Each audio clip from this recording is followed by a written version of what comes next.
back to Living Life with Miss Faye. And today I thought I would talk about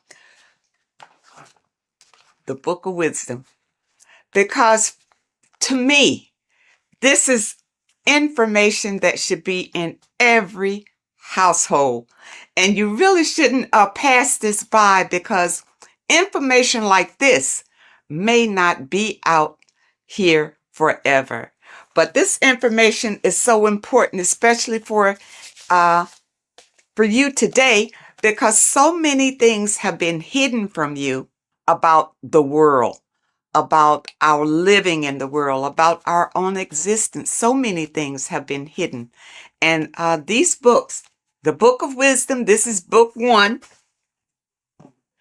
and this is book 2, and they both are jammed with hidden knowledge. Now, I realize, I have been promoting this material for some time because I wholeheartedly recommend that this material should be in everybody's home. Your children should be exposed to this material because when they go to school, they're taught one thing. They're taught to be, not to be free thinkers. They're taught to be followers in school. And this information goes into why that happens and why the system keeps you in the dark. All right. And also your religion has a lot to do with it. Now, even in your religion, a lot of things have been misconstrued, and some of it is just downright lies that have been told to you.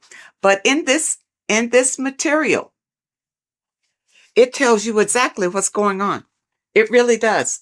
And it tells you the meanings behind a lot of the artwork that we've seen, and the beautiful figures and the way that the chapels are painted.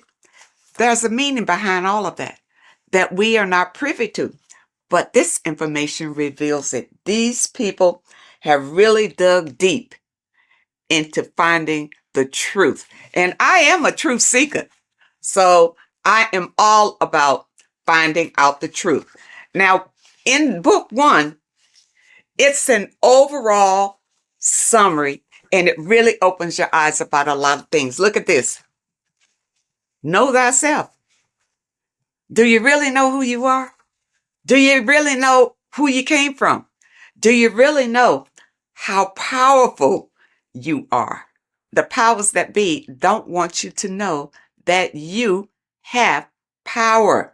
They want you to live your life in fear, number 1, because when you're fearful of everything, then it's easier to control you, easier to manipulate you. And people look at it. When you go to school, what are you taught in school? You're taught to follow instruction. You're taught a skill to work for someone else. You're not taught to work for yourself. You're not taught to think for yourself. You're taught to obey orders. People, you're bigger than that. You're more intelligent than that. And this Book of Wisdom will help to open your eyes. You're not stuck in a life that you have no control over. In book 1, it talks about man is God made flesh, and it tells you why that is. We're all a part of the God source. That's how we were made, being a part of it. And a lot of us don't know that. We just think we're just out here flapping in the wind, and that's not true. It talks about the influence that the moon has over our lives. In a full moon, you realize that there's a lot of activity that goes on during the full moon because it energizes people. It energizes, and a lot of times there's a lot of crime that goes on because people are energized. They don't know what to do with that energy, but they're being affected by the moon. And it tells about Saturn and what Saturn has to do with your religion and what Saturn has to do with our existence. Okay? This book goes into all of it.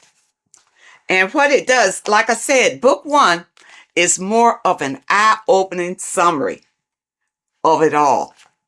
And it says here, this discerning wisdom doesn't merely offer easily assimilated insights. It serves as a guide, illuminating the intricate threads weaving between our essence and the cosmic expanse. It provides an abundance of information to facilitate the evolution of your mind, your body, and your soul. This is genuine awakening. The author is Harry B. Joseph, and I know a lot of you, if you're on social media a lot or whatever, you've probably seen where he'll tell you some inserts from these books. And volume 2 is a more in-depth look at it. So if you want to go really deep, then you want volume 2. Now, one thing in volume 2 that I thought was interesting, of course, everything in here is eye-opening. But I wanted to bring this one to you because it's about the significance of sex. It says sex is a sacred ritual that transcends the physical realm and also takes place in the astral plane. So, you know that saying, as above, so below? Everything that happens here on this plane happens in the astral plane. So when you have sex with someone, you have bonded with them in the astral plane. And that's why you can't just walk away from a sexual experience and not have the energies from that person, because you have shared energies during this sexual ritual. And really, that's why it's better to wait until you are married to have sex and not have casual sex with all sorts of people. Because even here it says, casual sex, often driven by superficial desires such as greed, lust, and monetary attraction, tends to vibrate at a lower frequency on the astral plane. Now, what does that mean? If your casual sexual experiences are vibrating on a low vibrational astral plane, well, what's in a low vibrational astral planes? Demons, low entities that will attach to you, because that's where you are. They will attach to you and make your life miserable. You see, that's one way how we get these entities attached to us like parasites, because of casual sex. You got to be careful of that. And the only way that you can break the tie from a casual sex is through a spiritual awakening. See, when you have casual sex, these entities feed off of that energy. That's why they attach to you so easily. This is what you need to be aware of. And a lot of you don't understand why your lives are in the toilet. It's because of the things that you are doing and the people that you are interacting with. And if you had this material beforehand, then you would be aware and able to guard yourself from a lot of heartbreak and disappointments in your life. Because once these entities attach themselves to you, they're not bringing you any good. They're going to bring you harm. Okay? And devastation. You don't want that. When sexual activity is engaged from a place of love, deep passion, and high vibrational energy, it fosters a protective and positive atmosphere. Protective and positive. When you engage in a sexual experience and you both love each other, it's genuine love. Okay? That's what you get. Not when somebody's fooling you and tricking you and making you think that it's love. And as soon as you've had sex with them, Now they disappear. Now they have nothing to say to you. Now they'll tell you that they didn't want to get involved. They're not looking for a relationship, that sort of thing. But no, that's still low vibrational because you didn't wait until you got to know the person. Just had sex with them. Don't do it. And when you have a love-based connection, elevates the energy, creating a shield against negative influences and ensuring that the experience aligns with higher spiritual principles. Okay? And that's what you want. See, this book goes into everything. And it goes into the foods that you should be eating, the foods that you shouldn't be eating. And it goes in a lot of Masonic symbolism because the Masons have been ruling for a long, long time. And we're not aware of it. It just passes us by, because we are in survival mode. And the powers that be have put us in survival mode. We hardly have time to just enjoy our lives because we have to work for the elites. Work hard for the elites, you see. But if you have knowledge and understanding about how they maneuver and how they manipulate and control you, it will help you to improve your own life. In this book, you will discover more than just knowledge. You'll unlock the mysteries that lie beyond the veil of the ordinary. Dive deeper into the cosmic currents that flow through the universe, guiding your mind, body, and spirit toward a higher plane of existence. People, you don't realize how powerful you are because you have been dumbed down from the time you got here and made to believe you don't have any power. There's an external God that you must pray to for forgiveness of your sins, for anything that you desire in your life. You pray to that God, and that God will deliver it to you. Now, has it happened? Have you received all that you desire from the God that you have been worshiping? If not, maybe you need to know the truth about things. Maybe you need to look deeper into things. Now, it also talks about symbolism, and symbolism is everywhere. But many times we don't understand what the symbolism is. And we see people doing these mantras, and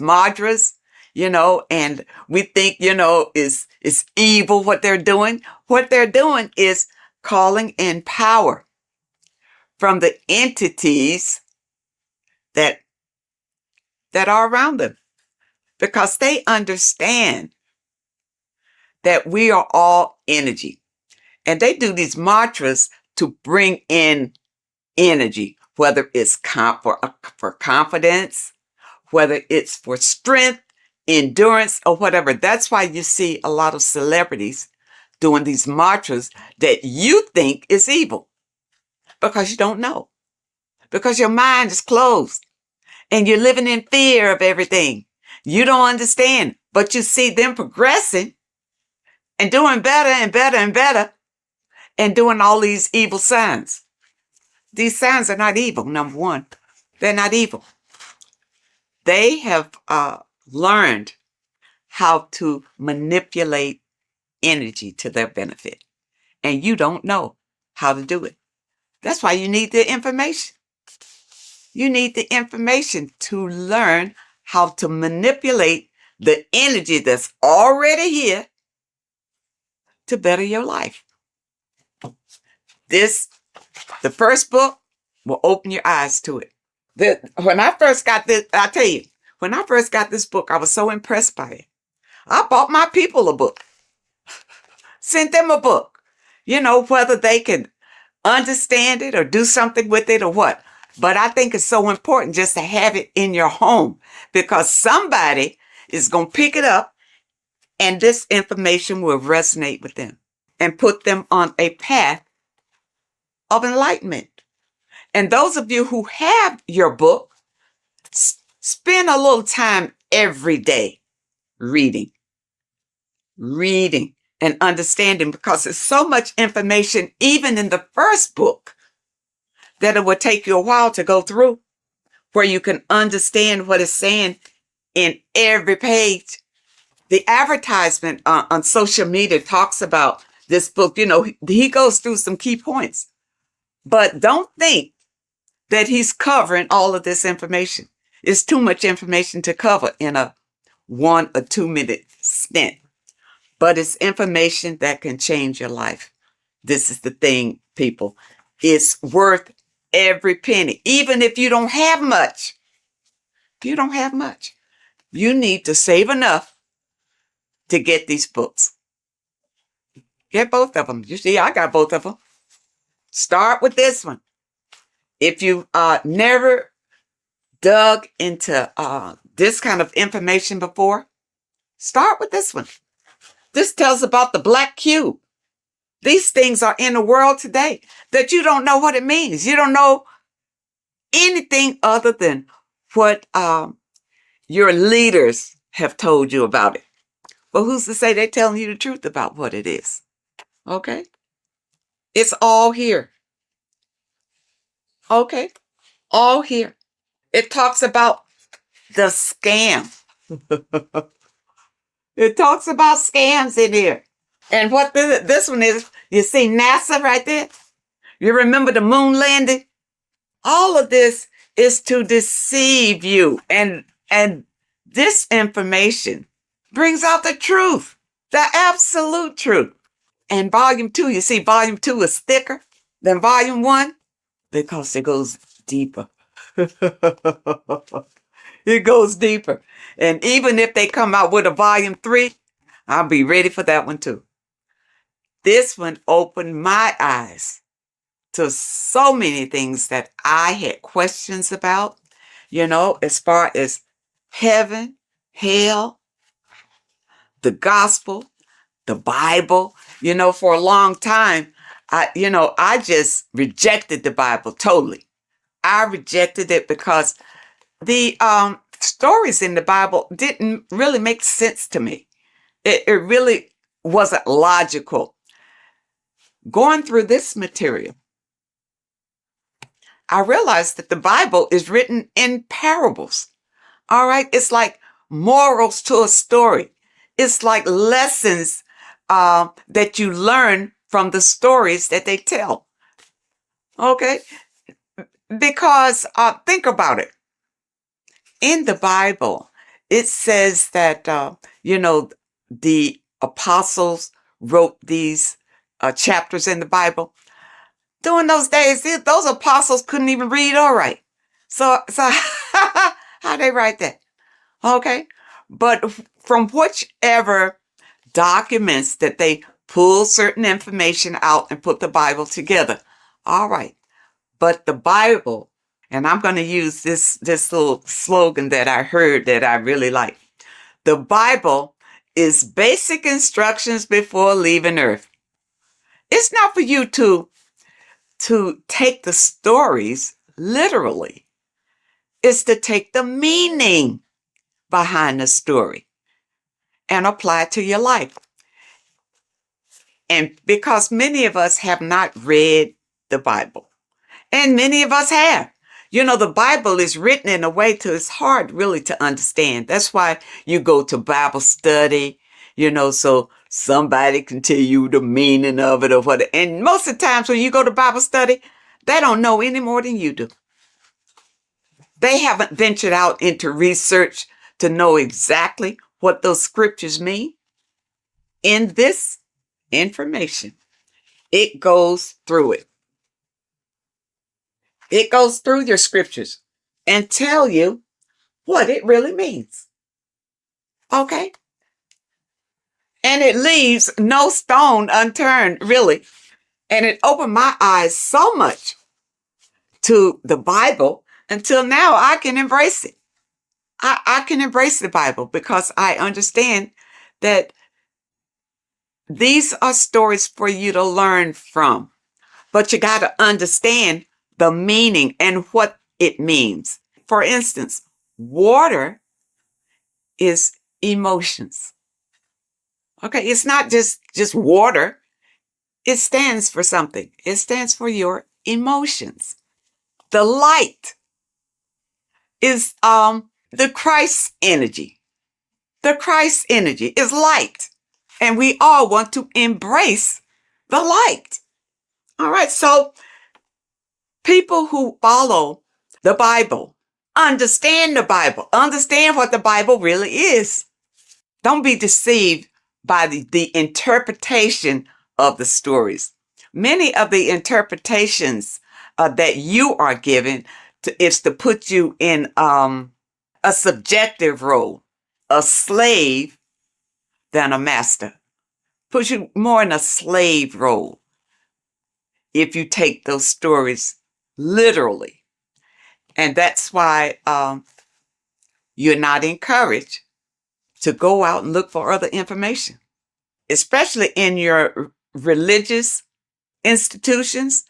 They don't encourage you to venture out for other information because they'll tell you the information. Just keep coming here. We'll tell you all you need to know. You see, but I understand about religion because I was raised Christian. And the thing about it, even when I broke away, it took some strength because your mind, you have a mindset about it. Being raised as an infant in the church, that's all you know. Every Sunday, you go to church. Yeah, you go to church. Your body is used to going to church. But then when you decide, well, no, it's not working for me. I'm not, my life is not changing. My life is the same. You know, I just come here on Sunday maybe to be entertained and maybe not, but it's really not worth it. And then you listen to your pastor or whoever is delivering the message, and what he's doing is giving you the spiel that was given to him in theology school. That he's doing. He's giving you the interpretations that he was given. That's all he's got, because he hadn't done any research on his own. He didn't know any different.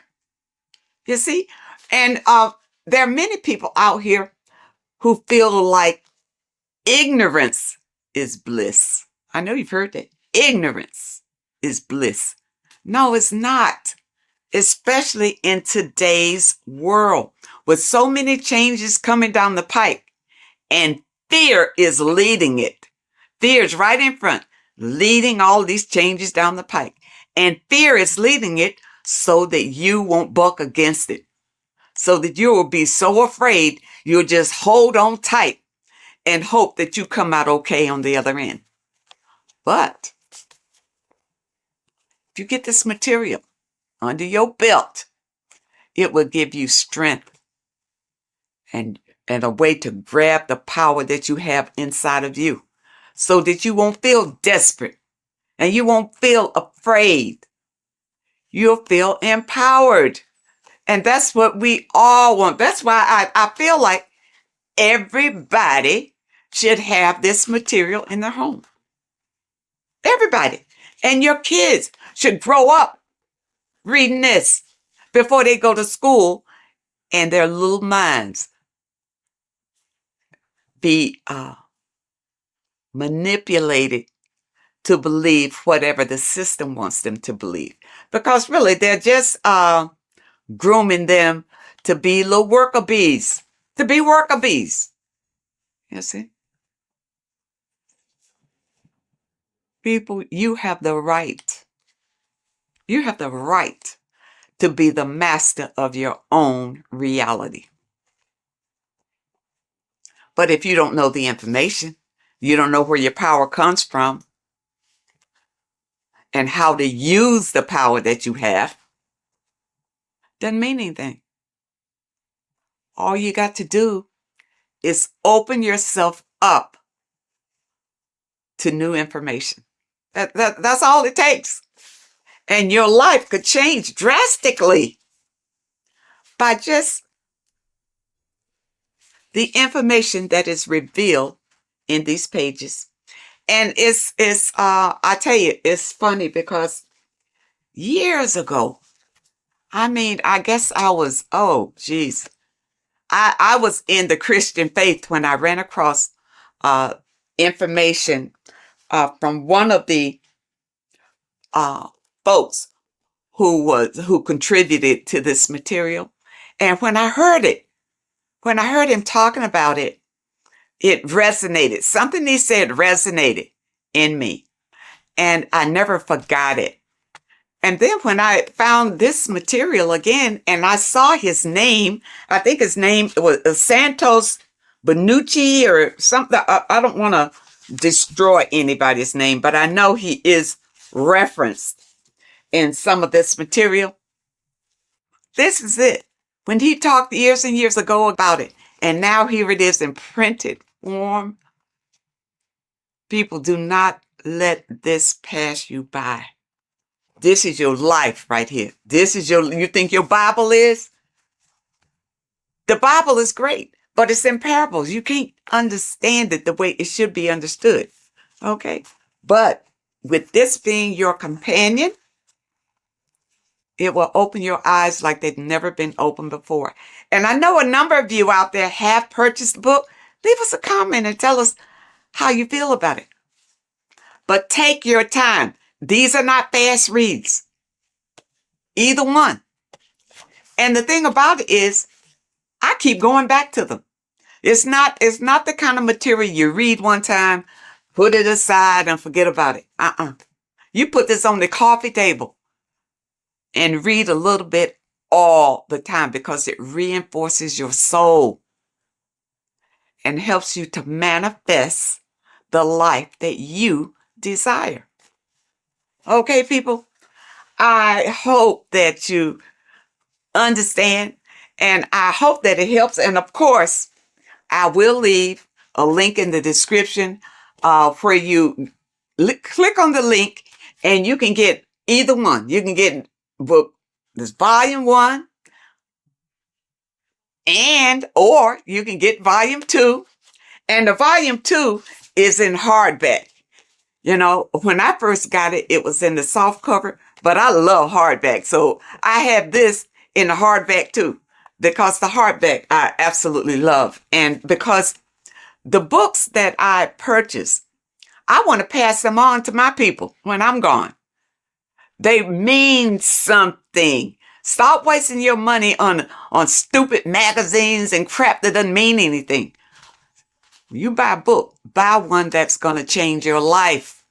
Oh, and also, when you click the website, you'll notice that there are courses on there that you can sign up for for those of you who want to go really deep.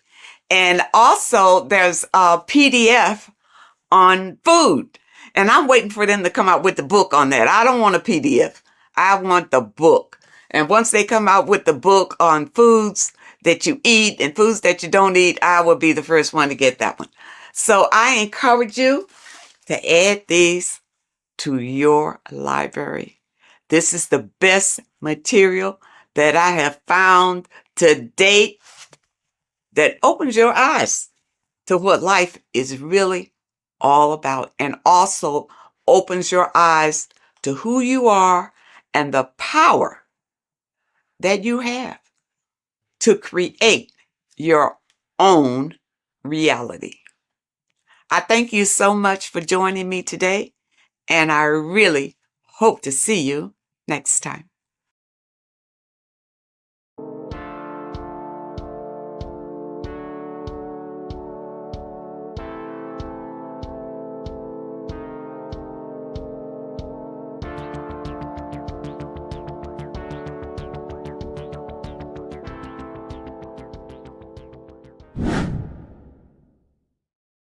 People, how are you all doing? It's Revival of Wisdom, and today we're going to be talking about your birth certificates and how we are slaves to a system and how they have trapped us into this system. Okay, so the first thing you need to understand about this system is there are two types of laws. You have the law of water, which is admiralty law, and the law of the land. So the admiralty law is the law of water, and this is what money is. Money is water. This is why we say liquidity, currency, the current. A current is water, something moving through something. Cash flow. And this is why banks are called banks, because a river bank is on either side of the water and it directs the currency. You see? So money is water. And as you can see here, Ripple, the cryptocurrency, Ripple, water Ripple, and they're building a bridge over water, overseas, international banking with cryptocurrency. So money is water, and this has specific laws about water, but water is the same everywhere. You see, what the difference is with the law of the land is that you can have different laws in different lands. I can't do certain things in the UK that people can do in America, for example. You see, that's the law of the land, but the law of water is the same because water is everywhere. Now, this is very important to understand when it comes to, these birth certificates. So, Pope Gregory, this is where we're going to start off. Pope Gregory in 1582 took the Orthodox Eastern sunrise calendar and changed it to his own Gregorian timeline, not a calendar, a timeline. This timeline was copyrighted by Pope Gregory under the name of the Vatican. So the Vatican owns the timeline that we are using today, 2023. They own it. They own the title of this Gregorian calendar. Okay. Therefore, anyone who is born under this copyrighted timeline, not calendar, they are subjected to Rome because Rome owns the timeline. They have a patent, a copyright for that timeline. What is on our birth certificates? That timeline. We are born underneath, we are subjected to the Vatican. This is why all birth certificates go to the Vatican. They own every single birth certificate. Okay? So when we use this timeline, we are subjecting ourselves to this timeline. Okay? Which the Vatican has a claim over. This calendar or timeline is set to sunset, not the sunrise, which is associated with death, darkness, and the moon, lunatics. You see, so this is a sunset calendar timeline. Okay, they've changed a couple things, right? They say that the new year is January the 1st. Okay, when we know this is in winter. January is winter, which is associated with darkness, death, the death of nature. So this is a death cult, people. These people are evil. They're so evil. The Vatican. And this is why we use April Fool's Day, because April is in Aries, and Aries is always the start of the zodiac. This is why Aries rules the head region. 12 zodiacs, 12 systems of the body. Each zodiac is associated with each part of the body, and this is why Aries is the head, cerebrum. But we're not going to talk about in this video. But yes, that is what April Fool's Day is. They're putting it in your face. April Fool's Day is the real start of the year, when the sun starts to rise again, when the risen Savior is resurrected, when it's born again. This is when the Jews celebrate the Passover. This is when the Christians celebrate the resurrection of Jesus, and they eat lamb. The Jews eat lamb because we're in Aries, the new year. The sun is now born again, our risen Savior, the light of the world. So yes, this is what April Fool's Day is. It's the first day of the year, which they changed. Pope Gregory changed. So you need to understand is that you are in the womb. You are inside of a ship, because every ship, literally a ship, every ship is female. This is why they say she delivers the product, because she does deliver the product, you, the baby. Same thing with a ship, they deliver products. They are a she. And when they pull up to the bay, like you can see on this picture, they're pulling up to the bay. This is now called the birth canal. The ship is now in birth on paper. Okay, this is law. And when they pull up, they tie up to the bay, and now they get a certificate of manifest certifying all of the products which are on the ship and what they are bringing into that nation. Okay, so you're bringing in this many of that, everything's on the certificate of manifest. And this certificate as manifest is also your birth certificate, because you are traveling through water when you are in the birth canal of your mother, because you are in water when you are in the womb, and you travel through the birth canal. And when you arrive, you get a certificate of manifest with the name, how many, the quantity, that's your birth certificate. Okay. And this is what it is. We are a well, we're not a corporation, but we represent a corporation, which is your name in full capital letters. That is your corporation. You cannot physically tax a body, but you can tax a corporation. This is why we get charged. This is why we get taxed, because it all goes down to the corporation which our name represents, which we are subjecting ourselves to.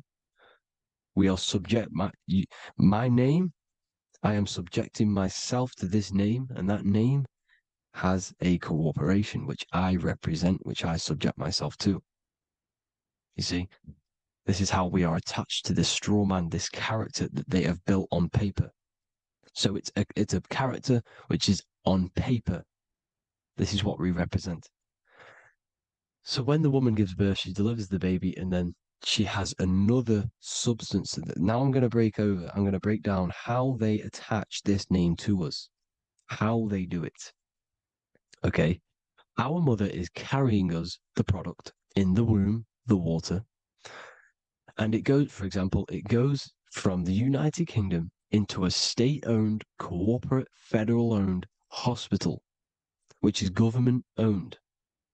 She does not declare the package when she enters the building. Aha, so keep that in mind. When she delivers the package in the federal territory, she does not declare the package either when she leaves. Therefore, there is no evidence that we exist when we arrive on paper. On paper, there is no evidence that we came into the building or left the building. We have not been declared. So we do not exist on paper at this point. When the woman gives birth, she delivers the baby, and then she has another substance, which is called the afterbirth material. Okay? This afterbirth material has the same DNA as our physical body, with the body, mind, and spirit. Okay? This is how they get this corporation. Hold on. The afterbirth material does not get claimed by the mother nor anyone. Therefore, they salvage that substance, because we are under the Vatican. Every state is all Catholic. Your birth certificate is Catholic. No matter what religion you think you are, every single birth certificate is Catholic, because we are subjected to Rome. All roads lead to Rome. Rome runs all of this. Okay? We're still under the Roman Empire. Okay, so Rome are Catholic and they believe in salvation. This is how religion comes into this. This is how they use religion to get this. So they salvage the afterbirth material and they claim it, and they salvage it and give it and charge it to Rome. And they give it a name. Here's the legal term, born alive. Here's what it says. Each product of such birth is considered live, born, and fully recognized as a human person. So each product of such birth, so that could be anything, the afterbirth, the person who actually comes out, the baby. So your afterbirth which we do not take with us, we take the baby with us, they keep that in the hospital, they collect the afterbirth, and they salvage it, and they give it the name, which, it is us. We are a representative to that afterbirth material, which they put the name on, they claimed, which is subject to Rome. So we are walking around our whole lives as a representative to that claimed salvaged afterbirth material, which the federal state have. Okay. We are under the Catholic Church, Vatican. Therefore, the afterbirth material is a child of God. See, on paper, therefore, they believe in salvation and salvage the afterbirth material. This material has no mother or father. The state pick it up. It becomes a war to the courts and gets charged to the state. So we are a representative to that character they salvaged because it is the exact same DNA as you. Subject is the name or the title, and the matter is the physical aspect left behind in the hospital, which represents us. You see? So now we're moving on to Unum Sanctum. Unum Sanctum was in 1302, a very, very important year. Very important year. Unum Sanctum says this is basically how they claim everyone in the world.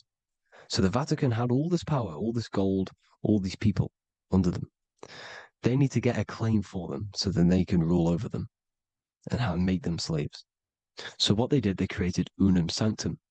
Pope Boniface VIII did this. And it says, the spiritual man judges of all things, and he himself is judged by no man. The spiritual man, keep that in mind, unless he invent like Manichaeus, two beginnings, which is false and judged by heretical, since according to the testimony of Moses, it is not in the beginnings, but in the beginning that God created heaven and earth. Furthermore, we declare, we proclaim, we define that it is absolutely necessary for salvation that every human creature to be subjected to the Roman pontiff. So they are claiming us in Unum Sanctum, and it's in the vaults in the Vatican. They will put a spell on it because they are sorcerers, they are magicians. They put a spell on it, they lock it up, and whatever goes on that piece of paper goes. And this Unum Sanctum is claiming all of us. So what does it say in the beginning? The spiritual man judges of all things, and he himself is judged by no man. The spiritual man, the man with the body, mind, and soul, the first baby that comes out the birth canal. That's you, your body, you, body, mind, and soul. You have the Christ, which is I am, which is grace. Grace means here now, in the present. You have the Christ, which means I am. Therefore, you have a soul. If you can say I am, you have the Christ. You have a soul. But a creature can be anything with no soul. You see? So no man can judge the man with the soul. However, as it says in the second part, we proclaim, we define that it's absolutely necessary for salvation that every human creature to be subject to the Roman pontiff. So they are subjecting the afterbirth, not the man with the body, mind, and soul, but the afterbirth to the Roman pontiff, to the Roman Catholic Church.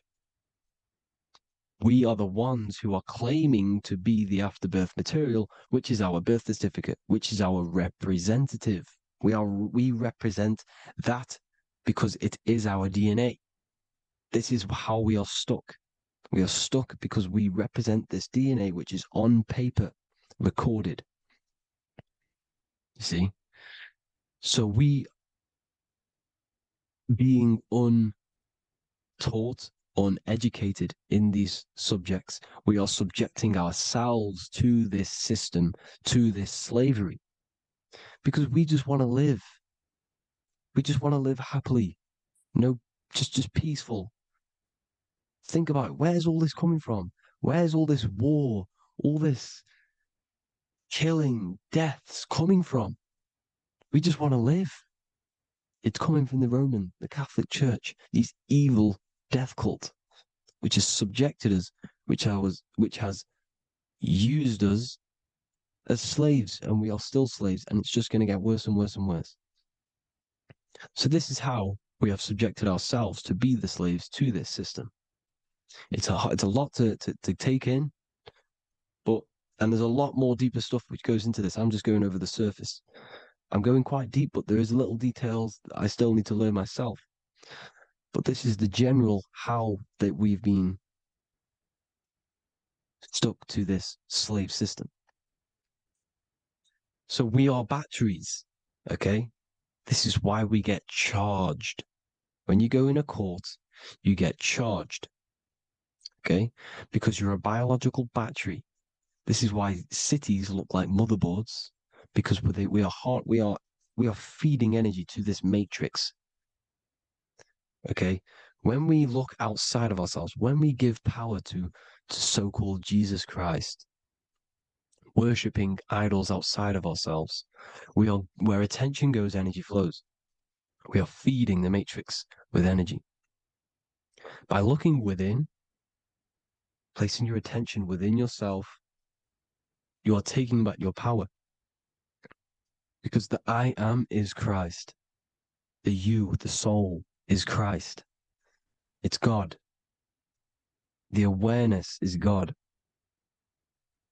Okay? However, we are subjecting ourselves to this system. We're subjecting ourselves to this system and the feeding of our energy. So what we need to look for the future is that, think about it, with the end goal is to change our DNA, is to literally make us robots, transhumanism, slaves. This is why we have smart cars, smartphones, smart watches, smart meters, smart cities. And all of this is going to be connected by the smart grid, which is 5G. This is why 5G is rolling out.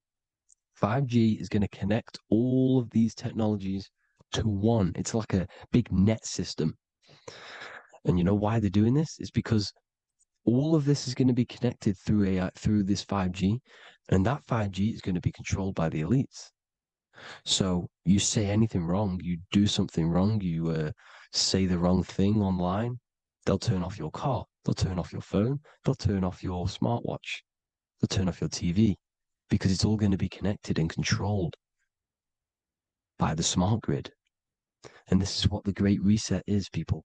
But they're going to trap us inside of these 15-minute smart cities so we can't leave the area, because they're going to use climate change as a tool to enslave us to not travel because of so-called climate change and the fumes that we are putting into the air, which is all BS.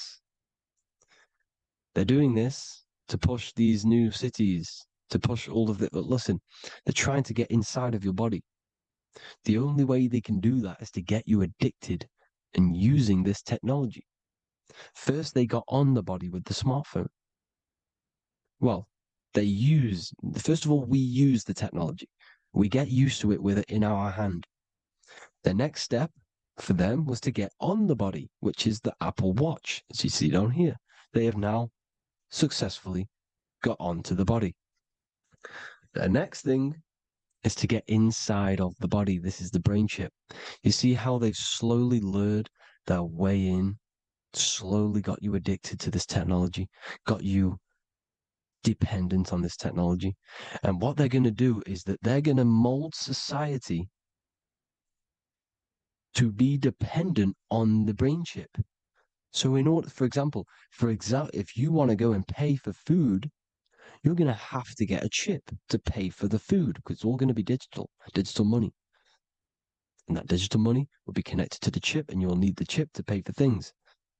You see? So this is how they're slowly transhumanizing us. These phones, these apps, these things which are all we are all using, was created by Freemasons. Mason means traveler, because they travel the depths of the mind. They understand human consciousness. They understand the brain. They understand the mind.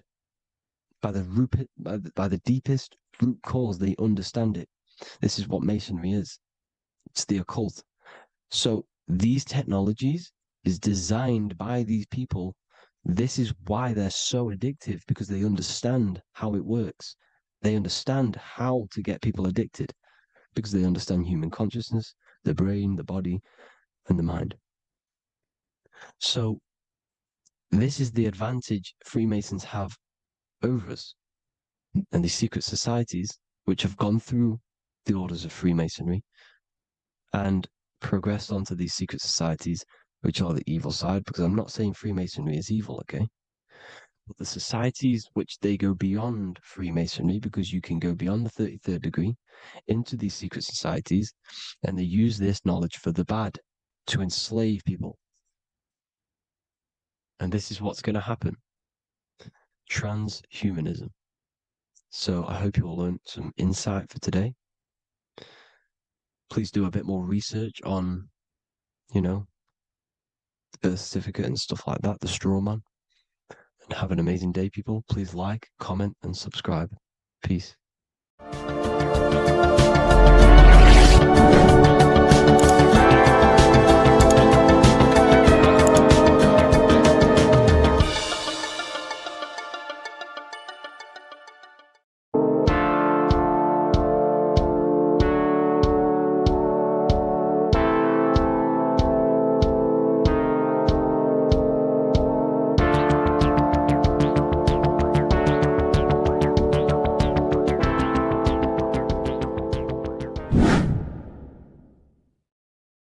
What's good, people? We're back with another video. This is going to just be a quick video. Manifestation, magic, bending reality. So let's jump straight into this. So you have a conscious and a subconscious part of your mind. The conscious is what you're conscious of, what you're actually doing, where you can choose or not. However, the subconscious is the part of your brain which is automatic. So all of the systems in your body, like the digestive system, your heartbeat, these are automatically being ran. And you do not have to tell these systems to do anything. You do not have to consciously tell your heart to beat. It's automatically doing it. And this is what the subconscious mind is controlling. It's like the dark aspect of your brain or your mind. It is the way bigger aspect of your mind. Okay, it controls all the systems in your body. Okay, and this is where all of your programs are. So when you're in it from your childhood, what you've learned in school, all of these things are being kept in your subconscious, maybe traumas and stuff like that. So the subconscious is the female aspect, and the conscious is the male aspect, because the male is all about action and doing, and the female is more about creation, creativity, intuition. So you have a right and a left hemisphere of your brain, and these are obviously male and female. The right side of your brain is your female. It's to do with creativity, imagination, intuition, insight. Okay. And this is one of the most important sides of the brain. This side of the brain is the most attacked by the elites, whatever you want to call them. This side is one of the most important, because obviously your intuition is a massive part of reality. And if you don't have intuition, then you lose track of the things around you. You can't consciously feel if things are wrong or right. They don't want you to have intuition or creativity or imagination. They want you in the left side of your brain, which is just reasoning, logic, and basic things. So they just want you to tell you what you want, tell you what to learn, and then that's it. They don't want you thinking for yourself, which is the right side of the brain.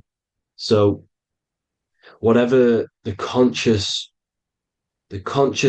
side of your mind impresses the subconscious side of your mind. So if you do affirmations, for example, if you consciously do affirmations every day, You're reprogramming your subconscious mind.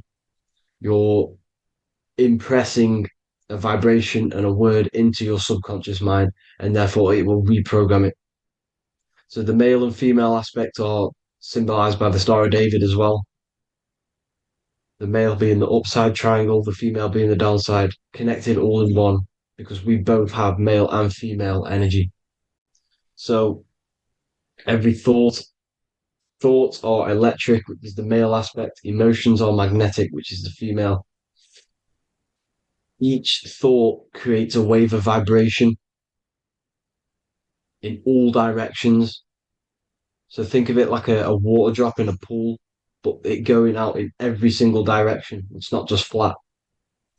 And these thoughts have a certain frequency, well, has a certain vibration. That vibration has a certain frequency. And this affects your aura. Every thought, every emotion directly impacts your aura and the strength of your aura. So if you're angry all the time, your aura in the astral plane will look red. However, if you're happy, it'll be more like blue and green. So it's very important. Your electromagnetic field is created out of your emotions and thoughts, and that affects reality because you're 60% water, and frequency and vibration create certain patterns and has a certain effect on water. We'll get into that after this slide. So each thought that people are thinking around you, you are actually subconsciously picking up these thoughts because it's emitting this vibration in all directions. So this is why you can pick up thoughts of other people on the odd occasion. However, when you're more in tune with your intuition, your right side of your brain, you can start to pick up on vibrations, thoughts, and other people's auras. You can pick up on the energy once your third eye is open, and you know whether you should be in that environment or not. This is what we call an atmosphere when we go into a room and you can feel the tension if someone's been arguing, for example. This is the atmosphere, this is the vibrations, these are people's auras emitting these certain frequencies and vibrations. Okay. So our aura is contained of multiple layers. Obviously, we have the physical body. This is the electromagnetic layer. However, you have the different planes of existence, the spirit, mental, astral, etheric, and then physical. The physical is the lowest plane of existence. And the physical plane is a product of all of the planes above. So the mental impresses on the astral impresses into the etheric, and then the etheric creates the physical object. So the mind is the root cause of reality. The mind is the cause of everything. Your consciousness is pure cause. There's no effect. Everything you see in this reality is the effect. Everything that you experience is the effect because the root cause was the mind. The decisions you made you experience that certain experience. And that decision was created on the mental plane. And this is just pure thoughts. And thoughts are things. If it exists in your mind, it is a thing. It's a certain frequency. So if you have a certain level of thoughts, if you're thinking positive, for example, you're going to have a strong aura, you're going to have a higher vibration, and that attracts like. Like attracts like when it comes to thoughts and vibrations and electromagnetism. So if you're thinking positive all the time, speaking positive, doing positive, you're then creating a higher vibration, and that's going to attract people on that similar frequency to you. Everything is electromagnetism, frequency, and vibration. Everything. You see, so this is why, for example, if I put my hand to a TV screen, if my finger was the same vibration as the TV screen, it would go straight through it. However, the particles in my hand and the particles on the TV screen are two separate vibrations, and this is what causes the friction to stop and not my finger to go straight through it. So, like I said, when you don't feel the vibe of someone, when you don't feel right, you don't really get along with someone, this is a vibration. Your vibrations are not matching, they're not similar, they're two complete different vibrations, and they're not aligning properly. So, music has a massive part on this. Music is a massive, massive tool for the elites because music is frequency. And in 1975, the musical instrument are all tuned to 440 hertz. So Spotify, Apple Music, most of the music on YouTube is all set to 440 hertz. And 440 hertz is not divisible by 3, 6, or 9. And when you can't divide a frequency by 3, 6, or 9, it's not a natural frequency. As you can see here, this is 432 hertz. This makes a nice geometric pattern. However, 440 hertz is a distorted pattern. So when you listen to this, this actually shuts off the whole right side of your brain. Like I said at the start, this is the most attacked side of your brain. It's to do with creativity, imagination, intuition. When you listen to 440 hertz, it shuts off the whole right side of your brain. And obviously shutting off all of these forms of your brain. Music is very, very powerful tool for the elites because it's the only thing which can enter your soul or your ears without consent, your body without consent. Everything else has to be through consent. You choose whether to eat something, you choose whether to drink something, but frequency, you're going to hear it no matter what. This is why it's so powerful. And music influences the body in many different ways. It's the most powerful imitator of everything. It directly affects all listeners. It directly affects intentions, gestures, movements, and actions. It stimulates your mind, and certain songs, certain catchy songs, can reprogram your subconscious mind, invoking certain emotions. This is why when you listen to slow beat songs, it makes you feel more sad. When you listen to upbeat songs, you feel more energetic. This is because these frequencies have a profound influence on reality and on how you feel. Because, like I said, you are 60% water. And as you can see here, each frequency creates a different geometric pattern. And inside of you is 60% water. So, like I said, 440 hertz is going to make a distorted pattern in your water. And this is going to have a profound effect on your emotions and your reality. So, like I said, health is not just the body, it's you are made of body, mind, and spirit. You need to look after what you put in your body. You need to look after your spirit and look after your mind. It's very important to keep all these in balance because once one of these are unbalanced, it affects the other two. So if you're eating wrong, it's going to affect your spirit and mind. If you're thinking wrong, it's going to affect your body and spirit. These are all interlocked. Uh, you have to look after them all. So it's very important you understand music. Stop listening to low vibrational music. To be honest, you want to listen to music without any sort of speaking inside of it. You just want pure uh, frequencies, which are the solfeggio scale, like one of these, for example, 432, 528 hertz. These are all good frequencies. It's called the solfeggio scale. And these frequencies make you more in tune with nature. 528 hertz is what the earth vibrates at. So it's very important. And the Rockefellers are the one who changed this to 440 hertz. The Rockefellers, one of the elite families.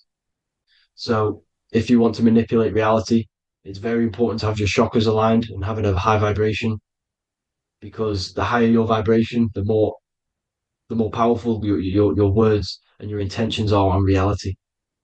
So the lower your vibration, the harder it is to affect reality because you're on a lower state of consciousness.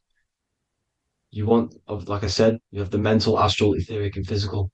Everything is a product of the one above. As above, so below. This is what Hermes Trismegistus was saying in the Egyptian days. This is where it comes from. As above, so below. If you affect above, it directly affects below. So, like I said, meditation helps on this, helps align your chakras. Think positive, feel positive. Like I said, your feelings are magnetic, your thoughts are electric. So once you combine these two together, you're then creating an electromagnetic frequency, and that will have profound effect on reality.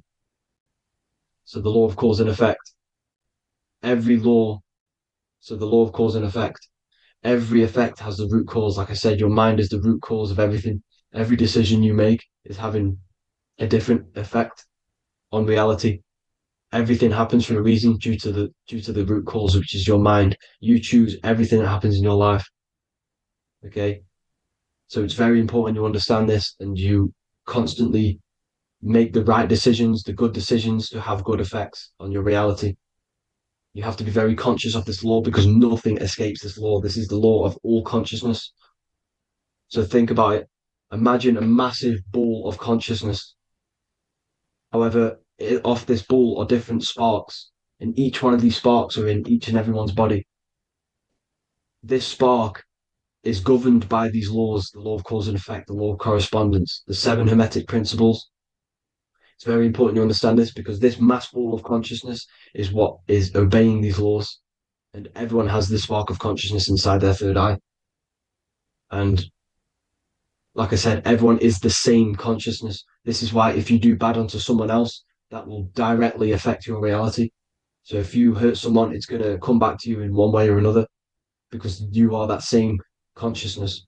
This is like a mirror reality, as within, so without. Whatever you feel on the inside, you're gonna see that on the outside. You're gonna experience that reality, whatever you've impressed. So there's different ways to bend reality to your will. Uh, this is kind of a sort of magic. So obviously you have black magic, which is manipulating reality to harm and influence others, or to be very selfish. And then you have white magic, which is manipulating reality for the good of humanity. So you do have to be very careful with your intentions, people, when you're trying to manipulate reality, because this is nothing to be played with. If you are manipulating reality for the wrong reason, it's going to come and bite you in the ass in some way or another. Because everything is balanced. Everything balances out in this reality. Nothing escapes the laws. Not one thing escapes the laws. So if you're stealing from yourself because it's just going to come back in one way or another. Inside of everyone's heart, you know whether you're doing good or wrong. You know, you can feel it when you do something wrong. You can feel it when you do something good. The heart is the center of the torus field. It's balance. And this is why you say follow your heart, because it's the center of the torus field. It's very important to listen to this inner voice inside of you because that is telling you the right things to do, the good decisions to make. And when you keep following that voice, that good voice inside of you, it takes you to your life path. Very important to follow that voice. However, don't let the ego get in the way of it. Don't care what your friends are going to say. It's very important to understand this. So you have different ways of manipulating reality. You have sigil magic. This is where you create your own sigil or symbol. You create your own sigil and symbol, and then you charge it. You behind that symbol you have an intention. So, for example, if you want to manifest wealth, you create a sigil which represents what you want. You create that sigil, you draw it out, you charge it because wherever your attention goes, energy flows. So whatever your attention is, you're sending energy that way. So what you do with your eyes and your hands, you place attention on the sigil. Imagine that it's glowing. Imagine that you're sending energy to the sigil, and then you burn the piece of paper once you've done this. And then after this, you meditate on that symbol. You constantly think about that symbol because that symbol is the frequency, is the thing that you want to manifest. So that's one way. Or you can just meditate on your reality. So imagine yourself having already what you have. This is what they call a mindset. You must set your mind to the frequency what you want to manifest. Okay. So if you want to manifest wealth, for example, imagine yourself being wealthy. What would it feel like? What would you be doing? Imagine a scene in your mind. Constantly do this, and you're putting out that frequency. Like I said, you must think because the thoughts are electric, and then you must feel, which is magnetic. Together, this creates an electromagnetic frequency. And This is how you attract things to you. You will attract the certain people to come in your life to bend reality to your will. Okay. Or you've got mirror magic. Stare yourself in the mirror, because a mirror reflects light, it also reflects energy. So you've got to be very careful with what you say to a mirror. You've got to be very, very, very careful, because whatever you send into that mirror is directly sent straight back to you. So if you're thinking negative, you're sending negative energy back straight to you, and that's going to have an effect on your reality. Affirmations. Affirmations are very important because your words are frequency, your words are vibrations, and each word you say has a certain frequency. If it's if it's positively charged, it's going to affect you positively. If it's negatively charged, because like I say, your brain and your mind is like the director of energy. That's what your brain is, and it directs energy into certain things. You can either positively charge it or negatively charge it, and this brain is creating your reality constantly. It's manifesting your reality constantly in the present moment. So this is what the government knows. The government know your mind is the root cause of reality. This is why they call themselves a government. Government. The New World Order is not being manifested by them. They are controlling the information. They are controlling your perception of this reality. And they know the mind is the root cause of reality.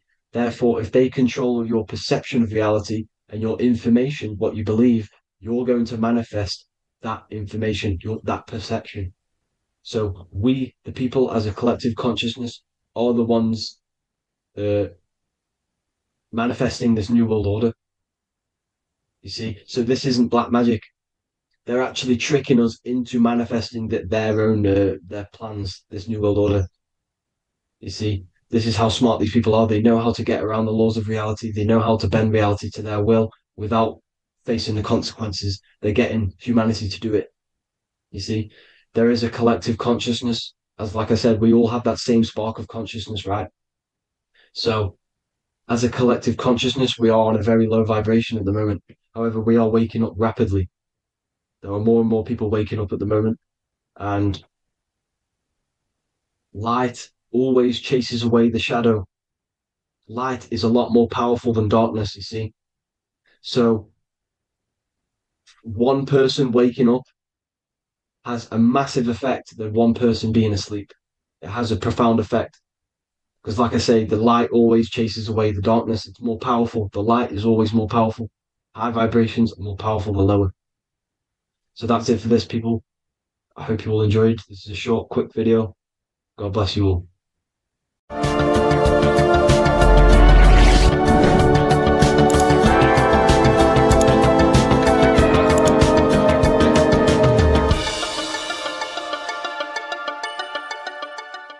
Neo is plugged in on the back of the neck, which is the reptilian brain stem. The reptilian brain is all to do with survival mode, survival state.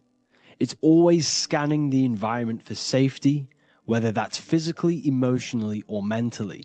It does not think. It is instant. For example, do I smack the guy or run off?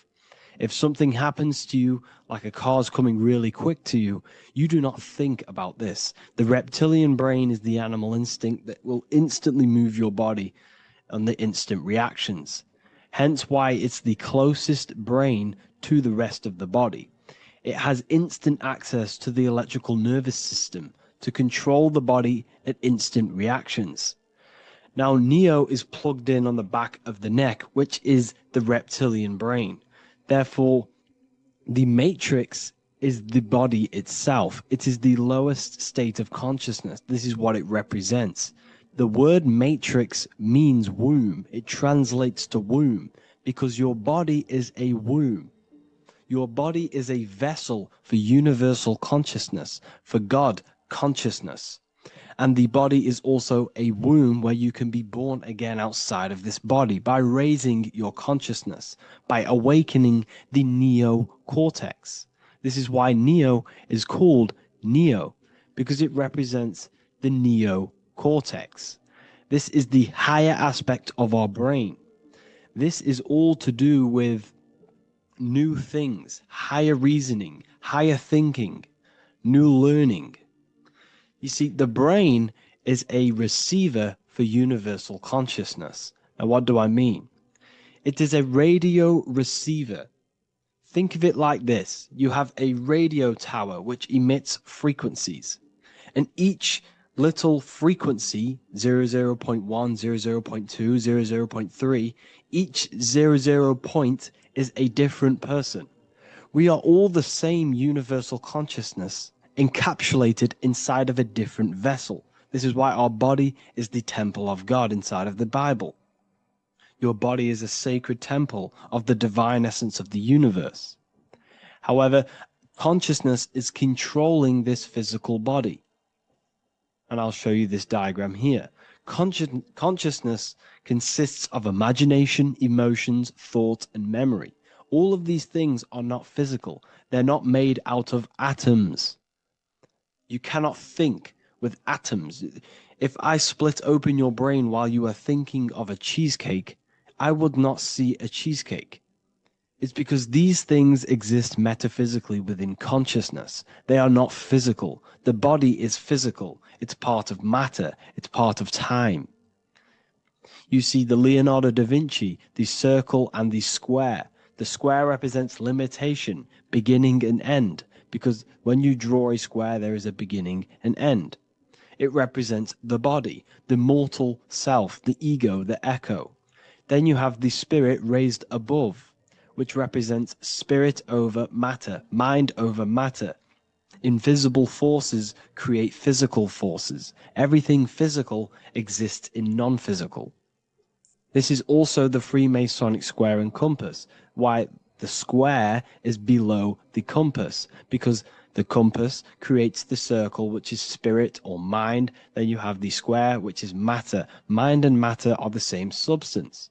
Mind creates matter through thought. Everything in this physical universe manifested through thought. Everything began as thought. So you are spirit and matter. You have a material body and a spiritual body. And you are right in the middle. This is why humans are very, very important. Because we have an animal nature, the reptilian brain, and a higher consciousness, the neocortex. And we must awaken out of the matrix, which means womb, which is the body. And neo is waken up from the lower self, the reptilian brain, and moves into the neocortex.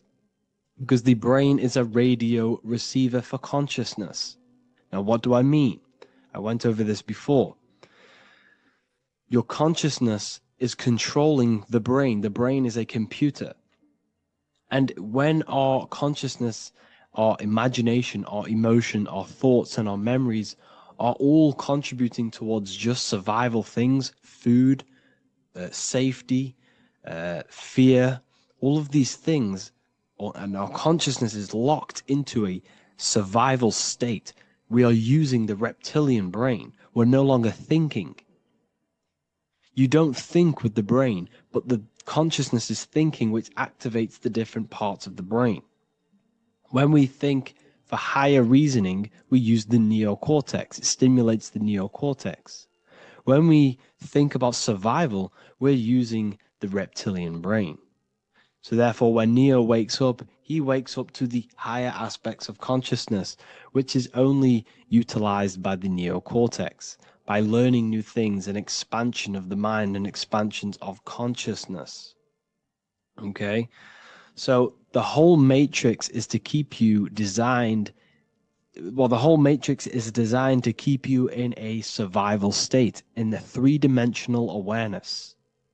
They want you constantly scanning for safety, scanning for food, scanning for emotional safety in relationships and other people. You see, they do not want you to think. They want you stuck in that reptile, that animal state, that beastly state that most people are in. Most people, all they do is eat, listen to music, consume, have sex, lust, desire. This is all the reptilian brain. So when we say the world's being ran by reptilians, It's symbolic. There is no physical reptilian humanoid beings controlling, manipulating human consciousness. We are all the same consciousness. However, there is a corrupted state of consciousness running this world. And this consciousness worships the physical plane. And they control the physical plane. So by doing that, they keep you stuck in a reptilian way of thinking, the animal state, to keep you stuck in the lowest state of consciousness. Now, this is the god Osiris, which represents the reptilian brain. None of the Egyptian gods ever existed. They are all symbolic for the brain and anatomy of the human body. Osiris represents the reptilian brain, as you can see this anatomy compare to the brain stem and Osiris statue found in Egypt. And we also see an ancient artwork of Osiris with green skin and two reptile crocodile alligators next to him, which also symbolizes the reptilian survival state of human consciousness and the activation of the reptilian brain. This is what it symbolizes. Now, this is what the Matrix is all talking about. It's talking about the awakening, the expansion of consciousness. The word divine is dive in because you connect with the divine by diving inward. There is no man in the sky going to save you. You must connect with the self. Know thyself. Truth comes from within. All of these things I'm telling you comes from within you. I'm just pointing it out. All of this is self-realization. A lot of people say, well, what are my sources?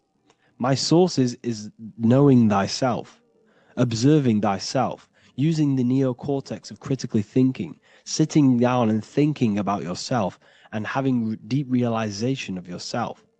You can realize that your thoughts are not of this physical world. It's quite simple. The brain does not think. The brain does not imagine. The brain does not hold memory. All of these things exist in consciousness, the one consciousness, but we are all fractal, infinite parts of. This is the eye on the triangle, consciousness being given down to the rest. This is separate. Consciousness is separate from the rest of the pyramid. The pyramid is your body. Neo is the one consciousness. This is the Egyptians symbolizing the one consciousness giving Ankh, which is life, to all the different life forms. However, you can see that the central sphere is giving a big Ankh to the humans, because humans, like I said, possess the advanced consciousness, an advanced brain that allows us to turn above our reptilian animal self.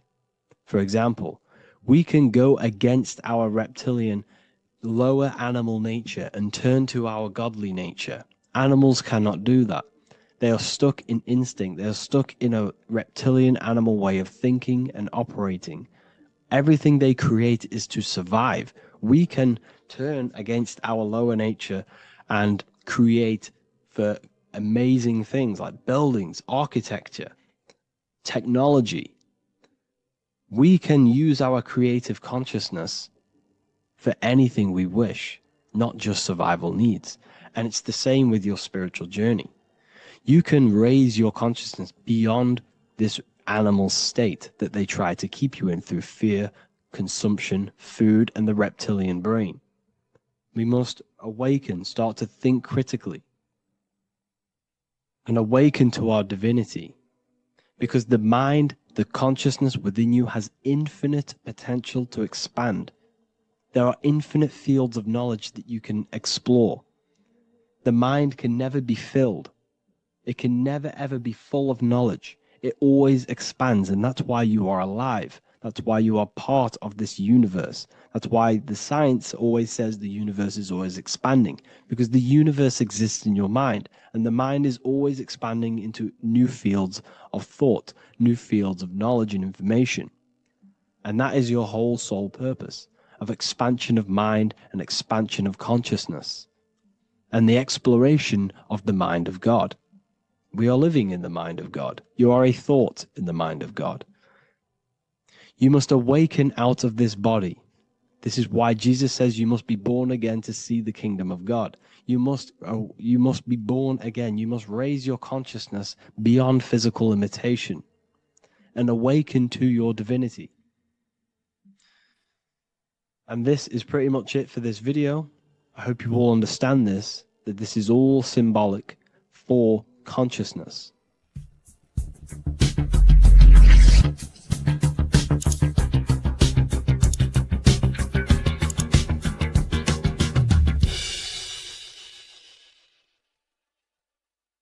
Welcome to Revival of Wisdom.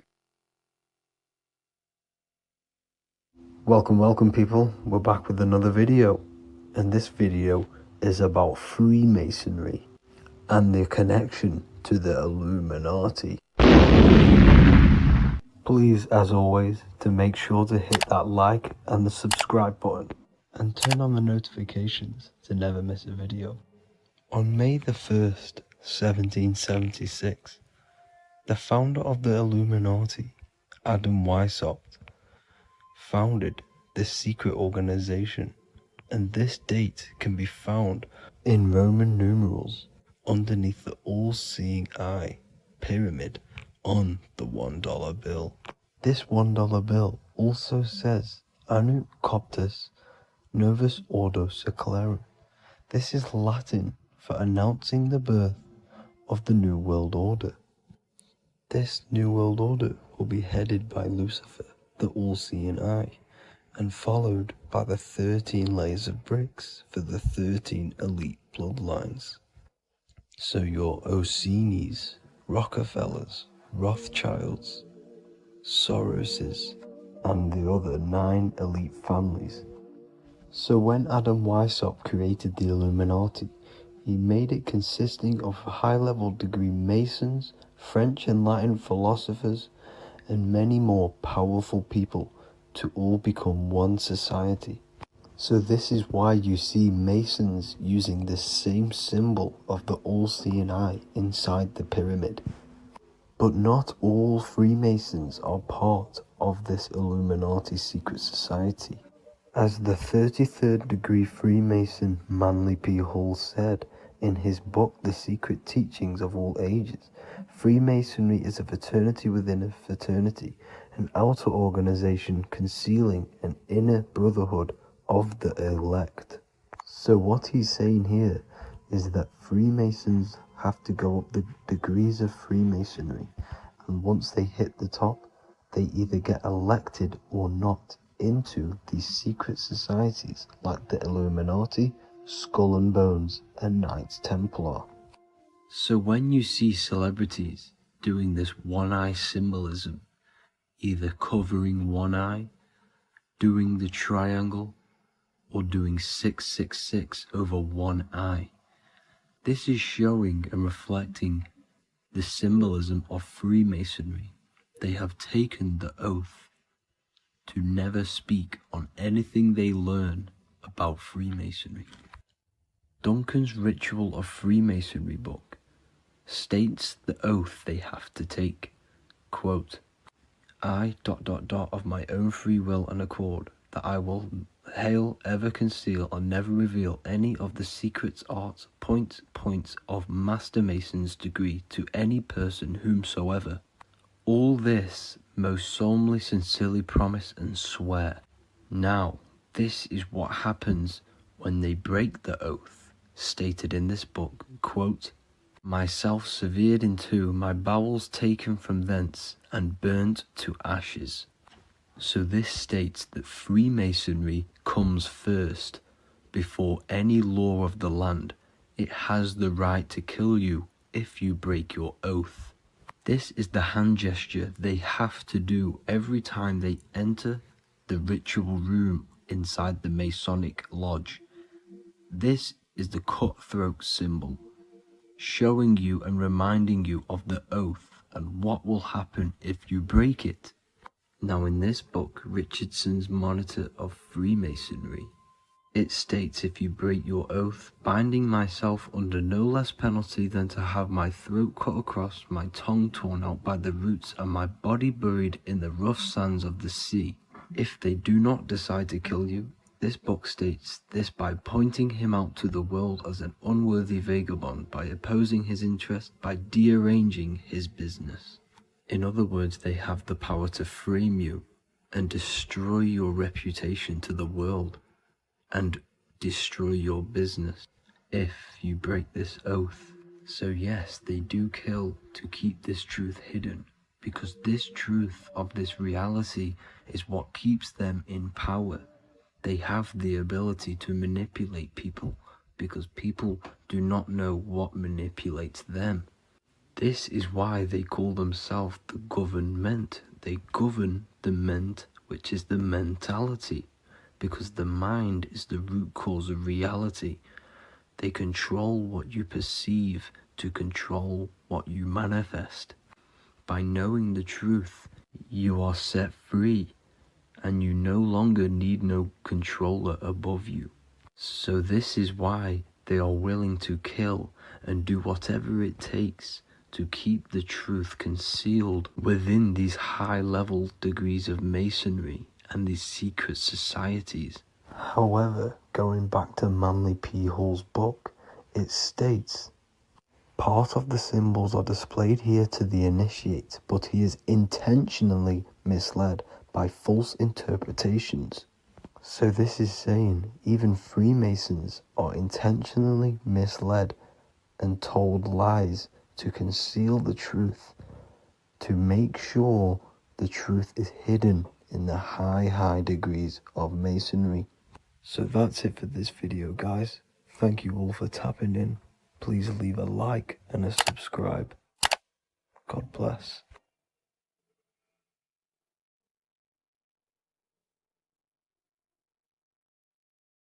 Welcome to Revival of Wisdom. This video is going to be about the flat earth and the breakdown of the whole cosmology. We're going to be digging very deep. I've got a lot of pictures and images to show you, and a lot of dots to connect. So let's start with the Freemasonry art. So this artwork we have here is the Freemasonic cosmology, as they know and believe. So what is it symbolizing? We obviously have to start off with the 4 pillars representing the 4 corners of the earth. The 4 corners with duality. You see, there's everything on earth. There's good and evil. Good, evil, positive, negative. Good, bad. This is the checkerboard. This is what it symbolizes. Okay. Obviously, we have the sun, the moon. The sun gives you energy. It's the anode.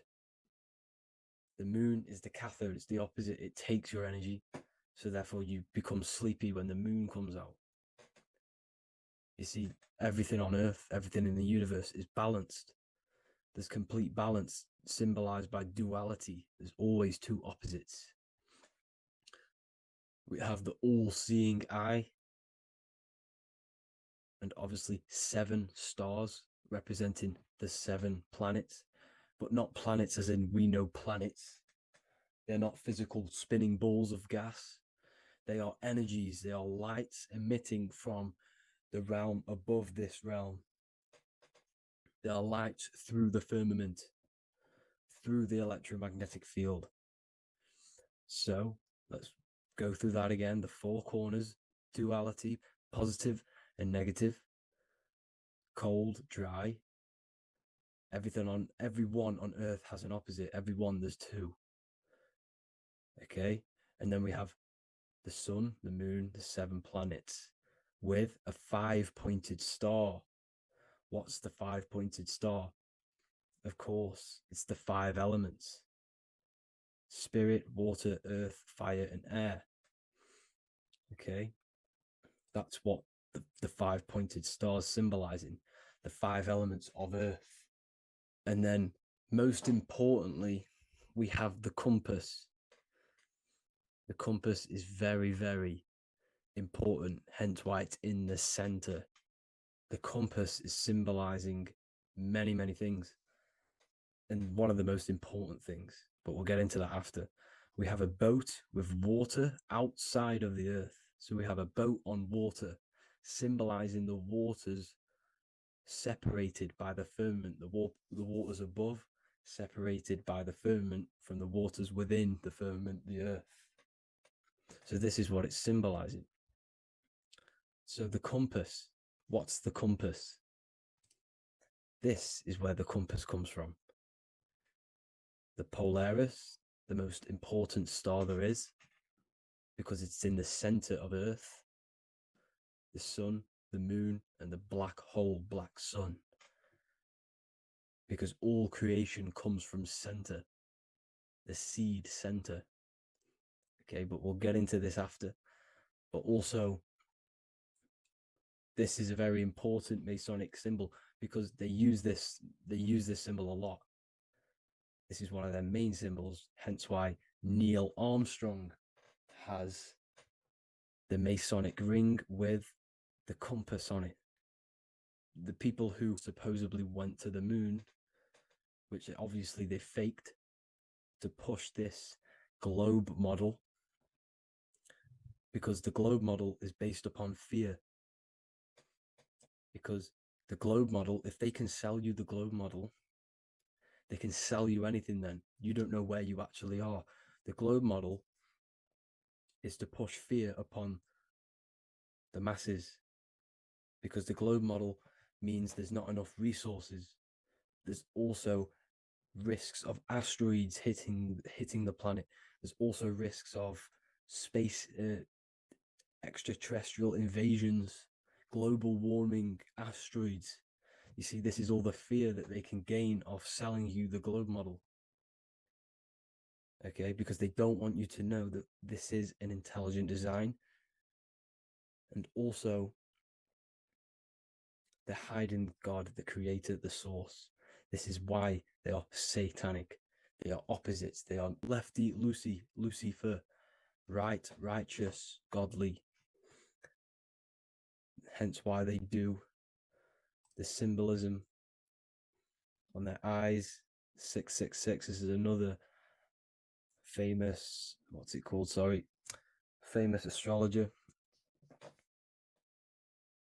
astronaut. This is another famous astronaut doing 666, showing that he's in the alliance of the occult. But even look at their 10th anniversary stamps. They have a Masonic compass on there. Also, the Order Out of Chaos. Order Out of Chaos, double-headed eagle. Okay, the Order Out of Chaos ring, which they wear. So all of these astronauts are in the occult. They are lying to you. They are in with this order, this Masonic New World Order, whatever you want to call it. So let's break this compass down a lot more. Because as I showed you here, the center, okay, this is what the compass is symbolizing. Let's go into the North Pole map. This is from 1595. This is a rough estimate of where this map came from. It's from around the 1500s to the 1600s, maybe 1400s. There's not an actual set date on this map because obviously our history has been tampered with. But let's break down this map and the symbolism that they use towards this map, because this map is the map of the North Pole. Okay, so in the center, we have the black rock symbolizing the tower, the pole, North Pole. And what's on top of the North Pole? Obviously, it's Polaris. North Pole and Polaris. Okay, with the 4 islands around the center. Okay, 4 islands around the center. And this is what blew my mind, right? They say that Santa sounds similar. And if you look at this pole that's pointing to the North Pole, you see this line here. So this is obviously from the 1600s. What color is Santa? He's red and white. Just like this map pointing to the center is red and white, and Santa comes from the North Pole. So it's not a coincidence that they used red and white. They're mocking this map because obviously they took over after the 1500s, 1600s. They took over around the 17, 1800s. So they're mocking this map with Santa coming from the North Pole with this red and white line to the North Pole. Notice the 4 islands. Okay. Like windows, their symbol, they obviously in the occult, they're part of the New World Order, is symbolizing these 4 islands with the blue behind it for the water. Okay. So this is another occult logo. They're symbolizing this center because the center is so important. Okay, we'll get into that. Also, we have the Mayan cosmology. This is the Mayan cosmology. This is what they created. This is their artwork with also 4 major lands around the center. You see this 4 with green in between them all. 4 major lands with the underworld. You see this underworld is also symbolized by the Masons with the coffin of the skull and bones, the deceased, the dead. Okay, so this is also mentioned in the Book of Enoch. Okay, and it's called Sheol. Sheol, the underworld. Okay, and in the Book of Enoch, it says all spirits of the dead go to these hollow places, that they all wait until their appointed time of judgment. And it also says in the Book of Enoch, there are 4 hollow places underneath. 4 as above, so below, representing the 4 islands. As above, so below. That's where that could link in. Okay. The Book of Enoch is very important because it was found in a cave thousands of years ago. And has a lot of truths about this realm and about this world we live in. So let's go back to the Mayan cosmology. So the ancient cosmology, they all must have had some sort of communication. They must all be at peace with each other, because all of their cosmologies link together. See, the Greek, Babylonian, Indian, the Celtic. Okay, they're all linked in together. They all knew that they were in an enclosed system with an underworld and obviously a firmament. Okay, so this is what they all knew. They all must have had some sort of communication. They were a lot more advanced than us. They knew the center of the realm. Okay, and obviously the United Nations flag also symbolizes their center. You see how it has like a grid with a circle around the center. It's symbolizing that center of the realm, because that center of Earth is so important. The United Nations flag, all have it. See, some different ones all have that circle around the center. Because the center is the seed. All things come from a center. So the torus field is so important because it is the spark of life. It's the building blocks of the universe, this creation. Because all things have a torus field. Just like an apple with what's in the center of an apple, a seed. Because the center is where the energies hold, is where the energies meet. And it creates that spark of life. Just like your heart is the center of your body. And it has an electromagnetic field. Because the center, all things come from the center. So this is why the North Pole is so important, because this is why it's so important, because this is where the creation sparked from, the center. This is where the most electromagnetic energy is stored. So this is why the northern lights come from the center. It's electromagnetic energy. This is what the northern lights are. It's being emitted from this black hole in the center. Okay? And obviously, what else is on the center? Polaris. Polaris is the center star. Okay? So the center star is what sits on top of this North Pole, Polaris, because it's a pole of electromagnetic energy, symbolized as a black rock, a black hole, pole. You see, because all creation comes from void. Light is born from darkness. Without light, darkness can't be born from light. You see, but light can be born from darkness. This is why darkness is so important. And this is why there's a black hole in the center of our realm, like the black sun. The black sun, the Polaris star, the North Star. You see, so this is this North Pole, Polaris. This is what they're talking about. And this is why compasses are an 8-pointed star, because Polaris is symbolized as an 8-pointed star. This is where a compass will point you to. It will point you to that center.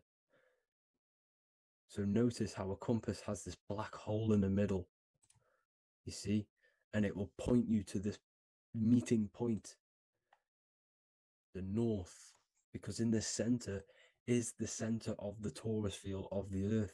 This is where the most electromagnetic energy is. You see, everything gets sucked into the black hole.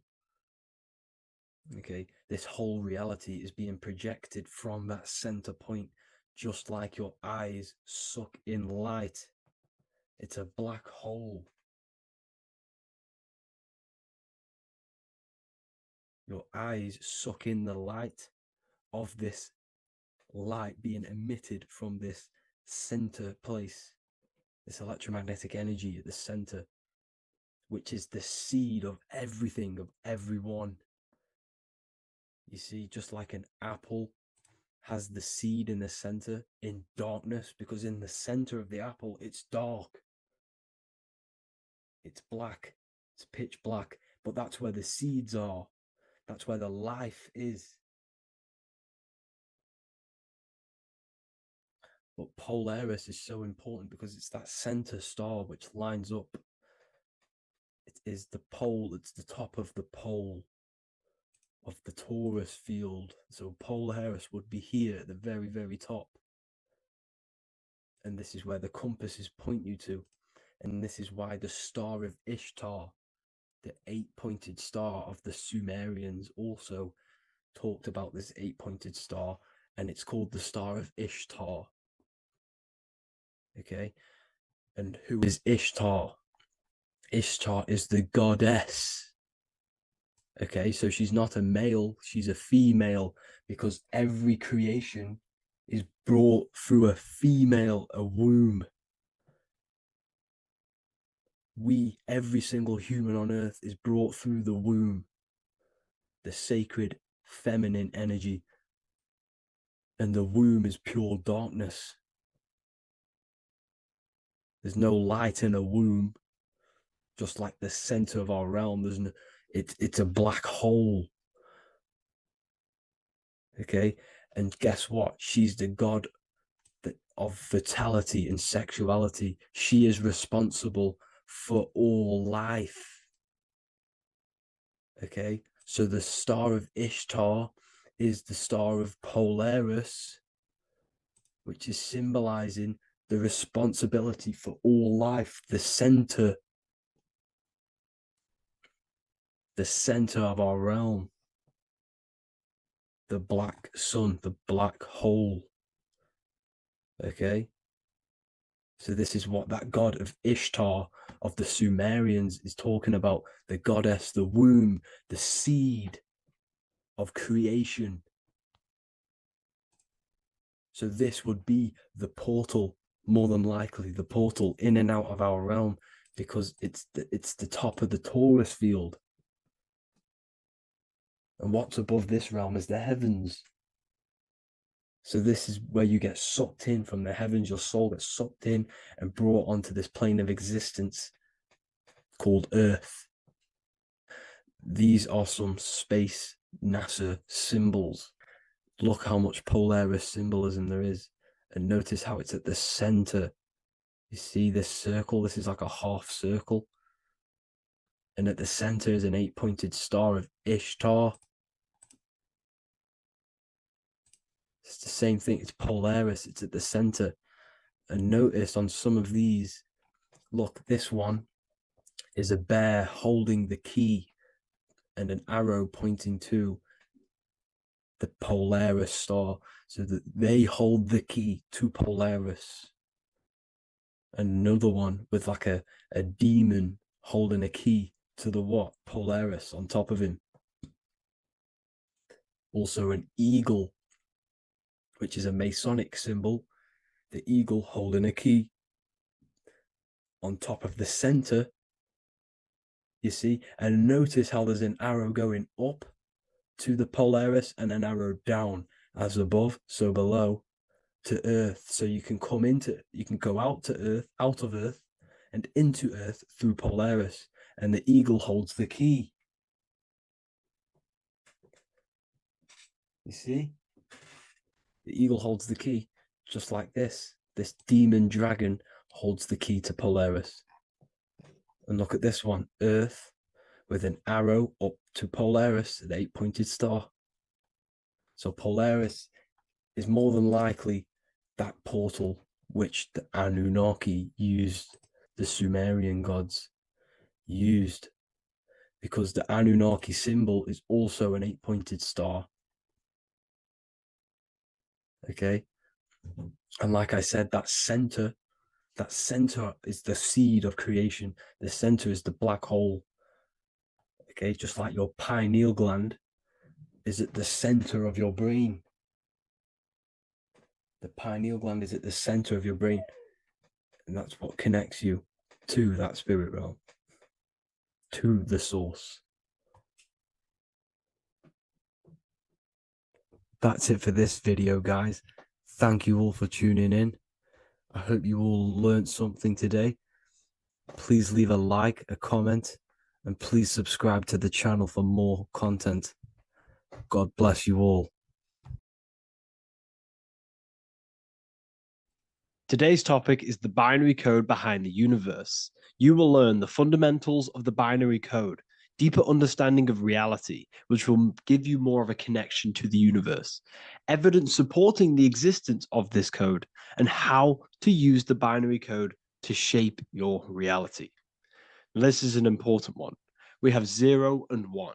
This is the binary code of the universe. It underlies everything. It is the source of all creation.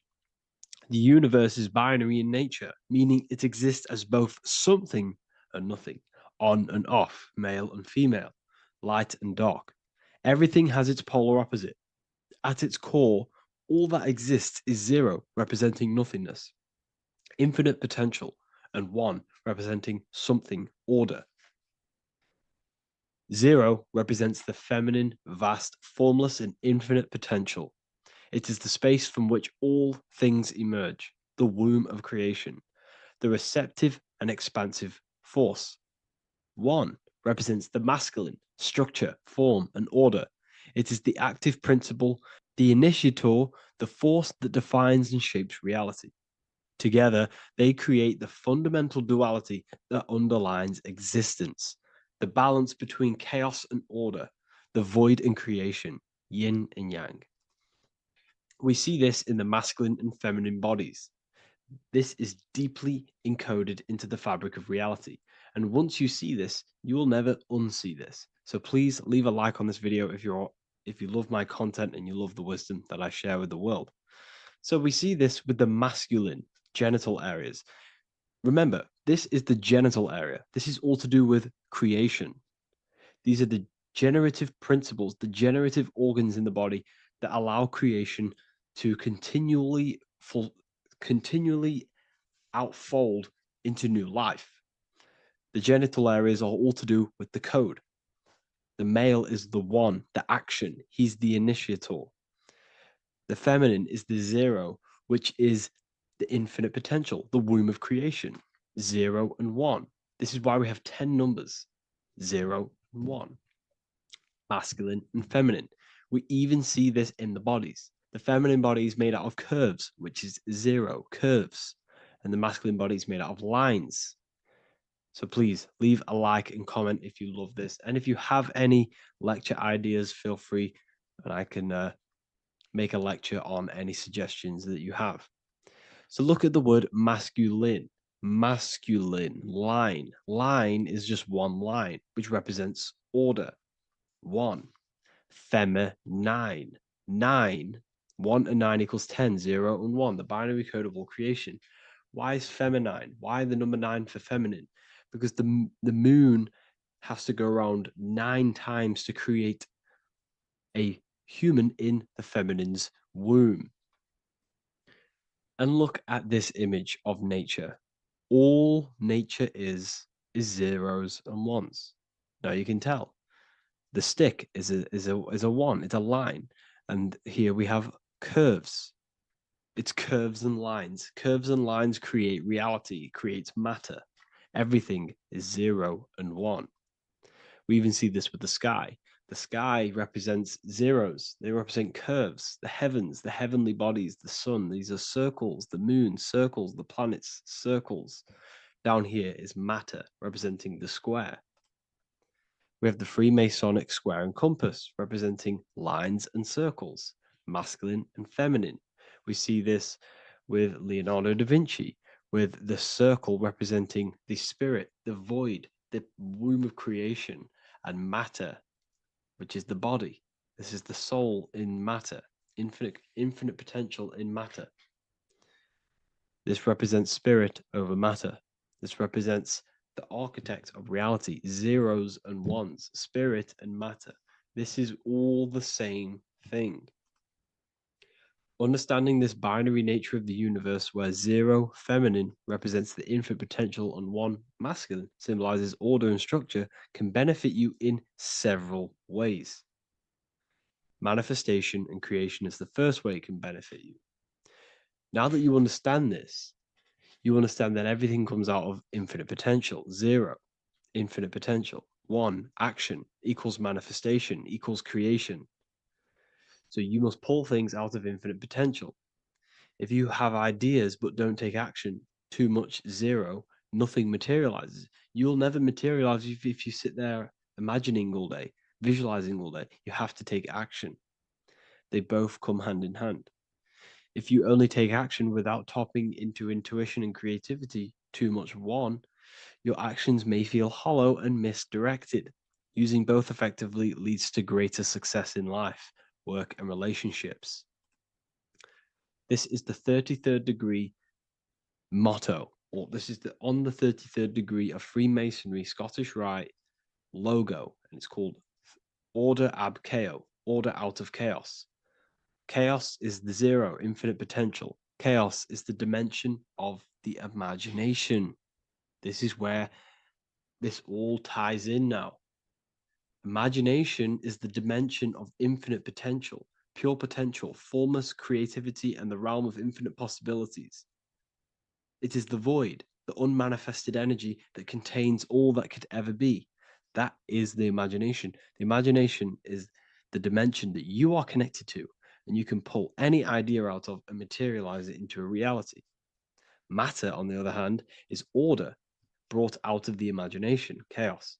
It is when raw potential is structured, defined, and crystallized into form. This is the fundamental principle of order out of chaos, the process of turning the unseen into the seen, the abstract into the concrete, the dream into reality. That's why we say dreams into reality. Dreams are in the imagination, infinite potential, and the human mind is connected to high dimensions of consciousness, which we can pull ideas, things out of and materialize it into our lives. Whether that's good or bad, that's completely up to you. But we have access to higher dimensions beyond the physical plane. And this is the secret that the human mind is connected to, and that you are not just a physical body. Okay? The universe itself was born from chaos. Before form, there was only energy and potential. Our minds function the same way. The mind is a microcosm of the universe. Our thoughts exist in an infinite field of possibility, but they only become real when we take action and give them form. If your inner world is filled with chaotic thoughts and impulsive emotions and negativity, then creating order within is essential for balance, clarity, and growth. What do I mean? Order out of chaos, 0 and 1. All creation comes out of infinite potential. The mind, the imagination, is the infinite potential. The material world is the order. It's the effect. Therefore, if your material world has chaos, if your room is messy, if your body is out of shape, if you do not look after yourself, everything in the physical world is just a reflection of what's going on inside of you, what's going on inside of you. So if you have a messy room in a messy house, this reflects as a messy mind, a chaotic mind, and we must create order in our mind. So this applies to all realms of your life. This applies with your mind, it applies with your emotions, it applies with your manifestation, it applies with the physical world, with the masculine and feminine. 0 and 1 is heaven and earth. It's everything. It's duality. It's on and off. It's everything. So it applies to all realms of your life. Okay. So in order for this to benefit our lives, we must, one, have awareness and observe the chaos. Step back and observe your thoughts and emotions without reacting to them. Recognize that you are not your thoughts. You are the observer of them. You are the soul. You are in between them. You are the midpoint between the left and the right, the 0 and the 1. You are the soul. Journaling or meditation can help you identify patterns and negativity and impulsivity. So it's important that we recognize these patterns, we recognize the chaos within us, and we transmute it. 2, implement structure, mental discipline, mindful practices, meditation, breath work, and slowing down your reactions. Cognitive reframing, replace destructive thoughts with constructive ones. This is so important. For every negative thought that you place attention to, place your attention onto 5 more positive. Never think about something that you don't want to manifest, because whatever you're placing attention on inside that mental field of consciousness, you're giving attention to it, which then can manifest into your action, and that will materialize into your world. Routine and ritual. Create daily habits that anchor you. Morning routines, exercise, or creative outlets bring stability. We must master the inner world of thought and emotion. We must bring chaos into order. In order to create anything in your life, you're turning chaos into order. Order out of chaos. You're turning 0 into 1. This is the binary code. All things underlie it. 0 and 1. So it's so important that we master our minds, we master our emotions, we master our inner world so we can produce effect in the outer world. We cannot create consciously and effectively if we have chaotic thoughts and impulsive emotions. So I hope this has made more clarity to you so you can implement this into your life. I know I haven't given you much strategic things to implement into your life, but now that you have a better understanding of how this world is pulled out of infinite potential, you can use that. Everything in your life is pulled out of your imagination. Every text you send, everything you think of, oh, I'm going to do this later, that is your imagination thinking about the future. So you just have to do this on a mass scale to create something big in your reality. So I hope this gives you a better understanding of how the universe works and has benefited your life. If you have any comments or any suggestions or how this video made you feel, let me know in the comment section. I would really appreciate it. And I'll see you all inside of the Symbolism Masterclass on March the 8th. Hello, people. Today we're going to be talking about the secrets of the human heart.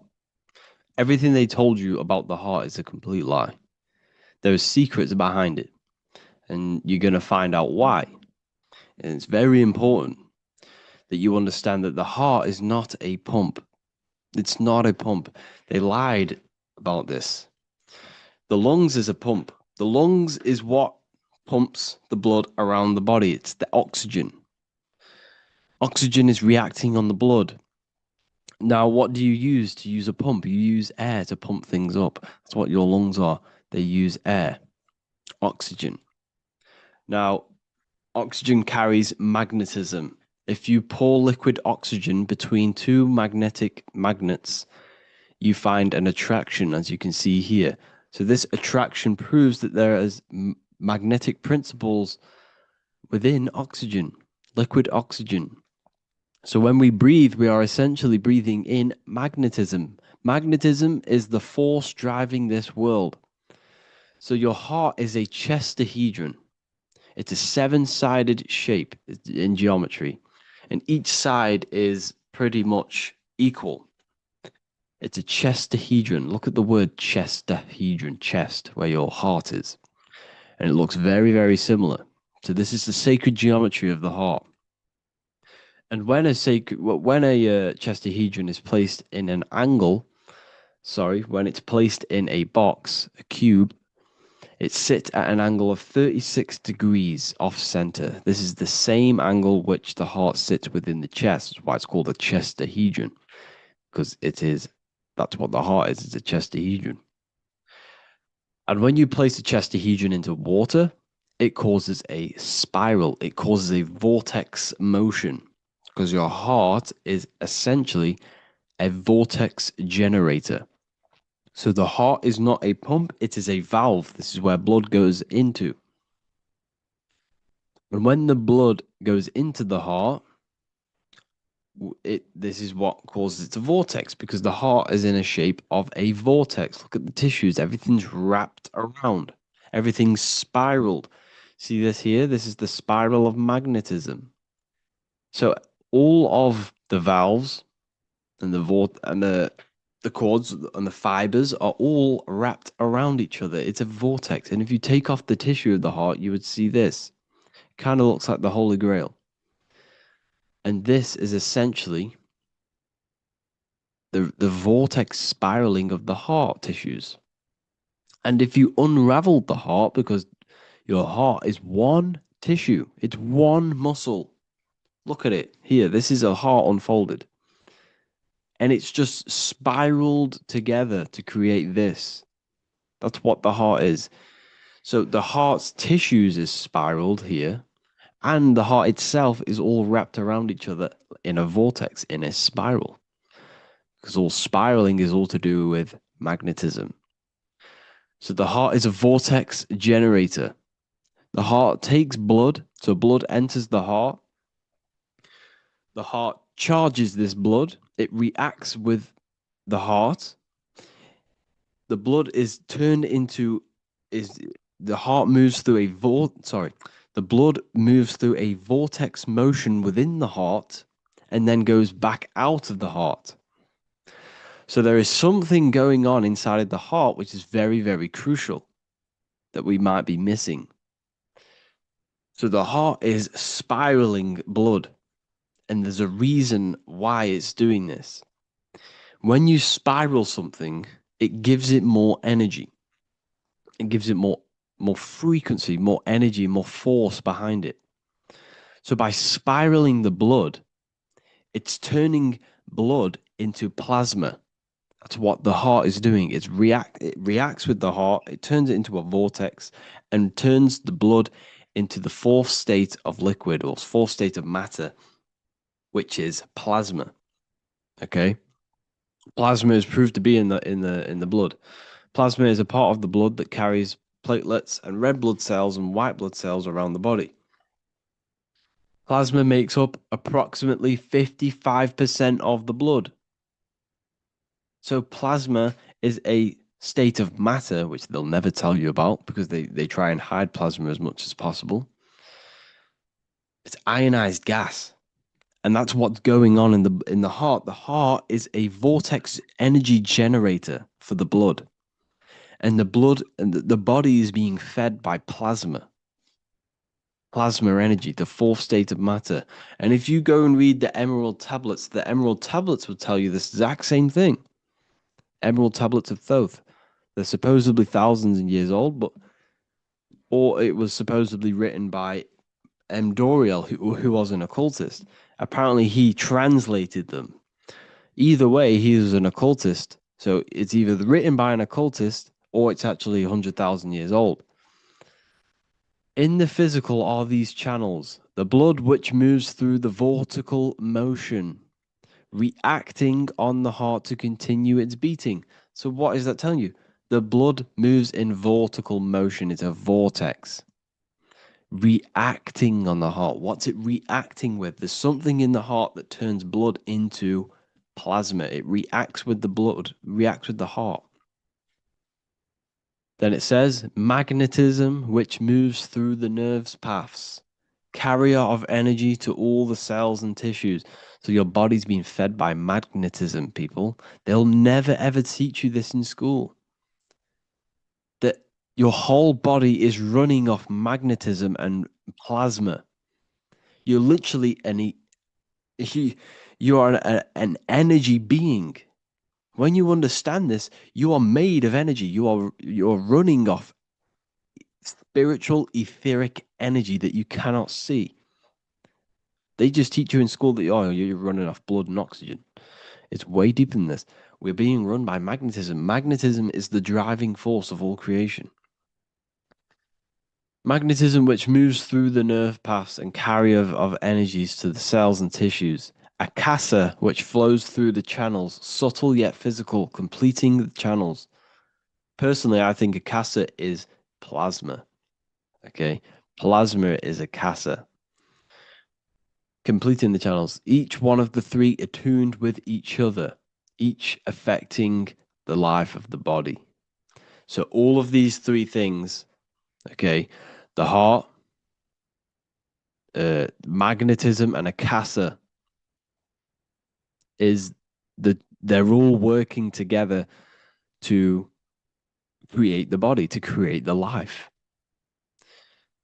Form they the skeletal framework through which the subtle ether flows. So it's telling you ether is real. Ether is the substance that connects the physical and the astral. It's your etheric body is where your chakras are. So your chakras are your etheric energy body. And these energies, these 7 energies, is what gives life to the physical form. They feed energy into the physical form. So the ether, subtle yet physical, is charging the body through the skeletal framework. So it's telling you this, and even the word heart has ether within it if you just rearranged A and the E. Put the H on the beginning of, put the H on the end of heart and you get earth. Because what the heart is actually doing, it's taking the energy of the electromagnetic field around us, which is everywhere, that everything is filled with magnetism and electromagnetism. The earth is a giant electromagnetic torus field, and all of this energy from the center is feeding directly into your heart. Because the center of this earth is the heart of the earth. The center of you is your heart. And the center of the aura borealis, whatever you want to call it, this energy that's emitted from the center of this earth is feeding directly into you. And your heart is transmuting this energy from the earth to react with your blood. And your blood is then feeding your physical body through plasma. That's what's going on. You yourself and your heart is directly connected to the earth. That's why your heart rearranged its earth. You're directly connected to the cosmos. Everything they do to poison you and give you all this stuff is to keep you disconnected from the universe. You yourself are the universe. Your body is directly in correlation electromagnetically with the earth. So the heart is the balance. That's how you connect with things, through the heart. Okay. Here you see Jesus with the Sacred Heart, always pointing at the heart. Matthew 6:21, for where your treasure is, there your heart will be also. What's that telling you? What's your treasure, your goal, what you're doing in life? There your heart will be also, because your heart is a guide through this lifetime. Your heart has an intelligence. Every single organ in your body has consciousness, and you think with it. You can think with these different organs. You can think with the brain. You can think with the heart. You can think with, the reproductive area. That's why, everyone always says you're thinking with your penis. For if you're a man, you know about this. People say that. That's just a saying, but it's true. You think with these body parts, people, and your heart is a guide. It knows everything that's right. It knows the things that you need to do. So that's why your heart is called a chest, because your treasure chest is in the chest. Sorry, your treasure is in the chest. And what's the treasure? Your heart. All of the wisdom, all of the understanding, all of the guidance is inside of that heart. And you need to follow your heart. That's why we say follow your heart, to find your treasure in this life. Find your purpose. That's what your treasure is, your purpose in this life. So the heart is also producing your electromagnetic field around your body. And the heart is all to do with emotion. So thought happens in the mind, which is not the brain. Then the thought in the mind produces brain activity, electrical signals, and then these electrical signals are sent to the heart, which produces an emotion. So essentially, the brain and the heart are directly connected. You need to sync them. You need to sync the brain and the heart. Why? Because you need to be thinking with emotion behind it. If you think with lack of the heart thinking, also, if you think without the heart, you are only thinking for yourself and not for the empathy of others. You have to think before you take action of the emotion of others and have thought of people's feelings behind. So you must sync the heart and the brain. The actions you must take must be in line with your heart. Your heart tells you everything. Before you do something, you can feel whether it's right or wrong. You can feel it deep down within you. When you quieten your mind, you can feel it. Where when you're doing something wrong, especially when you're a child, because as you get older and you constantly do negative things, then yes, you can block out the heart completely. But deep down within people, they know what they're doing and they know whether it's right or wrong. You feel horrible when you do something bad. You feel it inside of you. And Manly P. Hall said, every time you go against the heart, you are destroying your electromagnetic field. It kills the magnetism of your body every time you go against it. Obviously, I don't know if this is true, but I agree with this. Manly P. Hall was an enlightened individual who understands the anatomy of the body, understand all of the occult things. And essentially, every time you go against your heart, you are killing the magnetism of your body, your cells, and everything about you. Because your whole body is magnetic. You have magnetic attraction all over you. So there's a saying, well, obviously in Christianity, what happens in heaven happens on earth. Well, what happens in the brain happens in your heart. Heaven is the head, earth is the heart. Every thought you think produces an emotion in the heart. Every single thought triggers an emotion. You know, when people say they got a broken heart, because all of that emotion is in the heart. Not in the heart, but in the invisible intelligence behind the heart. You must understand there's a consciousness, an invisible spiritual consciousness behind every physical thing. So your brain is dual, your heart is single. Your brain consists of two hemispheres. So when it comes to decision making in the brain, there can be confusion between the left and right hemispheres. This is why when people are confused. But the heart is a singular organ.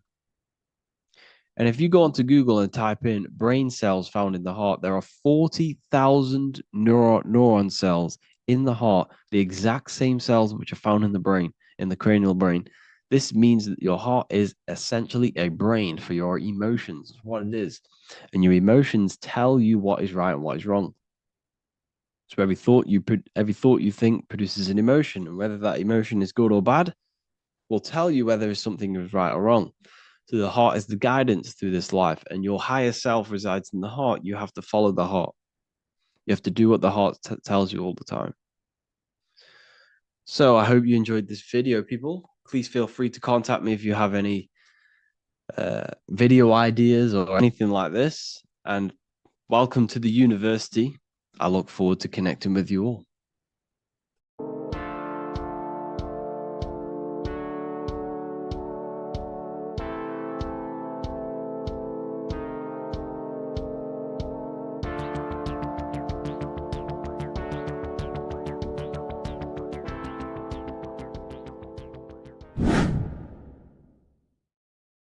What is up, people? How are we all doing? Today, we're talking about the flat earth cosmology. So let's jump straight into this. Please drop a follow and leave a like to help the algorithm. So we live in a torus field. Everything's made out of torus fields. And every torus field has motion. It's what it is. It's the motion of energy.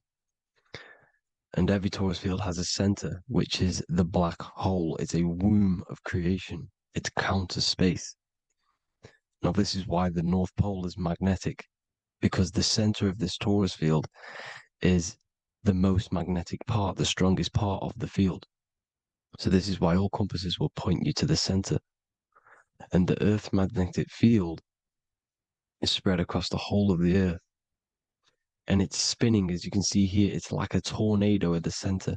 And this tornado is the force which is spinning the sun and the moon around us.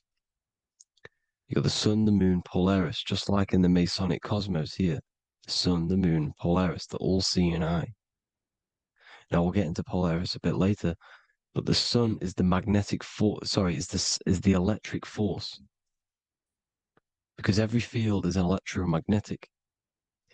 Now, the sun is electric. It's positively charged. It's gonna give you energy. It's feeding energy. The moon is more magnetic energy, which is taking your energy away from you.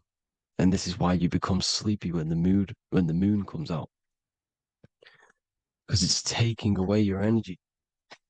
So these two forces is the balance. It's the yin and yang.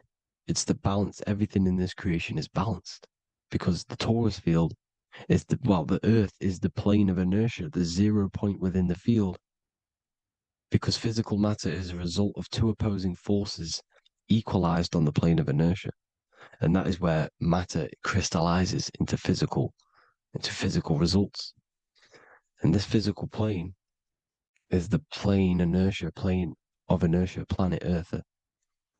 And at the center of this plane is the black hole, the womb of creation. And outside of this black hole gives birth to light. So the torus field is constantly rotating, going into counter space, the black hole, and then out of counter space gives birth to the white hole, white light. You see? So it's going around, black hole, birth again, black hole, birth again. And it just keeps going around. It's an infinite cycle of energy.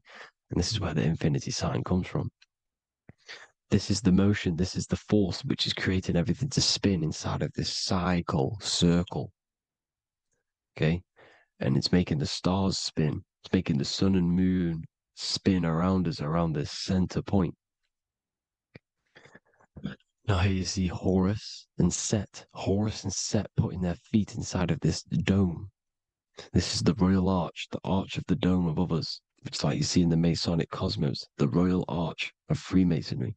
This is the dome above us, the firmament that the Bible talks about. You see, they're putting their feet in because Set symbolizes the moon and Horus is the sun. Horizon, Horus. Horus is rising, the sun. So they're both putting their feet around this center magnetic pole, which is the pole, North Pole. And above the North Pole, you have Polaris, the pole of electromagnetic energy. You see? And this is how we get the sun and the seasons. Because the sun, for us, when it becomes summer, it's on the Tropic of Cancer. Then it spirals outwards, going out and out and out, then goes to the Tropic of Capricorn. That's winter for us. Then it comes back in and creates summer again. So it's constantly spiraling around this center magnetic North Pole. You see? So this roof above our heads is the firmament, and this is what they've taken off of us. They haven't physically taken it, but mentally they have taken this away from you. It's a female energy, and this is what the Egyptians called Nut, the sky god Nut.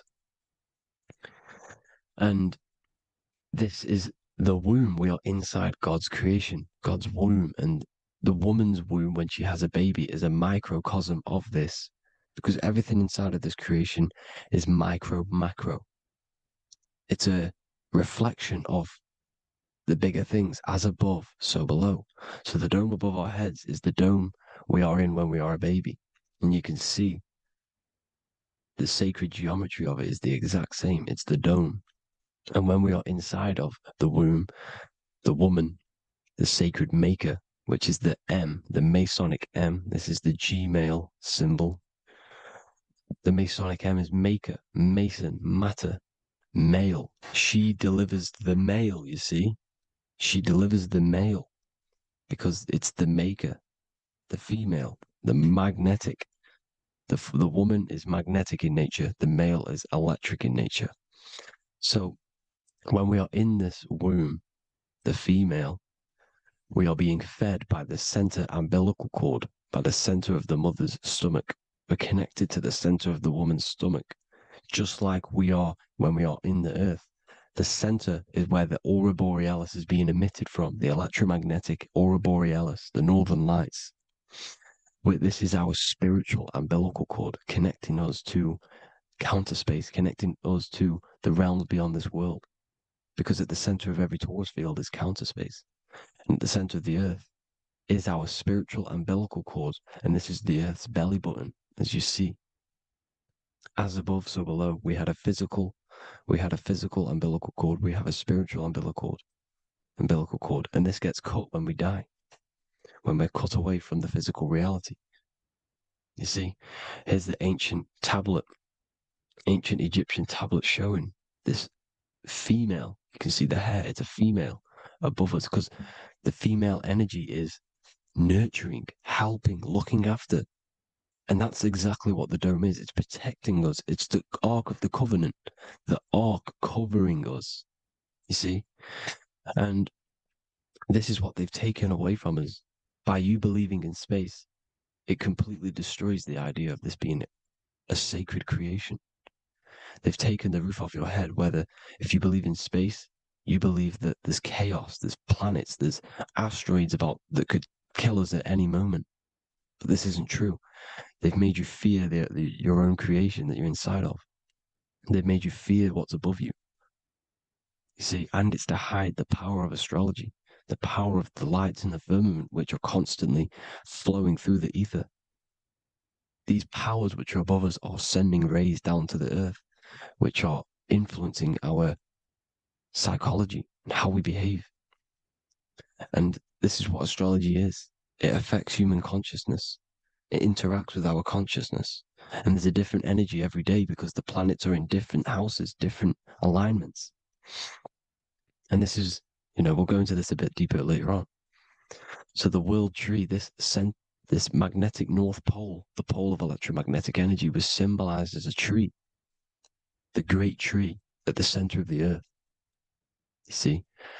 And this tree is symbolized everywhere. You can see here how the center person, this Egyptian person, is holding up the sky. This is the North Pole, the hyperboloid, at the center of every torus field. And this tree was in the Mayan cosmology. This is an ancient depiction. This is the torus field. There's the plane of inertia. Here's the center tree. Here's the tree in the center, the magnetic North Pole, the woman holding the stars. Here's the Hindu with the two birds symbolizing the sun and the moon revolving around this center tree. The Mayan tree, his Horus and Set around the North Pole. They all knew this flat earth cosmology. They knew these secrets. It's so sacred you understand the creation that you're inside of. Because if you don't, you'll be led astray. You don't know where you are. You're lost. You see? And here's the Masonic art with the rays of the stars coming down with the tree in the center. So it was personified as a tree.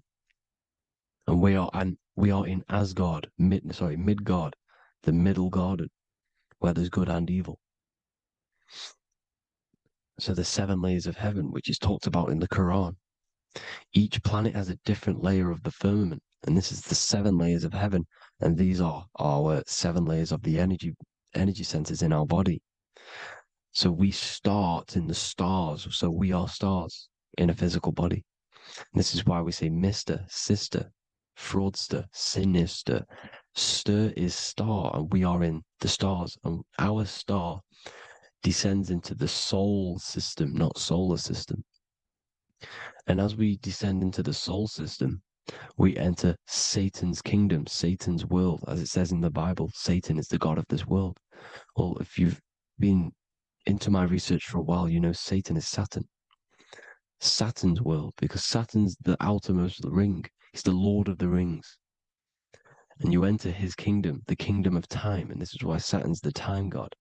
As soon as you go past the rings of Saturn, you're now in the soul system. You're now in time. You're now bound by space and time. And you're bound to the earth plane, the heart. Earth is heart. It's a rearrangement, it's an anagram for heart. And the heart of the electromagnetic color spectrum is green, and that's why the earth is green. And above green is blue, and this is why the sky is blue. In order to go to heaven on the macro scale, you have to go through the blue sky, through the 7 layers of heaven. In order to reach heaven in your body, whilst you're here, you have to go through the blue chakra to your head, which is heaven. It's micro, macro. Everything is micro, macro inside of this creation. It's an ancient, I think this is a French image, piece of art from the ancient French, with obviously the 7 layers of heaven, which they all depict. And notice how it's like a dome. We'll go into this dome symbolization, the Royal Arch of Masonry, which is next. But these 7 layers of heaven give us the 7 metals, the 7 days of the week, the 7 diatonic tones, the 7 chakras, the 7 everything. It's God's favorite number. And this is why the Masons use the G inside of the compass, because the G is the 7th letter, and God starts with G. You see? So it's 7. God is 7. Here's another depiction of the heart, the soul system, the 7 layers of heaven. La Fermente. You see, La Firmament, with the stars on the outermost layer. Here are the 7 planets. Jupiter, Mars. La Sophie, the sun. La Luna, the moon. So, Saturn. So we are in the heart of this soul system. In order to ascend, we need to ascend up our chakra system, reach 144,000 hertz, God consciousness, the God man. You have to unfold God man, master of the mind, mastery of the mind. So, what are the stars?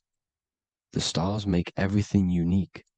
The stars are constantly rotating around the center, magnetic North Pole, the tornado at the center, which is stirring everything. It's stirring the ether.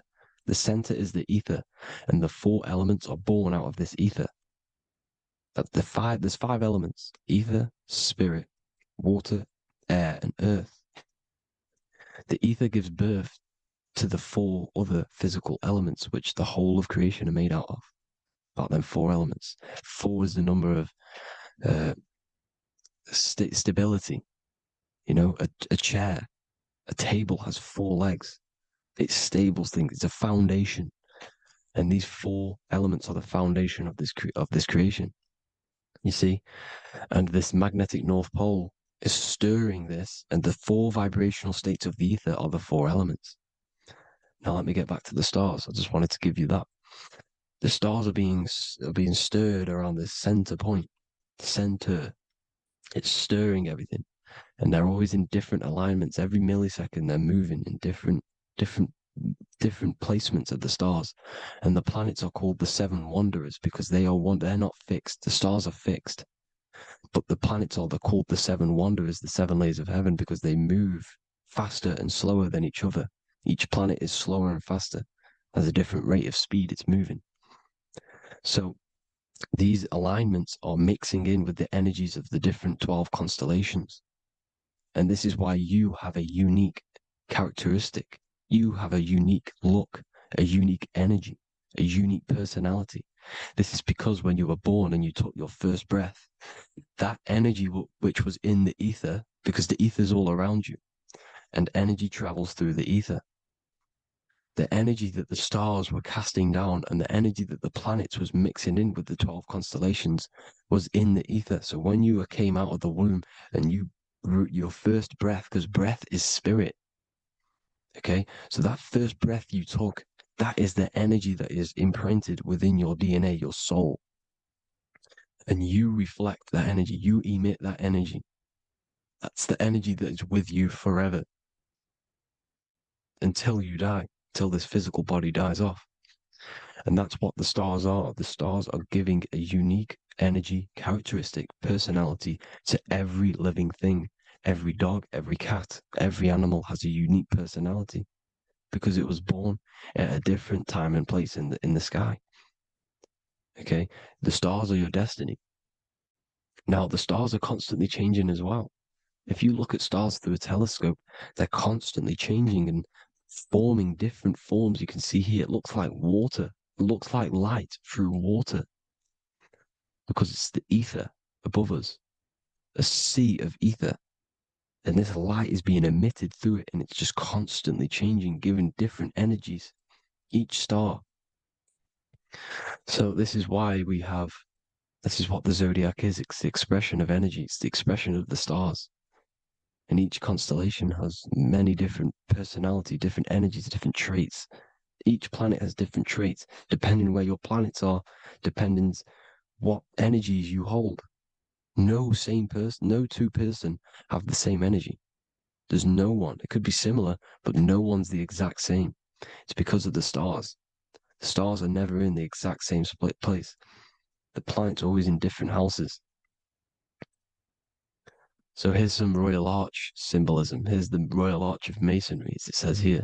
The sun and the moon, the constellations. Here's Cancer, the 7 planets, the 7 stars. Here's the Royal Arch. This is the firmament. Here's the duality. Black and white, duality, good and evil, rest and motion, dielectricity, magnetism. See? So this is what the Royal Arch is. It's symbolizing the cosmic dome above us. The womb we're in. We're inside God's womb. And here's George Washington, the Freemason, inside of the Royal Arch. You see? With the G, the Masonic G, God, 7. Here you see another depiction of George Washington with the stars in the dome above his head, his Polaris, the sky vault, Polaris. We'll get into that later. Go inside of all of your ancient churches, you will see the dome. Go to the Vatican, you'll see the dome. All of your ancient churches have this dome because it's the dome above your head. The ancients knew this. This was known. We did not live in space. It was known back then. They all knew. This is Crown Court, which is one of the most important courts in the UK. You can see it's clearly so much Masonic symbolism. You've got the 4 pillars of Masonry. The Royal Arch is like an arrow pointing upwards to Polaris. As the Disney World is under a dome. In his Polaris, the sky vault. You see? and also 666 in the symbol. Here's more 7 layers of heaven. Here's an ancient depiction. The firmament. Here's the astral plane outside of the firmament. The royal arch. You see, it's everywhere. Here's Polaris, the 8-pointed star. Polaris is in between the sun and the moon. It's at the center of the Taurus field. And Polaris corresponds with the pineal gland as well because it's the all-seeing eye. See? So is Polaris, the 8-pointed star, which is at the very top. It's the very center. It's on top of the North Pole. And it's an 8-pointed star that's always symbolized as an 8-pointed star. Here you see the Vatican. The Vatican is a giant key with an 8-pointed star. See, it's a key. Here's the dome. Here's the space delta, the USA space delta logos. Here you see the Egyptian god looking from the center of the North Pole, looking upward to an 8-pointed star, Polaris. An arrow pointing up to Polaris. Here's another, the bear holding a key with an arrow up to Polaris. 7 holds the key to Polaris. Here's an eagle holding a key above the North Pole to Polaris. Polaris, and here's another one. There's another bird, like a dragon, holding a key to Polaris. Because Polaris is definitely something to do with leaving this creation. Okay, maybe, I can't say for sure, but maybe it's to do with ascension, and this is why the Vatican hold the key to the 8-pointed star. And this is why the space, well, we all know space is a lie, but they're showing Polaris and its sacred symbology. Maybe it's to do with something leaving this creation, going to another. Here's some North Pole symbolism. As above, so below. See the four seasons of the Big Dipper constellation going around Polaris. This is Polaris, this is the Big Dipper constellation, and this is the swastika. This image gives us the swastika, because all the symbols we use are created in nature. They're created somehow in nature. This is how we get them. As above, so below. This is the map of the North Pole with the 4 rivers looking like the Big Dipper constellation. It's the Masonic, here's the ancient cosmology with the 4, you see the 4 islands, Mayan cosmology, 4 islands. This is the alchemical symbol for Earth, 4 sections. The windows, because the center of the North Pole is a window to another dimension. The 4 lucky 4-leaf clover, which is supposed to be lucky. It's just, it's truth in plain sight. And here's Hitler looking at 2 flat Earth maps. So this swastika has been used for thousands of years, thousands and thousands of years. And it's symbolic for the most sacred land on this plane, the North Pole. Shambhala. Do some research on Shambhala, people. It's a it's a Hindu mythology about the sacred lands at the center of the earth. And it's known to be full of enlightened beings. And it's all symbolized at the center. You can see their paintings of Shambhala. It's all at the center, the North Pole. And it's known to be the most godly place ever, because it takes you to a portal to the higher places. And maybe this is something to do with Polaris, connecting you to this sacred land at the very center. But anyways, people, thank you all for tapping in. Hope you all learned something. Have an amazing day. Please follow, subscribe, like, all the links in the description for the courses, the PDF. Please have an amazing day. God bless.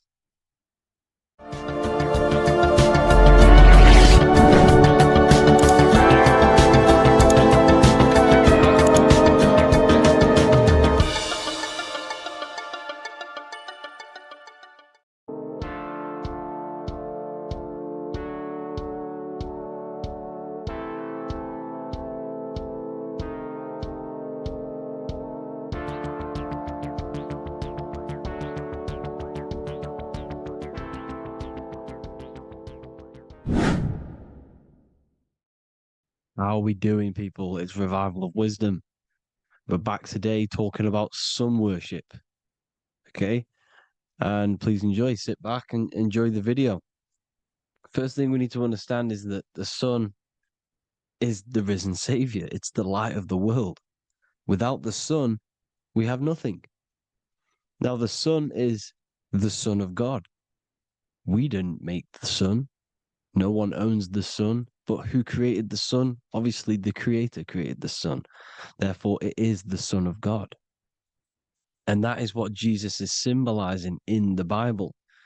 The Bible is a metaphorical story. That's why it's called the greatest story ever told, because it is a story about the sun, the zodiac. It's about you, the systems in the body. It's about everything that is sacred in this creation. Now you can see the suns behind Jesus' head in all of the ancient portraits, even the ones that are more modern. You still see a sun on the back of his head because he is the sun. He's the light of the world, our risen savior. And this is what Christians are lost because they don't realize it's a symbolic story and they think Jesus was a historical person. He's not a historical person. Okay, this is what we need to get out of our mind. This wasn't a historical person. It's the Son, our risen Savior. The Son is the soul. It's the soul of this creation. Because what is a soul? A soul is pure life force, pure energy. Whatever a soul inhabits, it gives life to. Like our soul feeds our body. The sun feeds the earth because the sun is a soul, and that's why the ancients called it Sol. Because it's the soul and it's in you and it's the light of the world. It's the light of everything. It gives life to all things. Here's Jesus and his 12 disciples. The 12 disciples symbolize the 12 zodiac signs. Aries, it rules the head region because the 12 zodiac constellations rule specific regions of your body. Aries, the ram, you have a cerebram in your head. This is Aries on the head of the table. His Gemini rules the arms and the lungs. The two twins, Gemini. He's holding up two hands for the two hands and arms. The twins. Cancer has a knife in his hand. It's not so clear, but he has a knife in his hand. Cancer is the crab. Crabs have claws. And he's pointing at Virgo's Adam's apple, saying there's no Adam's apple there. It's a woman. Who's the sixth sign? The sixth sign is Virgo, the Virgin, the only woman in the painting. Now notice how there are 3 people in 4 groups for the 4 seasons and for the 3 months and 3 zodiac signs in each season: spring, summer, fall, winter.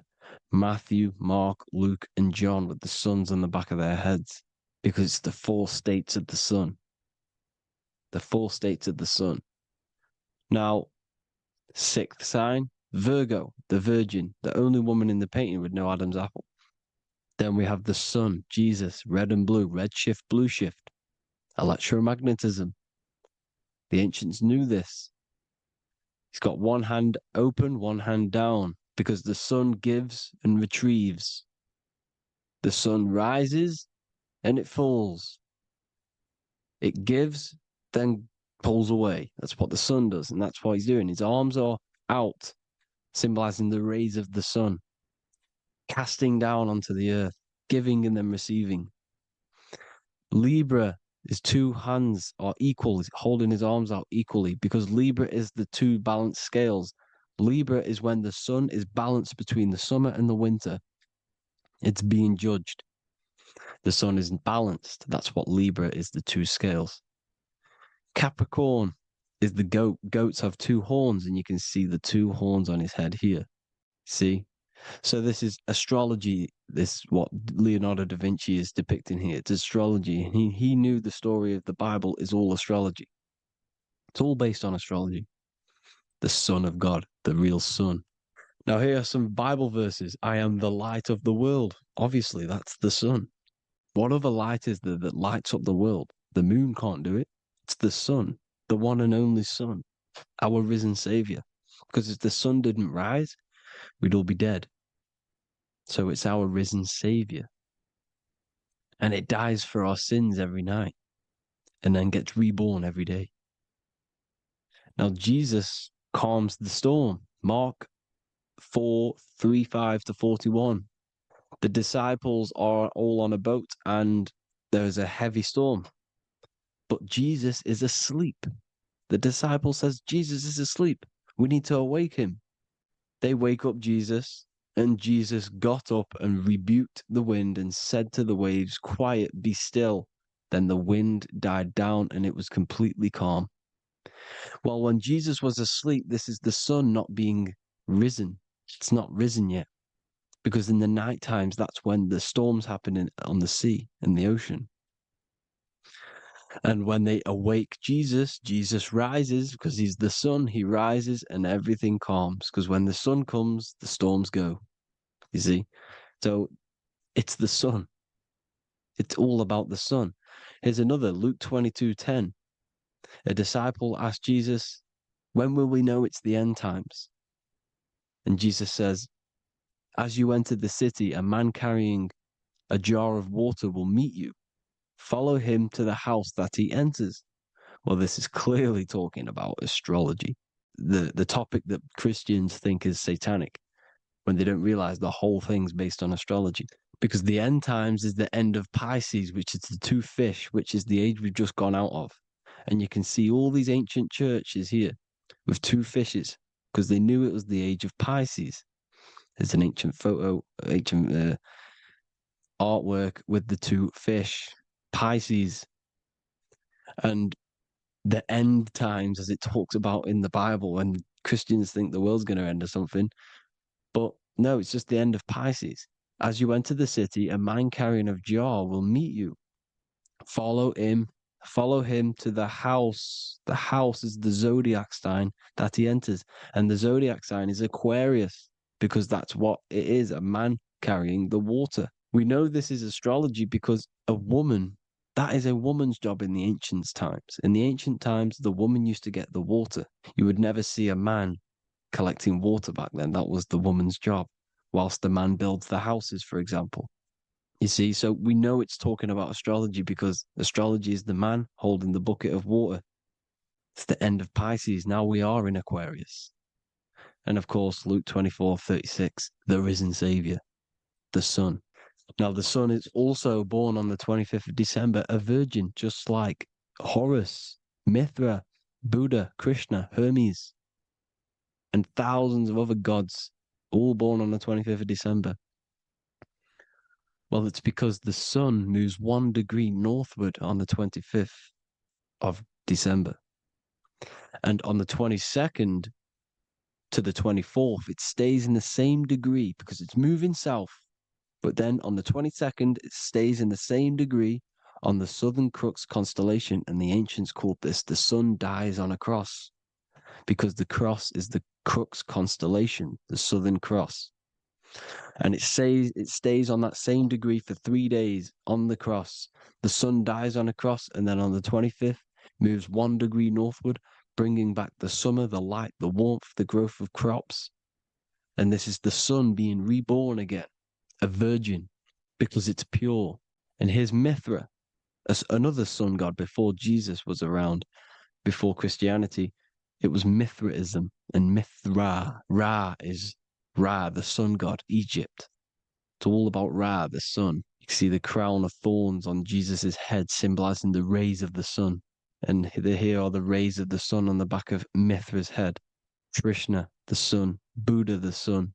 Horus, horizon. All born virgins, all did miracles, all resurrected. Dead for 3 days. Well, here he is, dead for 3 days on the cross. And resurrected, because it's the most ancient religion ever been on the face of the earth, the worship of the sun. And we should worship the sun, because without the sun we are nothing. The sun feeds us, feeds the earth, feeds everything. Without the sun we are nothing. It's been reversed, and now we're worshipping man. When we're worshipping a man called Jesus, was never real. It's all about the sun, the most high, the most powerful, potent, celestial body in the sky, the orb that feeds us every day. It dies for our sins and rises every day. It's the sun. Now, on the Holy Communion Day, it's the worship of the sun. They give out many suns. Here's Jesus holding a sun. And they raise the sun on Sunday because they go to worship their sun god on Sunday, not Saturn Day, not Moon Day, Monday, but on Sunday when the sun is exalting. And they hold suns up above their heads because the sun rises. They're symbolizing the sun rising above their heads as savior. It's the sun. It's the Holy Communion Day. And here's Jesus giving a piece of himself to the children. It's the sun, the light.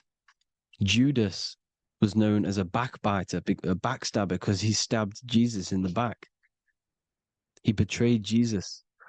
Well, this is just another astrological story about the constellation Scorpio, because the Scorpio is the J, looks like a J. J for Judas, the scorpion, the backbiter. Scorpions backbite, they bite with their back. And what does Judas do? He betrays Jesus by kissing him to let the warriors know who they need to get. So he kisses Jesus and Jesus gets stabbed in the back. Well, when you get stung or bit by a scorpion, they leave like a kiss. So Judas kisses him and gets betrayed. Well, this is because the sun, when it hits Libra, it's balanced. The sun is balanced because it comes through summer. Now the sun's starting to die. The sun's starting to die. It hits Libra. And then as soon as it hits the Scorpio, it gets betrayed because now the sun has to fall to winter and Saturn is there waiting to take over the darkness of the winter. So he gets stabbed in the back by Scorpio, Judas, the scorpion, the backstabber. You see, it's an astrological story. Here's Mary. Mary means marry, which means pure. The sun is pure. No one gave birth to the sun but the God. And it's born every day. It's born every day on every year. It's born pure. There was no controversy. There was no, activity for the sun to be born. It's pure.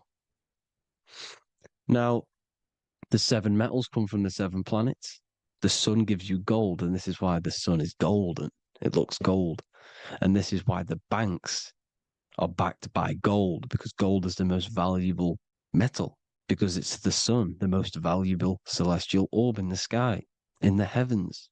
Well, here's Jesus, another ancient symbol of him being crucified on the cross with the big sun, the Southern Crux constellation. The sun dies on the cross constellation. And if you go to the old etymology dictionaries, you will see sun and son is the same word. They come from the same etymology roots. You can use them for no matter what, but they've been confused today. But if you go back to the old dictionaries of etymology, they are interchangeable. You can use them. Son, sun, sol, it's all the same thing. The 12 disciples, 12 brothers of Joseph, 12 tribes of Israel, 12 breastplates on the stones, because it's all the 12 astrological signs. They could have used any other number, but there's 12. Because 12 is the mind, which is God. 7 is the number of matter, which is man. 7 energy centers in the body. 12 cranial nerves in the brain, because it's the mind. 12 is the 12ness. The zodiac is literally the mind of God, the signs of God. Now here we see here, Job 38, 31 to 33. Can you lead forth a constellation in the season? He's asking you, can you read the sky? Can you read the heavens? Canst thou bring forth the Mazzaroth in its season? Mazzaroth means 12 signs, the zodiac. Why did they translated every single Hebrew word in the Bible into English, but they decided to leave out Mazzaroth? Why? It's because if that said zodiac, Christians would have a different view on the Bible, but they leave that out. But Mazzaroth actually means the 12 signs, the zodiac, and the stars means sign. The word stars means sign because the stars are signs, things to come, which is off in Hebrew, which means sign, things to come. You see a sign on the road, it's something coming. But God is saying, what does he say? To qualify as a director, a judge of man's life on earth, one must be able to govern the heavenly bodies that rule the earth. It's telling you to read the heavens. We need to read the heavens. Astrology, the 12 zodiac signs, the mind of God. It's telling you, read the Mazzaroth, read the zodiac, because they are things to come in your life. They are signs. It's not satanic, it's made by God. God said, let there be lights in the firmament of the heavens to divide the day from the night, and let them be for signs. Signs are things to come. The 12 zodiac signs. It's all about astrology. Here's Mary holding the sun. His son, her son. It's the sun in the sky. The one and only, the most high. The soul, the solo because it's on its own. The most powerful, Ra, radiance. Here's the Pope holding the sun. All three popes holding the sun because they're sun worshippers and they know the true meaning and origins behind Christianity. Sun worship. Here's the Vatican. The Vatican is a sundial. Yes, this is literally a clock. Your watch is a sundial. It's got 12 sections on it for the 12 zodiac signs. 12 hours, 12 Horuses. Now here you see Jesus walking on water. Well, it's the sun, and here's the beard of the sun. Here's the pyramid of the sun, the illuminated one, the all-seeing eye, the sun. Here's the Ankh. The sun creates these symbols. The ancients knew this. Now, when you see these headdresses, these are actually the days of procession of the sun. Aries, Cancer, Libra. It's all about the sun. Here's some more sun worship going back to Egypt. Ra, Horus, Osiris, and Set. Jesus and Satan is Horus and Set. The sun and Saturn. Saturn rules the winter, Satan. Jesus, the sun, the light of the world, rules the summer, rules the day. Satan's the night, Saturn's the night, the sun is the day. The evil brother, Satan. Well, Horus this is where we get the word hours from. There are 12 Horuses. The sun moves in 12 Horuses, 12 hours. Where's Horus? What hour is it? Where's Horus? His Ra, 12 noon, Ra, radiates, powerful, the most high sun. That's why he has a sun on the top of his head. These are the 4 states of the sun. Set, sunset. This is why we say sunset, because the sun is setting. His sunset, his Horus, horizon. The Horus is rising, Ra radiating, and the sunset. Then midnight is Osiris. Here's another ancient symbol for the sun, the scarab. Ra, the sun, scarab. It's got the word Ra in it because it's the sun. And here's the sun on top of the scarab with the wings. Because scarabs roll dung up hills and then they'll let it fall down the hill to gain more matter. To gain more bigger, like a snowball effect. And the ancients saw this as a process of the sun because the sun climbs up the hill and then it falls. So they used the scarab to symbolize the process of the sun. The sun climbs and falls. Here's an ancient Egyptian cat cutting off the head of the serpent. Well, the cat is cutting off the head of the serpent, symbolizes the sun cutting off the nighttime. When the sun rises, it cuts off the nighttime. It cuts off the serpent. The serpents represent darkness or evil. Oh, there's some more symbology of the sun and the heavens, the arch, the royal arch, the firmament, the sun inside the firmament. These are all ancient churches, and they all depict the firmament with the sun inside. Is the ancient cosmology, you see, because it's all about the sun. Everything's about the sun because the sun is our orb made for us to sustain life and this inside of this creation, inside of this firmament, the royal arch of heaven. Here's the Freemasons depicting it. Here's the Masonic Royal Arch. You can even see The zodiac signs, his Cancer, the checkered board. It's the royal arch of the firmament. Obviously, they don't want to tell you that. You live in space, apparently. Some more sun worship. Here's the beard of the sun on the water. They all have this long beard. And why do they say amen? Amen at the end of every prayer. Amen is a sun god, a creator god. It's all about the sun. So thank you all, people. Hope you all enjoyed. Hope you all gained some knowledge and insight. Please give me a follow, drop a comment, drop a like. Have a good day. Love you all.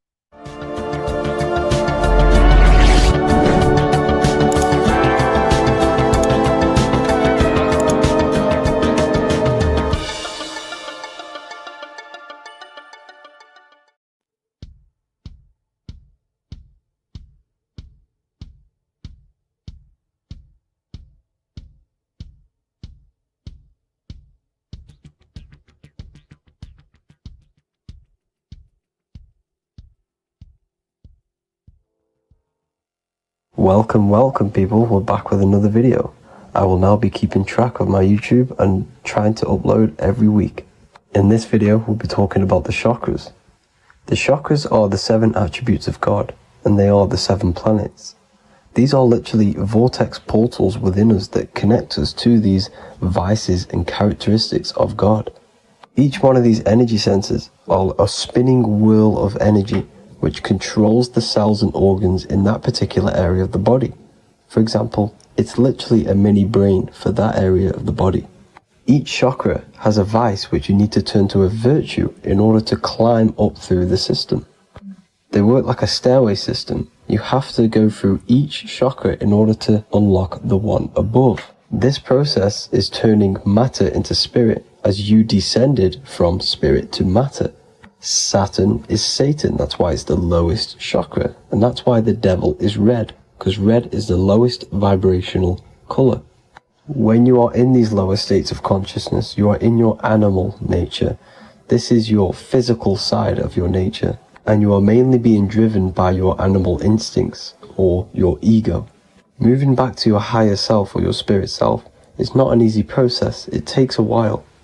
However, with discipline, consistency, and motivation, you can achieve this, and this is what the ancients called Christ consciousness. Once you have achieved this, it is basically a state of mastery of the mind.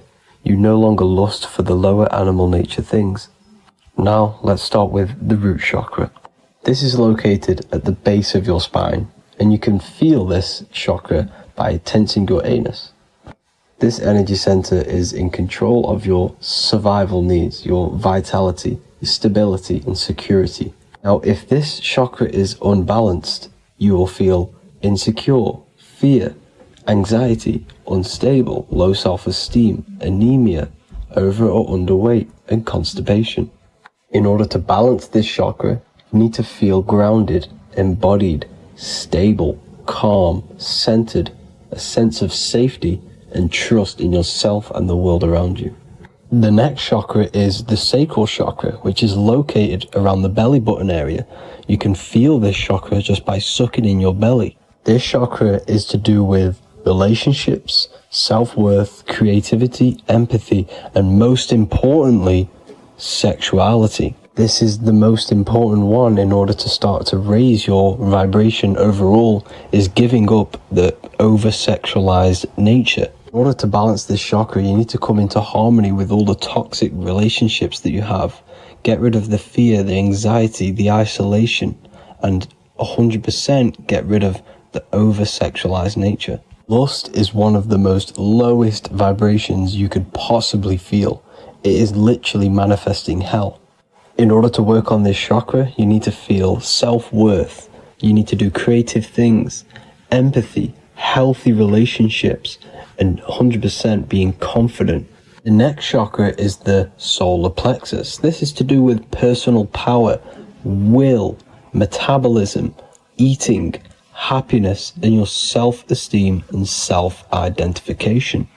You can feel this chakra just above your belly, below your ribs, and you can suck in this area. If this chakra is blocked, you will feel lack of confidence, difficulty in manifesting your desires, low self-esteem, misuse of power, misuse of dominance, weak will, and shame in yourself. Biggest one for this chakra is overeating, as it's to do with metabolism. If you are overeating, you are literally unbalancing a lot of your lower chakras, not just the solar plexus.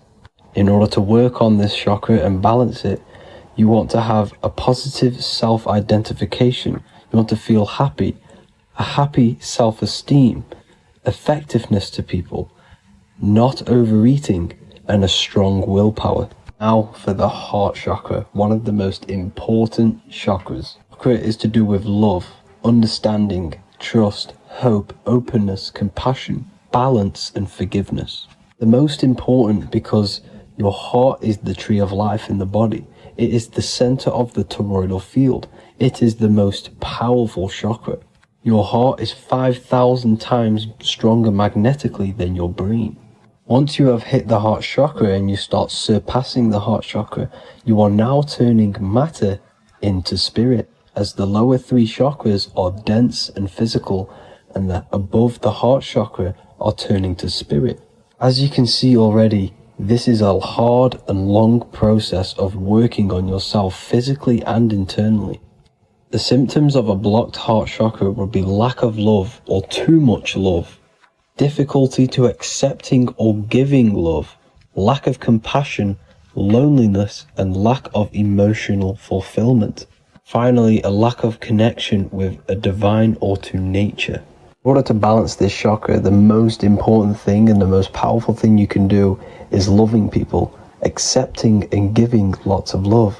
Second most important thing to balance the heart chakra is balance. You need a balanced life. You need balance in all aspects of your life. Now for the throat chakra. This is a very important chakra as it's to do with communication. A symptom of this being unbalanced is a lack of self-expression and putting on a front all the time, acting with the ego.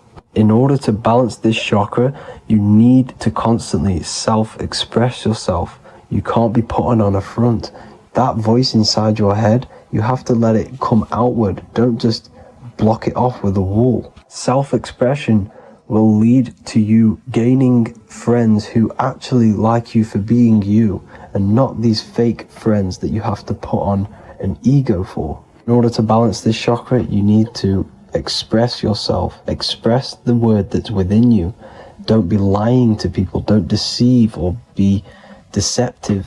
The next chakra is the third eye chakra. This is starting to get very advanced and you are coming very close to spirit. Just before we head on, I want to announce the PDF is now available, containing all the presentations I've ever made, all into a condensed 38-page PDF. The link will be below this video for you to access. And if you want to learn how to create reality using your mind, how to attract your desires, how to get out of the situation you are in, the link will also be there for the Manifestation Mastery course. Now for the third eye chakra. The third eye chakra controls the pineal gland, which is your first eye. It's to do with your psychic abilities, channeling, telepathy, astral travel, visions, and connection to the higher self. You need all of the chakras aligned to get the full potential out of your third eye or pineal gland chakra. For example, if you're astral traveling and you fear something, you will be instantly shot back to your body.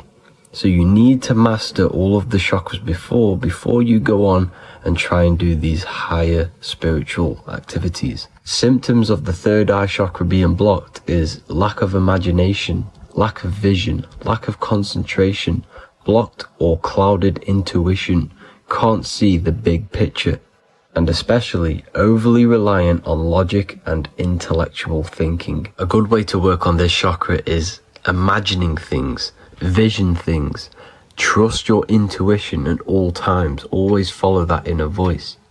Cut out the tap water which contains fluoride. Fluoride blocks the pineal gland. And cut out all junk food because all of this is affecting your pineal gland. When in meditation, you want to focus your eyes and your attention to the center of your head between the two eyebrows. This is where the pineal gland is located.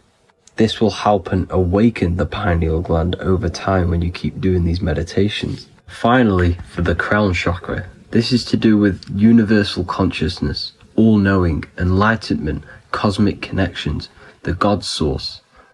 This chakra is blocked by being cut off from spirituality, plagued by the senses, being tricked into the five senses and being tricked into thinking you are the body. In order to work on this chakra, you need to feel grounded. You need to know yourself, your real self, the voice within you.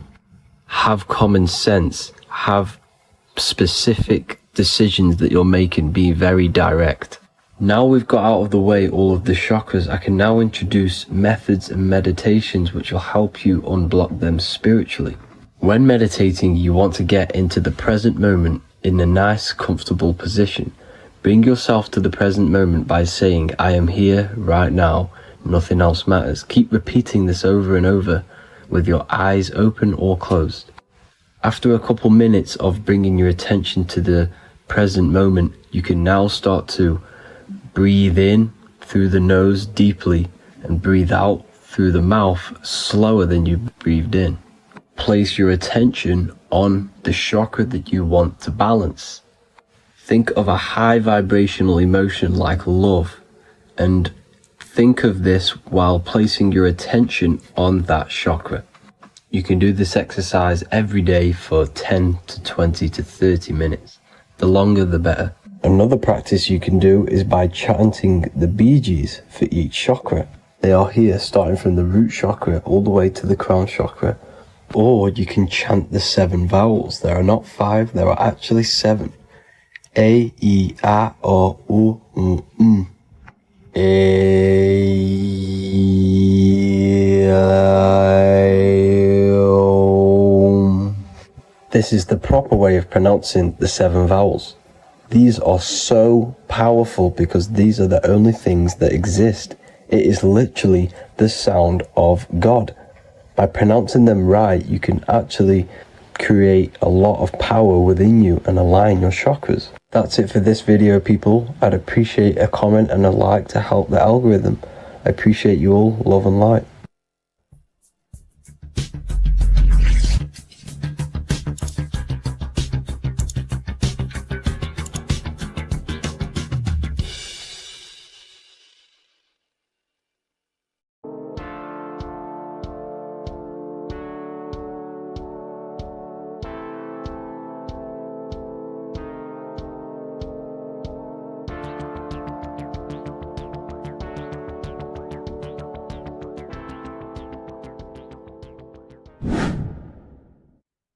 How are we all doing, people? It's Revival of Wisdom from the Wisdom Academy. Today we're going to be breaking down God, consciousness, and the higher and the lower self, and how to overcome the lower self. Now, the first thing you need to understand is that you are the invisible intelligence within the brain, within the body. This invisible intelligence is known as the mind. But you are not the mind. You are the observer of the mind, which is the soul, the invisible entity. The mind is your intellect, your intelligence. Now, the mind is, it's hard to put this in words, but the mind is something that gives you the ability to explore the universe. And this inner self is the I am. It's the quiet, the inner self, the voice you see in you hear in your head. This is why within spells high twin, inside, internal. The I is also the number 1, which is one line. Because the one and only, is the inner self, which is the I am. This is why you say, my name is Harry. You are not Harry, you are the I, the inner self, the intelligence. Okay, this is why Jesus in French is I am. You look with the 2 eyes and you see with the inner eye. I and I, the same thing. Okay, because the I inside is what gives you the perception of what you're looking at. So when someone's trying to explain something and then you catch on saying, I see now, it's because you're seeing with your inner eye, the one that gives you perception, gives you intelligence, gives you the ability to understand things.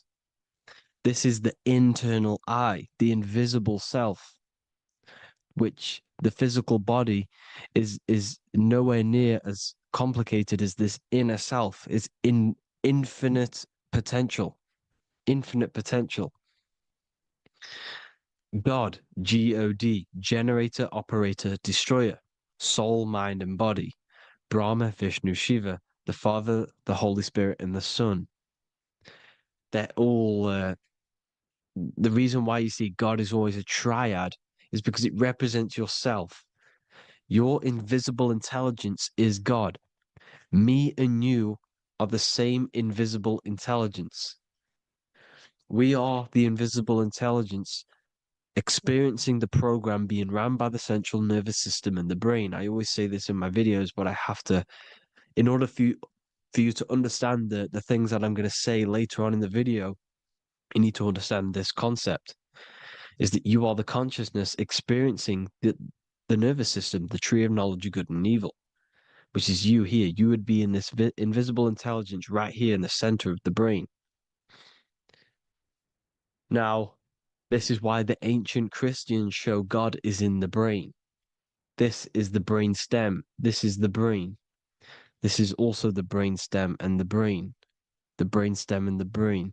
It's all depictions of the brain because the brain's the computer, the electromagnetic computer, which decodes the demands created by the invisible intelligence, the I, the inner self, you, your true self.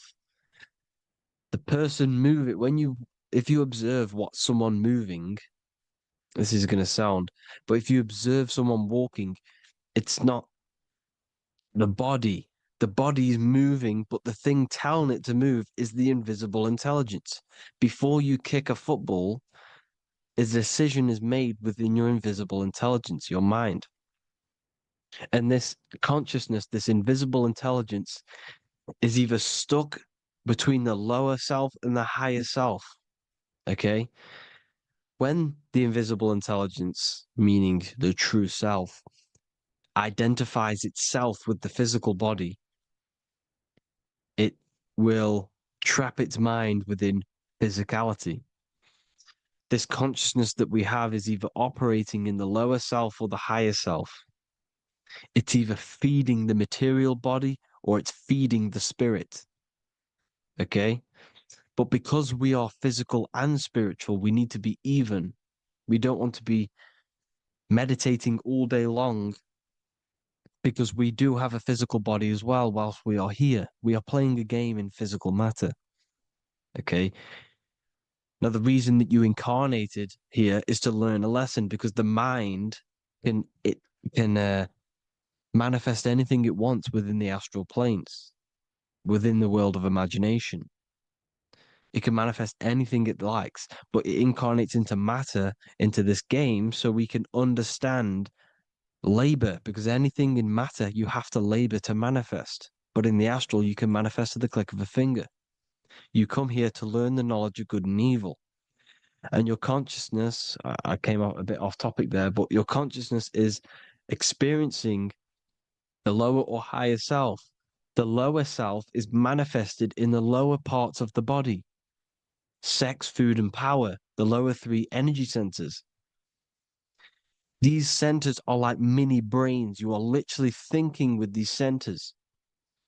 And when your mind is stuck within these lower centers, have you ever heard the term of thinking with your penis or thinking with your, as a man? Even females maybe, but mainly this is a boy saying you're thinking with your penis. This is a truth. It's truth in plain sight. You think with these energy centers.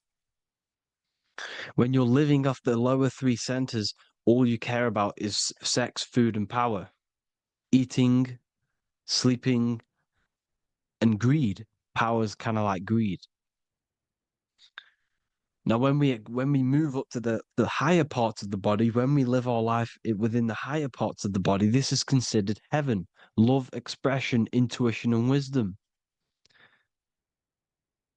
This is what we need to be aiming to do, moving out of the lower half of the body and living our life within the higher self, the higher parts of the body, thinking with the higher energy centers, thinking with love, expression, intuition, and wisdom, spreading love, expression, intuition, and wisdom to others. Heaven is even. This is why Jesus is pointing at the heart chakra, always pointing at the heart. Earth rearranged his heart because in earth you're manifested as a physical being. You're in the heart, good and bad. You need to be balanced between the good and bad. Because love can be a demon too. That's a whole nother video, but love can be a demon. Now, the seven chakras are known as the seven seals in the Bible. When the Lamb opened the seventh seal, there was silence in the heaven for about half an hour. This is a verse from the Bible. The Lamb is Aries, which is the higher brain, the cerebrum, the cerebram. Ram, Aries. Because when the Ram opens the seven seals, you enter the kingdom of heaven. Because these chakras seal your invisible intelligence. They seal your true self.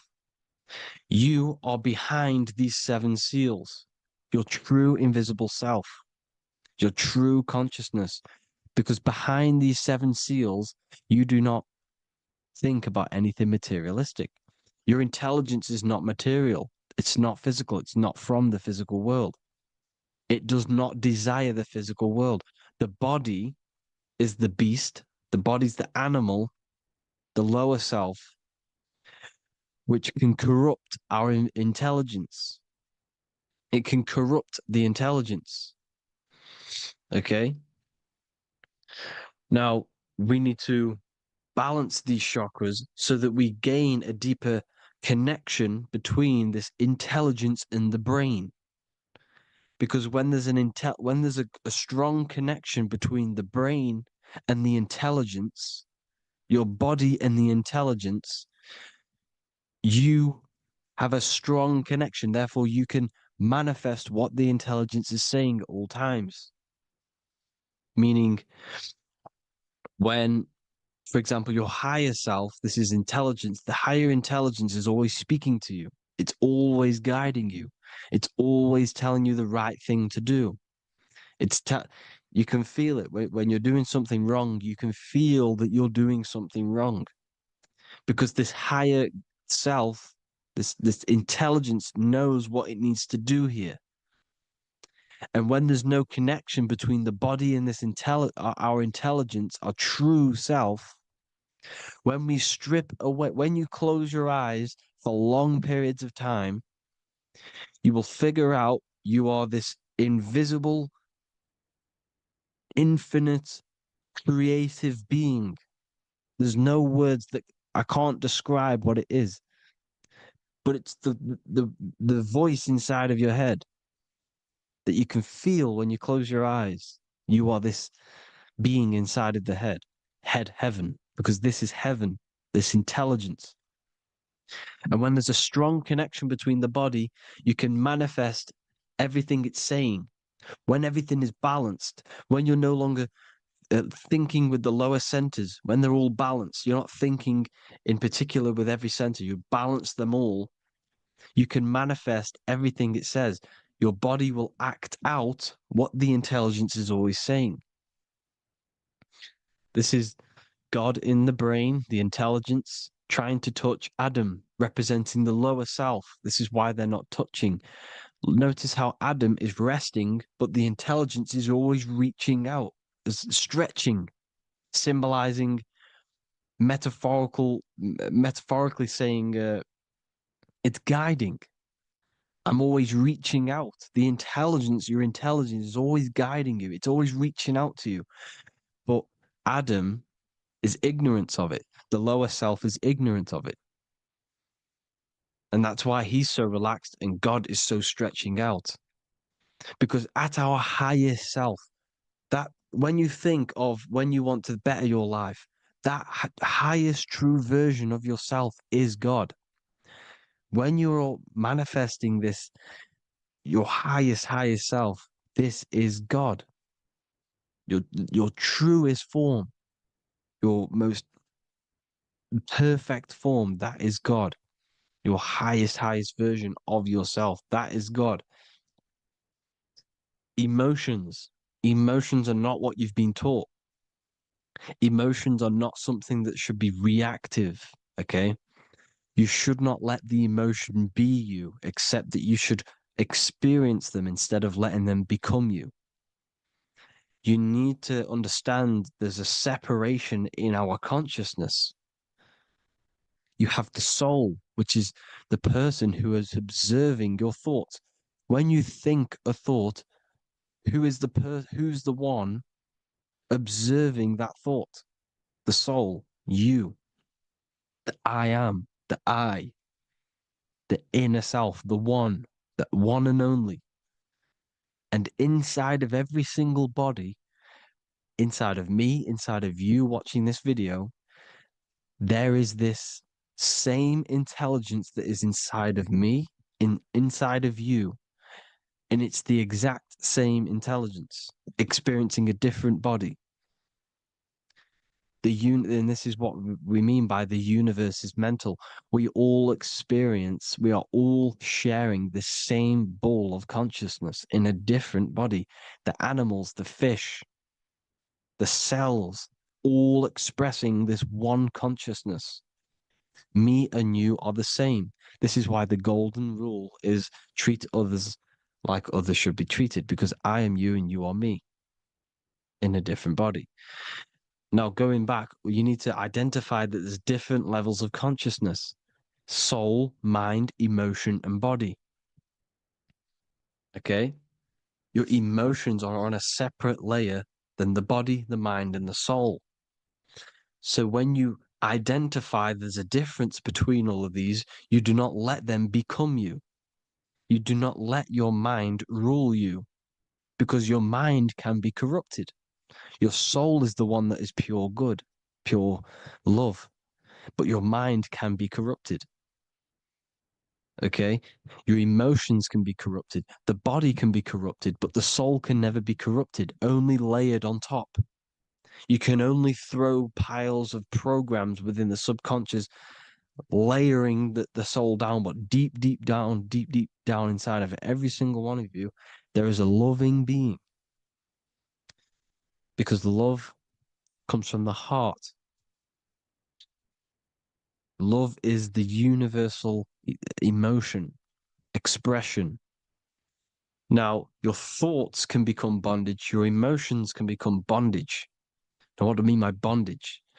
By conquering the lower self, we need to conquer our own mind, because the mind is what's manifesting the lower self.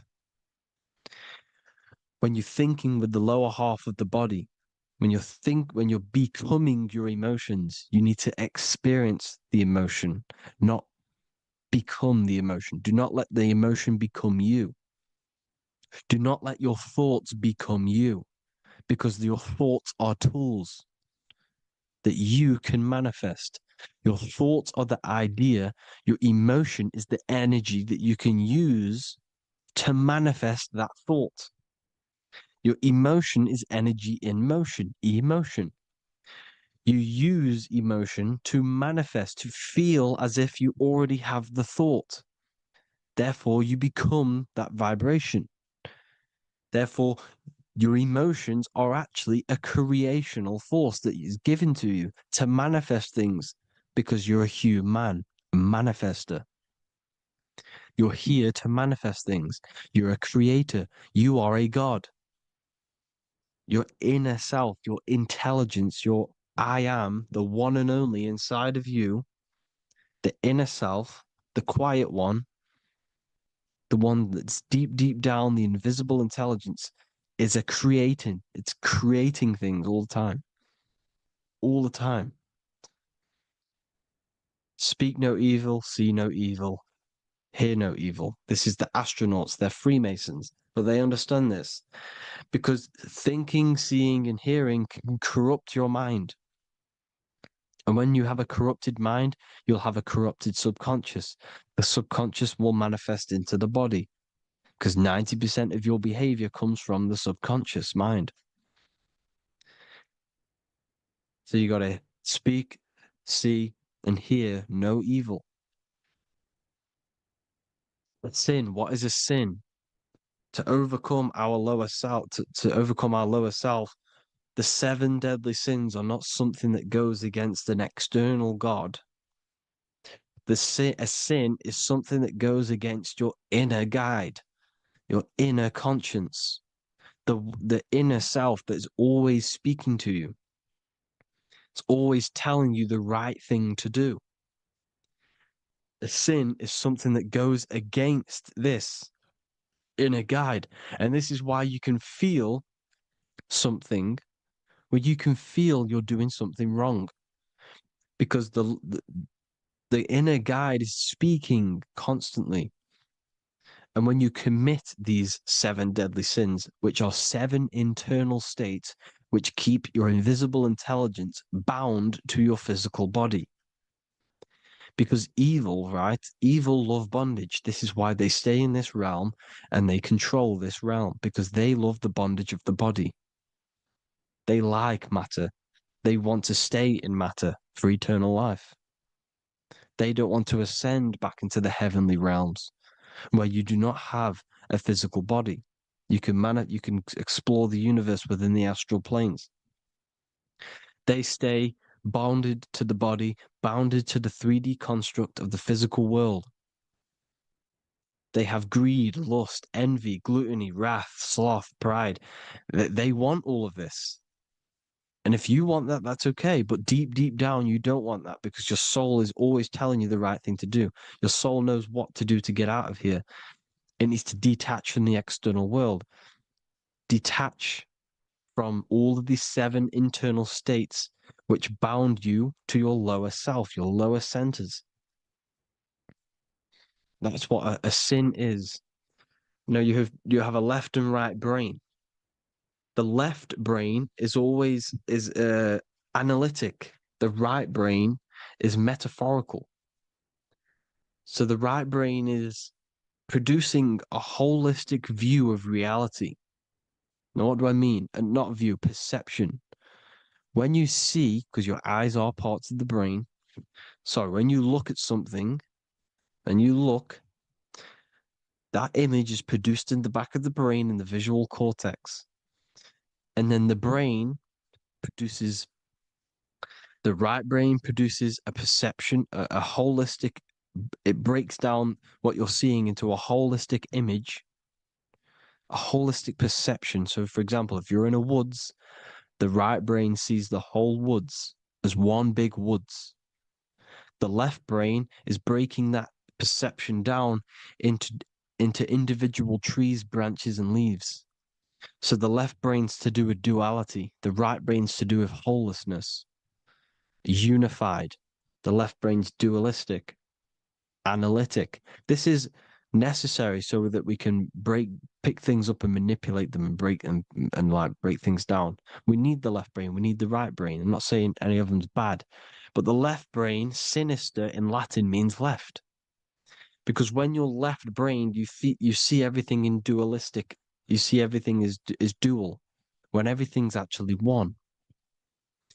We need to be focusing and strengthening our right hemisphere. I'm not saying sit in the right hemisphere all the time, but we need to be strengthening our right hemisphere. And this is why left is sin and right is right. Because when you focus on the right hemisphere, you see the holistic perception of creation. The right hemisphere sees humanity as one unified consciousness. The left hemisphere sees everyone as individual persons and egos. Because the left hemisphere is dualistic. And this is why the Bible says, cast the net onto the right side of the ship and ye shall find. John 21:6. What does that mean? Cast your energy, cast your perception into the right hemisphere of the brain, and ye shall find unified consciousness. You shall find your higher self, the one and only. If then you have been raised with Christ, seek the things that are above, where Christ is seated at the right hand of God. Wow. Powerful. What does this mean? Seek the things that are above, where the Christ is seated at the right hand of God. God is your consciousness, your invisible intelligence between the two hemispheres. The right hand of God is the right hemisphere. Seek the things that are above the heart. Love, intuition, expression, and wisdom. Seek the things that are above the heart, the higher self, the higher part of the body. Because when you seek the things of love, expression, intuition, and wisdom, you create a strong aura. You attract the same frequency. And this frequency is heaven, God. This is the Sumerian artwork showing the lamb. This is a step symbolizing stepping upwards, raising up. He's stepping over the lamb up to the bird. His hand is going to the bird. The lamb symbolizes the lower self. Okay? The bird with the wings is in the sky. It represents the higher self. This is why angels always have wings, because it represents the higher self in the sky. The lamb is a ground animal, symbolizing the lower self. He's stepping over the lamb to the bird, his higher self, his invisible intelligence. Horus and Set, Jesus and Satan. Look, Horus has an evil brother, Set, just like Jesus and Satan. Horus is a bird, higher self. Set is a ground animal, lower self, which is the devil and the angel on your shoulder. You see? The right and the left hemisphere, the two wings. So the devil and angels always speaking to you. The higher and the lower self. It's the battle between the higher and the lower self, between the invisible intelligence and the physical body, because the body's the one that wants the sugar, it wants the pleasure, it wants the sex, it wants the porn, it wants all of the materialistic things, it wants the 7 deadly things. Okay, it wants this. There's a battle between the higher and the lower self, your intelligence and the body. This is why you need to become balanced, so that there's a deep connection between the body and the invisible intelligence, the I am. You need to master your mind with discipline, and you gain a connection between the brain, the body and the intelligence. Resurrection, transmuting sexual energy. Okay, this is important. Res is Resh, which is Hebrew. The early Hebrew Resh symbol is the head. This is the head. Resh, erection. Erection is a sexual stimulation. Resurrection is rise erection. You got to raise your sexual energy up the base from the spine to the head. This is the Christ, the Christos. Because there's a psychophysical germ, psychophysical oil produced in the brain every month. Go and watch my other video on raising the chrism. Okay? And every month there's this fluid produced in the brain, which takes 2 trips, because one's produced by the pituitary, one's produced by the pineal, magnetic female, magnetic and electric charge. And it takes 2 trips down the spine to the solar plexus, the bread of life in the Bible, or Bethlehem in the Bible, because the River Jordan's your spine. Goes down to Bethlehem. It gets born in Bethlehem, just like Jesus. Because when this oil travels to the solar plexus, it creates the seed, the seed of life, and it feeds the body. all the central nervous system, all the cells. It regulates the blood, does all sorts of good things for the body, this oil. Now, when you save your sexual energy and you raise your resurrection, you awake the Christ, you raise it from the solar plexus or the sacrum bone up to the brain, you activate 100% of the brain, and this is the true resurrection of Christ. Instead of wasting the energy and giving away your sexual fluids, because behind the fluids is the energy. So when you release that fluid, the energy is out there. You've released the energy. Your sexual energy is the most potent emotional force a human could possibly feel. Same with any animal or anything. The sexual urge, the sexual emotion is the most powerful, potent emotion that you can feel. It takes over the whole body. When you feel sexually aroused, it takes over everything because it's so potent. And when you fight the serpent, when you fight the sexual energy, which is shown here in the Egyptians, the cat cutting off the head of the serpent, or Hercules fighting the serpent, or in the Greek mythology fighting the seven-headed dragon, the seven chakras. The serpent is your sexual energy because it symbolizes your kundalini.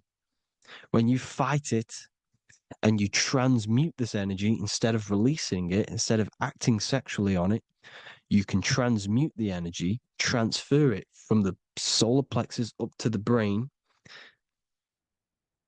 You can also you can do this with other tasks. Instead of releasing it, instead of raising it from the solar plexus to the brain, you can use it for other things. So, for example, you want to think critically. You can use it for critical thinking. You can use it for going to do exercise. You can transmute sexual energy into anything, but you can do this.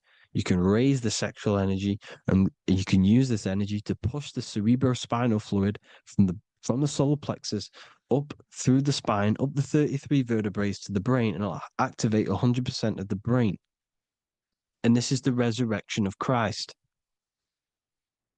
Jesus was never dead. Jesus was never rose from the dead. It symbolizes the Christ, Jesus Christ. Christ is Christos, which means oil in Greek. The resurrection of the Christ, the Christos, the oil. When it activates 100% of the brain when it's raised, and it can regulate all the systems, it can regulate all the blood, it can regenerate the body. And this is the true Antichrist. They don't want us doing this process. The Antichrist is not against Jesus. It's against the fluid in our body that makes us live hundreds and hundreds of years and makes us live as gods. This is the true resurrection. And when you fight the serpent, you fight your sexual urges, your sexual emotion, the most strong emotion that you could ever feel. You can do this process. And this is the true secret of transmuting sexual energy. Because when you transmute the sexual energy, you can become a god. And this is why Hercules is fighting the serpent. Notice how the serpent is low. He's reaching down to it. It represents the lower self. Because the lower self wants the lust. It desires sex. The body desires sex. There's a fight between the higher and the lower self. But when there's balance, there's even. Heaven is even. When there's evenness between these, this is the kingdom of heaven. This is when heaven is on earth. So at our highest levels of ourselves, the highest level of our intelligence, this is God. God is something that we manifest. We need to achieve Christ consciousness by battling the body. There is no battle outside of the physical body. It's an internal battle. Jesus and Satan have been externalized. Nothing exists outside of you, because I explained in the beginning how you are the consciousness experiencing the central nervous system. Therefore, there is nothing outside of you. It's all internal. Jesus and Satan have been externalized. Why? Because it's business. The church is a business. It's all a business. They've created these figures to be historical when they're not historical. The Bible's not historical. It's all externalized. It's called exoteric, when the truth is esoteric, internal teachings. So anyways, people, balance the chakras, balance the two hemispheres of the brain, balance the conscious and the subconscious. Balance is perfect, the yin and yang. You are spiritual and physical. You live in day and night. You need to be balanced. Oneness. Seek oneness. And this is the true kingdom of heaven. And when we all realize that we are all the same intelligence, the same consciousness expressed in different bodies, when we all realize this, we all realize we're all one. Doesn't matter what race you are. It doesn't matter what race you are, where you're from, your nationality, because none of you are actually from here. None of you are from the physical world. You're manipulating the physical world through the physical body. You are the I am. We all have a soul. Every single one of you has a soul. We all have souls. The reason why they say some people don't have souls is because they're trying to suppress your mind. They don't want you to know that you have a mind. That sounds crazy, I know. But a lot of people haven't realized that they have an infinite intelligence called a mind. And behind that mind, if you can observe your thoughts, the person who is observing the thoughts, you have a soul. Everyone has a soul. Don't listen to all these people saying some people don't have a soul, some people do. We all have a soul. Every single one of us. So anyway, you need to break the lower nature of yourself. At our highest levels, we are gods.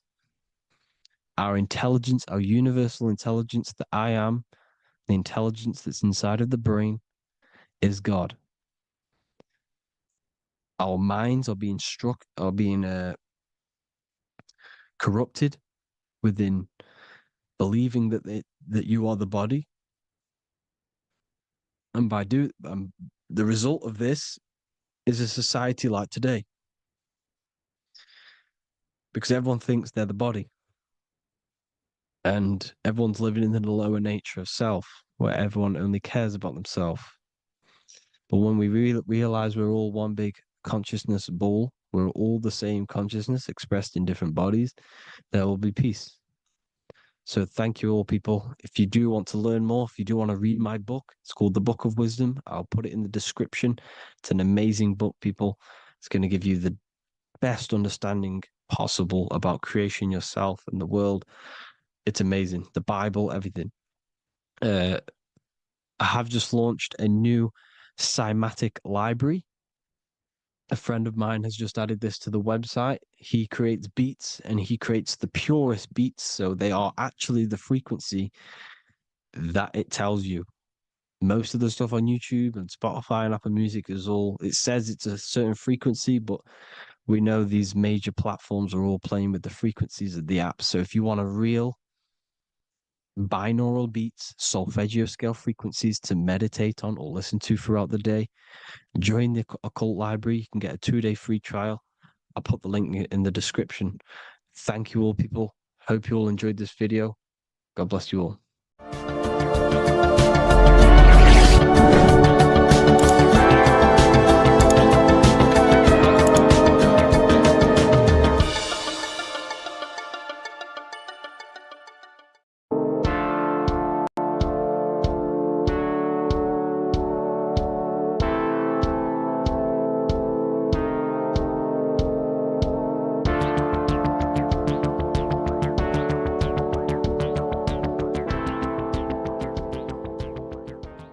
Welcome back everyone to another video. Today we're going to cover everything that you need to know about the mind, starting with the two aspects of the mind, the conscious and the subconscious. The male aspect of your mind is the conscious. This is the 10% of your mind. The conscious part of your mind is only aware of everything around you, your vision, your sight, your smell, your taste, your hearing. and your current state of emotion and thought. Every thought that you consciously think about has an emotion directly attached to it. That emotion is then impressed onto the subconscious part of the mind. The subconscious part of the mind is the female aspect of your mind.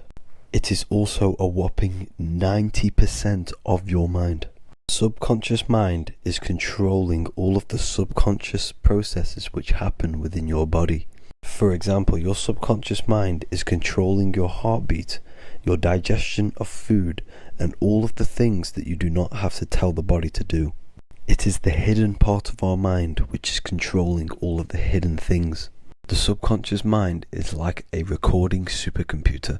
Everything that you have experienced in your life is all recorded and stored within the subconscious mind. One of the most important things about your subconscious mind is that it stores your mental programs. Everything in the subconscious mind manifests into behavior and actions within the body. Your daily basis routine and habits are all mental programs within your subconscious mind. These mental programs are created by mainly two ways. 1, repetition, and 2, emotional impact. The repetition is fairly simple to understand. The more you do something, the more it impresses onto your subconscious mind and becomes a program. That program will then manifest into your behavior. However, with the emotional programs, they work a bit different. The stronger that you feel an emotion, the stronger it is impressed onto the subconscious mind. And then that emotion becomes a program. For example, you had a very traumatic moment happen when you were a young child. The emotion that you felt was so strong in that moment that it impressed into your subconscious mind so hard that you can recall that moment like it was yesterday. That traumatic event that happened to you when you were young will still manifest into your daily basis behavior even to this day. However, it manifests subconsciously. For example, if you were in a car crash, you will be wary to enter cars with certain people. All because of that traumatic emotion that you felt and impressed onto your subconscious mind. Another example of the subconscious manifesting into our behavior is posting on Instagram. Most of the time, the reason why you post is because your subconscious mind is seeking gratification. So before you actually do something, question yourself and find out the root cause of why you are doing this. Another thing that you need to understand about the subconscious mind is that it takes everything you say in here literally. So for example, if you go and say, "You are an idiot" to someone, your subconscious mind will only pick up the word idiot. It only knows yourself. It doesn't know anyone else. You are casting a spell on yourself just by saying that to someone else. This is why the golden rule is to treat others like you'd like to be treated.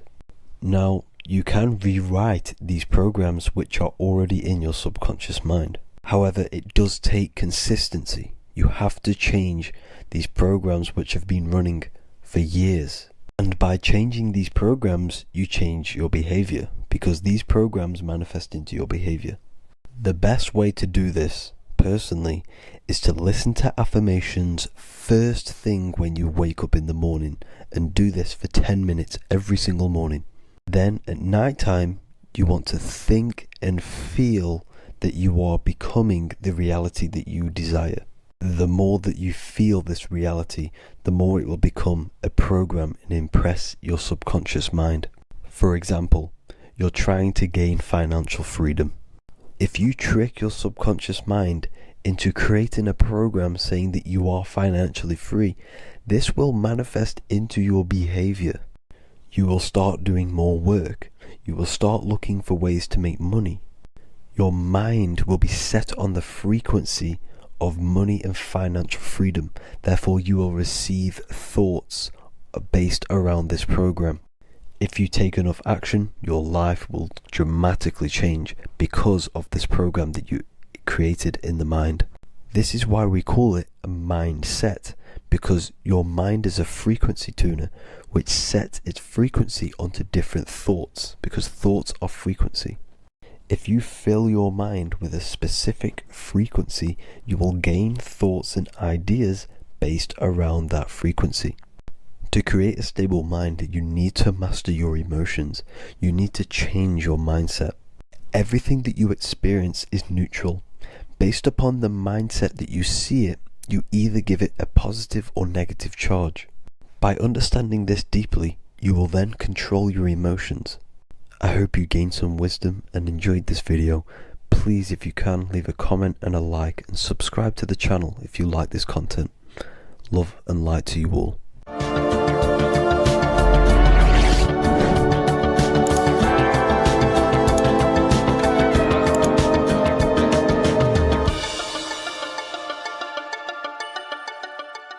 Welcome to Revival of Wisdom. What is good, people? Is Revival of Wisdom. We're back with another video. Today we're going to be talking about the importance of Saturn and the occult. Let's jump straight into this. So Saturn is the god of the earth, right? It's the time of God, change, destruction, physical matter. He creates and destroys, because the energy of Saturn is the key to crystallization. It wraps things in physical matter, right? He creates everything, all life forms, and he takes things back, because the day that you're born, that's the day that your expiry date is coming. The time is ticking until Saturn takes your life. This is why he's known as the Reaper. Okay? As he's personified as eating his child here in this ancient Roman painting. As you can see, he's eating the child. We are all children of Saturn, right? He creates physical matter, our physical bodies, right? He's the god of time because he's the slowest moving celestial body. He's the Lord of the Rings, as you can see here. He's the last one on the ring. He's the slowest one moving, okay? So he is the Lord of time, destruction and creation, okay? This is why his name is Saturn, Satan. He's the devil, okay? But I'm not saying Saturn's evil, guys. It's a part of life. Everything lives and dies, right? He's the key to crystallization. Now, as we have the clock here, our god Saturn, or Chronos in Greek, just means time. He's also the god of time, as I've already said. 60 seconds in a minute, 60 minutes in an hour, 24 hours in a day. Add 2 plus 4 equals 6. 60 seconds, 60 minutes, 2 plus 4 equals 6. That's 666. Okay? And as you see on the clock, 6 take away 12 equals 6. 7 take away 1 equals 6. 9 take away 3 equals 6. 6 is the number of Saturn. It's associated with Saturn, right? He's the god of time, of justice. Everything goes back to the Reaper in the end. Everything lives and dies. Now, the artwork of him, he's always got the Reaper staff. You see, it's personifying death. Now, when you see this, the Romans were not saying Saturn was a real person, a real god in human form. No, this is personification. This is what the ancients always did. They personified, just like the Bible. It's all personification. So the personifying Saturn eating its children because it eats, it's the Reaper. No one can escape the Reaper. No one can escape death. Now, Saturn is 666, which is in the Bible, the number of the beast, right? The number of the beast, Satan, 666, right? So on the North Pole of Saturn, you have a hexagon which makes a cube, right? Now this hexagon, when you join up all the corners, creates the 6-pointed star known as the Star of David, right? In the Jewish religion. Now, as you can see, the 6-pointed star has 6 points, 6 mini triangles, and a 6-sided hexagon. That makes 666. And also, Saturday is named after Saturn, the 6th planet, the 6th day of the week, and has a 6-sided polygon on its north pole. That's also 666. Now, this Star of David, this symbol goes back thousands of years, and it originates from Saturn. It's not the Star of David, right? It originates from Saturn. It symbolizes the physical and spiritual aspect combined into one, which makes us humans, right? Also symbolizes the male and female combined into one. These two sacred energies create the human. We consist of both male and female energy, also known as the Seal of Solomon. And we all know if Solomon was a real person, he talks about communicating with 72 demons. He could apparently, in the text, he could communicate with 72 demons, and this is sorcery. This is black magic. Now, this symbol is associated with hexing people. When you place a hex on someone, that is a form of witchcraft, which a hex is just a curse. When you're cursing someone, this is black magic. Now, the black magician would stand in the middle of the symbol and cast his spells onto other people. Now, this symbol is obviously on the $1 bill, twice on the $1 bill. And it's very, very ancient symbol, and it originates from Saturn. And let's keep going. So the cube. So I've just said how you see the cube on the North Pole of Saturn, right? The cube is limited. It's a 3D shape. It symbolizes limitations to the physical 3D dimension, the third dimension, the physical realm which we are in. Now, as you can see, the color associated with Saturn is black, right? Black is infinite potential. Black is the creation of all things before there was light. Light is born out of blackness, darkness, okay? Now, black is physical matter. And as you can see, the black cube, black symbolizing physical matter, the cube being limited, as the physical realm that we are in is limited. It's not like the fourth dimension where everything can exist in a thought. The third dimension is limited, right? And this is what Saturn is. It limits you to the 3D 666. Your body limits you to your physical body. Now, these black cubes are placed everywhere. As you can see, Australia, Denmark, Manhattan. There's one in New York. As you can see, the Apple have a cube. The Nintendo GameCube. Trump Tower is a black cube. This is worshipping the energy of Saturn, the god Saturn. Okay, it's not a god, it's a celestial energy. However, it rules over Earth because it pretty much created the physical realm. Now, as you see, when you go to a funeral, you wear black, a black suit symbolizing Saturn, which is the color associated, black.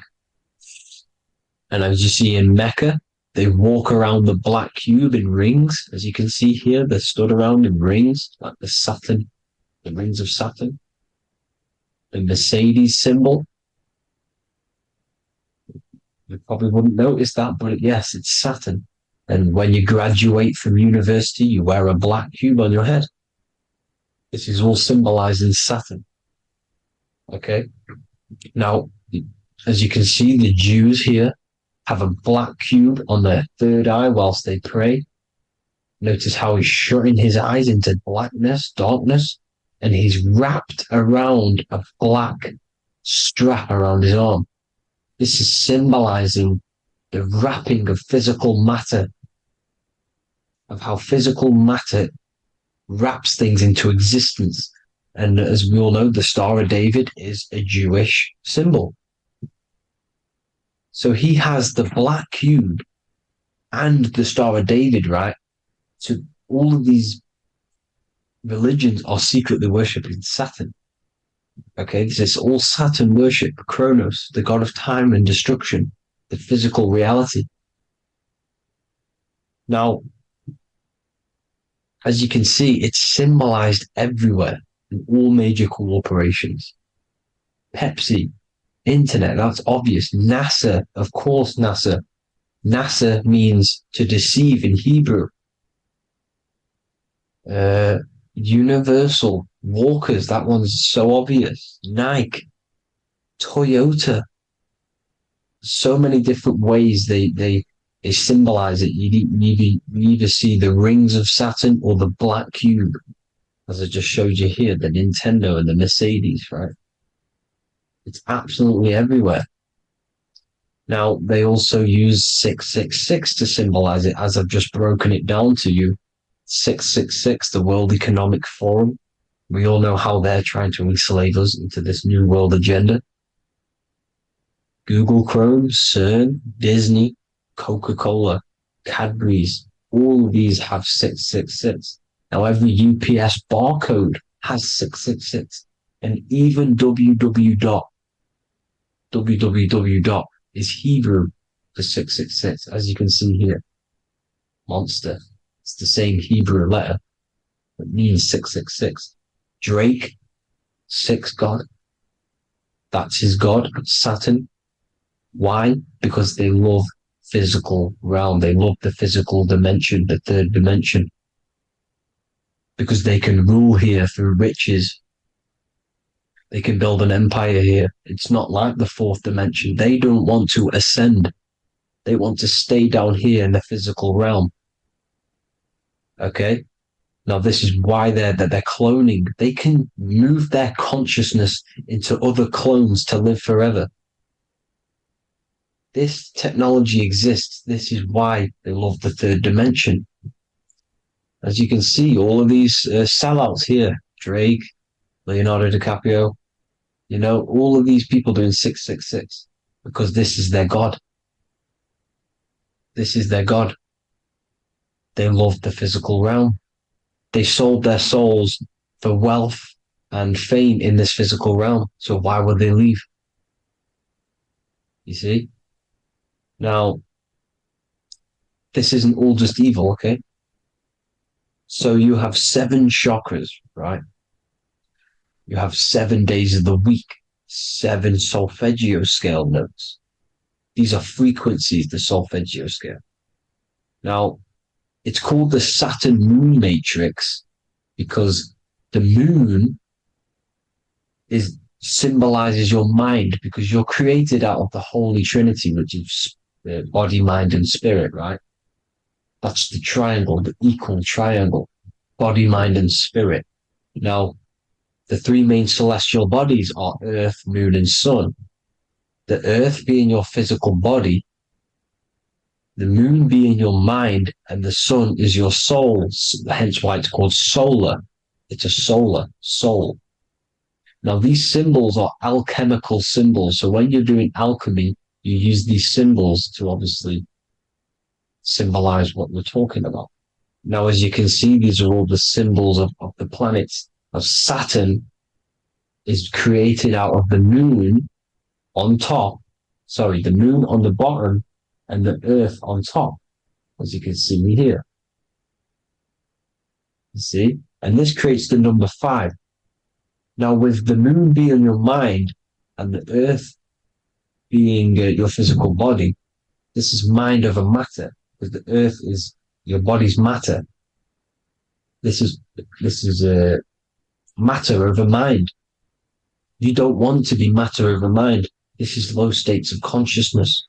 You won't be mind over matter. You see, to manipulate matter, to create your own reality. Now, obviously, we all know Saturn is associated with the lowest chakra, which is the root chakra. This is to deal with your animal instincts. When you're down here, you identify as the physical body. You don't know anything spiritual. You're pure a physical, you have a pure physical mind. You don't believe in anything spiritual. This is survival mode, consumption. They want you trapped down here, which is matter over mind. They don't want you to create your own reality, which is mind over matter. You see? Now, that's what Jupiter is. Saturn is the moon on the bottom and the earth on top. But Jupiter is the moon on top with the earth on the bottom. That's mind over matter, you see? So, these chakras are an ascension process from spiritual, from matter, physical matter to spiritual. This is the ascension. This is the stairway to heaven. This is Jacob's ladder. You see? Now, the number 5, which is obviously associated with Saturn as well, which create the symbol for Saturn, created the number 5. You have 5 senses, 5 elements, 5 physical elements. As we all know, Saturn crystallizes everything into physical matter out of the 4 elements. 5 fingers and toes, 5 points of man. Okay, the number 5 is the number of justice. Saturn holds things back. He restrains things from you, makes you learn the lesson. Now, 666 is not all evil. 666 is the atomic structure of carbon, of the carbon atom. 6 protons, 6 electrons, 6 neutrons, right? We are carbon-based life forms. All life forms are based on the bonding properties of the element carbon. Because Saturn crystallizes everything into physical matter. Now, the Masons symbolize this with the checkered boards. They have the black square, which is obviously matter, as I just said, the black cube. And spirit is the white square, because white is eternal light. White and light, you see? Black is physical matter. Now, this is what we are. The point of our soul is to transmute from matter to spirit, but these are interchangeable. This is the constant cycle between spirit and matter, spirit and matter. High vibrational matter turns into spirit. Low vibrational spirit turns into physical matter. You see? Now, we are carbon-based life forms. This is what 666 is, the number of the beast. Well, when I say we, the physical body is the beast. It's the animal. It's the carbon suit to operate in this physical dimension, in this physical realm. See? It's the vehicle used to operate in this physical realm. But your mind isn't from this physical realm, you see? The brain is the physical manifestation of the soul. Okay? So, as you can see here, the spine is an extension of the brain. Everything goes back to the brain. This is literally what your physical body is. You see, this is the nervous system, and everything reports back to the brain, and everything's controlled from this control center. And this spinal column, at the top of the spinal column, is your third eye, which is known as the pineal gland. And this is the seat of consciousness. It's the center of consciousness. That is your true self, pure consciousness. This body is just a physical body. This body is mortal. This body runs out, but your consciousness lives forever. They don't want you knowing this. This is why they keep you down here in your lower chakra. They want you to believe Everything is just physical. They don't want you to believe in the spiritual side of reality, because this way they can manipulate you, right? They want you matter over mind because they know your mind creates reality. They know your mind is the root cause of reality. You manifest your own reality from the inside out. So this is why they control your perception of reality. They control your information in order to manifest their new world order. You, who are ignorant to knowledge and wisdom, you who are ignorant are manifesting their agenda because you accept their information and their perception of this reality. Now, this is why they tell you the globe model, the heliocentric model, to trap you into physical matter. Now, if you understood about this true form of this realm, you'd understand that there's a spiritual side behind everything. The spiritual side, something has to exist. The root cause of reality is higher planes of existence. It happens in the mind before it happens on the physical plane. You see? They don't want you knowing this. They want you matter over mind, which is the symbol for Saturn. Moon over Earth. The Holy Trinity.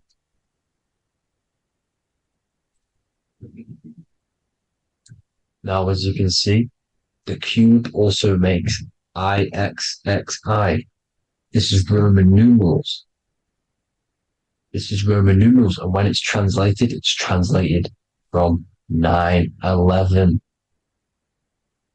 Yes, 9/11. This is the secret code of the one world order.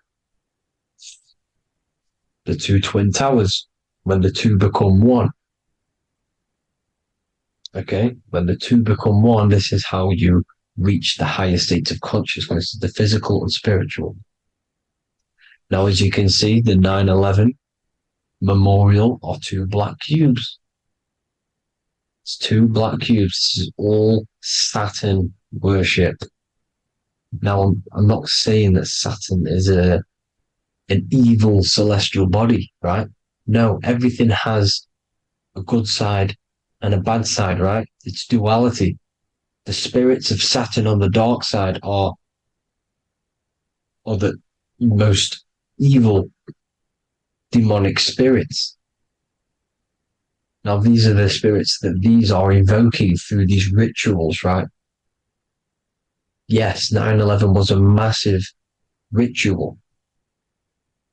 It's a satanic ritual, okay?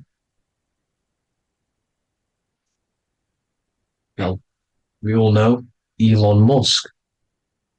Elon Musk is coming with the mark of the beast. And English gematria, this equals 666, right? 666, as I said, is the number of the beast. You are the beast, your physical body. You see how the Bible twisted things up to make things more confusing, right? But it's there. You just have to have the knowledge to be able to read the Bible properly. As we all know, we had this virus. I'm not going to say the name because I'll get flagged. This virus adds up to 666 because this is all part of the New World Order. It's all part of keeping you in this physical dimension.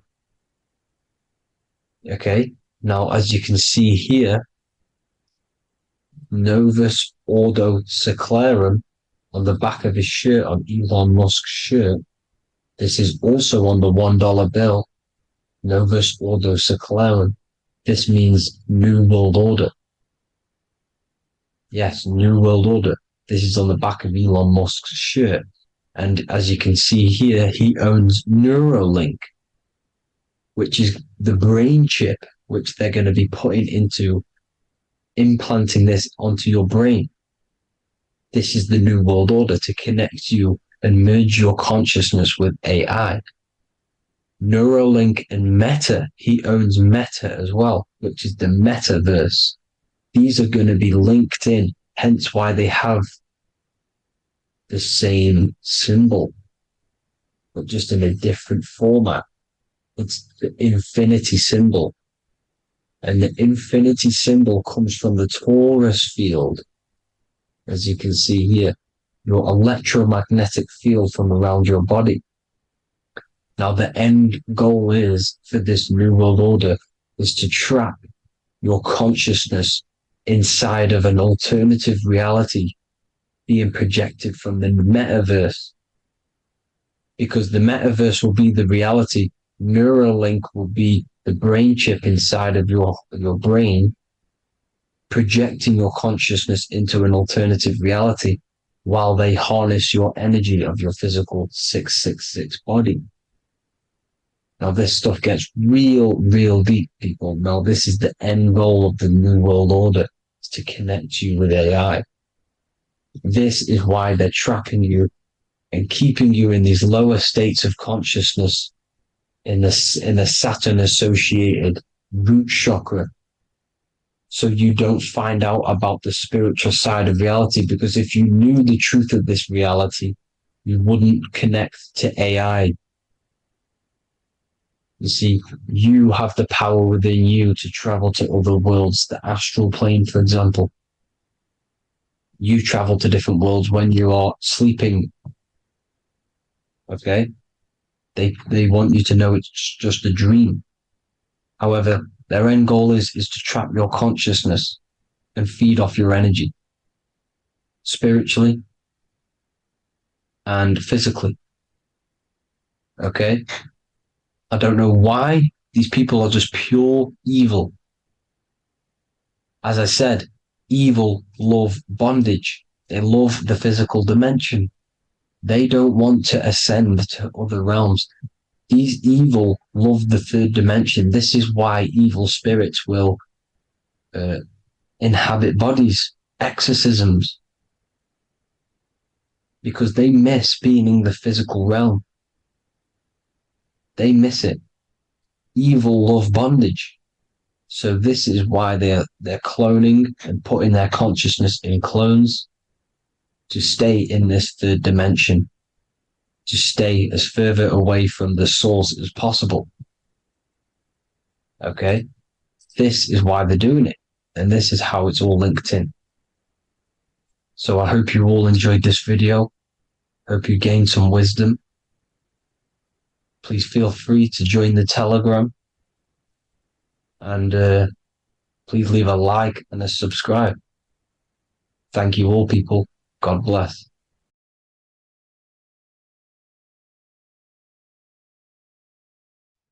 Hello, everyone. Today we're going to be discussing the esoteric and occult meaning behind the story inside of Genesis, the story of Adam and Eve. This is a widely known story, but not many people know the true esoteric meaning behind it. Okay? So today we're going to be breaking this symbolism down. Before we get into this, please leave a like and a subscribe on the channel. I would greatly appreciate it. And please comment below any lectures or anything you wish to know, and I could maybe make it in the future. The first thing we must understand about the Bible is that it is an esoteric and occult book. It is written in allegory. It is written in such a way that we understand the book compared to our level of perception. Now, what do I mean? If a child read the Bible, they would gain a standard meaning and story behind it.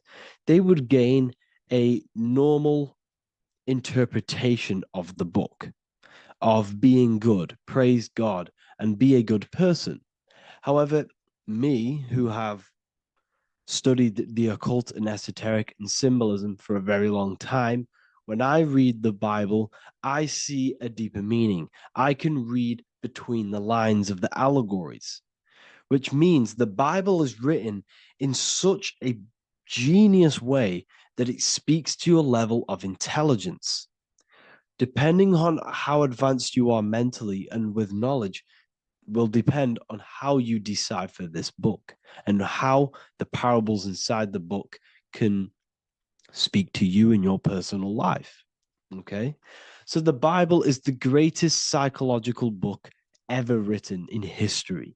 This is why it's known as the greatest story ever told. It's a story.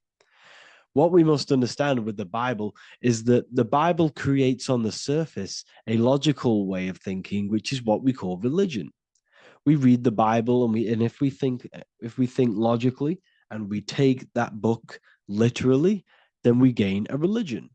But if we look beyond the surface, this is what we call esoteric, metaphorical, symbolic. You can read between the lines using our right hemisphere of the brain in deciphering this book and what it truly means to us and the evolution of our mind, body, and soul. What this book actually reveals between the lines is instructions and stories which teach you how to level up your consciousness, how you can sync the mind, body, and spirit and the soul all together so you can live like a god. This is what the esoteric is.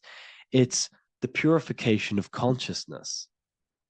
Now, when it comes to Adam and Eve, okay, what we must understand is that this is the beginning of creation. This represents the beginning of your life in an esoteric way.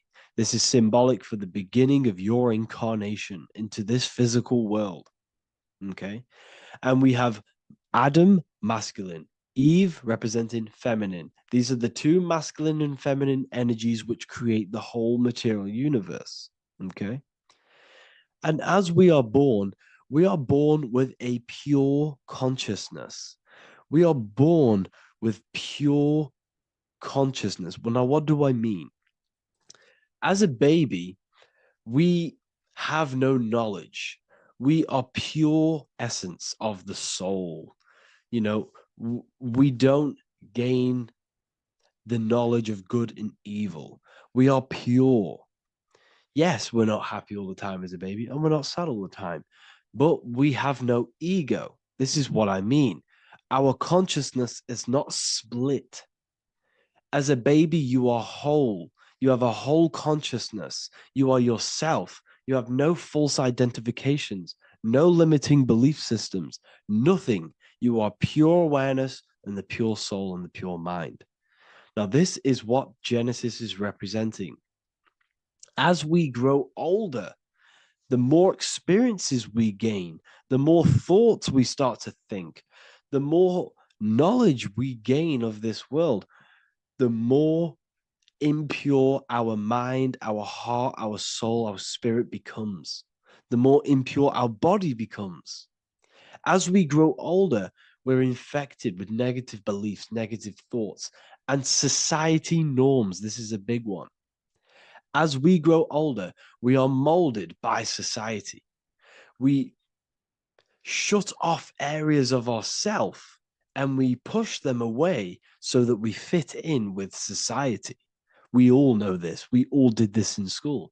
We pushed away parts of ourselves to act cool or to fit in, whatever it may be. Whatever type of person you were in school, we all went through this because society and culture is programmed. So as we grow older, our consciousness splits. We gain a persona, an ego, and we gain a shadow self, the subconscious, and we gain an ego. Now, the ego is what you show to people.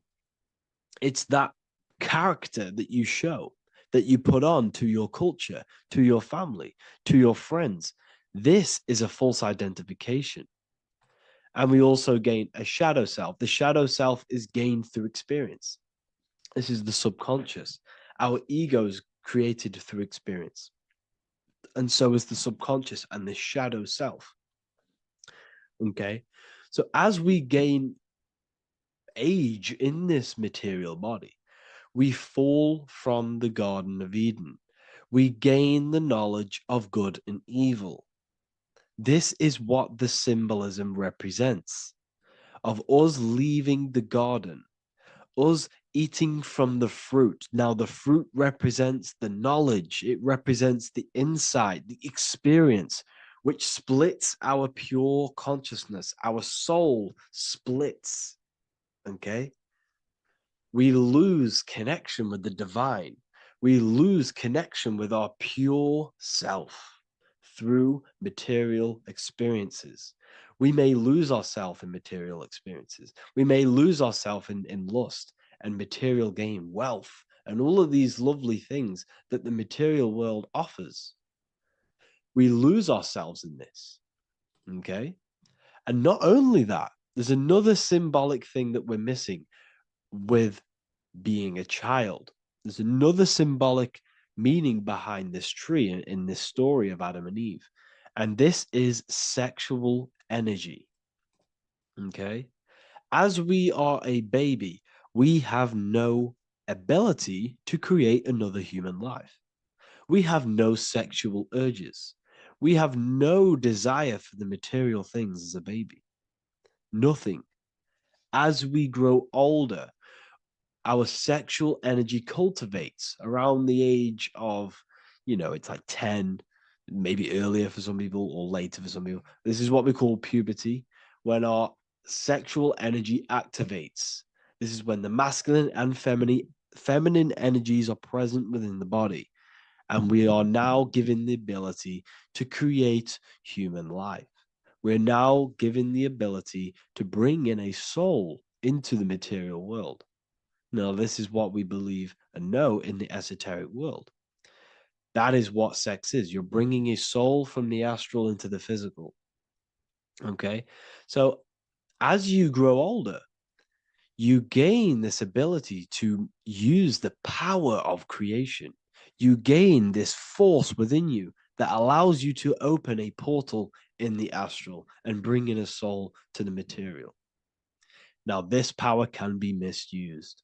This power is very powerful and should not be misused. In occult and esoteric teachings, we teach and learn sexual transmutation, how we transmute sexual energy into different areas of our life so we can grow and create. Because sexual energy is creative energy. It creates a whole new human being. So if we retain it, we can transmute it into creativity. So this energy is kind of corrupting us as well. And now I'm not saying growing up is evil, all this thing is evil. This is a natural cycle that we must go through. The soul of us must go through this cycle so that we learn, so that we overcome it, so that we gain mastery over ourselves, so that we expand ourselves. I recommend you watch the Evolution of Consciousness lecture that I did on my YouTube. An amazing lecture. Talks about the evolution of consciousness and how we're on a never-ending cycle of life and death and expansion. So leaving the Garden of Eden is symbolic. You see, Eve represents emotion. She's feminine. Adam represents action. That's why he bit the apple. You see, Eve takes the apple and tempts Adam because she's the emotion. She's the sexual desire. And Adam eats it. He releases. He misuses the power of his creation. He misuses his consciousness because of material illusions and material desires. This is natural. Okay? As we grow older in this life, our soul has to experience sin. We have to experience negativity. We have to experience evil. Okay? And we have to misuse this power within us to learn about it so we can overcome it and gain control over it. Now, this is why the Bible says in Genesis 3:6, "For God doth know that in the day ye eat thereof, then your eyes shall be opened. Ye shall be as gods, knowing good and evil." This is very, very, very symbolic. We come into this world to experience a dualistic way of reality. We come into this world to challenge ourselves so the soul can grow, because the soul comes from pure love from God. But we come into this world so the soul may know what it's like to be evil. You see, we are like a seed. Our soul's like a seed.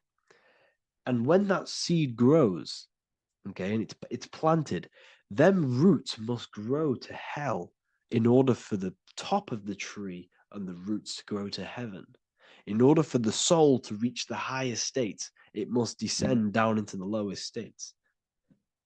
Good and evil. This is the story of good and evil. Okay. And this is the story, a psychological story of how the human mind has functioned in this life. This is what this story is representing of how our soul and mind is functioning, how our consciousness is splitting and growing up and evoluting. Okay. Like I said, snakes represent sexual energy. They represent, snake, when you've been snaked. This is why we say you've been snaked, because it represents a temptation of sexual energy. This is why the Kundalini is symbolized as a snake. This is the serpent within us that we can rise to activate dormant brain cells in our brain. Now that's called the Kundalini awakening. I'm not going to get into that into this video, but this is what it symbolizes, the tree and the knowledge of good and evil, because our body is the tree. Our central nervous system is the tree. The snake is our sexual urges and this false temptation that tempts us to interact with sin, the material world, okay, and go against our higher divine self. This is what it represents. Now, it's very, very symbolic. Not everyone is going to agree with this, but this is my interpretation of Genesis based on my research of occultism, symbolism, metaphors, and me studying the Bible. This is my interpretation, and I hope it resonates with you. It might not resonate with you, but this is what makes sense to me, and this is what has made sense to many other occult researchers who are in this space as well. Okay. So please leave a like, leave a comment, leave a subscribe. I'd greatly appreciate if you could, just give me some support on this channel. We're nearly at 100,000 subscribers, which is insane. I just want to say thank you all. And yeah, I will see you inside the university. If you join, I'll look forward to mentoring you, connecting with you on the live calls. There's a new symbolism course which is going to be available very, very soon. And yeah, if you join the university, you also get a 30% discount on all of my products, astrology readings, one-on-one calls, all of my books. Yeah, so I hope you gain some insight on this video, and I'll see you in the next video, and I'll see you inside the university. Have an amazing day.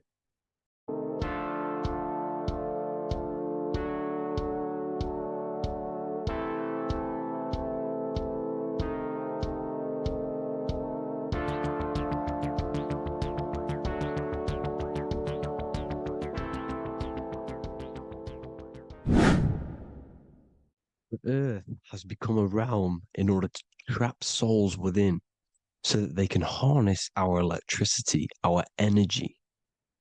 Even the Bible is talking about how this realm is controlled by the wicked one in John 5:19.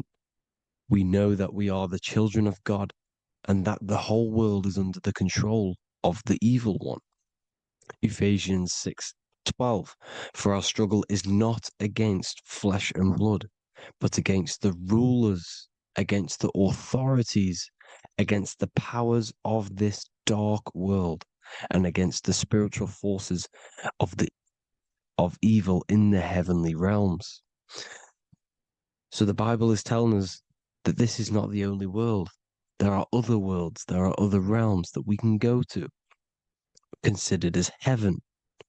Heaven being a higher realm where there is no evil, no darkness. This is a midpoint realm where there is good and evil. Now, we're going to explain how the soul trap is how it's working and how your soul is being harnessed for its energy and how you are tricked to come back to this realm after death. What you need to understand is first is that you are the invisible intelligence behind the physical body. You are the mind and soul. The soul is the true you, the good you. It is pure love, pure bliss, eternal, never dies. The mind can be corrupted, though. The mind is the intelligence of the soul. It is invisible. It has no true form. The intelligence inhabits the brain. The brain is the computer to control the electrical machine called the nervous system, which is choice, program, and action. You are the invisible intelligence behind the body, and this will prove it even more. You do not even see into the external world. You are seeing an image produced by the brain because the light is being sucked through the retinas of the eyes. The image is produced in the visual cortex at the back of the brain. What does this mean? This means that we are the consciousness in the center of the brain, in the pineal gland, that is experiencing the program being ran by the central nervous system in the brain. This is the sigil of Lucifer. Lucifer in Latin is Lucy. Lucy is light in Latin. Lucifer is known as the light bearer. This is how the eyes work, people. It's not a demon or a devil. The sigil for Lucifer is how the eyes work, and how the left eye is controlled by the right brain. The right eye is controlled by the left brain. There is a crossover. It's the same with the body. The left side of the body is controlled by the right brain. The right side of the body is controlled by the left brain. There's a crossover with our hemispheres in the brain. Now, this empty chamber in the center of the brain is where this universal cosmic intelligence is held, known as the most holy place in the Bible, the throne of God. Okay? This is above the 33 vertebrae on the spine. As you can see here, you are the being in the center of this point. All of the nerves are being sent back to this one particular point, which is the seat of our invisible intelligence. You can see it's an empty chamber. Our consciousness, our intelligence is not a physical thing. This intelligence is the true voice inside of your head. This is why your head is heaven, your heart is earth, your heel is hell. Your head is heaven because this is the seat, the throne of God. God is in heaven because the consciousness, this divine intelligence that's controlling the body, is sat in the center of the brain. The brain is taking commands of this invisible intelligence. When you close your eyes, you can feel your awareness, your consciousness, your intelligence is all in the brain. Your awareness is not in the feet, the heart, the legs, the arms. It's all in the center of the brain. Now, if you meditate deeply, you will find that you are beyond the mind. You are the being observing the thoughts. You are the soul observing the thoughts. Now, with this being said, you are the consciousness experiencing the program being ran by the central nervous system in the brain, because you're not seeing into the external world. It's an image. It's a simulated image produced by the brain and the central nervous system. You do not experience the external world. You do not feel the external world. You feel electrical impulses on your nervous system. Your nervous system is decoding what you are feeling. So the only thing that you truly feel is the electrical impulses on your nervous system. This is why the nervous system is the tree of knowledge of good and evil, because it gives your invisible intelligence, your mind, the knowledge of good and evil. It can detect good things, it can detect bad things. If it's hot, if it's warm, if I need to go, the nervous system is doing this. It is the tree of knowledge of good and evil. Okay? Now this universal intelligence is symbolized as the single eye. Okay? Matthew 18:9. It is better for you to enter life with one eye than to have 2 eyes and to be thrown into the fire of hell. What does this mean? It's symbolic, it's metaphorical, people. It is metaphoric. Your universal intelligence is the single eye, the one eye. It's the balance between the 2 poles, between the left and the right, the good and the evil. It knows the right thing to do all the time. This is our inner guide. The inner self is the inner guide. And when you are operating your life off duality, using your 2 eyes, you'll be thrown into the fire of hell, lower states of consciousness. Because you're split. You need to live in oneness, even, balance. Matthew 6:22, the light of the body is the eye. The light of the whole body is the eye. You are a light being. Human. Hue means an attribute of a color. Man is the word manifested. We are light manifested into physical form. Depending on your vibration is depending on what color that you are vibrating on, which is a hue, a human. If therefore thine eye be single, thy whole body should be full of light. Again, it's talking about the single eye, oneness, completeness.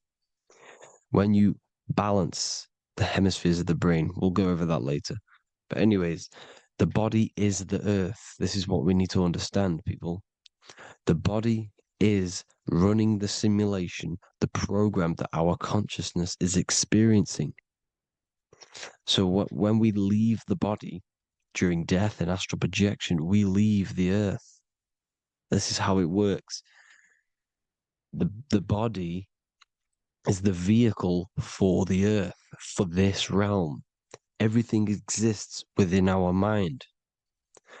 You have the soul, mind, and body. The soul is the observer, the watcher, the true being. This is why she has many different heads, because the soul inhabits different bodies. This is the serpent, which means knowledge, which is the mind, wisdom. And this is the body, soul, mind, and body, Brahma, Vishnu, Shiva. The mind is the bridge between the soul and the body. So what do I mean? When you astral project, you are using your mind to project your awareness, your observing consciousness outside of the physical body. The mind is the projector, projecting consciousness. By using your mind, you can project your consciousness outside of the body, which is known as the astral realms, which is known as walking on water. Jesus was never walking on physical water, people. It's metaphorical. Believing the physical body.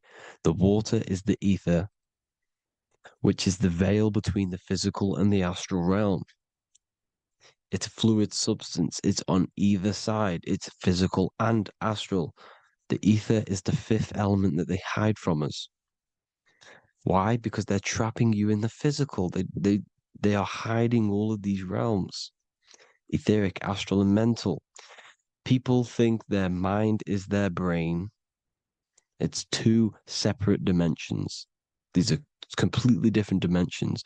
The mind is way more intelligent. The mind is formless. There is no form to the mind. You can think anything you want. You can manifest anything you want within your mind. It is not a physical object. The physical realm is being controlled by the mind. Everything's being controlled by the mind. Everything exists within the mind. This is why the Egyptian says the universe is mental. So when we project our consciousness outside of the physical, we go to the astral. The ether is the water that Jesus is walking on. This is the veil between the physical and the astral world. The word together has ether within it because it joins the 2 worlds together, together, the astral and the physical. The word either is ether because the ether is on either side, physical and astral, physical and spiritual, physical and non-physical. In the astral realm, the mind can manifest anything we want. We incarnate to restrict our minds. This is why Saturn, if you go and watch my video on Saturn, how Saturn is this simulation, okay? Our minds can manifest anything we want in the astral plane in the click of a finger. However, when we incarnate in matter, we now have to labor for our manifestations. This is why Saturn's known as the great teacher in astrology, because he teaches you a lesson. When your mind incarnates into matter, it's teaching your mind a lesson, the knowledge of good and evil. This is why the Bible says you shall be gods and know the knowledge of good and evil. When you incarnate here, you have to know the knowledge, you need to know the knowledge of good and evil to become a god. Okay? Now, the square is the physical plane, the triangle's the ethereal plane, the circle's the eternal plane. The circle has no beginning, no end, it's eternal. The physical plane is the square, it's limited. The square is limited. The cube is the geometric shape which gives rise to matter. Now, the term think outside the box has truth in plain sight. You have to think outside the box to project your consciousness, use your mind to project your consciousness outside of the box, the physical plane, into the astrals. The astral realm is the realm of the stars. Above us is the stars. Through the stars is the astral plane. This is why astral has the word star within it. The devil is the deveil. When you sell your soul to the devil, quote unquote, it's metaphorical. The devil exists in the physical plane. It's the lowest state of consciousness. The deveil, you deveil yourself into the physical when you are the devil. The deveil. The ethereal plane. Now, we all know what the famous symbol of the all-seeing eye, right? The all-seeing eye with the eye in the triangle. Look at the Masonic artwork showing you the triangle above in the sky. This is symbolizing the ethereal planes. The eye in the triangle symbolizes your invisible intelligence, your mind, which has the ability to see on either side. Because the triangle's the ethereal plane, the eye is your consciousness, your intelligence, and this intelligence has the ability to see in the physical plane and to see in the ethereal planes, in the astral planes. This is why it's above the earth, it's above the ground, because it can see here, it can see in the heavenly realms.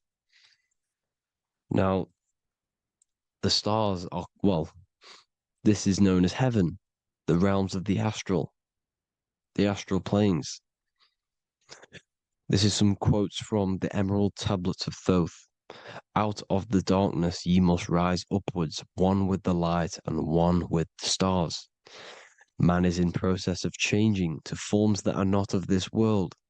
Grows he in time to the formless, a plane on the cycle above.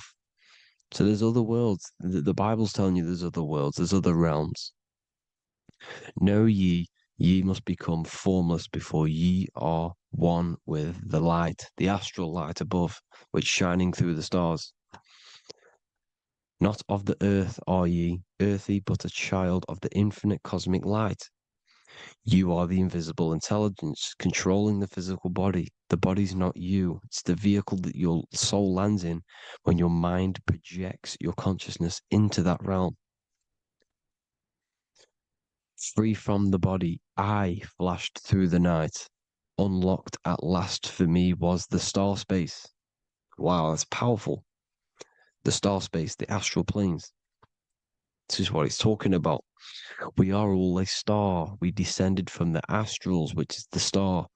We are all a star. Look at the ancient paintings of Jesus' birth. It's the star beaming his consciousness down into the physical plane. Here's another one. Here's some Freemasonic artwork showing you, again, the ether, that invisible intelligence, the eye, manifesting itself inside of here, in the physical realm, where the people are. You see? It's the same here. This is Jesus. The bird symbolizes the Holy Spirit, your invisible intelligence, descending into the waters, the ether, the ethereal, everything. The ether is the base of all physical matter. His truth in plain sight. Mr. Bean, the famous TV program in England, in the UK.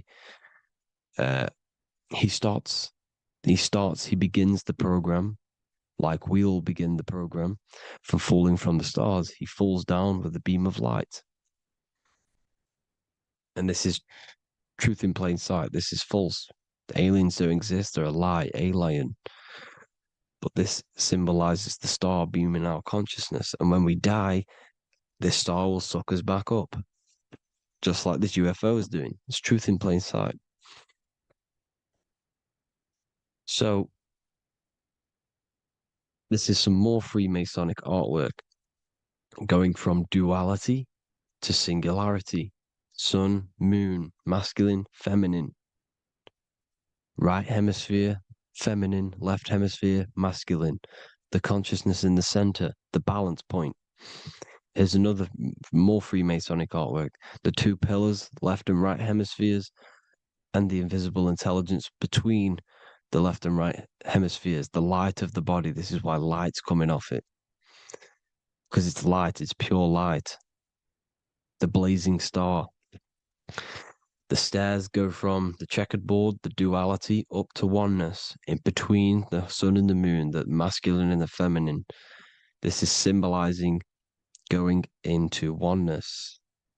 What did the Emerald Tablet say?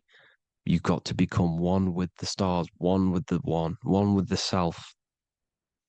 Balancing the two hemispheres so that you can gain, because when the two hemispheres are balanced, you can gain a more deeper connection with your invisible intelligence. Same with the chakras.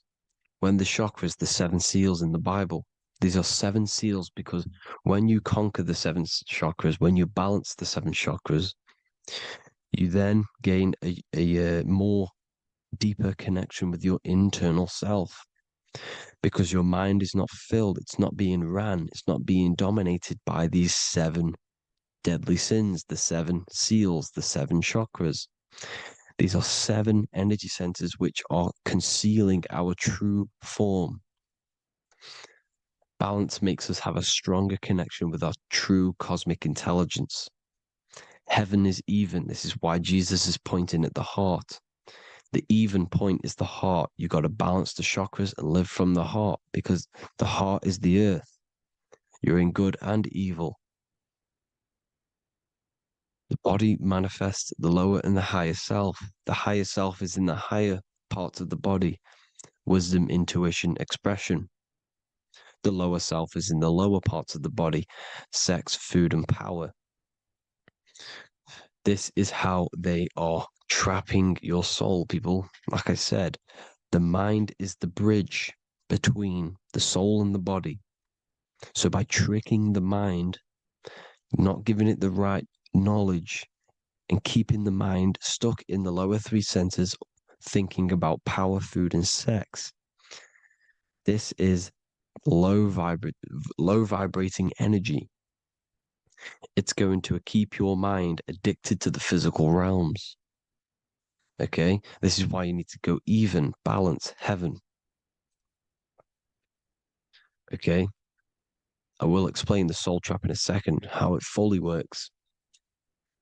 But I'm telling you all the science behind it so you can understand. When you are doomed, you are domed. This is the dome, the firmament, the firmament, the mind. Ment is mind, firm is firm. A firmament is doomed under the firmament.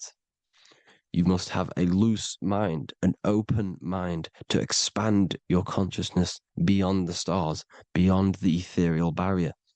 You have to vibrate higher than this world. Your consciousness must be expanded more than the physical plane. You need to learn how to astral project. You need to learn how to leave the body, how to operate outside of the body, so that you, when you do leave the body, you will have recognition. You'll have knowledge. You'll have practice. But this is as above, so below. The woman's belly is the earth. It's as above, so below. It's a microcosm of the macrocosm. We are the children in the womb. We are the people in the earth being ready to be born into the heavenly realms. As above, so below. It's a microcosm, macrocosm. Everything is in everything on a bigger and a smaller and a larger scale. Now, when the baby figures out that there is a world beyond its mother, what happens? The baby starts to move around and tries to get out of the mother. Because once it starts to hear the external world, starts to hear people, it's going to wonder, what's outside of why am I in here? What's outside? So the baby will force its way out of the mother. It's the same with our minds, as above, so below. When our minds figure out that there are other realms beyond this world, we will seek a way out. This is the womb, the mother earth, mother nature. It's the mother. We're in the womb. We can be born out of this world, which is being born again in the Bible. When you are doomed, you are domed under the dome, under the firmament, the firm mind. The firm mind will keep you under the firmament. Due to the law of polarity, there has to be other realms. There has to be. Because the law of polarity works in this world, and it will work on every scale possible. It's universal laws. These are universal laws. The law of polarity means that there are other realms polarizing this realm. There is a hell, there is a heaven.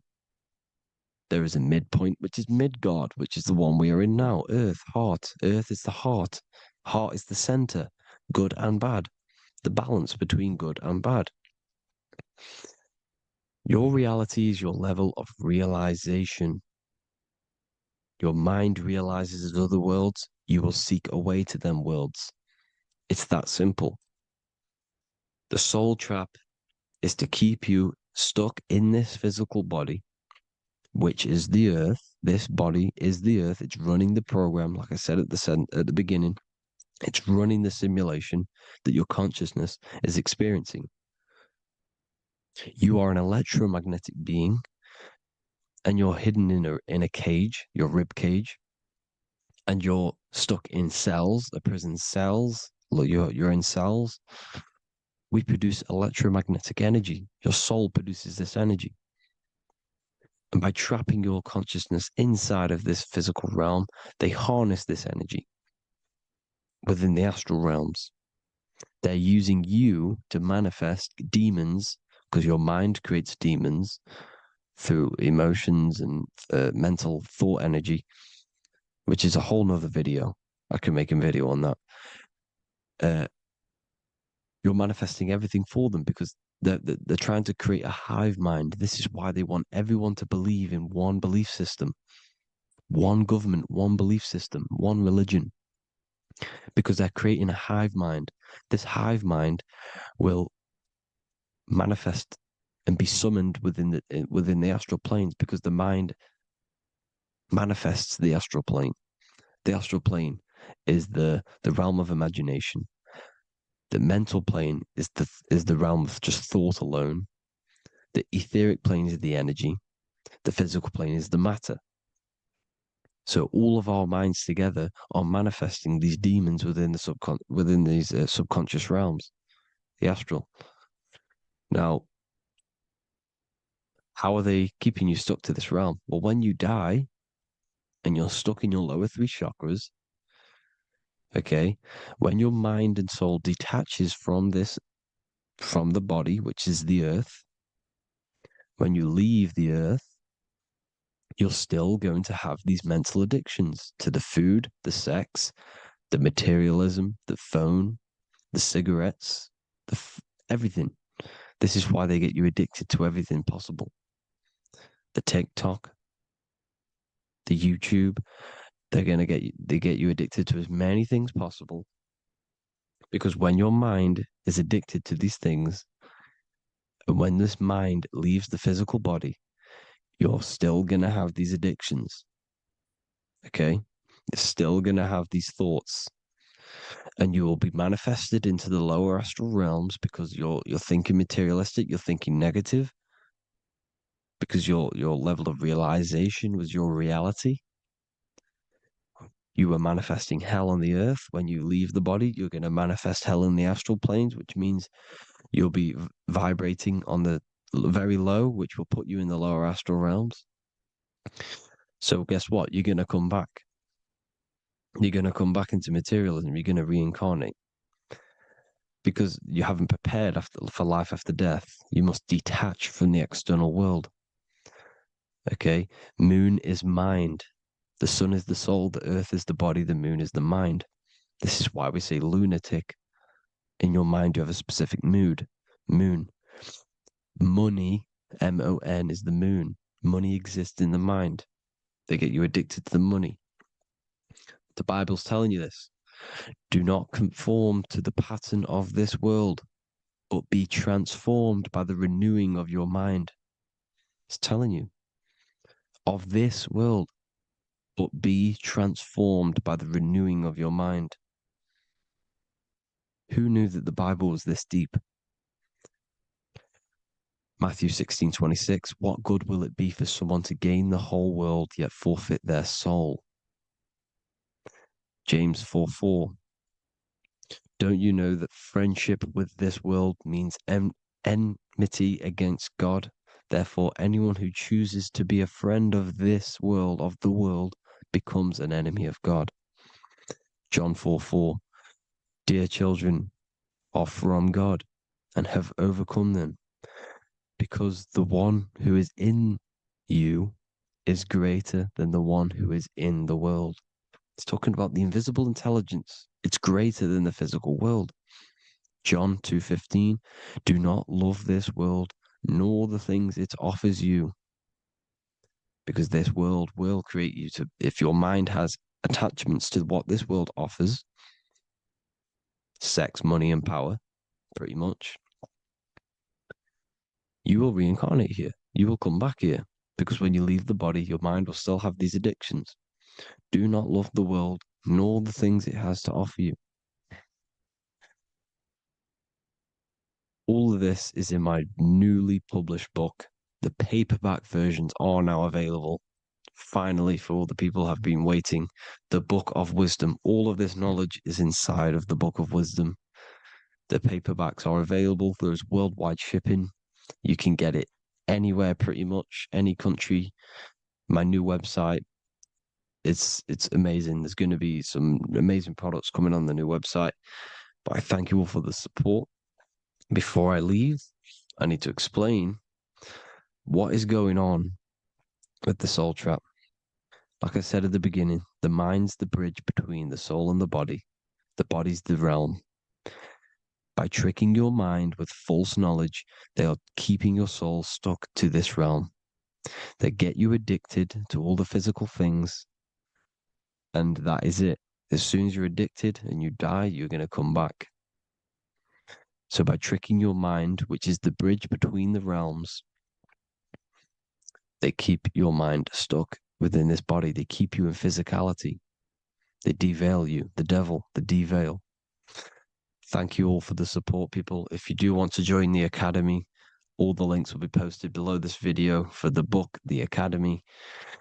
Thank you all for the support and have an amazing day.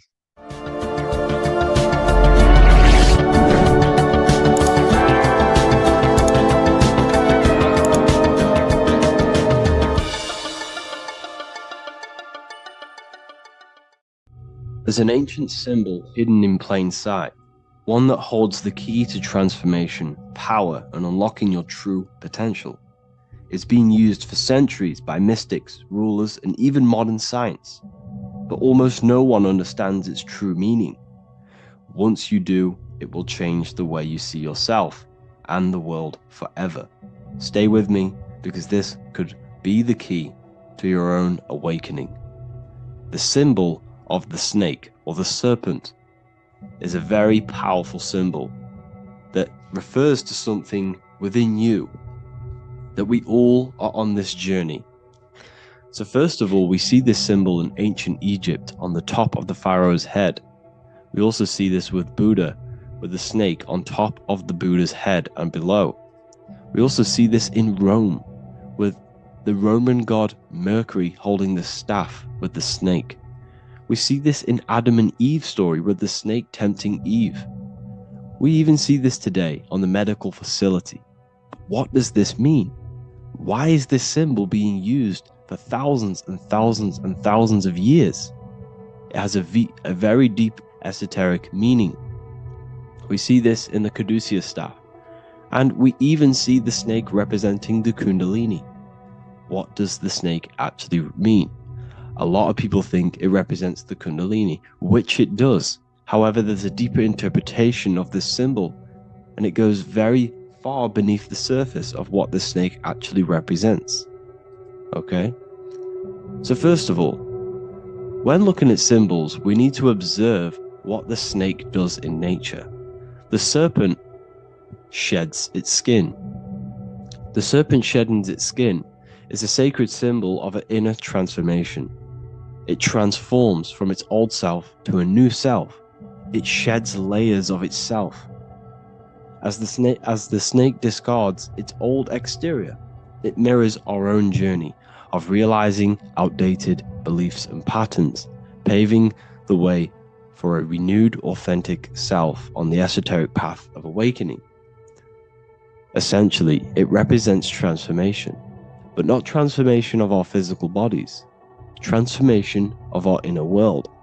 Now, this is where things get a little bit tricky and you may become a little bit confused, but I'm going to make this very clear for you. The snake symbol or any symbol can be used for different context. For example, the Kundalini. We see the snake representing the Kundalini. We all know that energy can't be destroyed, only transferred. Like I said, this is a transferring of energy. It's a changing, a transforming, shedding its skin. It represents transformation. Sexual energy is energy, and we can transform the sexual energy into a Kundalini awakening to activate dormant brain cells in our brain and to activate the human light body, which is the spirit. We can cultivate, save, and retain our sexual energy, transmute it up the spine to activate the brain. This is a symbol of transformation, of energy in this context. However, when we go to the emergency services, this does not mean the same thing as the Kundalini.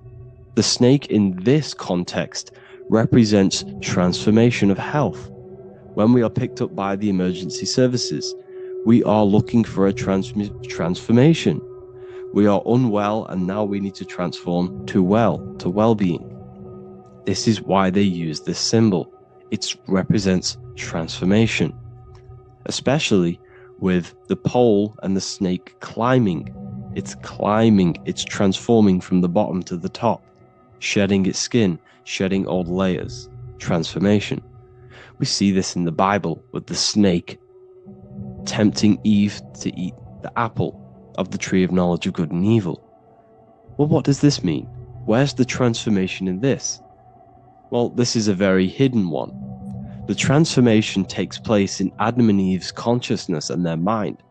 They go from a pure, whole state of consciousness, from being tempted by the snake, and they eat it and they transform into knowing the good and evil, into the dualistic ways of thinking and the dualistic meaning of this world.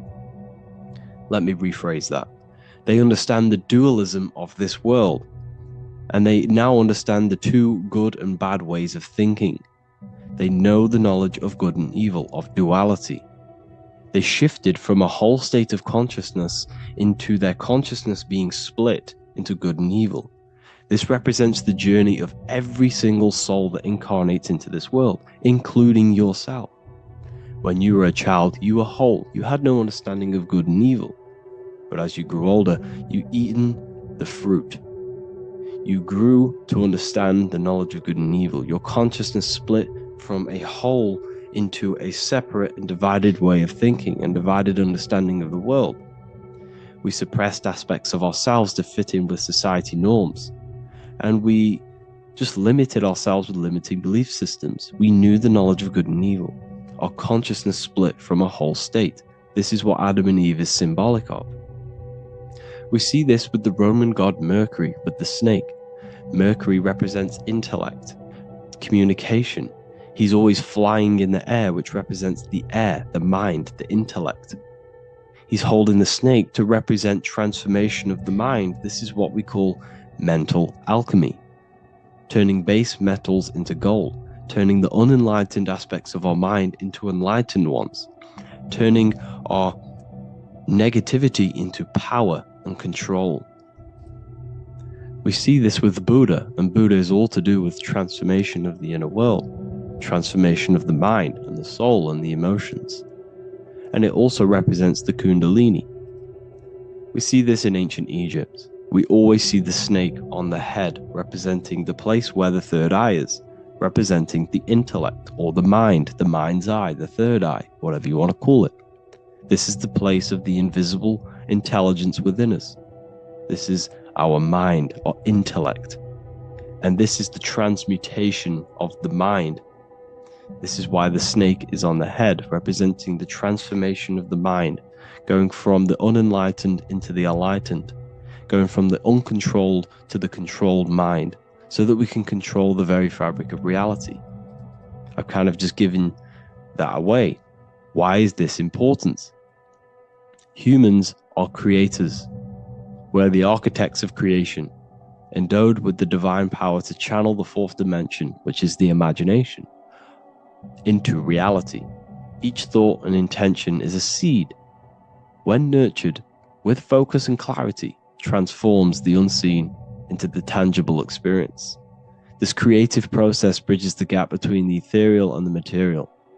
Humans are creators.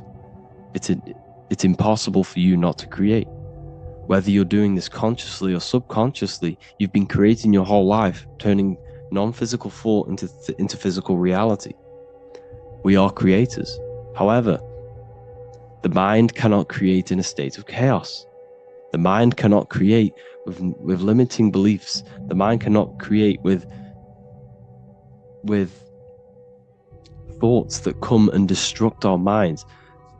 The mind cannot create consciously and effectively if there are impulses within our mind and we have no control over the mind. So this is where self-transformation comes from within. This is where the snake comes in. The snake represents the transmutation of our mind from the uncontrolled to the controlled.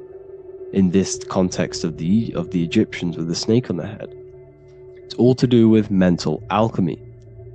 In the occult tradition, the mind is seen as a delicate instrument that demands constant vigilance. Left unchecked, it reverts to archaic and destructive thinking patterns. Like a finely honed blade, it must be continually sharpened through discipline and self-refinement. In this unending process of unveiling and mastery, we learn to shape reality, harnessing the power of our thoughts to manifest the highest potential. It's all to do with mental alchemy, and this is how the snake is connected to you. And what the snake represents to you, it represents the transmutation, the changing of ourselves, of our consciousness, so we can gain control in this 3D world. If we lack control, then we'll constantly be manifesting chaos.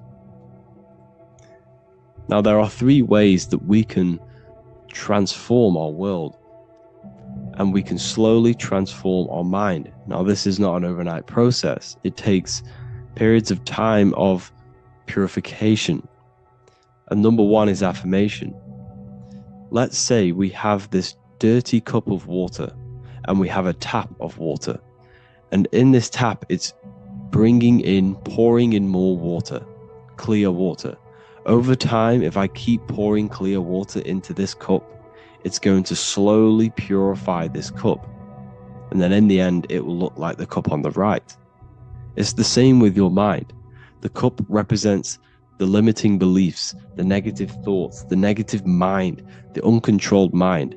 But if we keep repeating affirmations over and over and over again, such as I am disciplined, I am powerful, I am limitless, over time this can purify our subconscious and we can gain control over the mind, and we will become conscious of the thoughts that we are giving attention to.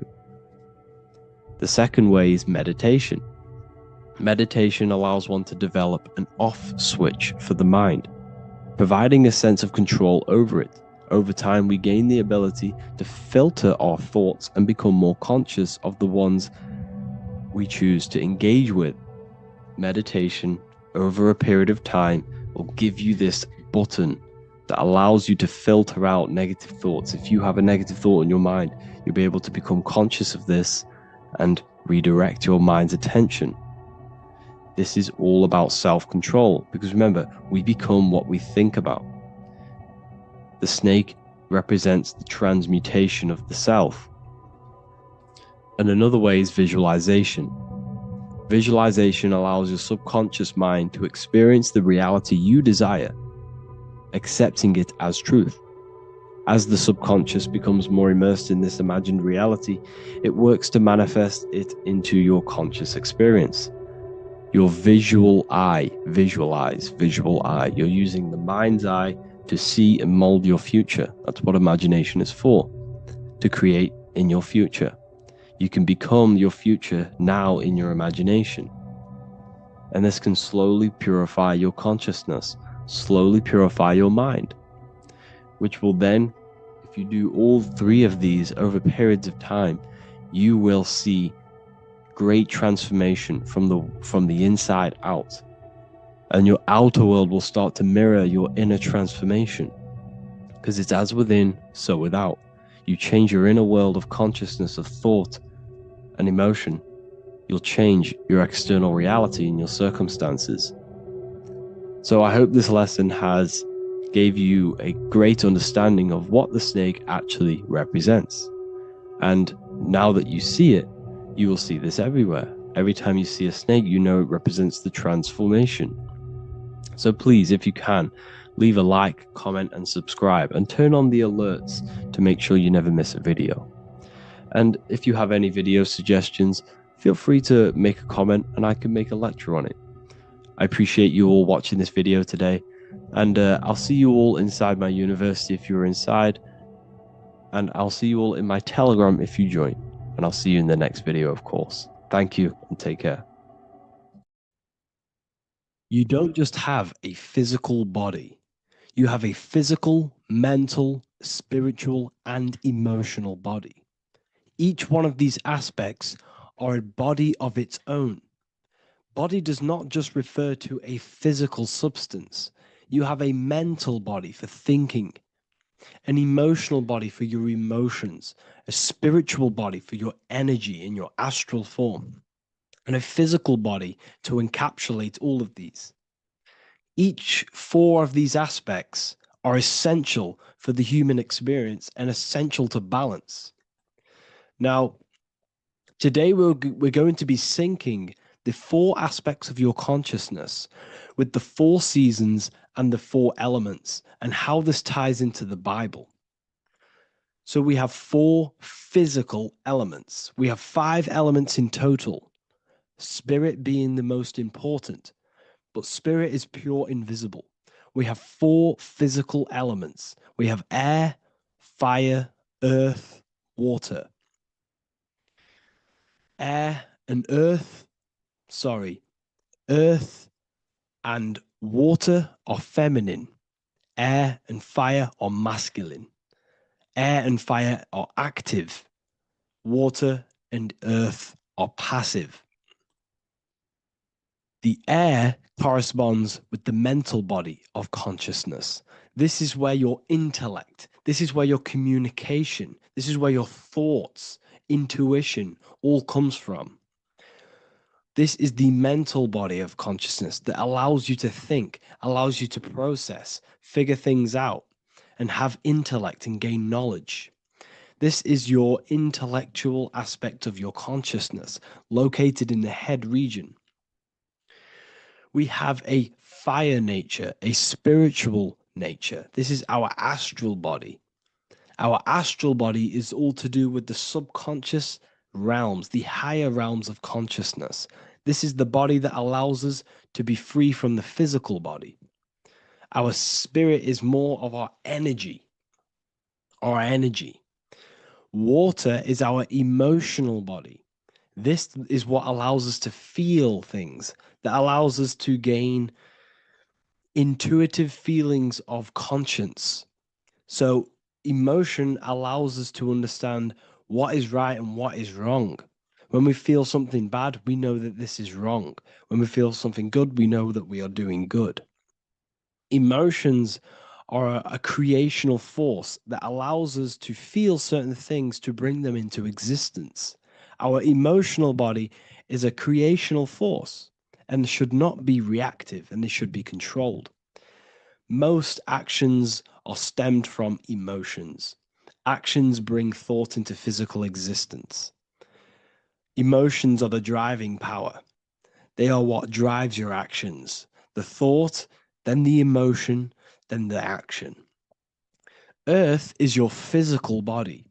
This is your physical state that allows you to take mind and emotion into action, into fruition, into physical matter. This is what your physical body allows your consciousness, your soul, to interact with the physical world and bring things into physical existence. The physical body, the physical world, is an outcome and an effect of the thinking mind. All physical substance comes from the thinking mind. The pen, the phone you're holding, the microphone I'm speaking into, all began as a thought in the thinking mind, then it was brought into physical reality. Earth is the most dense. So it goes in this order: body, emotions, spirit, mind. The higher you go up, the more lucid and fluidic it becomes. The lower you go down, the more dense and dull it becomes. Air is the mind, fire is the spirit, water is the emotion, earth is the physical body. So this is why you are a microcosm. You have these four things within you. You contain of these four elements, which correspond to the four bodies of your consciousness, the four bodies of the soul. You are the soul. You are the spirit. So this is why in Theologians 4:17 it says, "Caught up together with them in the clouds to meet the Lord in the air." You don't meet God or the Lord in the physical air, in the clouds. This is clearly a parable. A human being cannot go up to the clouds and meet a mystical man in the clouds. This is obviously a parable, a metaphor. The air is your mind. You must raise your consciousness beyond the body, beyond the emotions, beyond the spirit, and enter in the mind during meditation, turning the mind inward to connect with the Lord. The Lord is the highest aspect of your consciousness, the one that exists beyond the physical body, beyond your emotions, beyond the thought.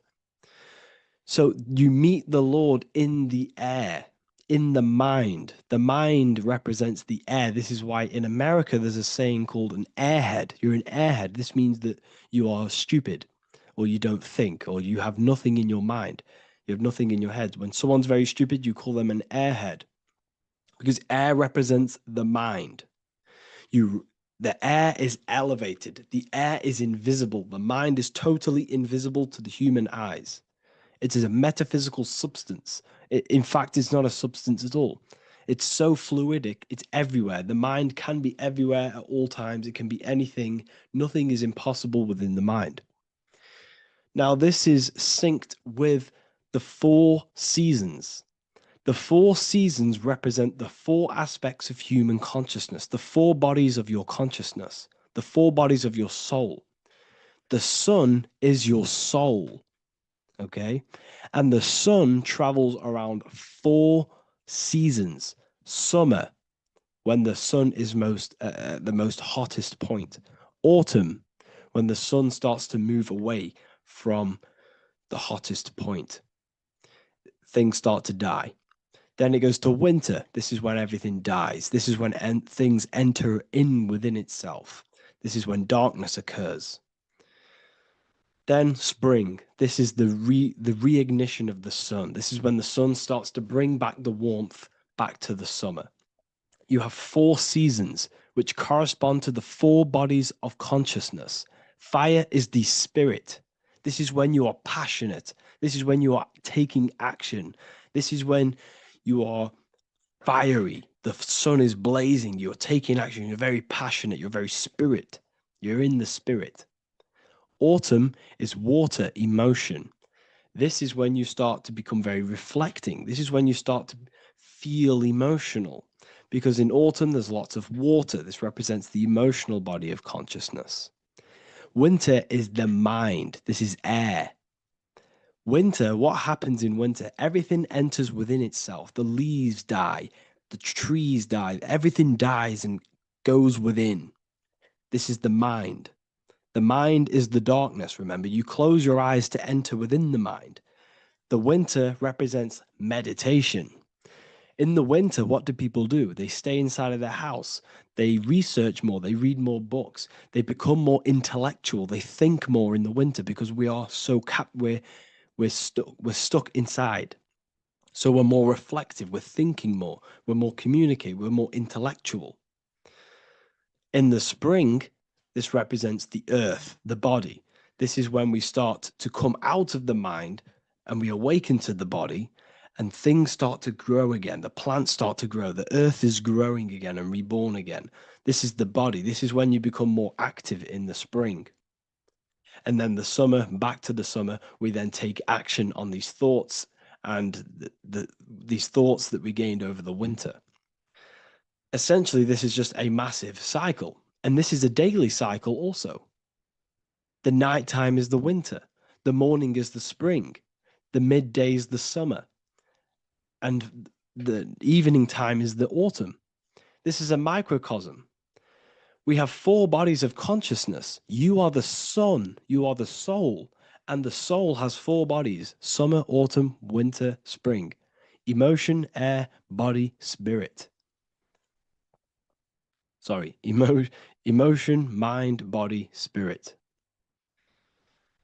So you are the soul. You are the pure essence of consciousness. The sun is your soul in the heart. And the seasons are inside of you because you are a microcosm. Okay? You are a microcosm. The word sun is son. The Latin word for sun is sol, which is soul or solo, because the sun is solo. It's on its own. You are the soul, and the soul has the 4 different bodies of consciousness. So before we move on any further, if I've blown your mind, please, if you can, leave a like, a comment, a share, and a subscribe. Let me know what videos you want me to make in the future. Please drop a like. It definitely will help me. You are a microcosm of the macrocosm. Man is a miniature universe that goes through its own cycles. The seasons of the summer, winter, spring, and autumn do not occur merely outside of him, but within him as well. The summer is within you. You feel different in the summer. You feel different in the winter. You feel, depending on the body of consciousness, it's your soul's interacting with. So the sun in the sky is your soul inside, and the sun goes through these cycles, which is affecting your bodies of consciousness, because the cycles represent your bodies of consciousness. Now, this ties in with the Bible. This is why we have 4 Gospels. This is why Matthew, Mark, Luke, and John are always seen with the 4 different zodiac sign animals or symbols. So you always see each one of the Gospels. If you just type in on Google Matthew, Mark, Luke, and John, type in ancient pictures, paintings or pictures of them, and you will find these 4 zodiac signs are always standing with each one. Taurus, the bull; Leo, the lion; Scorpio, the eagle. An old symbol for Scorpio was the eagle, and a man for Aquarius. Here you see very, very ancient paintings and artwork. Here we see Matthew, the man, Aquarius. Here we see John, the Scorpio. Same here. We also see it on the tarot cards, on the world card. We see the 4 fixed zodiac signs. Here we see it as well. These are called the 4 fixed zodiac signs. Now, when we look at the zodiac, we're no longer looking at the sky, because what you must understand is as above, so below. What is above you is inside of you. What is above is what is below. What is outside of you is within you. The zodiac is inside of you. The zodiac revolves around the sun. The sun is your soul. These are different energies of your soul. Like I said earlier, the 4 seasons are the 4 bodies of your consciousness. And in each body of consciousness, you have these different energetic energies that you can work with. Okay, so this is the true astrology. This is the true astrology, the internal esoteric astrology. You can't find much information on this at all. Very hard to find. So what we're looking at are the 4 bodies of consciousness. Obviously, when you look in the middle of each, when we look in the middle of each season, spring, the middle of spring is Taurus. The middle of winter is Aquarius. The middle of autumn is Scorpio. The middle of summer is Leo. These 4 signs are known as the 4 fixed signs. Okay, Scorpio is fixed. It's the middle of autumn. Scorpio is a water sign, emotion. Aquarius is the air sign, the mind. Taurus is an earth sign, the body. Leo is a fire sign, the spirit. This is why we see Matthew, Mark, Luke, and John with the 4 fixed signs of the zodiac, which represent the 4 bodies of consciousness. Leo, the spirit, fire. Luke, Taurus, earth, body. Matthew, Aquarius, air, mind. John, Scorpio, water, emotion. Each gospel is depicting Jesus and showing Jesus in each gospel. Each one of these gospels is showing and depicting Jesus according to the different body of consciousness. In John, this is when Jesus starts to turn water into wine. Water is emotion. Wine is transmuted emotion. This is when he does miracles with his emotions, water into wine. Aquarius, which is Matthew, air, the mind. Inside of the Gospel of Matthew, this depicts Jesus as an intellectual person, a person who's communicating and using his mind, his mental body a lot inside of the Gospel of Matthew. Go and read it, and you will see this.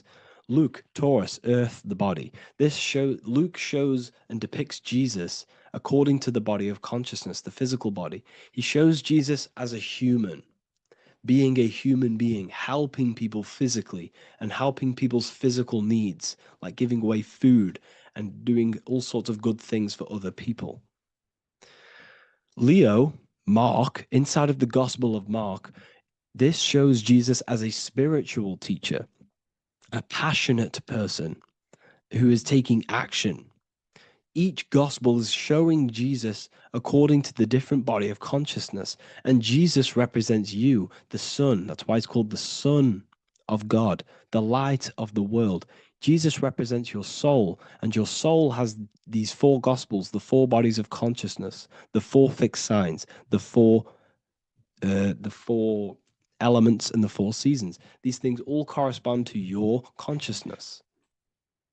So this is Leonardo da Vinci showing you the exact same thing.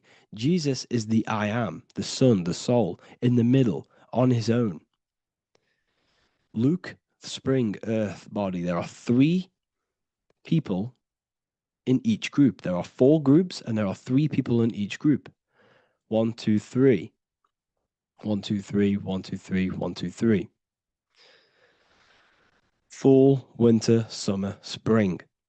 These are according to the four bodies of consciousness. Here we see Aries, which rules the head region. He's on the head of the table.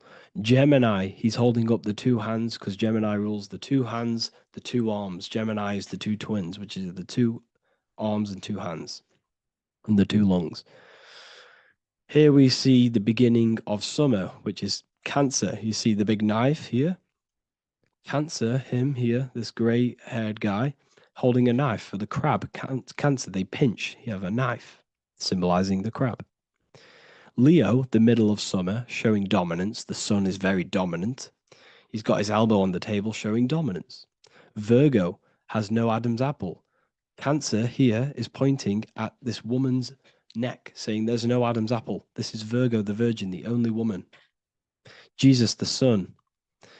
This is Libra, the balancing. He's holding his arms out, balanced, showing the balancing of the sun. Because when the sun enters Libra, the sun is balanced between winter and summer.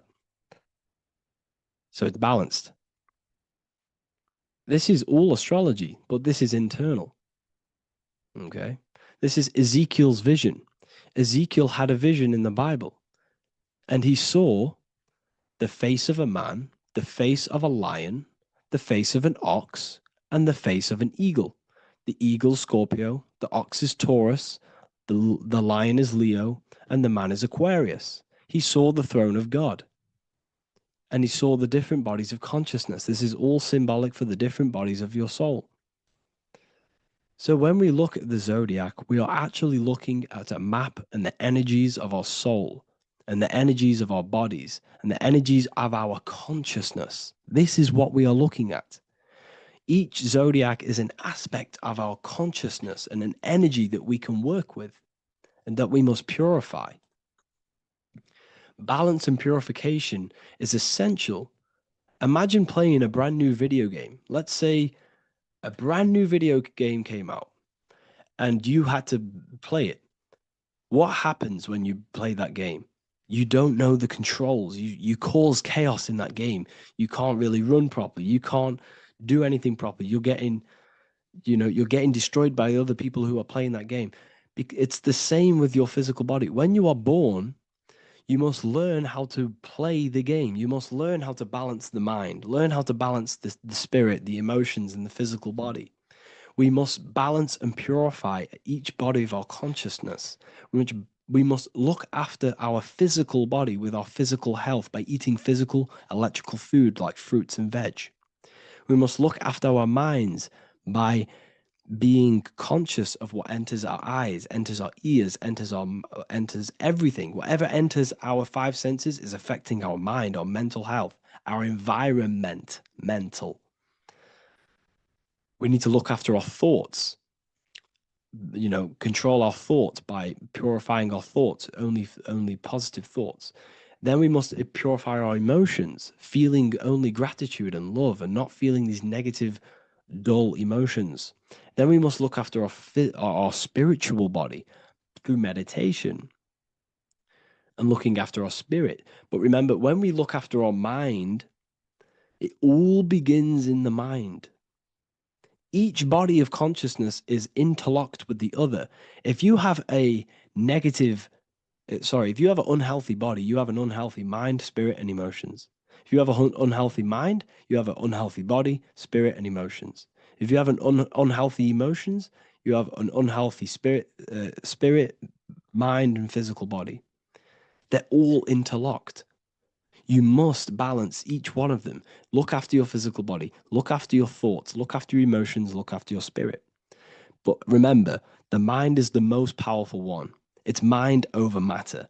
Once we look after the mind, because once we start to control our minds and control every thought we think, this will then turn into discipline in our physical body. Because once we learn how to discipline the mind, we learn how to discipline what we eat, we learn how to discipline what we feel, we learn how to discipline our spirit. This is all interlocked, but work on the mind first. Work on the mind first. All of this knowledge is inside of the brand new Book of Wisdom, Volume 2. This is a revolution in human consciousness. If you've read it, please leave a review down below. If you've read volume 1, leave a review down below. This is the next revolution. I don't see this information anywhere. This is the next revolution of human consciousness. And of course, if you are serious about this and you truly want to gain enlightenment and join an amazing community where you can connect with me on live calls, lectures, the Manifestation Mastery course, you can gain access to my library with over 45 PDFs plus my books. And if you do join the university, you can order a volume 2 free of charge. All you have to do is to pay for shipping. If you truly take your knowledge serious and you want to take advantage of life, join the university. This is where truth seekers belong. Just want to say thank you all. Please leave a comment. Please leave a like. It's going to help me a lot spread this knowledge to the world. And yeah, share this with a friend and subscribe. Thank you all.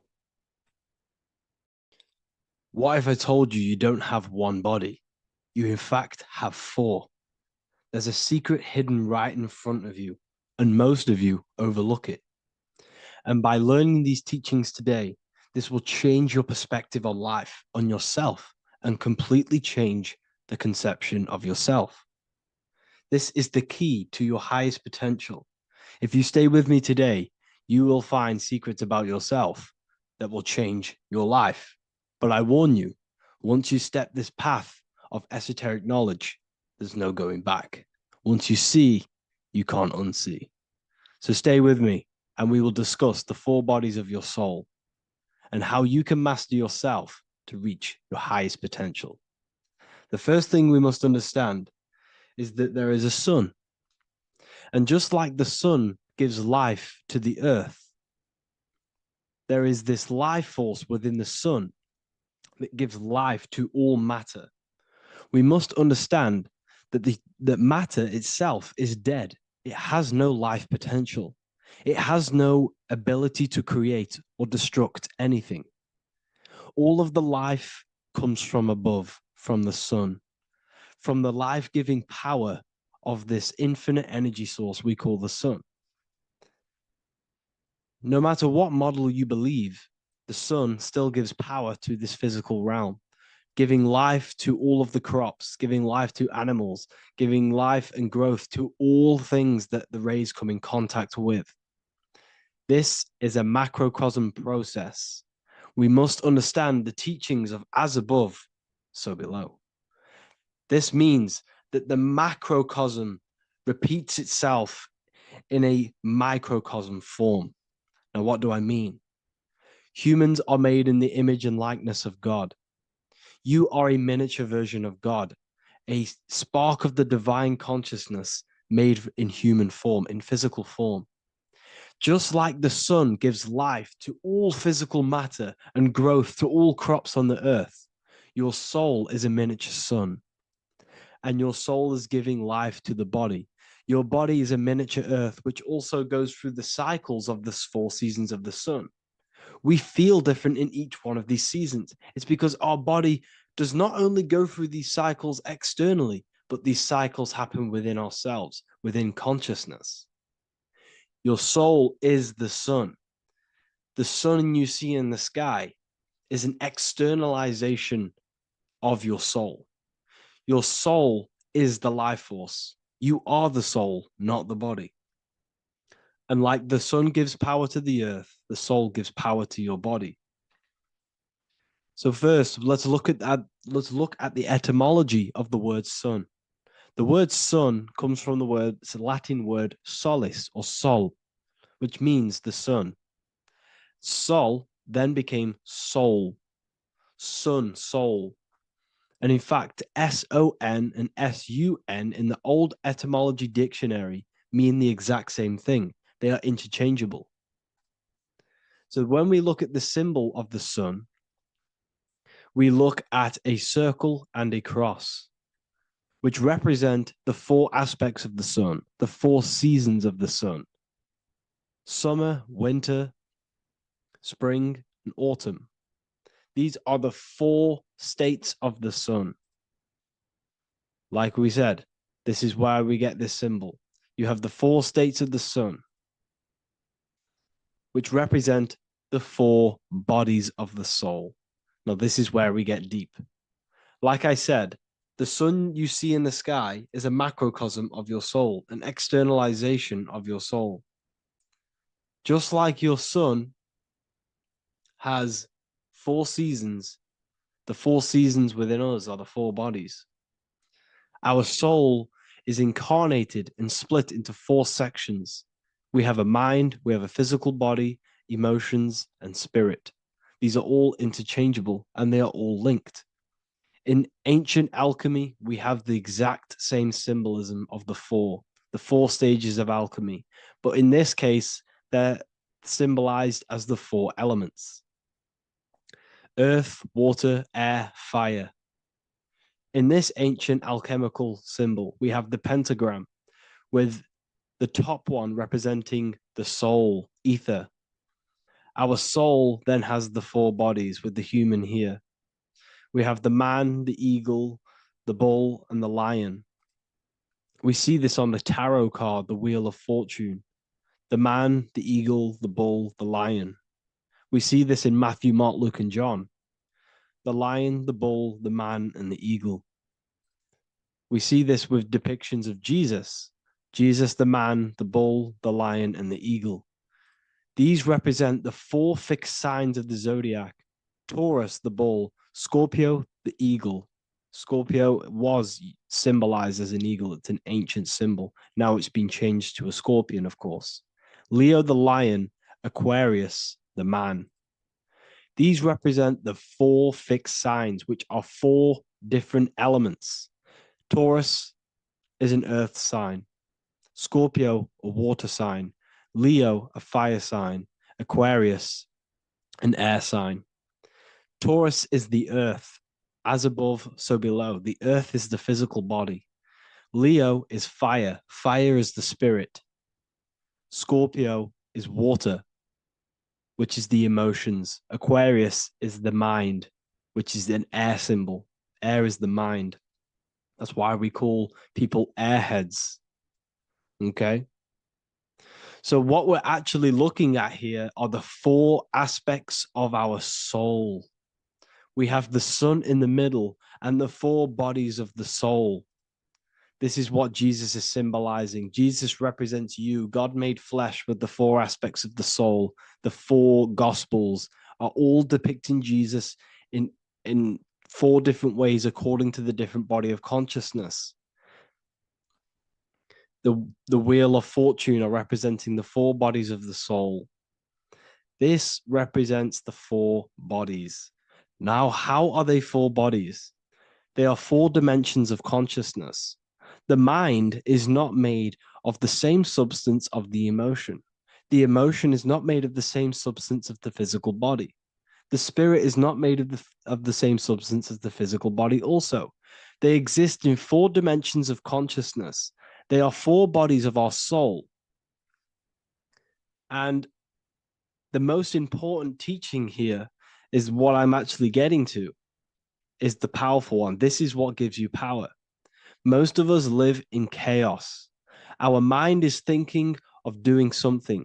Our emotions are feeling something else. Our body is lusting and wanting to do something else. And our spirit's energy is completely off.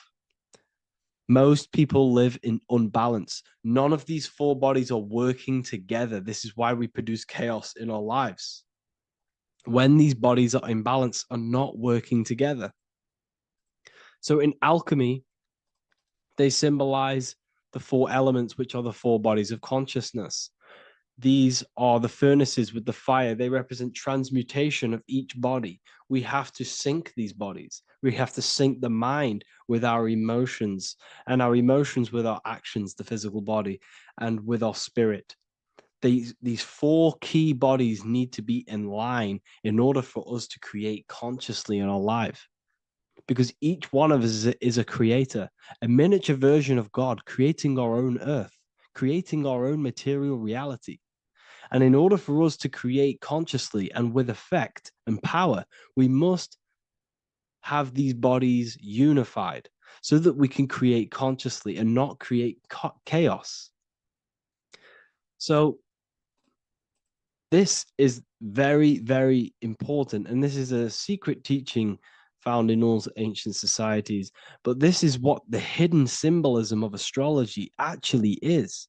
The sun is our soul, and the 12 zodiacs are 12 aspects of our soul.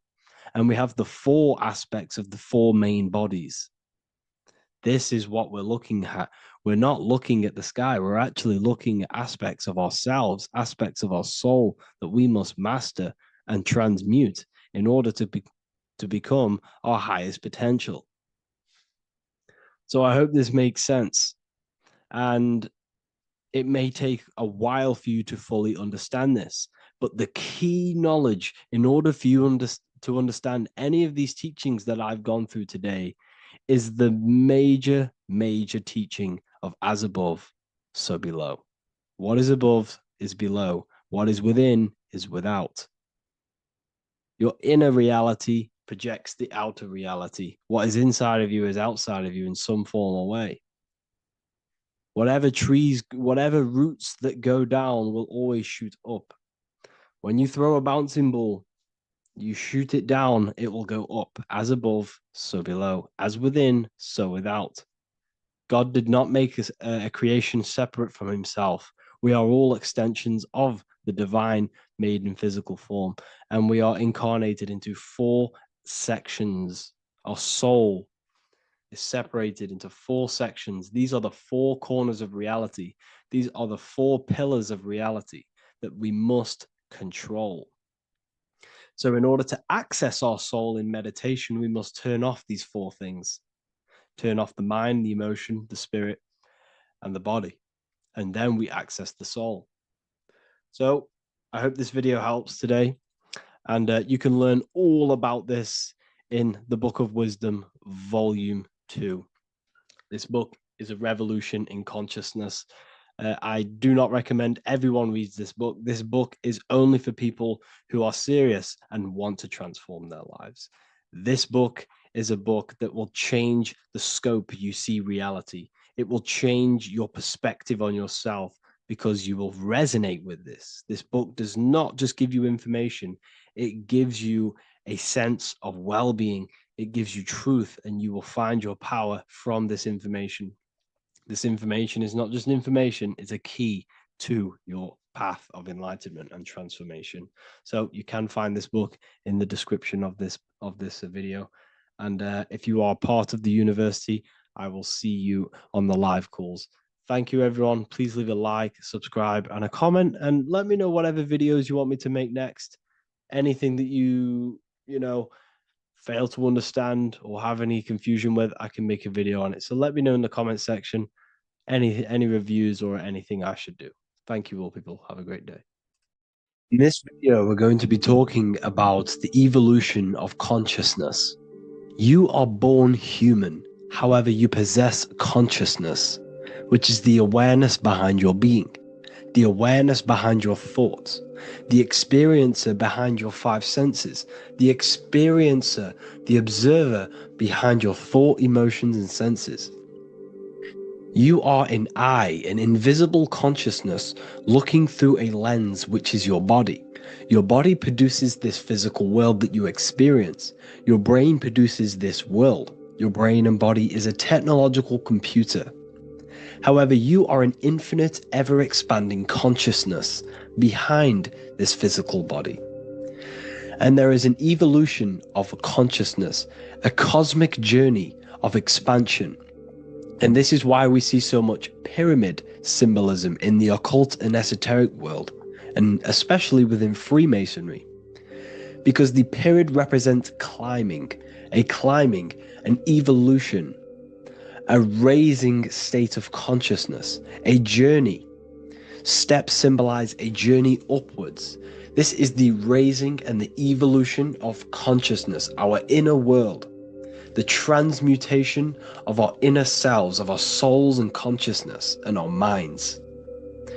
So when we see this pyramid, we're seeing a evolution, a way up to source consciousness. And the eye in the pyramid represents your source consciousness. It represents illumination. It represents divine guidance through this evolution of consciousness. This is why we see the ladder. Consciousness is ever expanding on an infinite journey of evolution. Each individual is a part of this cosmic process, contributing towards the ongoing expansion of both mind and awareness. As we evolve, we collectively explore deeper levels of existence, expanding the boundaries of thought and consciousness. The mind has the ability to expand infinitely into new realms of thought, into new dimensions of mind. The mind cannot be filled up. It is not a physical substance. The body can be filled up because it is a physical thing, but you cannot fill the mind. Therefore, the mind is constantly expanding, ever expanding into new fields of thought. So what we see in Freemasonry, the ladder, is again a journey, an elevation of consciousness. When we are born with an infant consciousness, and as we gain older, we gain an adult consciousness. Our inner world, our inner mind, and our emotional intellect changes and evolves. We are significantly different from when we were very young as an infant. It's because our consciousness evolutes, it changes, it alters like water. So, just like this evolution of your own consciousness as growing up, there is consciousness of beings existing in cycles beyond our own. And their consciousness is unimaginably different from ours. They operate on a higher level of understanding and knowing, experiencing reality in ways that transcend our current comprehension. Our minds right now cannot comprehend the highest states of consciousness. There are entities, there are beings beyond our own, existing in higher dimensions of consciousness that we cannot comprehend because they have expanded. They are on a further way up the ladder of consciousness. However, we are all on the same journey. None of us can take the same journey. There is one ultimate goal, reaching source consciousness. However, this is always ever expanding. However, we are all on a different journey. There is one truth, one source, one goal. However, there are billions in different ways of reaching it, and we are all on these different paths to source consciousness, to this ladder, this evolution of universal evolution. Okay? Their awareness is attuned to new dimensions of existence, reflecting a more advanced stage in the cosmic journey of consciousness evolution. So when you take DMT, you are shot into these higher realms of consciousness where you meet these beings who look similar to these images. They are not speaking to you physically. They don't speak to you three-dimensionally through vibration and words. They speak to you mentally. If you have done DMT, then you know this. And if you have met these beings, then you know this. You might have even met some of these types of beings on mushrooms or any psychedelic drugs. Because ultimately, when you take these mind-altering substances, it's altering your consciousness. It's merging your consciousness with the spirit of that substance. And you are essentially attuning your mind to higher dimensions of consciousness. That's why we say we're getting high when we take these substances.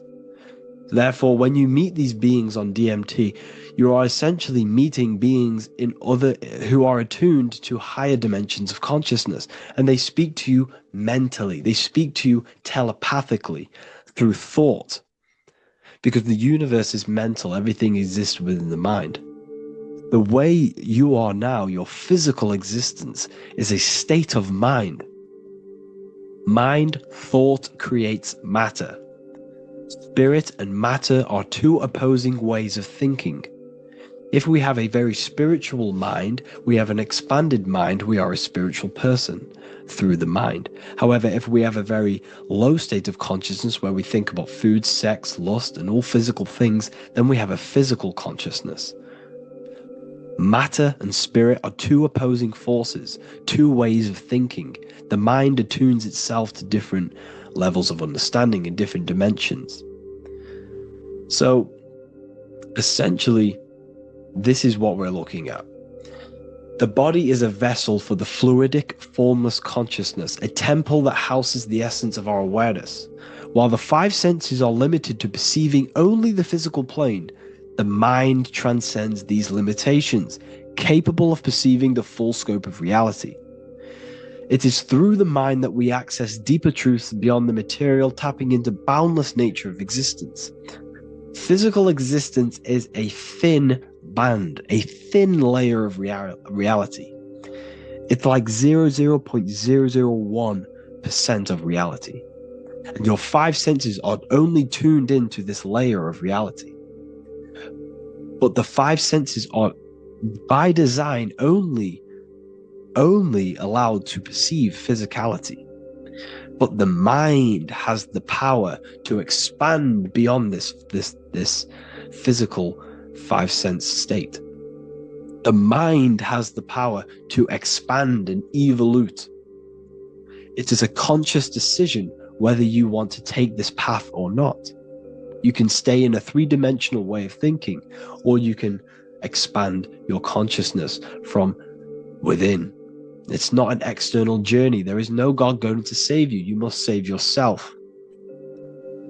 Therefore, behind every single one of these eyes is the same source consciousness. However, we are all different cells in a different journey. The organs in your body, the cells in your body are all alive. They all possess same consciousness, universal consciousness. However, we are all on a different journey of evolution. As above, so below. As the baby is in the mother's womb, when the baby becomes conscious, there is a world outside of its mother. What does it do? It presses and seeks a way out to be born in the other world outside of its mother. It is the same with your consciousness, your mind. When your mind becomes aware that there is realities beyond the immediate surroundings, it seeks a way out. And this is exactly what I'm doing to you now. I am now expanding your mind and telling you there is other ways of reality. There is other dimensions of consciousness which you can access through inner transmutation, through different ways of thinking, spiritualism, and meditating and connecting with yourself and detaching from external things. We can upgrade our consciousness. Your body is a womb. Why Jesus says you must be born again to see the kingdom of God, because you are born physically and then you must be born again spiritually, awakening your inner consciousness. So like I said, as the baby is in the womb, it's the same principle. As above, so below. You were a baby, you were in your mother's womb, and you figured out there is a world outside of your mother, so you seek to weigh out your mother to be born in another world. It's the same now. You must do this now. This is your spiritual evolution. This is the evolution of consciousness. It's ever expanding. When you die, this is a transition. You must learn to not fear death. This is another part of your spiritual journey. You must master death. Therefore, like I said before, the mind has limitless capacity to expand into new realms of thought, continuously exploring uncharted ideas and concepts without boundaries. The mind can ever expand. It can never be filled. It can never ever know everything. There is infinite fields of knowledge, infinite fields of thought. Your current state is just one stage on an infinite pathway. You won't remain human forever. The human experience is a crucial phase where we learn to balance polarities, master the fundamental laws of the cosmos. It is a period of growth and transformation, preparing us for the next stages in our cosmic evolution. The goal is to strive for perfection, yet the true perfection is unattainable. It's like a tunnel, and there is a light at the end of the tunnel. And as you walk through this tunnel, the light is ever moving backwards. You should forever seek to meet that light, but you will never meet that light because consciousness is ever expanding. You should strive for for perfection, yet knowing that perfection is forever unattainable. The journey is endless, with each step revealing deeper layers of understanding and experience. The pursuit of growth and expansion is itself the essence of our evolution. You can find all of this knowledge in the amazing book that I have read for years. I have read this book, The Emerald Tablets of Thoth, the Atlantean, by M. Dorial, translated by M. Dorial. I'm telling you now, this book, now that I've told you this, you have some context on the book. The whole book is about evolution of consciousness. He's talking about higher dimensions beings. He's talking about how you can transcend this physical plane. It is truly the most amazing book you will probably read. One of the best spiritual texts you'll see. It's hard to understand, so you must read it over and over again. And the more your mind progresses, like for me, I read this every couple months. And the more I learn about consciousness, the more I expand my own consciousness. And every time I read this book, I pick out something new that just completely blows my mind. Because you can only understand this book to your level of consciousness, to your level of understanding. So now that I've told you all this information, go and read this book and it will absolutely blow your mind. And so will the Book of Wisdom Volume 2, which is now available. I released it the other day. I'm just going to read a page out now. This page is called Spirit and Matter. The Earth is not merely a dense, lifeless rock drifting through space. It possesses spirit, a living essence that animates its form. But what do we mean by spirit? Spirit in esoteric terms refers to the energy, the life force, animating the principles infused in matter. So essentially, what this page is talking about is how everything has spirit, consciousness within it. You are the middle, you are spirit and matter. You have the ability to expand your mind to the God self and raise above our animal instinct, our material self, and know the divine and expand. Animals cannot do this. Animals are not self-aware. Humans possess self-awareness. We can observe our consciousness. We can say, why do I exist? We can look in the mirror and know that we need growth. And this is what Anunnaki means. Anu means above. Anu was the supreme god of the sky, which is a metaphor. He represents spirit above, heaven. Anu came down to earth and married Ki, the goddess of the earth, which represents matter. It's a myth, it's an allegory. Anu married Ki and gave birth to the Anunnaki. Spirit came down and infused with matter and gave birth to the human, which is you. You are spirit infused in matter, Anu and Ki, Anunnaki. You are the Anunnaki. And this is just one of the teachings in my book. Honestly, this book is absolutely amazing. If you truly, truly want to expand your consciousness, give this book a read. And obviously, if you're inside the university, I give you this book for free. A paperback version. If you join the university, follow the steps inside of the general chat, you'll be able to download this book. Not download it. Order a paperback for free. All you have to do is pay for the shipping. You'll also gain amazing knowledge inside of my library, where your mind will just be overblown with the amount of esoteric books. There's over 45 rare occult books, plus you get a PDF of the Volume 1 and Human Health Guide. You get reoccurring updates where I expand on symbolism, occultism, where you will just feel absolutely amazing once you understand esotericism in yourself. You'll also learn how to create the dream reality that you want with the Manifestation Mastery course, where I teach you how your consciousness creates reality. You'll have a real lectures where I post lectures on symbolism, occultism, esotericism. There's a conscious community and live calls and Q&A where you can ask me questions and I'll answer your questions. I just want to say thank you to everyone who has joined the university. Thank you for even liking and watching this video. Any support I just appreciate every single one of you. Please, if you can, leave a comment and a like on this video and let me know any videos you want me to make in the future. And I will start uploading a lot more to the YouTube. So yeah, thank you all for tuning in today. Have an amazing day. Welcome to Revival of Wisdom. Today, we're going to be talking about portals, portal symbolism, what portals are, okay, and how they show them to us, because they have to tell you the truth, guys.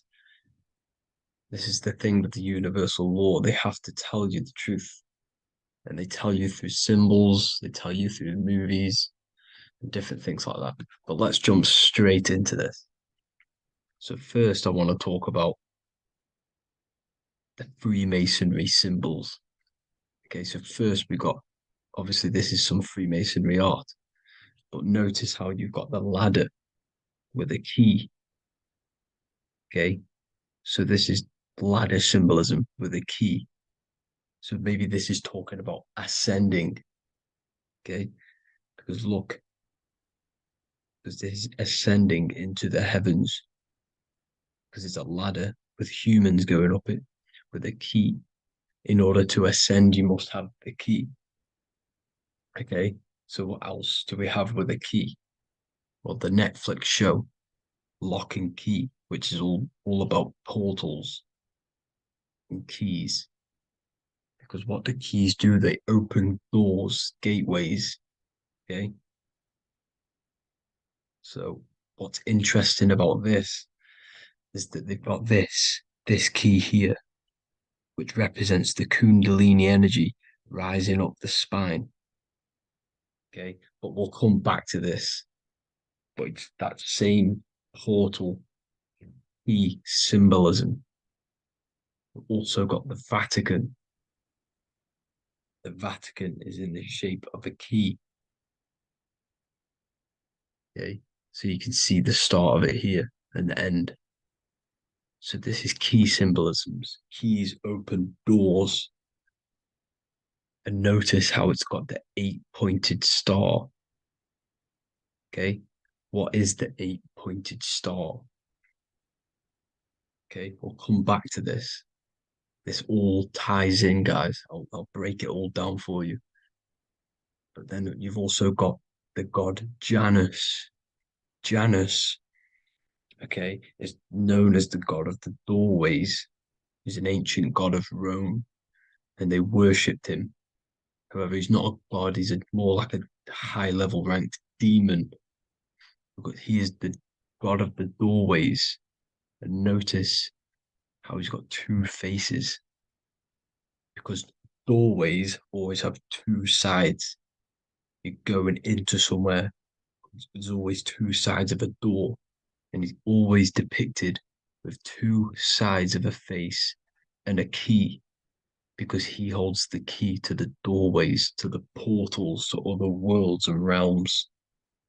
Okay, as you can see, he's always got two faces and a key. Okay, so now we have the Sumerians, the Anunnaki, and they are always depicted with the two faces. Why do they have the two faces? Because they're symbolizing doorways, and the Anunnaki come to Earth through doorways and portals. So these are what these gods are symbolizing in their artwork. But they always have the 8-pointed star.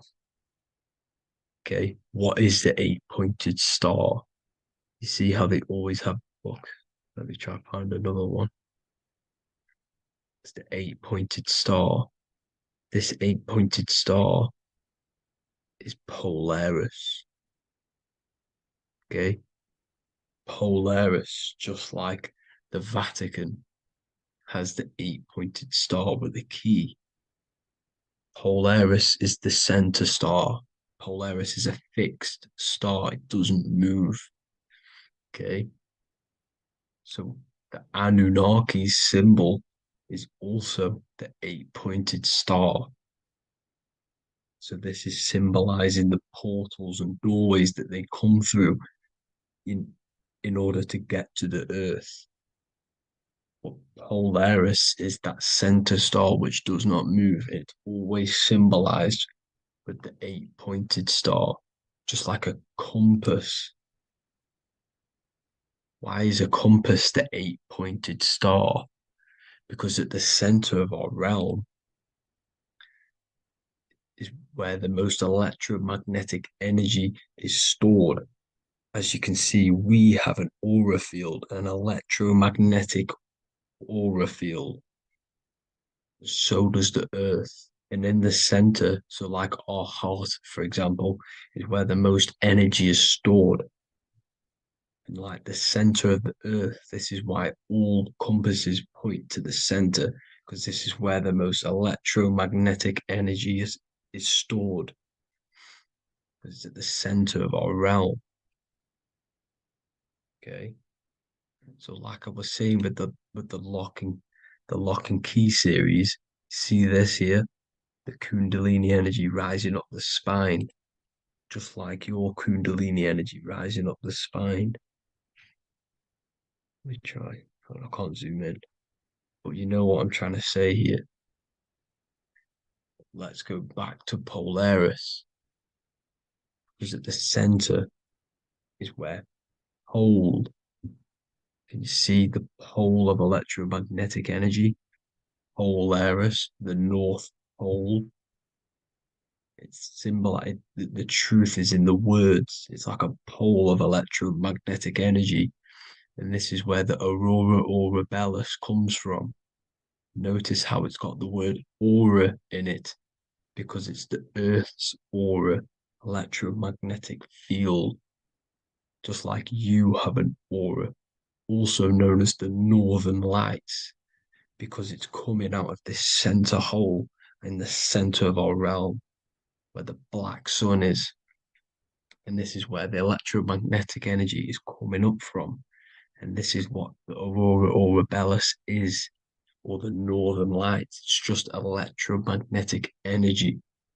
And it's symbolized through our symbols, the original O. Okay, because it's like a hole through the middle.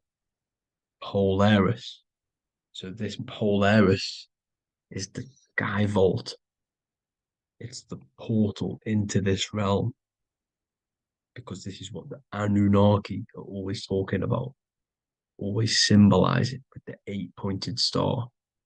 And just like a compass, it's the 8-pointed star pointed to the center, to Polaris. Okay.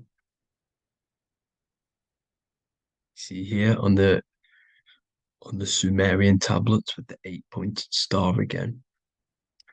And how we know it's talking about portals with this 8-pointed star is because CERN 666 are opening up portals to the underworld, letting in demonic entities into this realm.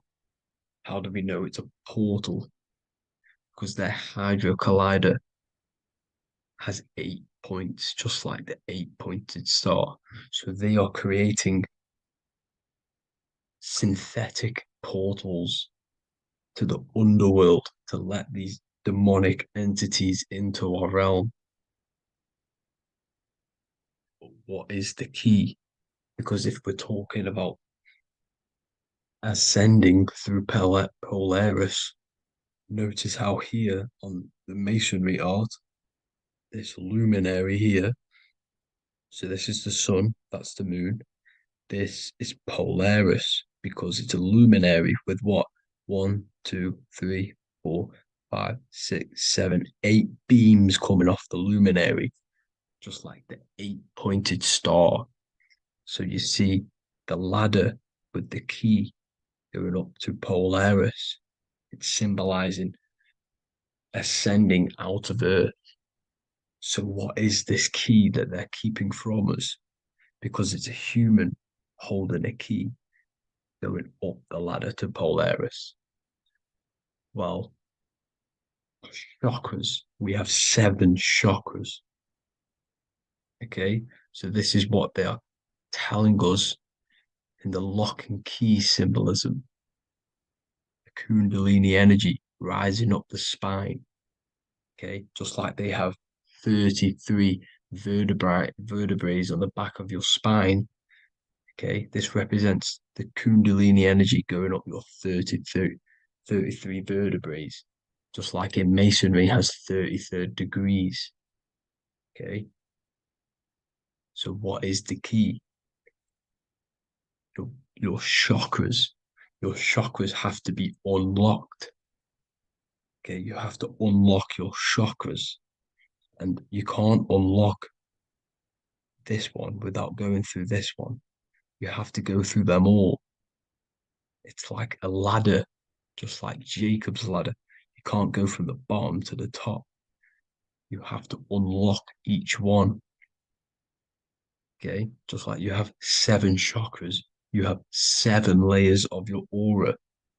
Okay, you have to unlock your chakras to the highest point in order to reach Christ consciousness. And this is the key that they're talking about. They're symbolizing the organic portal within each and every one of us to ascend out of this realm. Okay, so this is the key that they're talking about, and they're holding back this knowledge to keep us trapped in this 3D realm. Okay, so like I was saying with the 33 vertebrae and the Kundalini energy coming up the spine, 33 vertebrae, you can see this sort of symbolism going up to the light, because it's the light. You see here, your crown chakra turns on and becomes enlightened, just like the Illuminati symbol. Can you see it? But also, Jesus also died at 33. So this is symbolizing, okay? They're symbolizing the death of the ego, the body. So once you open up your chakras and reach Christ consciousness, which is your 33rd vertebrae, once your Kundalini energy goes up your 33rd vertebrae, your body technically, not physically, but spiritually dies, because you then become formless. You reach Christ consciousness. So then you can travel other worlds. Okay. This is what they're talking about with Vatican, 8-pointed star, and the key. Janus with the key. The Sumerians with the 8-pointed star. Anunnaki, the 8-pointed star.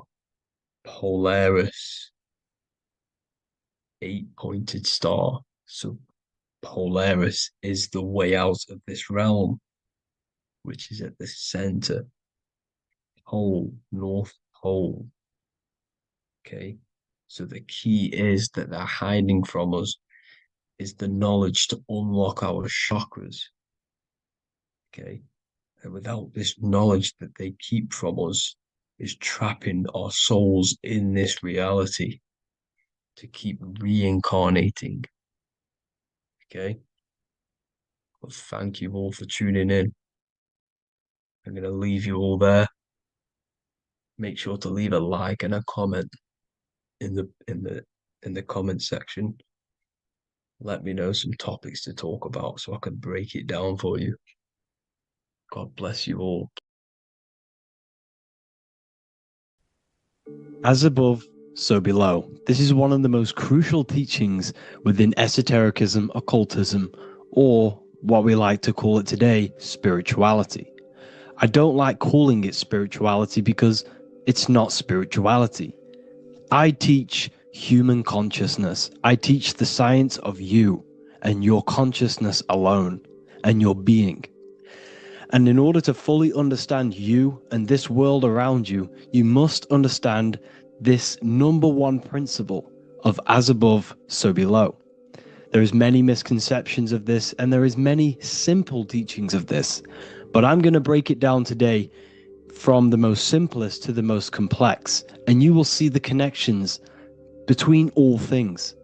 This is the most important lesson you could ever learn, and I'm going to teach it you today. So what you must understand is with the term as above, so below, it applies with everything you see in this world and about yourself. We have something called the macro, which means the bigger scale. On the bigger scale, we have the whole earth. If we look down from the sky on top of rivers, this is what we see. We see this tree pattern. Then on a smaller scale, we see trees have the same pattern. Then we look even closer. We're going smaller and smaller into the leaves of the tree. We see the same pattern.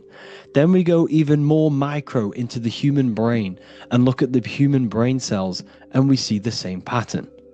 This is proof this is a fractal universe, and everything is in the micro is reflected in the macro. As above, so below. As within, so without. On the macro is a reflection of the micro.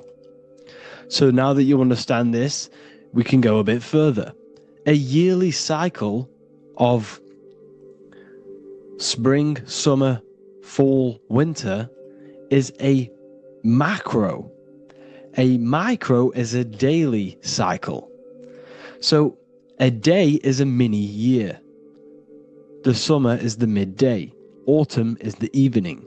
Night is the winter. And spring is the morning. This is a macro, a reflection. We have a miniature cycle of the zodiac every single day. And this cycle is also reflecting the cycle of life and death. We live, we are born, which is the spring. We live, which is the summer. We then age, which is the autumn.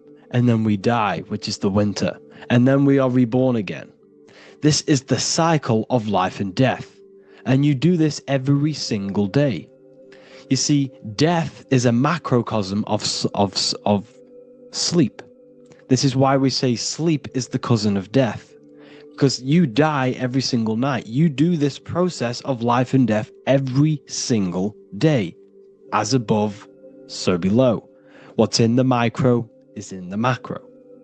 So when you go to sleep, you are essentially dying. And then in the morning when you wake up, you are then born again. This is a fractal cycle that we live in. Everything in this whole world is fractal. Everything applies to as above, so below. We have the sun, we have the moon, we have the day, we have the night. We have the life, we have the death. We have the conscious, we have sleep. As above, so below. We have the conscious mind, because now we're diving into as within, so without. As above, so below more refers to the external world. As within, so without is referring to your inner world and the outer world. What you must understand is about yourself. You exist in two realms. You're an individual. The dual nature of you. You exist in two realms at once. You have an inner world of your thought, emotion.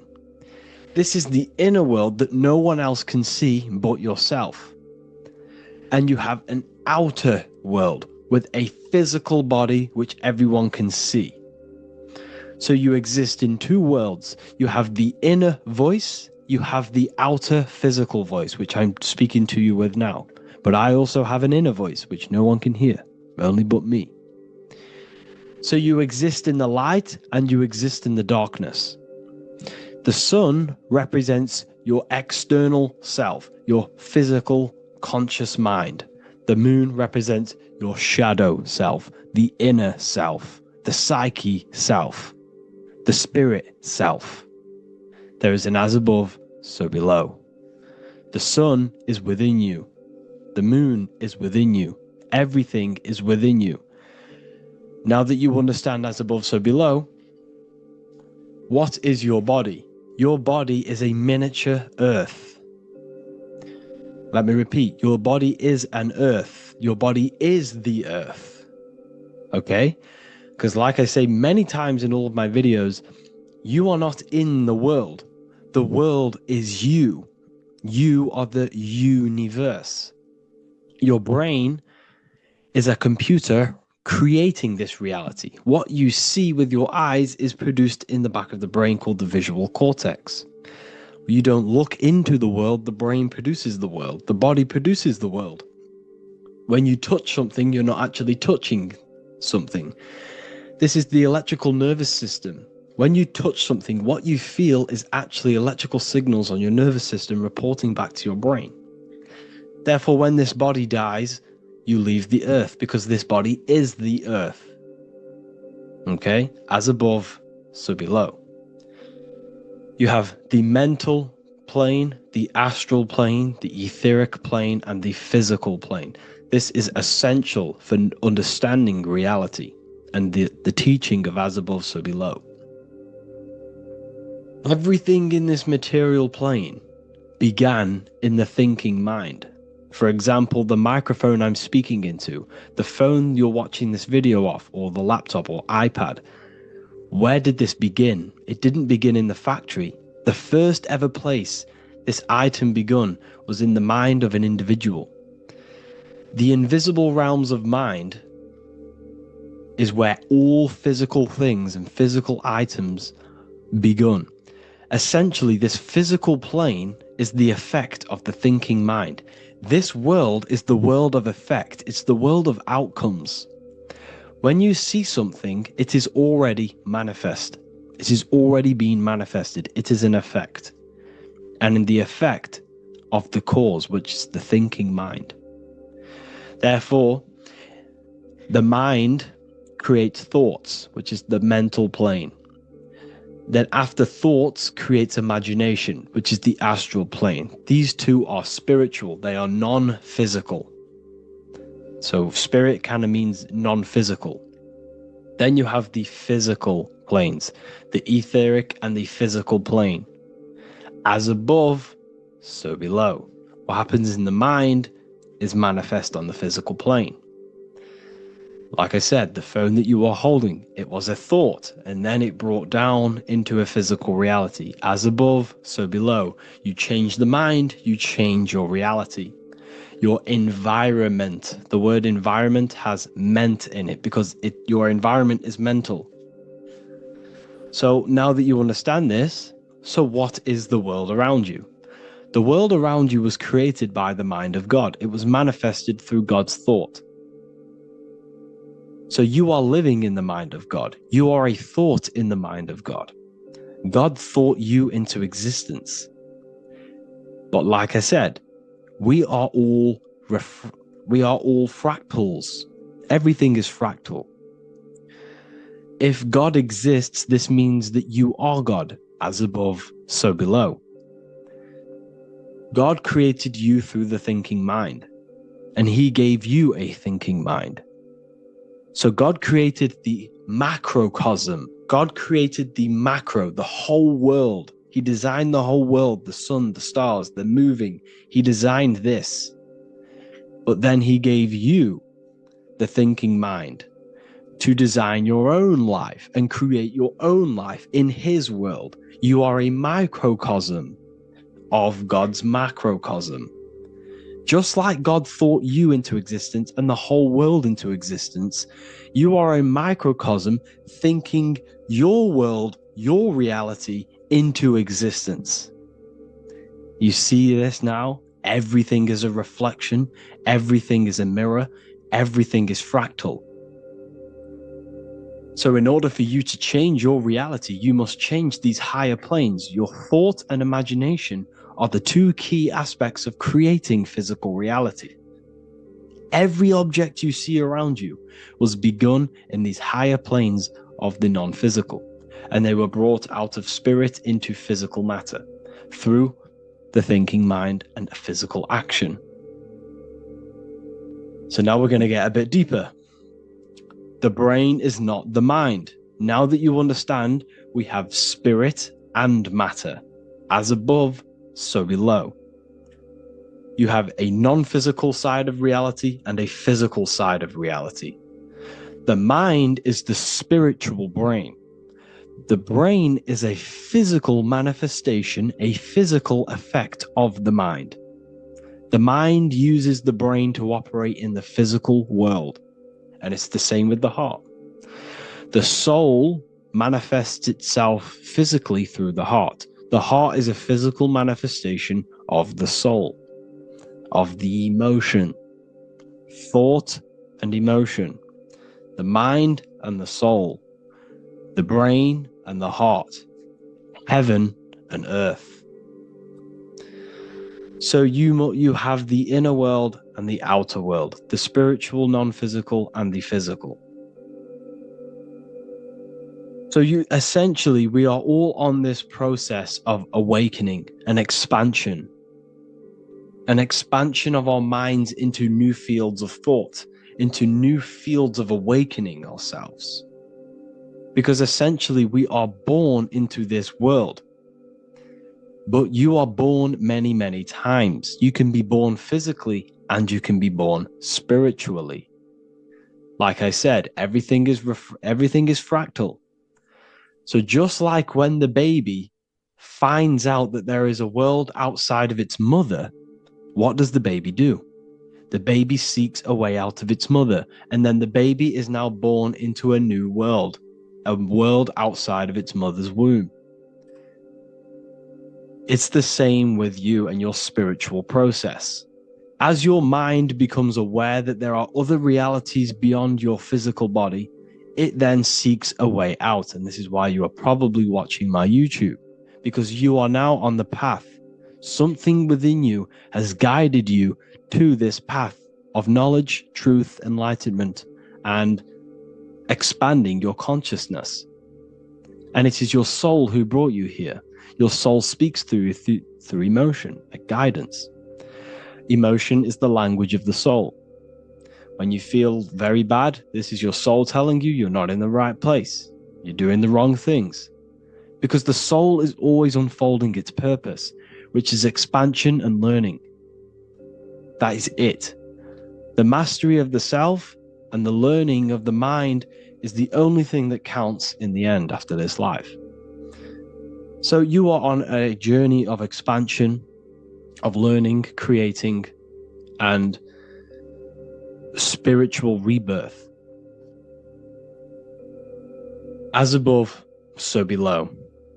What does this body tell you? When I see someone overweight, I don't see the overweight. I don't see the body. I see the mind.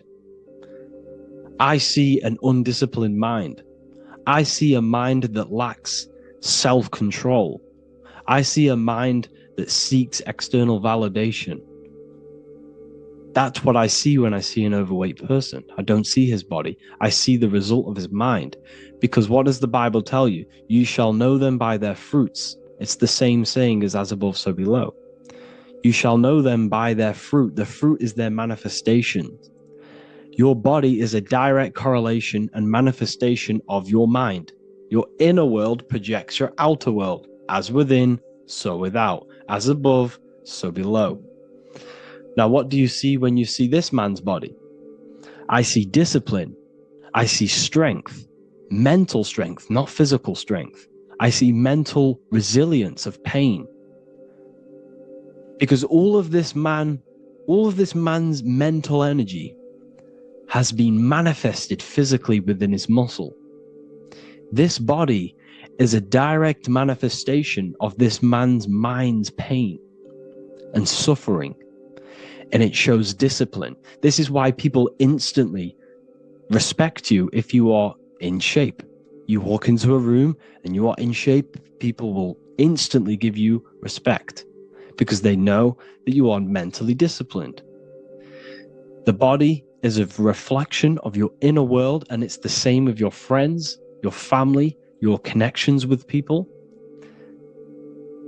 If you think about yourself very negatively all the time, and you don't have a good connection with yourself, you don't have a connection with your true self, this will manifest into every single relationship you have in your life. If you don't have a good relationship with your inner self, you don't have a good relationship with the people and the friends around you. Because as within, so without. If you think negative about yourself, you will see you will only pick up the negative in other people. If I think very highly of myself and I think very happy and good things about myself, I will then see the good things in other people, because it's as above, so below. As the inner world is, so is the outer world. It's the same with your life circumstances.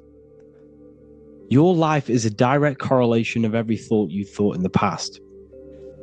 If you possess millions of pounds, millions of dollars, this is because you have thought this into physical reality. You live the life you are deserved. You live the life that you manifest through your thought. If you live a very poor life, this is a reflection of your mind. This is a reflection of what you have thought into physical existence. Because like I said, everything begins in the mind. As above, so below. And this is even present within the body. So where is the head? The head is at the very top of the body. And where does all manifestation begin? In the mind. That's where the mind is, in the head. And then the thoughts we think travel down the body into the heart, which is the emotion. Every thought we think is in the emotion. Every thought we think creates an emotion. This emotion then drives the action. Where does the action come from? The feet, because the feet move our body.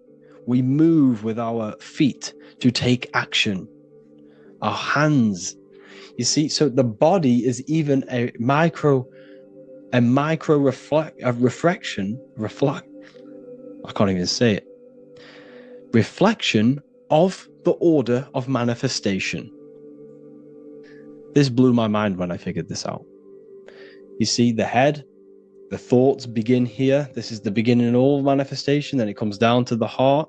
This is the emotion. Then you take the action. The thought and emotion then sparks the action, which is taken with the hands and the feet. And where's the lowest point on the body? The feet, and that's touching the physical earth. So the head is where the thought is, the non-physical, and the lowest point on the body, which is touching the physical earth. So the head represents spirit, the feet represent matter, spirit and matter. Your room, if I walk into your room and I see a messy room, I don't see the room, I see a messy mind. The room is a reflection of the mind. If you have a messy room, this is your mind. It's an externalization of your unsorted mind, undisciplined mind. So like I said, we are all God, and we must find the God self within us.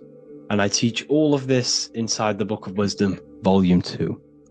This is not just a book, this is a revolution. This is the beginning of a new age with this book. If you have read it, I congratulate you. You should feel very proud of yourself if you have an open mind. You should feel proud of yourself for watching these videos, because not many people have an open mind. Remember this, people. You are special if you're watching these videos. You have the mind. You have the ability to see through the illusion. And I take my hat off to you. You want to take this to the next step? Read the book. Or if you want to take it to the serious levels, join the university. The university, you gain access to every piece of my material that I've ever done, all of my books, all of my lectures that are hidden from YouTube, that are hidden from everywhere else, the lectures that give you real power. And if you feel alone on this journey, we have a conscious community where you can connect with like-minded individuals, because I've been there. I've been there when you feel lonely, because you feel like no one else is thinking the way you are feeling. You can't talk to people about these things because people just think you're crazy. That's why I put together this, so we can connect, so we can unite, so you can connect with people, so you don't feel crazy about thinking about this stuff, learning about this stuff. And if you truly want to level up your life, people, and take your studies serious, this is for you. We do live calls, we do lectures. There's a whole library filled with books you can read. It's the perfect place for the truth seeker. I thank you all for joining. Please leave a like, a comment, a subscribe. Let me know any future videos you want me to make in the comments. Thank you all. Have an amazing day.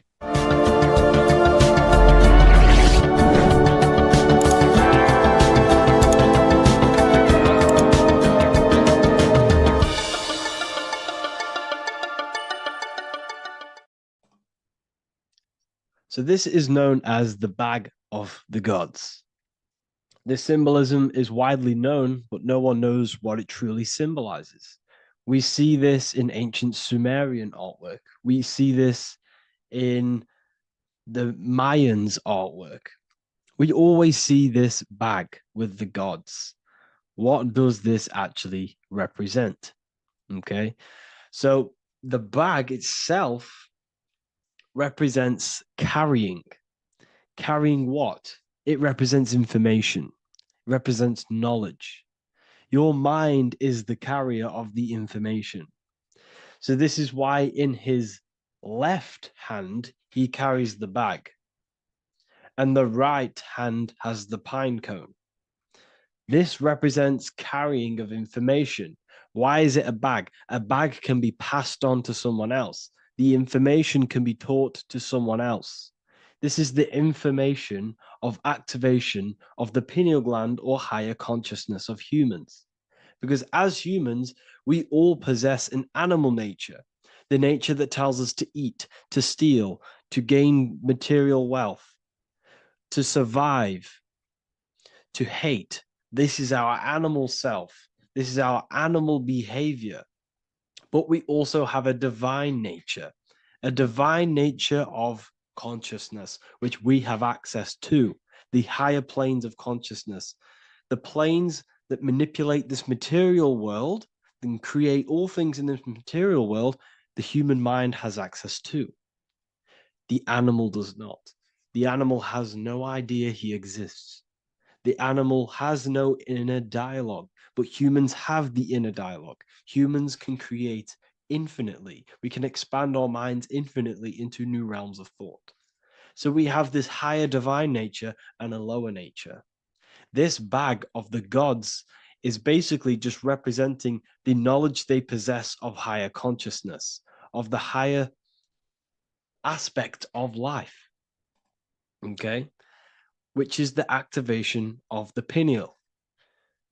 The pine cone. The pine cone is in his right hand. The right represents wisdom. The left represents intellect, knowledge. Knowledge and wisdom are two separate things. Wisdom is applied knowledge. It's a feminine aspect. Knowledge is just gained information that you know, which is masculine. So in his right hand, he holds the pine cone. The pine cone can be opened and shut. The shut pine cone represents the asleep human being, the human being that exists in his lower nature, that just basically survives, lives on eating, consumption, material lust, living in chaos with his emotions, living in a place of hell. This is the animal nature. Then we have the awakened human, the one who has consciousness of himself, the one who looks within himself, the one who knows there is more to him when he looks in the mirror. He is far more than just the physical body. He is a divine spiritual being, a divine being who has limitless potential of creation into the material plane.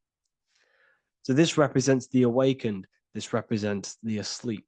This is why he carries the pine cone in his right hand. It represents applied knowledge. This is the information. This is the intellect he possesses. And this is the applied knowledge of the awakening, of activation of the pineal gland. Because remember, the pineal gland is not your consciousness. The pine, pin, pineals, the same root word.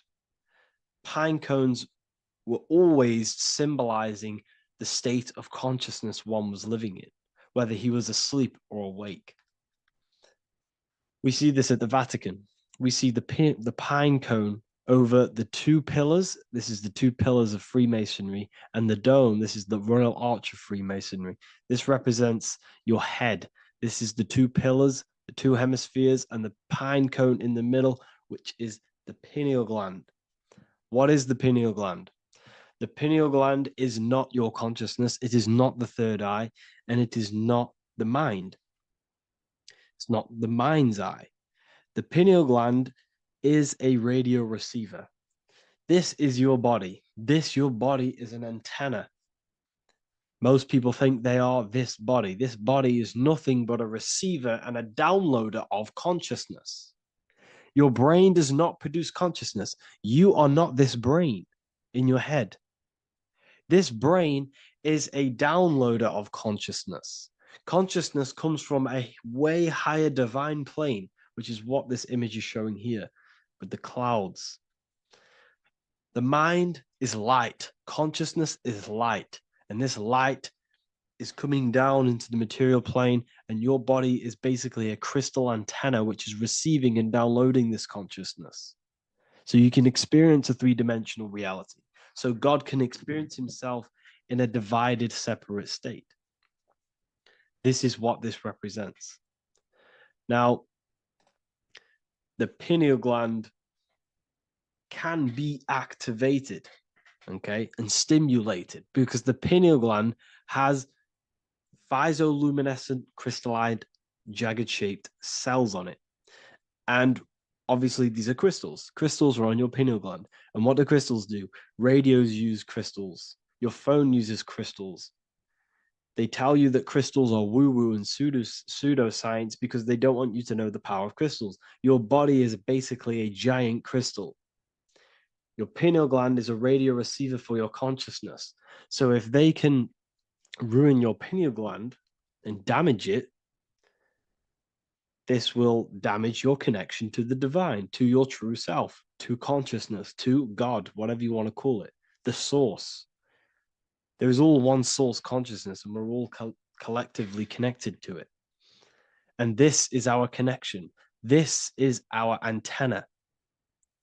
So what a radio does, a radio has an antenna, and the frequencies are all around us because all the radios are playing in your ear right now.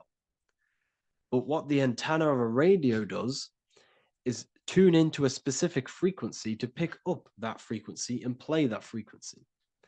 It's the same with your consciousness. You're all a fraction of God's consciousness. So that is essentially what we are looking at here. We're seeing knowledge, intellect in the left hand, and applied knowledge, activation of waking up to higher consciousness, to the higher human form. Because we can reach beyond our physical form. We can turn our animal self into a divine being, into one of these so-called gods. These gods are nothing but human beings. The Anunnaki were not gods. They didn't come from the sky. These are normal, regular human beings who activated their higher consciousness. This is what we have here. This represents spirit. Birds represent spirit. So do we have any questions? I'll take some questions now. That was just a short lecture on what that symbol truly means. Okay, so if we have any questions, feel free to go ahead and ask some questions. Anything that you don't understand, anything that you want to know. Okay.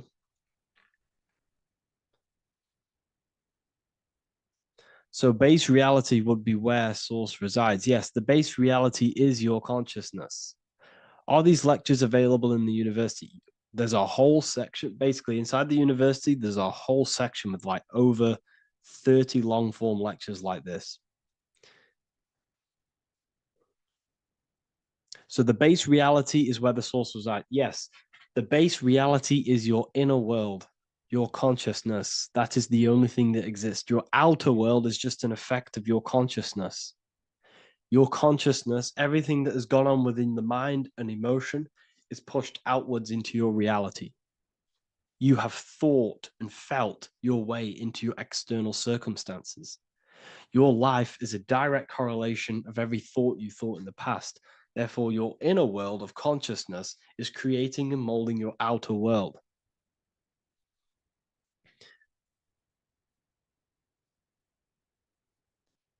The best way to keep connection consistent, the best way to keep your connection to the divine or the higher planes of consciousness is through meditation and through imagination.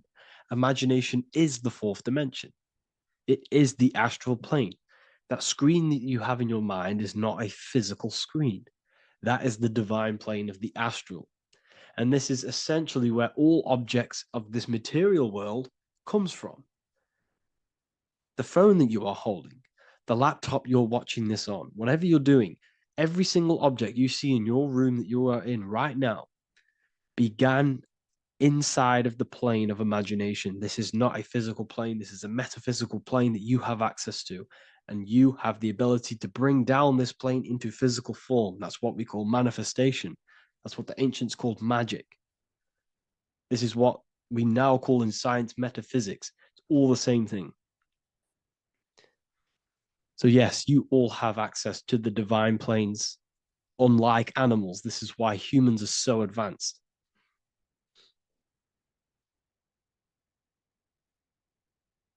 Okay. Is the pineal able to constantly activated, or is it just a temporary experience? I don't fully understand that question, unfortunately. Maybe you could word it in a different way. The real meditations on the university legit, y'all, yes. In order to connect to consciousness, you need to sit in meditation and turn off your feelings, and the feeling of unity will come. Do I understand correctly? Yes, that is correct. So when you sit in silence and in stillness, I highlight the word stillness because stillness, when you are still, no information from your nervous system is being decoded by the brain. So when your body is still and does not move, your nervous system starts to relax and comes to a balanced state. Your brain starts to relax, it comes to a balanced state. The left and the right brain stop working, the nervous system stops working. Then, once the body, the material body is shut down, you then have access to consciousness. You can't access consciousness if the body's in such a busy state.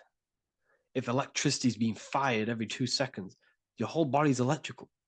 When you move your foot, that's electricity being fired from the brain to the foot instantly through the nervous system. The brain, your whole body is a technological machine. So you must shut down the technological machine to access the divine that exists beyond the technological machine. Do you understand that? Did we create ourselves from the higher plane? When you say yes, you created yourself, you manifested yourself in this material form for a reason in this specific time and place. Wisdom books, are these available inside the university? Yes, they are. So anyone who joins the university, they all gain 50% off the store. So you can get anything off, anything you want inside the store for 50% off. Plus you get the Book of Wisdom Volume 1 PDF for free. You get the Human Health Guide. Plus you get all of the library books. There's a loads of different books on occultism, symbolism, esotericism. Do you need to place your attention somewhere specific during meditation? You can do. Okay, you can do. So if you struggle, when you first start to meditate and you struggle to turn off the thoughts, think of the back of the brain, the back of your head. Don't think of it, place your attention on it. Okay, so when you place your attention on the back of the brain, this now shuts off thought because the back of the brain doesn't have any activation to do with thought. The front brain does, the neocortex. That's all to do with activation of thinking. So place your attention on either the back of the brain or your breath. What's more important, creating yourself or finding yourself? It's a balance of both. So in order for you to create fully, you must have awareness of self and awareness of thought and control over the mental dialogue, the inner voice inside of you. Okay? When you control that inner voice, that is when you gain power. That inner voice is what brings commands into physical reality. Before you kick a football, there is a change in consciousness. There's a decision made in consciousness before the body takes to action. Therefore, every physical manifestation is a change of inner consciousness before it's a physical reality. You can have the reality you want through consciousness before physically having it. That's the secret to creating. But you must believe it like you know the sun is going to rise in the morning. That's how much you should know that you have that reality in consciousness through feeling and thought and imagination. And that's how you can truly create in your reality. Shrooms help with consciousness or ego. I can't really talk about that because I'm maybe uploading this to YouTube, unfortunately. But we need to clean our pineal gland first from calcification. Yes, definitely. You should go on a detox the body. Because you can't really connect with consciousness if your body is in such a dirty state. Because the brain is, your nervous system is in a state of fight or flight, trying to fight off all these toxins. So when you meditate, you're probably going to be having thoughts all the time because your brain's firing, your nervous system's being attacked through toxins. So you must detox to have a true connection with the divine. Your diet plays a big role in your spirituality and mentality. What is the most optimal food for pure consciousness? Fruits and vegetables. They possess consciousness. So when you place them inside of you, they're syncing with your consciousness. How to check the cleanliness of your body, your skin, your teeth, your tongue, your mouth. If your skin has spots, different colors on it, you're not clean, because your skin is a reflection of your inner organs. Coffee's not the best for you. Coffee gives you fake energy. Okay. So what coffee does, that buzz you get off coffee, is actually the toxic effect of the chemicals reacting with your body.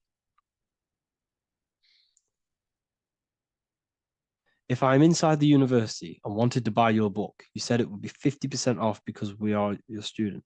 Is that automatic or we need to have a code? You will have a code. Yes, I'm going to releasing a code for all the students after this. Caffeine equals neurotoxin. Yes, it fries your brain, it fries your nervous system, it fries your dopamine receptors. Will the Q&A last week about money symbolism be posted? Oh, I didn't post that. That's my bad. I totally forgot. I will post that after this. Thank you for reminding me. How to detox the body. The best way to detox the body is going through a week cleanse of fruit. So only consume fruit, sea moss, and cayenne pepper, and lots of freshly pressed juice. Do that for a week or 2 weeks, depending on how you feel, and then start to fast. You will lose weight, but you're not losing weight, you're losing impurities. It's good to do this every couple months, to just go on a raw fruit diet, cleanse the body, push everything out, and then start to fast while, consuming sea moss and having lots of freshly squeezed juices. What is an alternative for coffee? Something with high energy levels. Okay. We're not taught the most simplest thing about the human body. It is an electromagnetic machine. It's electrical. It runs off electricity. The only energy you need is electricity, and that is found in fruits, vegetables. If you want energy, drink pure, fresh, pressed juice. That will give you more energy, more electricity than coffee. Can we cleanse ourselves through oil pulling? Do you recommend it? I do oil pulling every day with coconut oil in my mouth. Celery juice is a good one, very good one. Yeah, celery juice.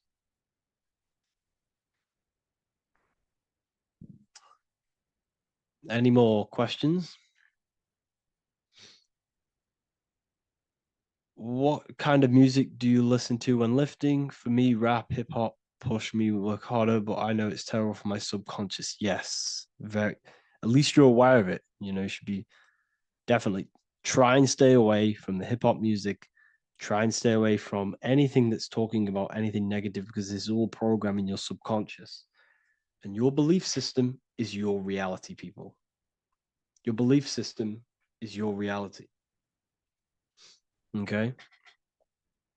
So look after your subconscious. That's what's controlling your actions. 90% of your actions on a daily basis are controlled through your subconscious beliefs. Okay?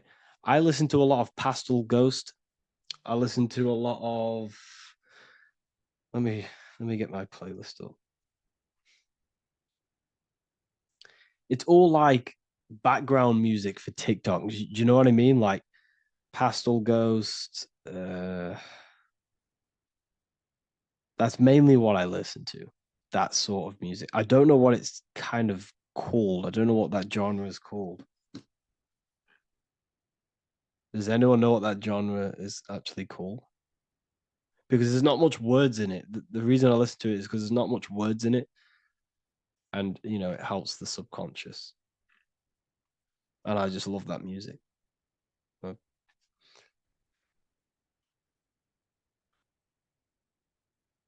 Like lo-fi, yeah, a bit of lo-fi.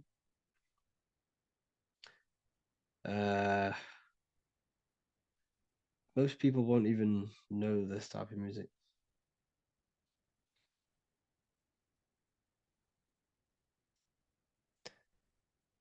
Can you tell us how you use cayenne pepper? So I mix it with freshly squeezed orange juice every morning. So the first thing I have, empty stomach, I have a teaspoon of cayenne pepper, mix it in and just down it every morning. And sometimes at night. The feeling you get in your stomach after putting cayenne pepper on an empty stomach is absolutely amazing. It tingles in your stomach.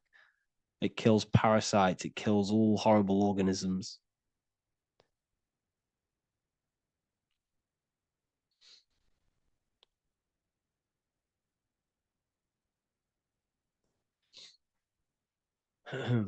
Mix it with hot water. Yes, hot water and key lime water. That I bet that's powerful. If you mixed warm water with key lime with cayenne pepper in first thing in the morning, I can imagine how powerful that is. I've never done that, but I'm going to try that.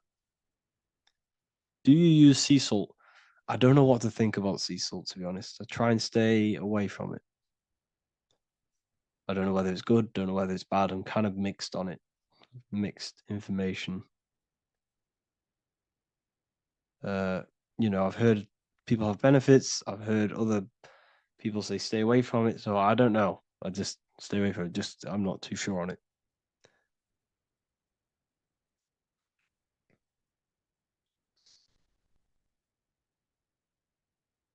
I drink fresh pressed celery juice every morning. Yeah, definitely.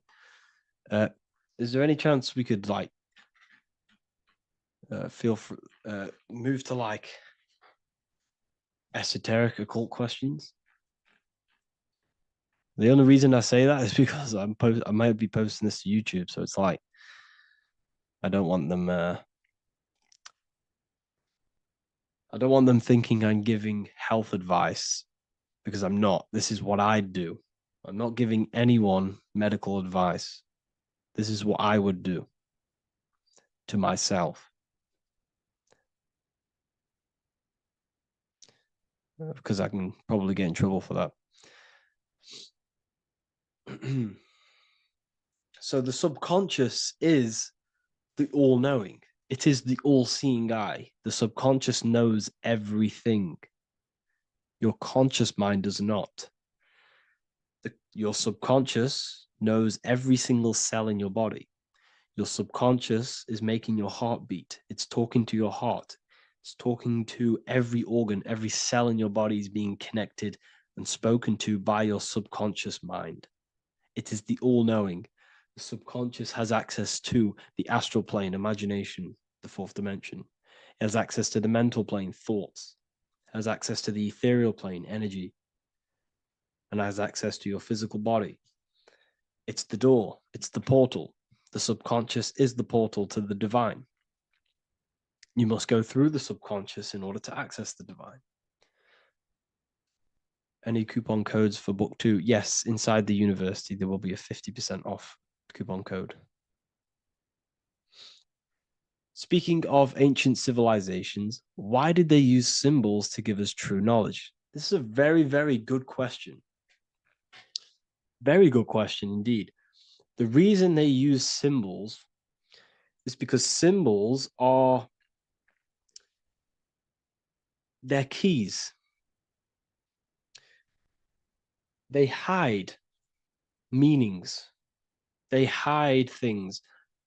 For example, if it was written down, if all of this sacred knowledge that I'm speaking now was written down, it can be easily taken. It can be easily misused. Someone can take it, read it, and steal it and misuse it and abuse the world and create horrible things. The reason they use symbols is because they're hidden. They hide the teachings. Only the ones who possess the key, that possess the knowledge, can read the symbol. So the symbols act as a guard towards this higher wisdom, this higher knowledge, which gives you power. All of the knowledge I teach you gives you power. And you can misuse it. You can misuse your imagination. You have no clue, unless you've put this into action, how powerful your inner consciousness is. You can become a Okay, listen. If you hate your job, it's not the job that you hate. Think about it. It's not the job that you hate. The hate is coming from your inner consciousness. It's the state of consciousness that you hate. So what does that tell you? You can change that inner consciousness to another reality, the feeling of another reality. You can become that consciousness within before you actually externally have it. And by becoming and knowing that reality, that's what produces effect on shaping your outer world. When you really, truly know that reality inside of you, of being free, of being wealthy, of having abundance, your outer world has no other choice but to rearrange itself to your new inner state of consciousness. That's what magic is. It's manipulating your inner state of consciousness. It's convincing yourself that you already have it, not believing it, knowing it. Okay? Knowing is different than believing. Believing is a lie. You should know thyself. Okay? So we can say that human overpopulation is intentional. There is no human overpopulation. We're all cramped in these cities. We're all cramped into one little place. We're not supposed to live like that. We're not supposed to live so cramped. This is why there's so many weirdos out in public. So many weird people doing weird things. This is when things start to go weird, and we shouldn't be living in this state, in this condensed state. We should be spread out. Okay? There is no overpopulation. It's just an illusion, because we all lived in such... Have you ever been on a plane? Have you seen how much land there is? It's crazy. There's no overpopulation. And how many people do they say there's in the world? There's not that many people in the world that they say. I think it's like 8 billion. I think they say there's 8 billion people. There's not 8 billion people. There's probably more like 2 billion.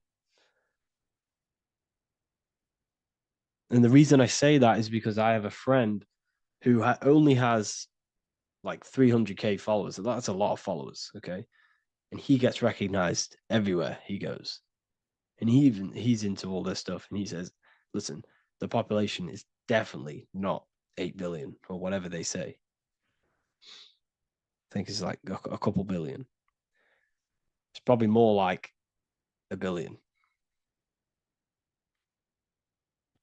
How to properly manifest intentions. Thought, emotion, and imagination are the key. You must know that you have that reality. Don't believe it. Become that reality within your consciousness. All day long, as much as possible. Feel it. Imagine it. Say it. and have zero doubt. How to have zero doubt. You can't, well, okay, so the doubt, that little voice that will seep into your mind saying, you can't do that. You can't do this. That's your old voice of your subconscious program. Listen, the reason why most people fail in life is because they have trained their subconscious that they will fail. They have told and believed that they will fail. The reason I will succeed for the rest of my life is because I have trained my subconscious to say, I will win, I will succeed, I will solve any problem. That's my belief system. And if my belief system is that, then my external reality, my conscious mind will seek a way to fulfill that belief. It will seek to control and create that belief in my external world. It will seek to solve any problem. I've trained my subconscious mind to know that I already have the reality, to know that I'm abundant, to know that I have everything that I already need. Therefore, if any problem comes, I can sort it straight away. But most people have a different belief. It's not your fault. We've been kind of manipulated and told this, that they will fail, that they can't do anything, that it's too hard. And that basically casts a spell on the conscious mind, where your conscious mind is just like, no, I can't do that, because of this subconscious belief that you hold. So you must reprogram your subconscious that you can do it, that you will solve any problem, and that you are abundant. That's the reason why successful people succeed. It's because they have a complete different mind state, a complete different belief system in their subconscious.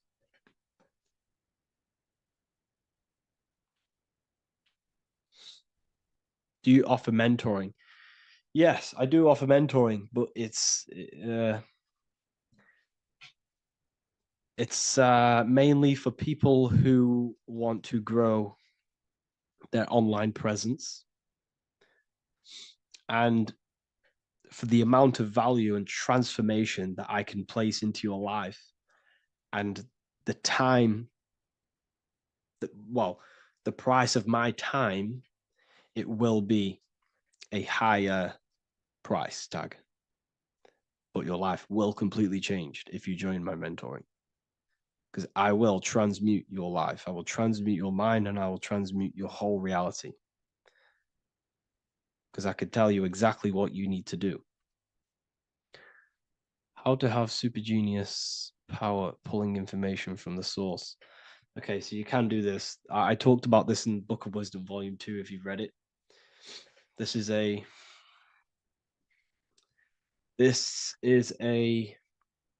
technique that Albert Einstein used. This is a technique that Thomas Edison used. This is a technique that all of the ancient geniuses have used. So you get on a chair, you place metal below you or plates, and you hold a metal ball in your hand, and you fall asleep. And every time you fall asleep on the chair, you're going to drop the ball because your body will become unconscious, and you will basically drop the ball, and it will wake you up because it's going to hit and make a loud bang on the plate. And every time you go to sleep, basically what this is actually doing is shifting your consciousness from conscious into the subconscious. So from physical into the astral, your consciousness is shifting between these two planes. And as you do this, you can bring down great ideas from these higher planes. So when you fall asleep, have an intention. And when you fall asleep, you'll drop the ball. And when you wake back up, you'll have an idea, and you just got to write it down.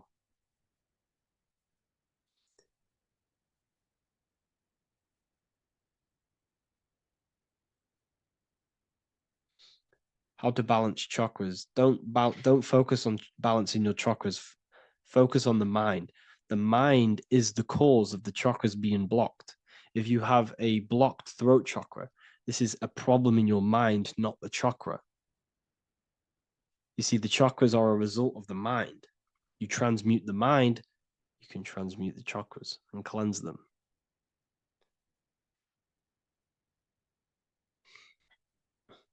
So was Jesus a real man that walked? Okay, so I'm going to tell you something. Like, some of the things that I say in my reels, they are to catch attention. So if I say the first thing on the reel, Jesus never existed, straight away, you see that, it's going to trigger you. It's going to trigger Christians. It's going to trigger people. So yes, I do say things to catch attention. The reason I do that is because I have to in order to catch attention. Maybe there was a Jesus who walked. So in the past, I have said Jesus never existed. Yes, this is to catch attention, to boost the reels, views, and comments and stuff like that.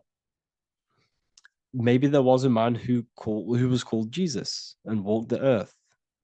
But listen, he was not the Son of God. You are all the Son of God. Jesus represents an archetype. He represents morals. He represents a way of living that you should embody in your life, not to worship. We shouldn't be worshiping this man. We should be embodying his qualities into our lives so we can become Christ consciousness, so we can live in harmony with our mind, emotions, body, and spirit. Okay? He was not the Son of God. You are all the Son of God. We are all God experiencing himself in a three-dimensional divided form. God is oneness, and he created a divided world so he can experience himself.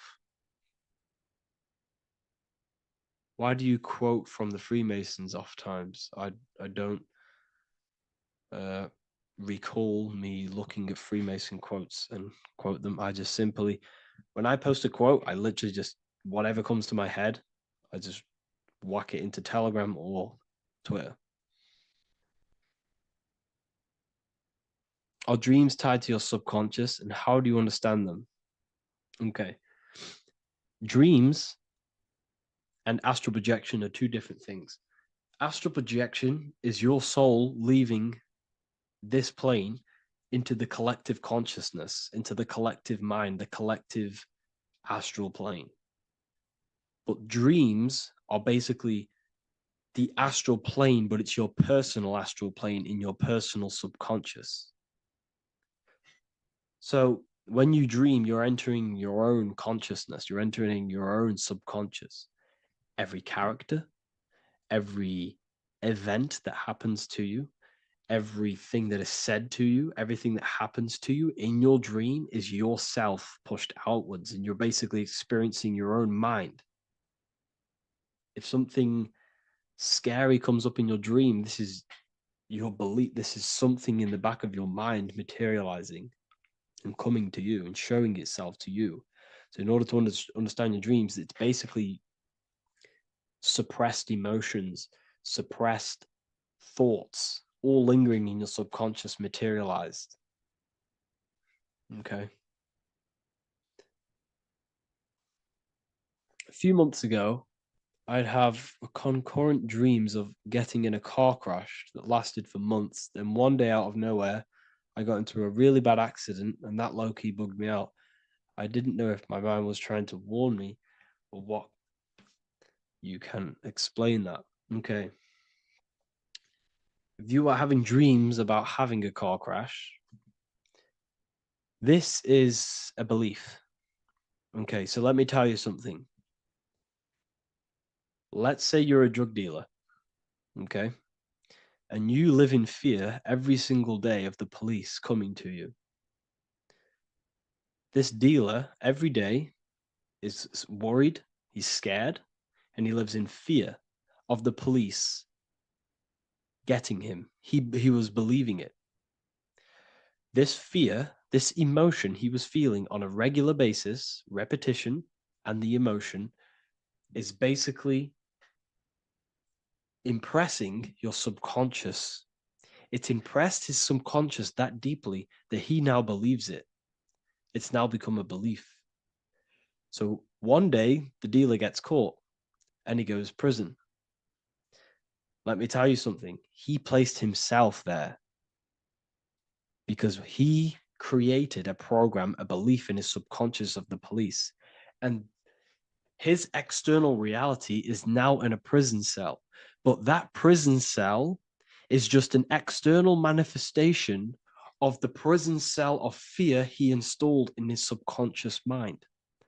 The four walls he's now trapped in is just basically an externalization of his own belief system that he created through consciousness, through the subconscious. If you embedded your belief that you will be in a car crash, you will be in a car crash. He placed himself there. He materialized that reality through the thought, through the emotion, through the belief. He put himself there. You see? So if you were having dreams, this was maybe, it could have been anything. You could have watched a program when you were a child about a car crash, and that maybe scared you. Or you saw a car crash when you were very young, and that scared you, and that impressed your subconscious. Then you had a dream about it. Then you started to believe it. And then one day, bang, it happens. That's the power of the subconscious mind. It holds control over you. It holds control over every aspect of your reality, of your being. So, I hope you all enjoyed this live. I'll see you all inside Ethereal University. I'll be posting another lecture this week. And yeah, let me hold on.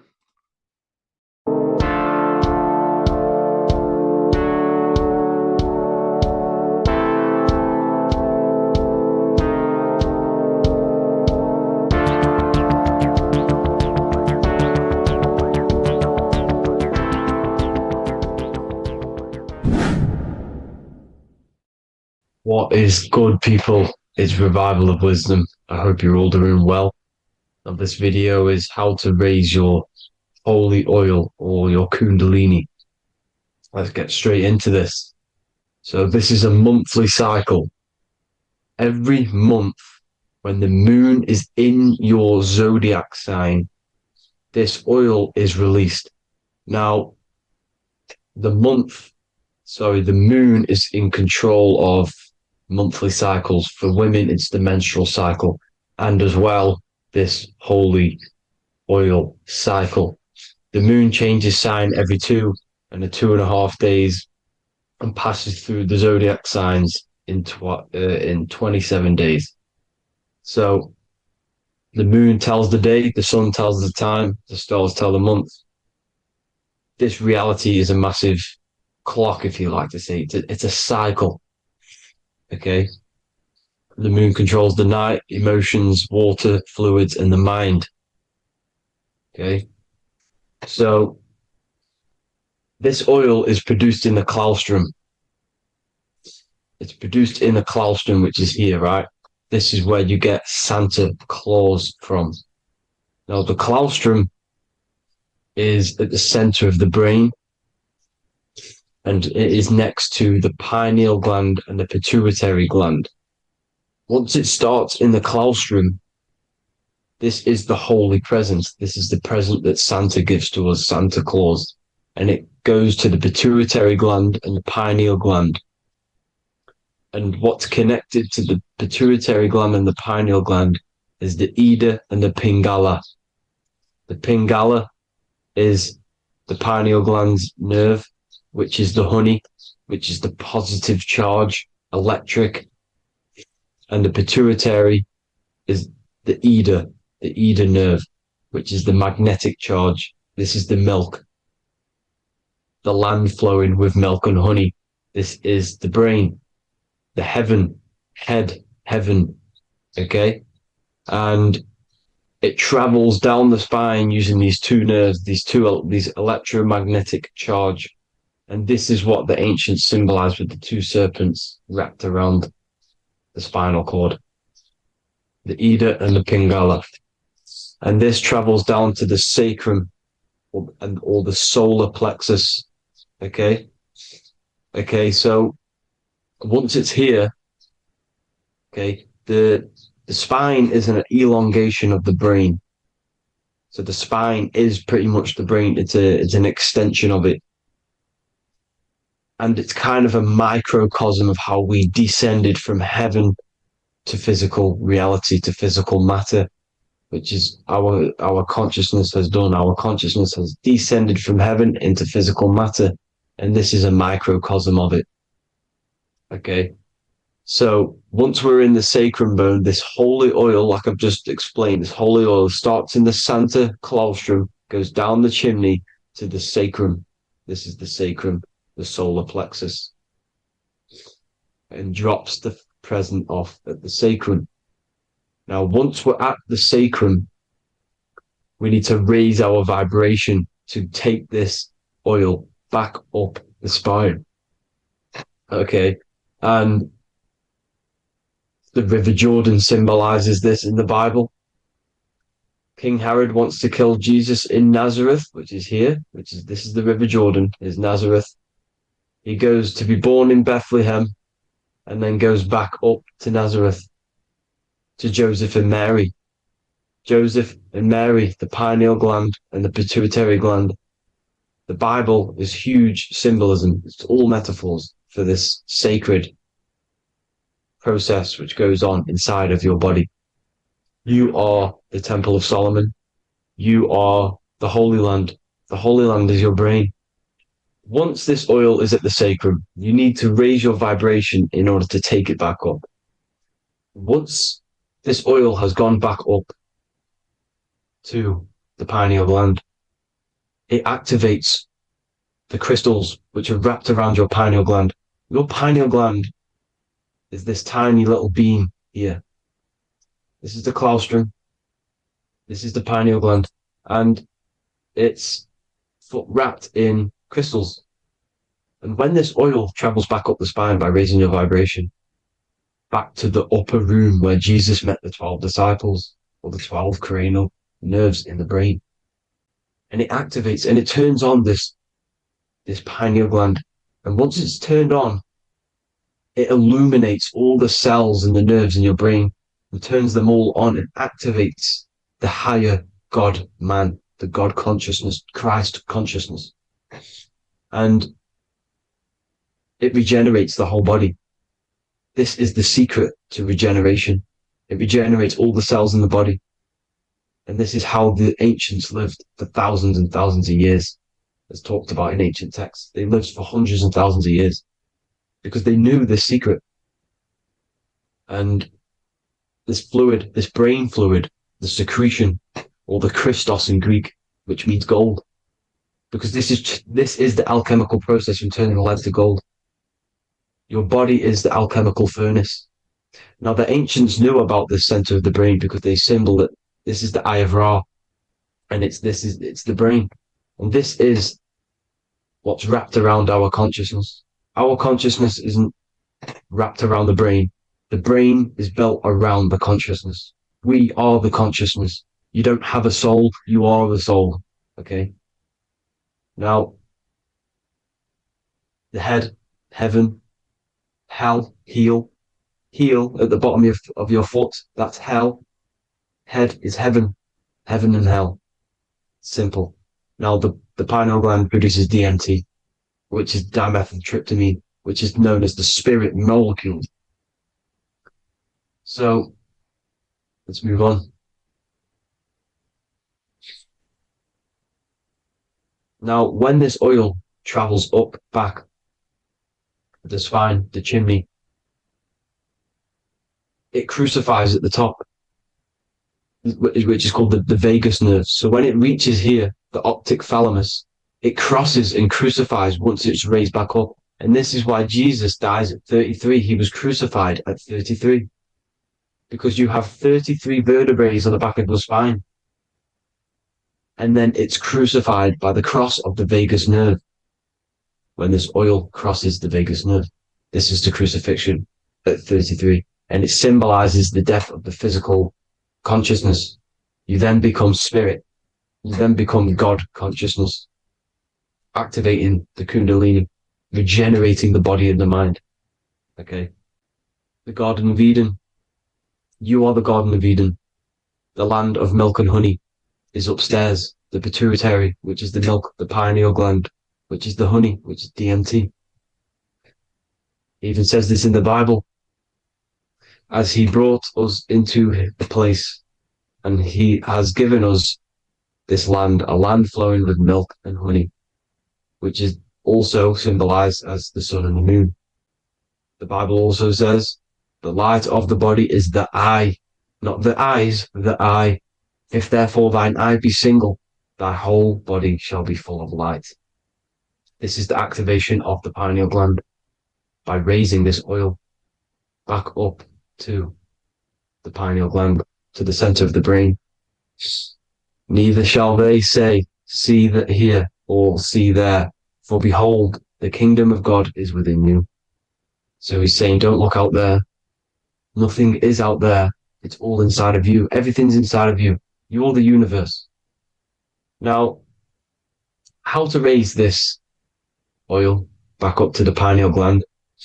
Every month, like I said, the moon controls the cycle. The moon controls monthly cycles. When the moon is going into your zodiac sign every month, this oil goes down the spine and you must raise your frequency to get it back up. You must retain your seed. This is the most important. Your fluid, your secret, your holy fluid, your life force. You can't let that go. That life force is the reason you're alive. This holy oil is the reason you're alive, because it feeds all of the systems in your body. It feeds all the systems in your body. You have to retain your seed, alkaline diet, positive thinking, and meditation. Okay? When you retain your seed, you will live longer. The moment you release it, you're killing yourself. You're killing a piece of yourself every time you release your seed. Every single time. You're killing a part of yourself. Okay? Now, this could be why this could be the illumination, the single eye on the Illuminati's symbol, the Freemasonic symbol, the illuminated eye, the triangle, which could symbolize the body, mind, and spirit, but the eye illuminated. Now, in the Bible, it talks about the two trees, the tree of knowledge and the tree of life. The tree of knowledge is the tree of good and evil, which is the most important system in your body, which is the nervous system. The nervous system, the most important. The tree of good and evil, and the tree of life, which is the cardiovascular system. Now, this oil, when it's released every month, feeds these two systems, and these two systems feed everything. Now, it's important you understand that. Okay?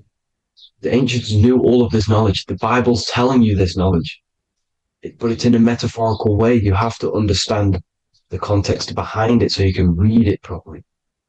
Now, eating of the tree of life, which is when it talks about in the Bible, eating from the tree of life is actually symbolizing a bad diet, ejaculation, because you're eating from these two systems. You're killing yourself with a bad diet. You're killing yourself with an ejaculation.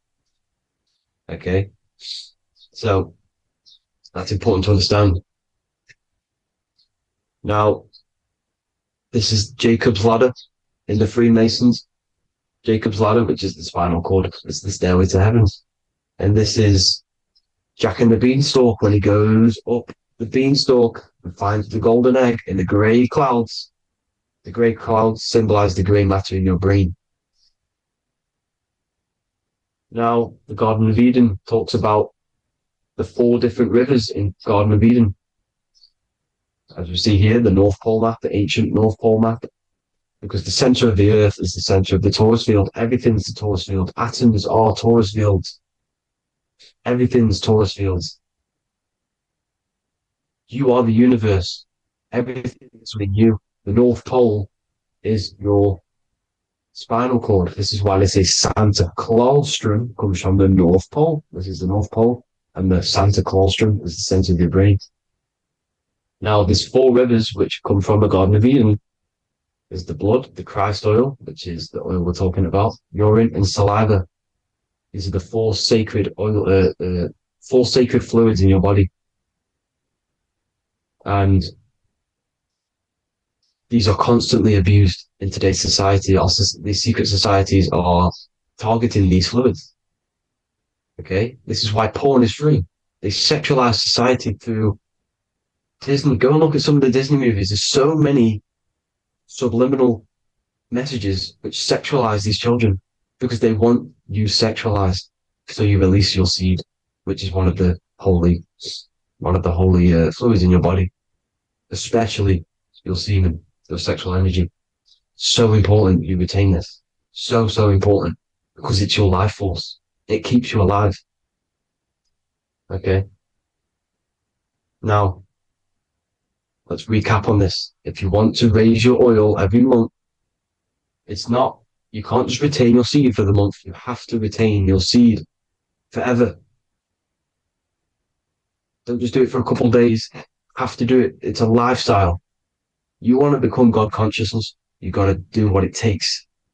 It's hard in this society because this society is made around, it's designed to kill you pretty much. It's designed to keep you in these lower states of consciousness with all the bad food, the chemicals in the food, the chemicals in the water, the sexualized TV programs, sexualized adverts, sexualized TikTok and apps, videos, subliminally stimulating you because that is your weakness, sex. It's your weakness. Now, you have to retain your seed, meditation, and an alkaline diet. Why alkaline? Because acidic is low vibrational. This is the color spectrum. And what's the highest vibrational color? Violet. It's the lowest, red. You have to have an alkaline body in order to raise this oil. When you drink, when you have a bad diet, when you drink alcohol, when you smoke, this destroys the oil. It destroys the oil in your sacrum and it can't be raised again, can't be raised up. This is why it's so important. Without that oil, you don't live. That oil makes you live. It feeds everything in your body. It's crazy how we're not taught this. It's insane. But that is how you raise the oil, people. I hope you all gain some knowledge out of this video. And I hope this assists you on your journey, your spiritual journey. And please like and share this video. We need this knowledge out to the public to wake up humanity. Thank you all, people. God bless.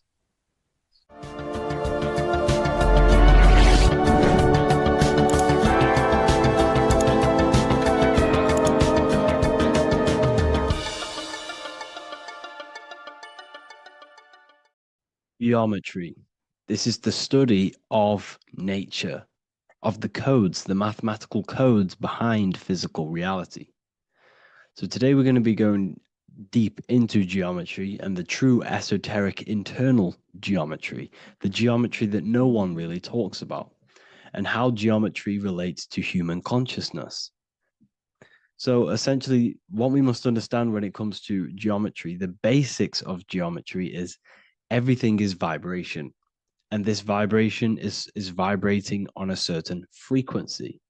And this certain frequency creates a geometric shape, which is why in nature we see all of these different geometric shapes. All matter takes form in shapes. So if we put sand on a plate and we vibrate the plate on a specific frequency, we see that the sand goes into specific geometric shapes and patterns. So essentially, matter is energy condensed. It's energy vibrating on a low frequency, vibrating at a certain frequency. So matter is condensed energy. And each geometric shape is manifesting and showing a specific energy. Some shapes carry more energies than others. For example, the cube is what traps energy. A square is what traps energy. So geometry and the flowers are basically how energy manifests itself into physical matter. We are in a world made out of energy or light. Light is energy. So everything is vibration, everything is frequency, and everything is energy. Even the words, each atom in our body, everything. So everything in nature has these mathematical, energetic codes. So geometry is basically the study of nature and the shapes that are in nature and their energetic principles. Because, like I said, matter is energy. So this is what we call cymatics, when we place water in a petri dish and we shine light on top and we vibrate the water. And we can capture, this creates certain patterns. Each frequency, like you see here, has its own pattern. So what we are seeing here in the physical plane is essentially energy condensed into physical reality. We see it in the turtle. We see it in every single form in nature. Now, external geometry and normal geometry, we normally get taught that this is God's way of creating physical reality, which is essentially true. However, it's far more deeper than that. Far, far, far more deeper. Okay, so what geometry truly is, it's not God's codes to reality. What we must understand is what the brain truly is. And what we must understand is that we are not in the world. We are not in the universe. The universe is us ourselves, and the world is produced by our brain itself. Okay? So the way you must understand how the brain works, so what you visually see, so geometry is to do with what we visually see. And what we visually see is heavily connected with our eyes, which are an extension of the brain. The eyes are the brain. And essentially how we see is energy enters the eyes, and each eye goes to the optic nerve. And this energy is transferred into electricity, which travels to the back of the brain, to the visual cortex of our brain. And this is where the image is produced, what we see. Therefore, the world outside of us is truly inside of us. It's a projection from within the brain. The brain is an energy condenser, a decelerator, an energy decelerator. Everything outside of us is basically formless energy. It is formless energy vibrating at a certain frequency. So what the brain is, it's sucking in this energy, this light, and turning that frequency, that code, that light code, into a physical reality. It's condensing the energy and turning it into a visual image inside of the brain. Therefore, everything outside of you is not what it looks like. Everything outside of you is basically energy, infinite energy. And our brain is condensing this into a physical reality and projecting it outwardly, which you experience your visual field. Okay? And the ancients knew this. So this is basically called the sigil of Lucifer. Lucifer is known as the light bringer. Lucifer in Latin means to bring the light. This is the sigil of Lucifer, which shows the visual field and the brain.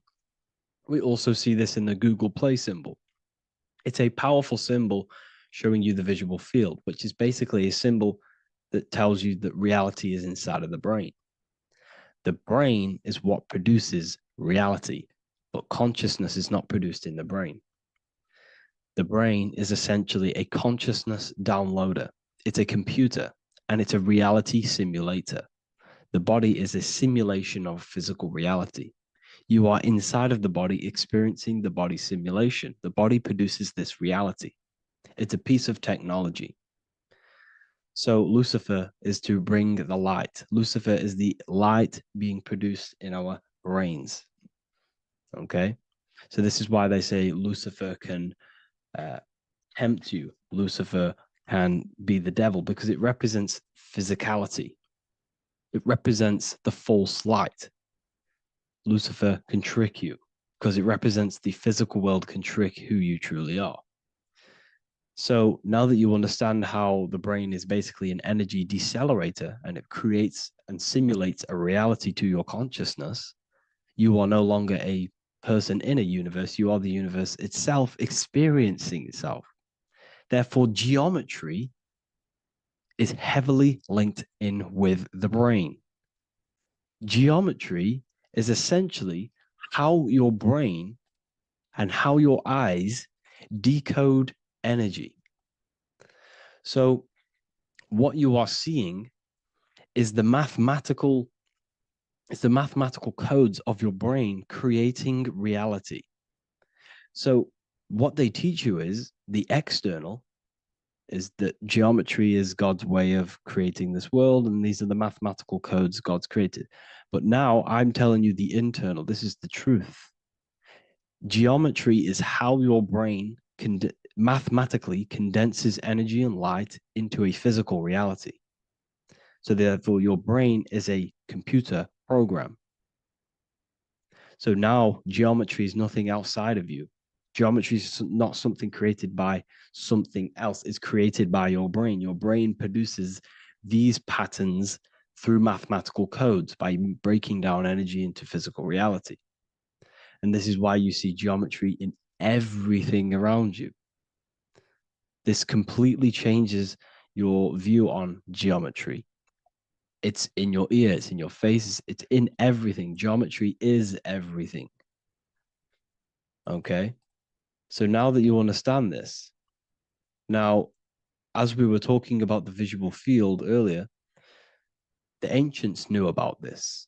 The ancient Egyptians knew about this. We can see this symbolism inside of the casket, the Egyptian casket. See, this crossover represents the visual field. This represents the back of the brain. This is the left hemisphere, the right hemisphere. And now some of the most simplest teachings in geometry is that straight lines are masculine and curved lines are feminine. And we even see this in the human body. The feminine human body is curvy and the masculine human body is liney. And even with the genital reproductive area, we have a line and a curve, 0 and 1, the binary code of all creation, 0 and 1, because that's basically all that exists. Nothingness and one, nothingness and God, nothingness and consciousness. That's all that exists. Now that I've told you that, the basics of geometry and the line and the curve and the feminine and the masculine, what do we have here? You see this stick here? This is a curve. And what's the right hemisphere? The right hemisphere is the feminine, the feminine energy, the feminine aspect of our brain. Then we have a straight line. This is straight lines. Now this represents the left brain. So the Egyptians are showing you the left masculine brain and the right feminine brain because of the curve and the straight line. And this is the visual field, the crossover. So there's a crossover in the brain. The left eye is connected to the right brain. The right eye is connected to the left brain. Okay, so the left eye is connected to the right brain. The right eye is connected to the left brain. The solar and the lunar. So, like I said, everything outside of you is basically energy. Your body is basically a holographic avatar, condensed energy produced by your brain. There's nothing actually outside of you. Your 5 senses are electrical threads of light. And when you touch something, this is basically electrical signals in your nervous system, which are reporting back to the brain. Therefore, what you touch is actually, you're not touching. The feeling that you feel when you touch something is not the true feeling. That's your nervous system you're feeling. You're feeling your nervous system in the brain. It's electrical signals to your brain. So the 5 senses do not decode, well, what you're experiencing as the 5 senses is not outside of you. This is your brain interpreting electrical signals. You don't experience the world, you experience your nervous system and your brain. The nervous system is an extension of the brain. So this is the truth. This is not woo-woo spirituality. This is true consciousness science that I'm teaching you here. Okay? So nothing is truly outside of you. It is a universe. You yourself are the universe, the fabric of the universe itself. The only thing that exists outside of you is essentially energy. That is it. And your body and your brain condenses this energy into reality. So when we look into architecture, Why is architecture, the ancient architecture, so important? Because what did I tell you at the beginning? Shapes and physical matter is condensed energy. Each shape holds specific energy. Some shapes hold more energy, emit more energy. Some shapes condense energy. Some shapes transfer energy. Each shape, each geometric shape has an energetic principle because matter is essentially energy. So when we look into cathedrals and the ancient buildings, they were filled with geometric patterns, geometric shapes, because they understood the energy principle. Architecture is basically solid energy. It's physical energy. If we create this pattern here is an energy code. And if you stand next to it, you're going to gain that energy. It's going to be imprinted on your body. So essentially, they filled their buildings with high energy geometric shapes, points, triangles, pyramids are very, very energetic.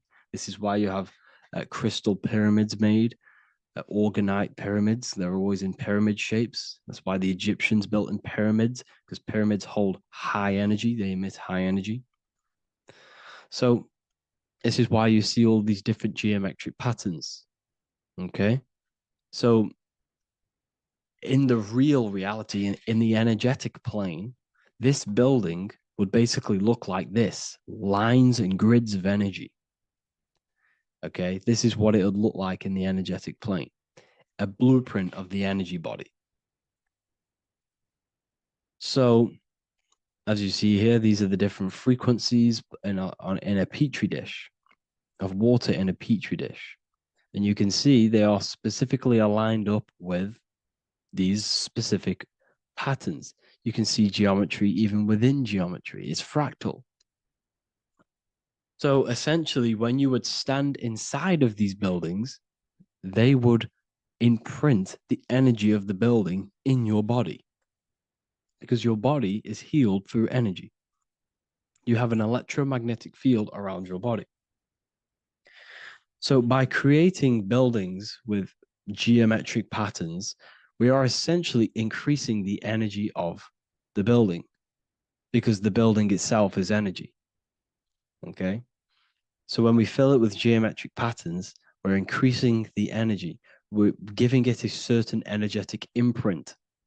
So when you stand inside of that building, you're being imprinted with that energy. Okay. So especially with these windows, these stained glass windows. Well, why are they stained glass? Well, color is frequency. So when you have all of these different colors, and not only were they just painted, some of these colors are specific gemstones, crystals, natural stones, which all hold energetic principles. Each crystal is vibrating on a certain frequency. Wood has its own frequency. Metal has its own frequency. What you must understand is that everything in nature is not just a piece of matter. It's vibrating. The atoms of wood are vibrating on a certain level, which give it a certain energetic principle. Each crystal is vibrating. The atoms of the crystal are vibrating on a certain frequency, which give it a certain energetic principle, quality. So each thing, this is why the ancients were obsessed with natural stones, natural things, crystals, natural metals, and they wore different metals, different things like copper on their bodies, because they understood the atoms of these natural things are vibrating, which give certain qualities to you if you wear them.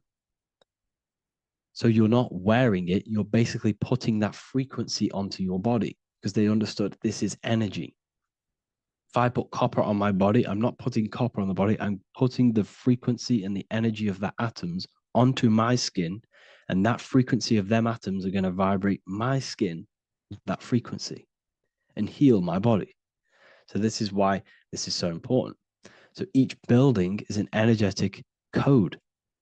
Okay. So when you stand in these buildings, it can heal your body. This is why when people walk into these ancient churches, they feel like they've met God. They feel a certain way. They feel so amazing when they enter these churches. They feel holy, for example.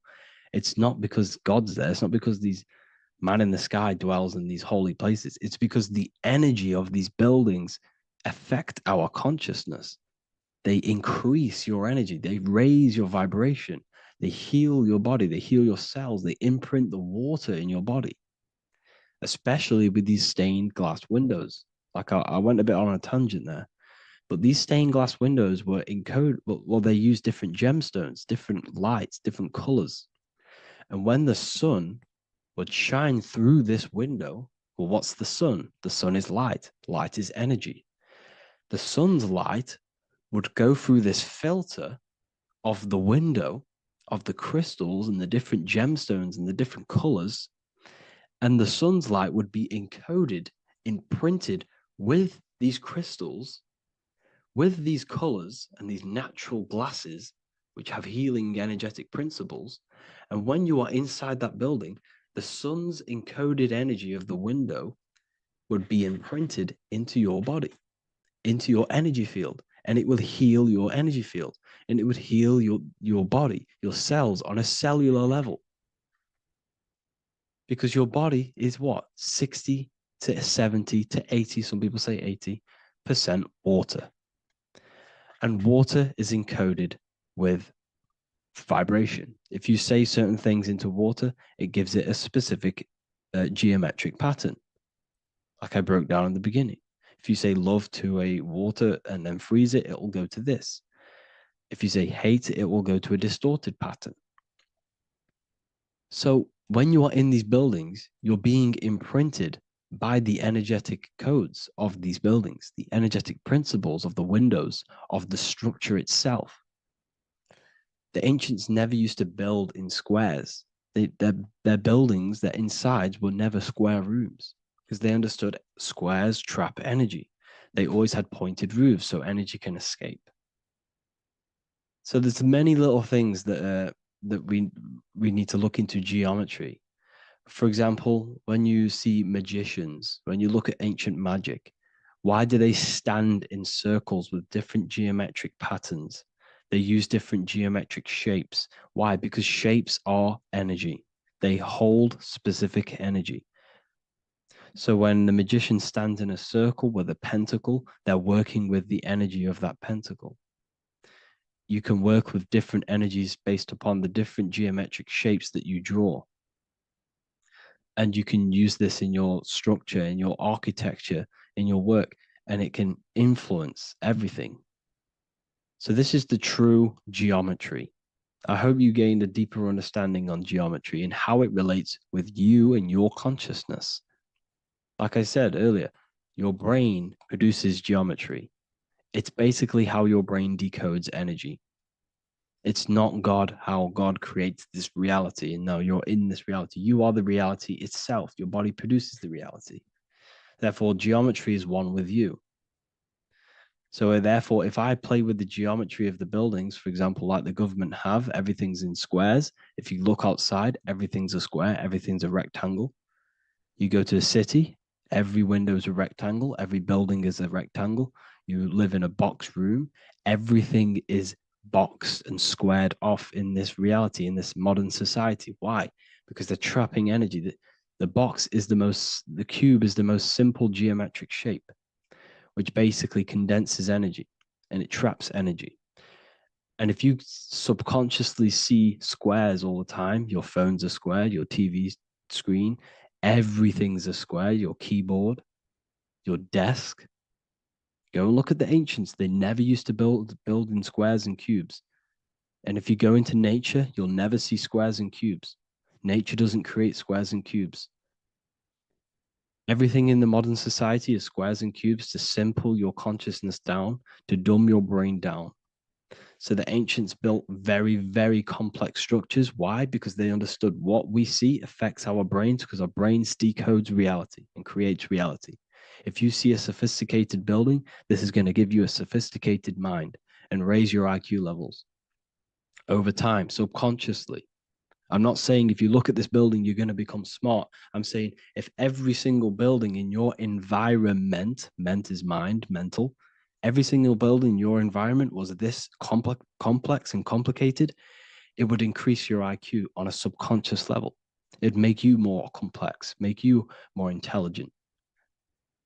So they've dumbed everything down. They've dulled everything down. Look at everything. Everything is being dulled down. So anyways, I hope you all gained a better understanding on this. If you want to gain more occult knowledge and esoteric knowledge, make sure to read the Book of Wisdom, Volume 2. If you're inside the university, you can get this book for free. Go to the general chat area and follow the instructions, and you can order yours for free. Truly life-changing stuff. Because the issue is with the world is that no one really understands who they are, what they are, and why we are here. That is the issue for people's depression, for people's wrongdoings. They don't understand who they are, what their emotions are, what their mind is, what their body is, what reality is. This book gives you that. This book gives you the sense of understanding, the sense of well-being that will give you a better life because you understand life and what life is. And if you truly want to take your studies to the next level, we have the Ethereal University. This is the place for truth seekers where you can connect with like-minded people so you don't have to feel insane, because not many people think this way.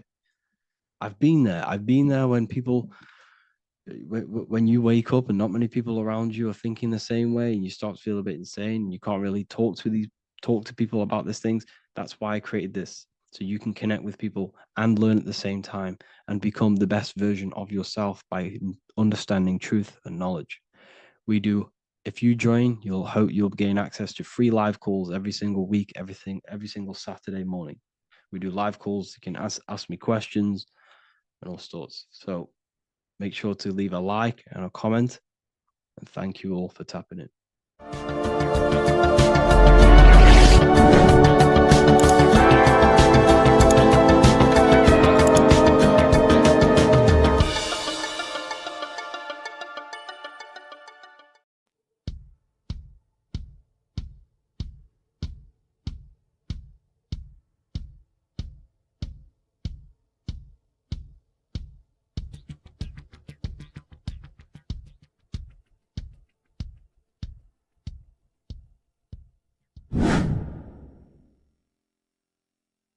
What is good, people? How are we all doing? Today we're going to be talking about the different planes of existence, the occult side of the world, the things they don't teach you in school.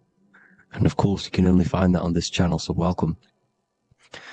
So you need to understand is that your consciousness moves through these different planes of existence, these different states of consciousness, which make up all of you. Okay? They are all interlocked planes. They are all interpenetrated into each other. They are all one. They melt into the plane above and below. You see, each plane is a product of each plane. As above, so below. Now, the higher you go, the more fluid, the more dreamy, the less dense it becomes. The lower you go, the more denser it becomes, the more solid it becomes. The lowest plane is the physical plane, which you are obviously aware of. You are inside of the physical plane now.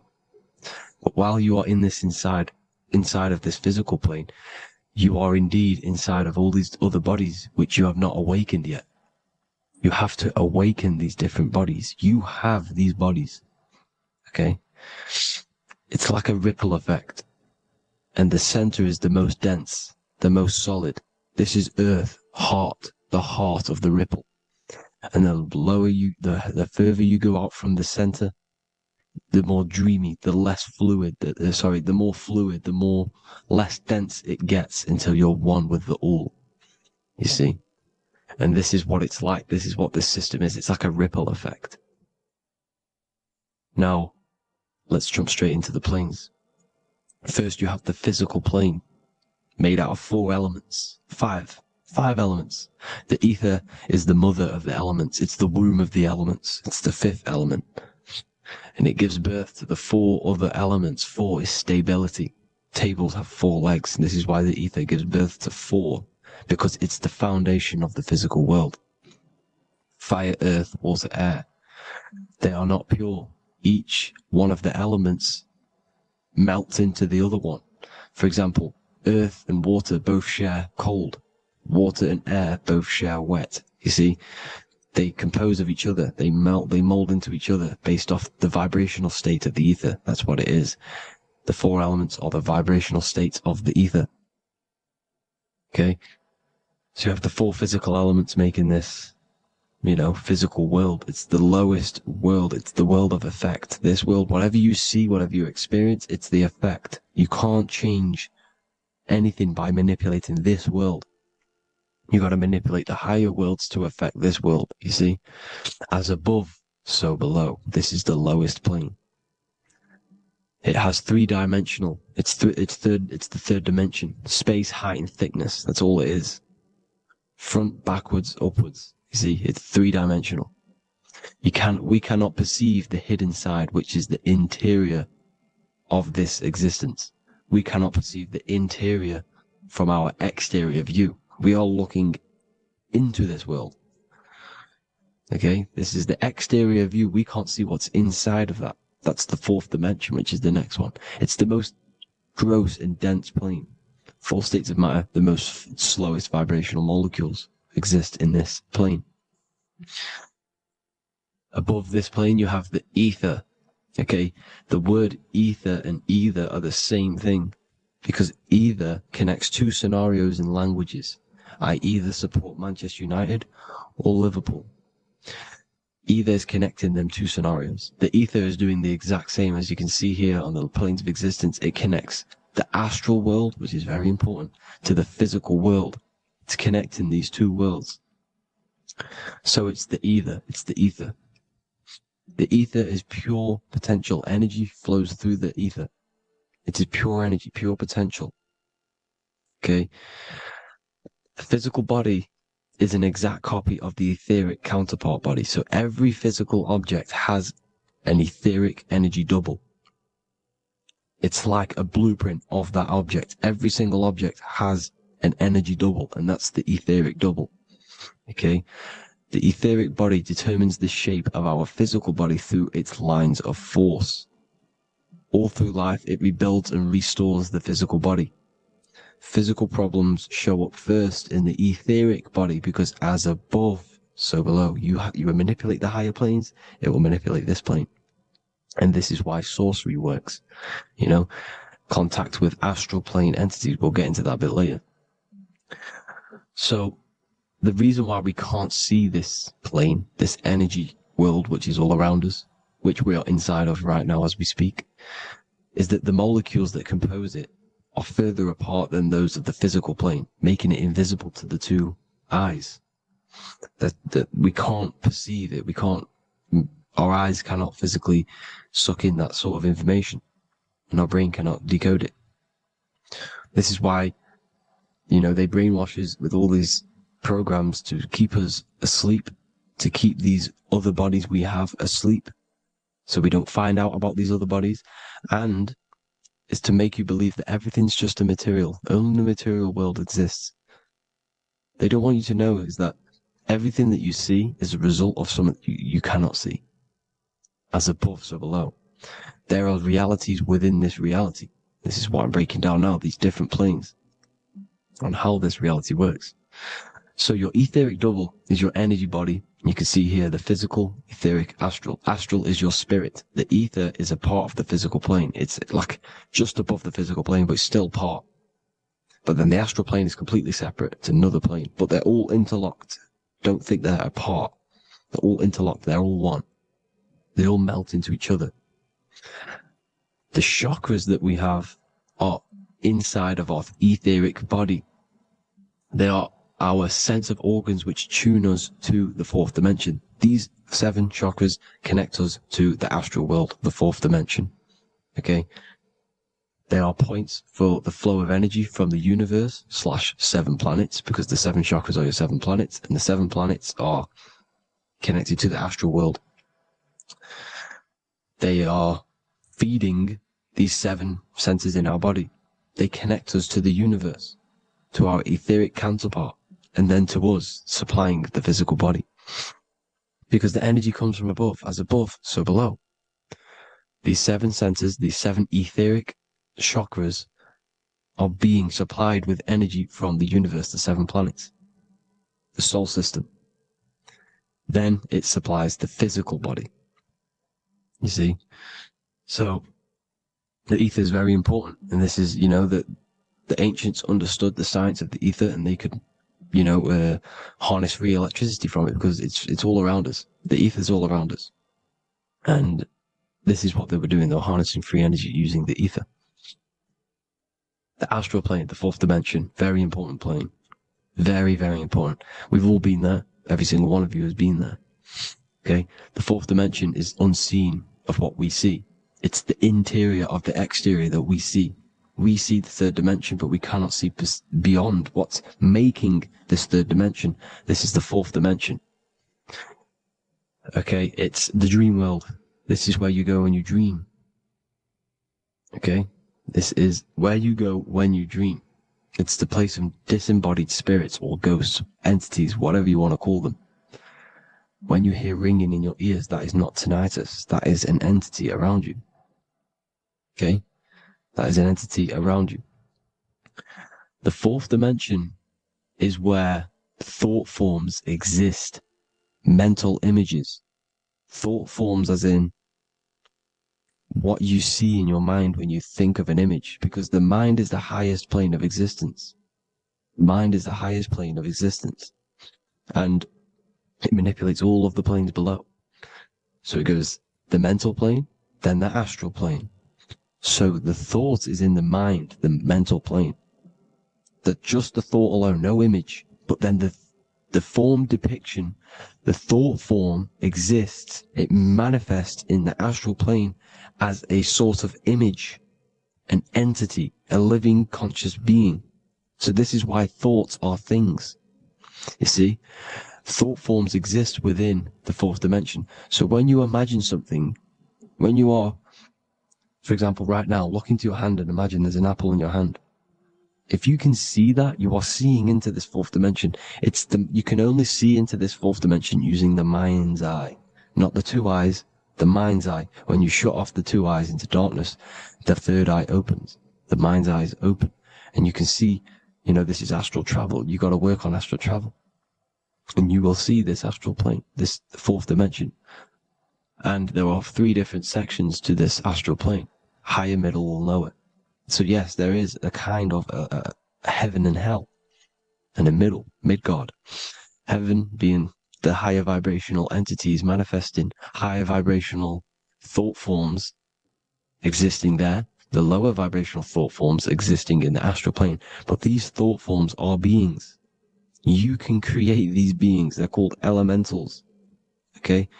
If you entertain specific thoughts for long enough, this will plant a seed and it will grow. If you keep, so for example, you have a bad feeling or whatever, what's a good example? Unforgiving someone. You keep that energy inside of you for long enough, it will manifest in the fourth dimension. You entertain that thought long enough, it will manifest. And it will create an etheric body, and it will be an entity which will harm you. It will feed off you, this low vibrational energy.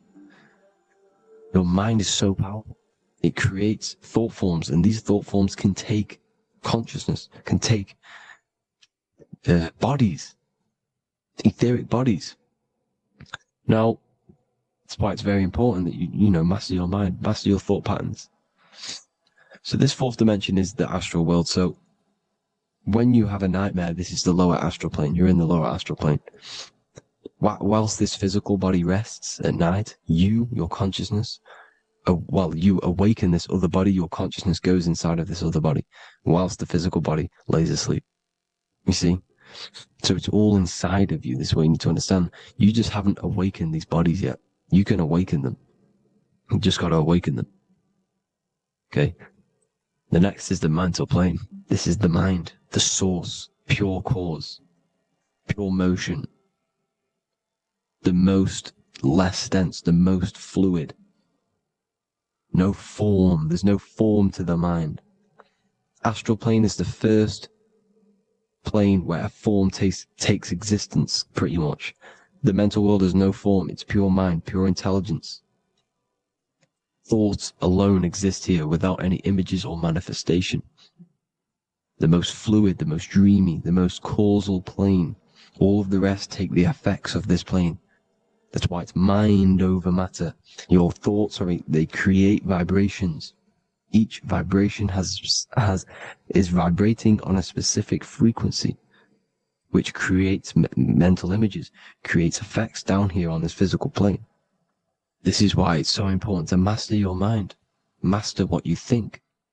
Master your mind. It's the hardest thing to master. You could conquer the world, but it's probably harder to conquer your own mind than to conquer the whole world.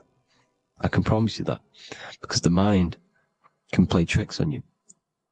You got to listen to that inner guide within you that will constantly manifest the good things. So anyways, people, hope you learned a lot from this. Please work on trying to activate these other bodies. I will maybe do another video on trying to activate these bodies if you wish. Please comment down below if you would like to see that. And have an amazing day. Please like, subscribe, comment down below any video ideas you want me to do, any information you want me to spit. Thank you all. Have an amazing day.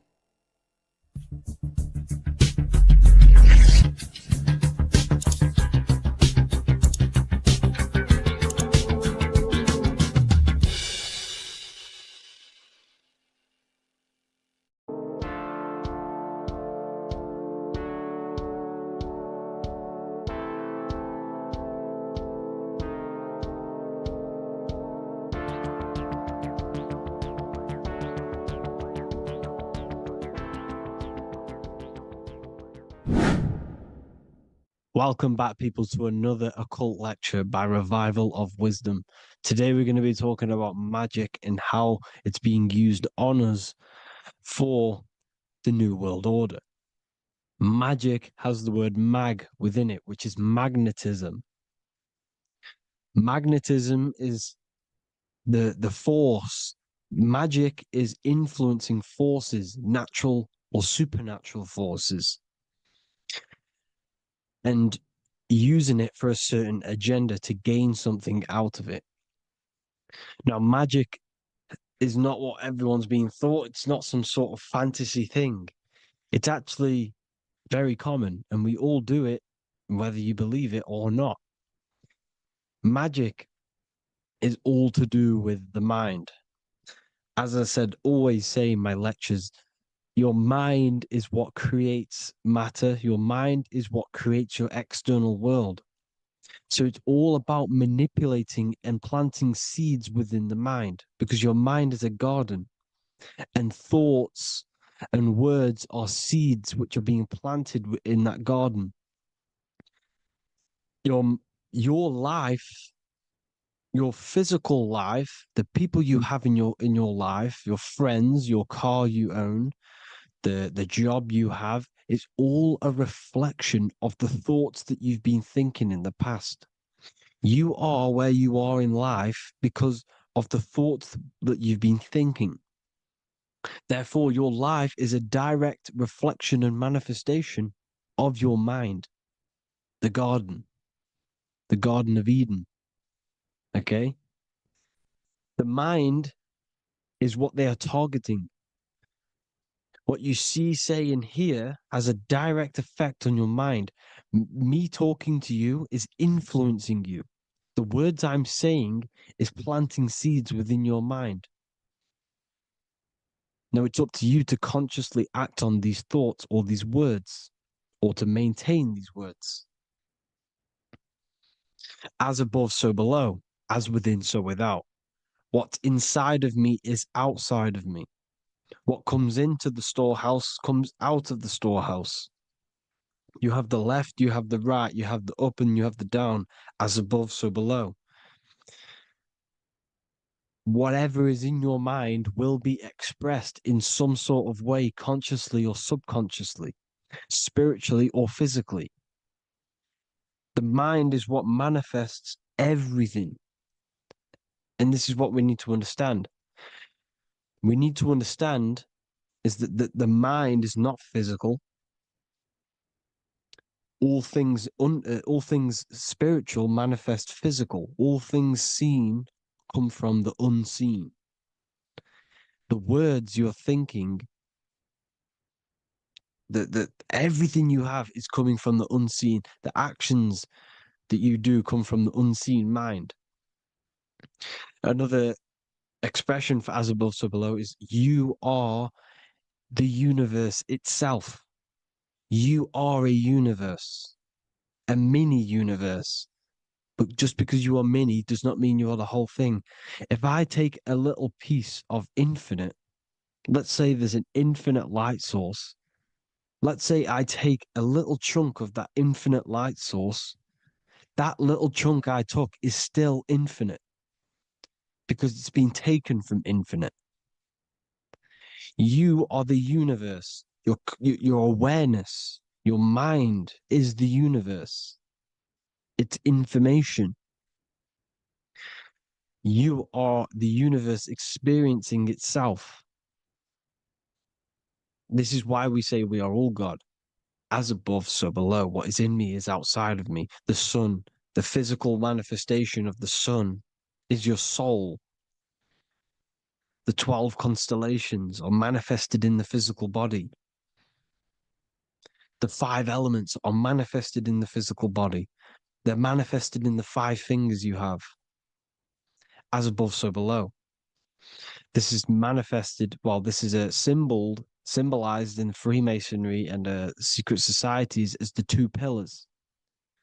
The mirroring reflection, the reflection of reality, the mirror, as above, so below. What happens in the mind, what happens in the astral, happens in the physical.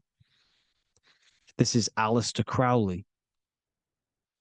This is all symbolism. This is the 2 pillars with the all-seeing eye and the triangle at the top. Aleister Crowley was a master magician, very powerful dark magician, black magician. There's 2 types of magic. You have white and black, just like the checkered board, the Masonic checkered board. You have white and black. You have good and evil. White magic is influencing natural forces to gain something that will help the collective consciousness, help the collective, help the earth, help other people. Black magic is something you manipulate something so you can get something personal out of it. Doesn't matter if it's good or bad. It's still considered as black magic because you're being selfish. Everything you do should be contributing towards the collective consciousness and helping others. And this is why the ancients lived in a system where everything was in unity. We understood that I am you and you are me. What I do to you happens to me because I am you and you are me. We are the same mind substance on the inside. We're all the same mind substance being expressed in different bodies. So what I do to your mind will have a ripple effect on my mind because all of our minds are connected within the mental plane. So this is why they know all this knowledge. They know all this knowledge. So yeah, this is the mirroring effect of reality, the 2 pillars, or symbolizes the number 11. The number 11. We'll go deeper into that. The technology we're using is magic. It's a form of magic. Television is tell a vision. They're telling a vision into your subconscious mind, into your memory.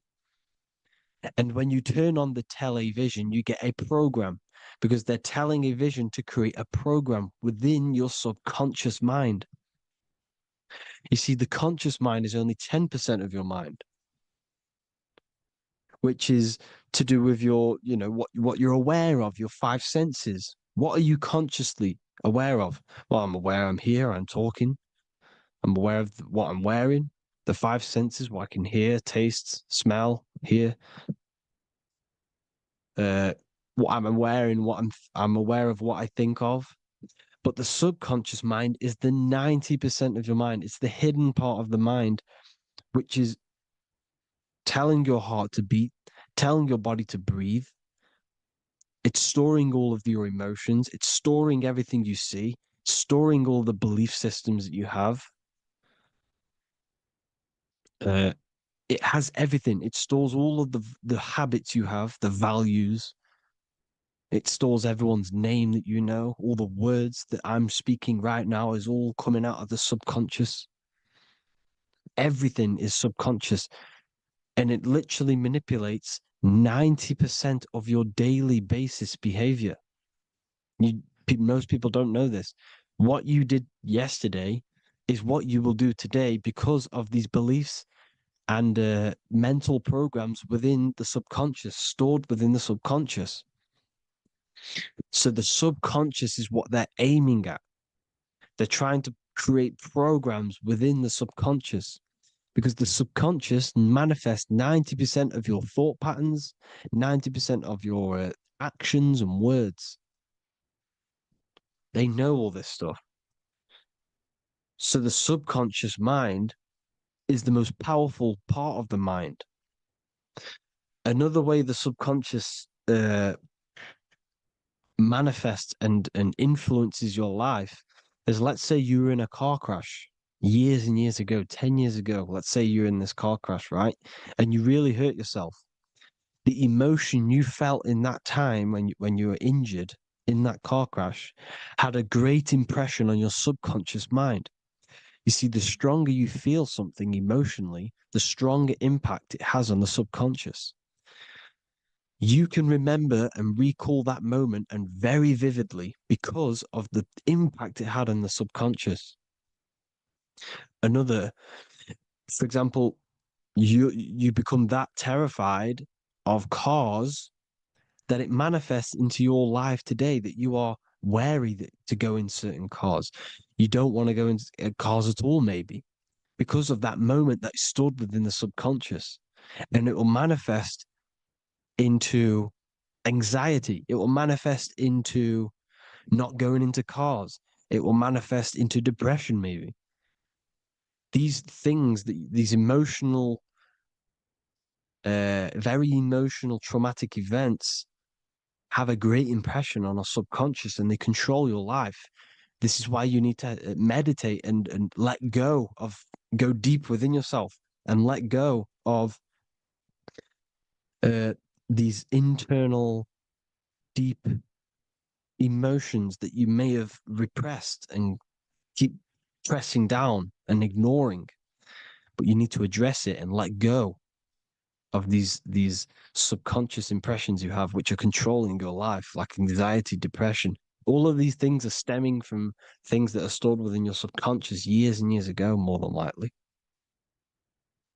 Broadcasting. They're casting spells to a broad audience, to news, north, east, west, and south. They're casting spells. No, if you watch the news, everything's red. Breaking news in red writing or the red background, everything's red. Why? Because red's the root chakra, which is all to do with survival. They want to stimulate this root chakra because they want you down there in survival mode. They want you in survival mode because you're easier to control. They control out of fear. And not only they're casting these spells as if, because most of the things they cast in the news hasn't already happened. They're constantly bombarding you with, there might be a war breaking out, war this, war that, kill here, kill there, murders. It's impressing, it's casting spells on your subconscious mind. So when the event does turn up in real reality, in physical reality, you're less emotional, you're less surprised. You're not as surprised because you've already heard it before. Your subconscious has already heard it all before. If you never heard of a war and then a war broke out, you'd be going crazy. So they subtly program your subconscious mind through the words, because the words they say is impressing your mind. It has an effect on your mind, which will have an effect on your behavior, your words, your conversations you have with people. They're casting spells to north, east, west, and south on the tell a vision, the telling a vision, by broadcasting, by saying spells. This is why we call it spelling. Even the word, listen, the words we say cast spells. Bless. Oh, bless you. That's be less. The subconscious mind only picks up literal things. You see, when I say bless you, your conscious mind picks that up as, oh, thank you, you're blessing me. But your subconscious picks up as be less. You see? Because the subconscious it has no filter. It's just, it is what it is. Everything is factual in the subconscious. Therefore, if I call you an idiot, your subconscious, my subconscious will think I'm talking to myself and calling myself an idiot, and it will take that as true. That is truth. Everything is truth within the subconscious. And the subconscious manifests your behavior. The devices this is the biggest one. Black scrying mirrors, device, the devil's vice, the device. Okay? Black scrying mirrors, black screen is scrying. Black scrying mirrors were used to communicate with spirits within the astral plane in the medieval times. They're still being used now by black obsidian mirrors. And look at your phone, it's a black mirror. And there's some sort of, I'm not saying this is fact, but personally, I believe these are portals for spirits and ethereal entities to come into your life, to come into your surroundings. So this is the next big thing: the TVs, your iPhone, your iPod, all black mirrors, and mirrors are very, very powerful. Even just a normal mirror. Mirrors have an effect. Whatever you say into a mirror, what you say is energy. And when you say something into a mirror, you're saying it into yourself. It's an infinite cycle of words of energy because it's being reflected infinite times. When you say something into a mirror, it has a massive effect. You're saying it directly into your eyes, into your mind. So what you say in a mirror should be said with precaution. Never say anything negative into a mirror, because mirrors are very, very powerful ways for you to reprogram your subconscious mind for the good. You can say very positive things into mirrors and it will reprogram your subconscious mind. Okay? Manifesting is all magic. It's all magic. Everything is magic. But consciously doing it is what they're doing. They hid this knowledge. Your phone is magic. It manipulates your mind. The iPhone, okay. See, magic isn't all of this with wands and see, Harry Potter, okay, that was created to give you this perception of a mystical and amazing form of magic with magic wands and all sorts of stuff like that. Yes, that stuff was true when the collective conscious minds were on a higher level and our belief systems believed in these things, because the universal mind, all of our minds contribute to reality. If the masses don't believe in magic, if the masses don't believe in a certain thing, it's going to have an effect on physical reality. So when the collective minds are higher and have more open minds, things like Harry Potter can come true. See, it's all in the mind. The iPhone, the eye is the symbol for the mind, the invisible intelligence. The triangle is the ethereal plane. Okay, so the eye in the triangle is the eye that sees into the beyond the ethereal planes. The square is the physical plane. So the iPhone, your phone, is a black box, just like the Saturn black cube. It's a black mirror. It's taking photos of you every 2 seconds. And it's It's your mind. Your mind is in that phone. Everything you like, everything you text, everything you type in Google, everything you say to someone, every conversation is all recorded on the phone. Therefore, it is a direct reflection of your mind.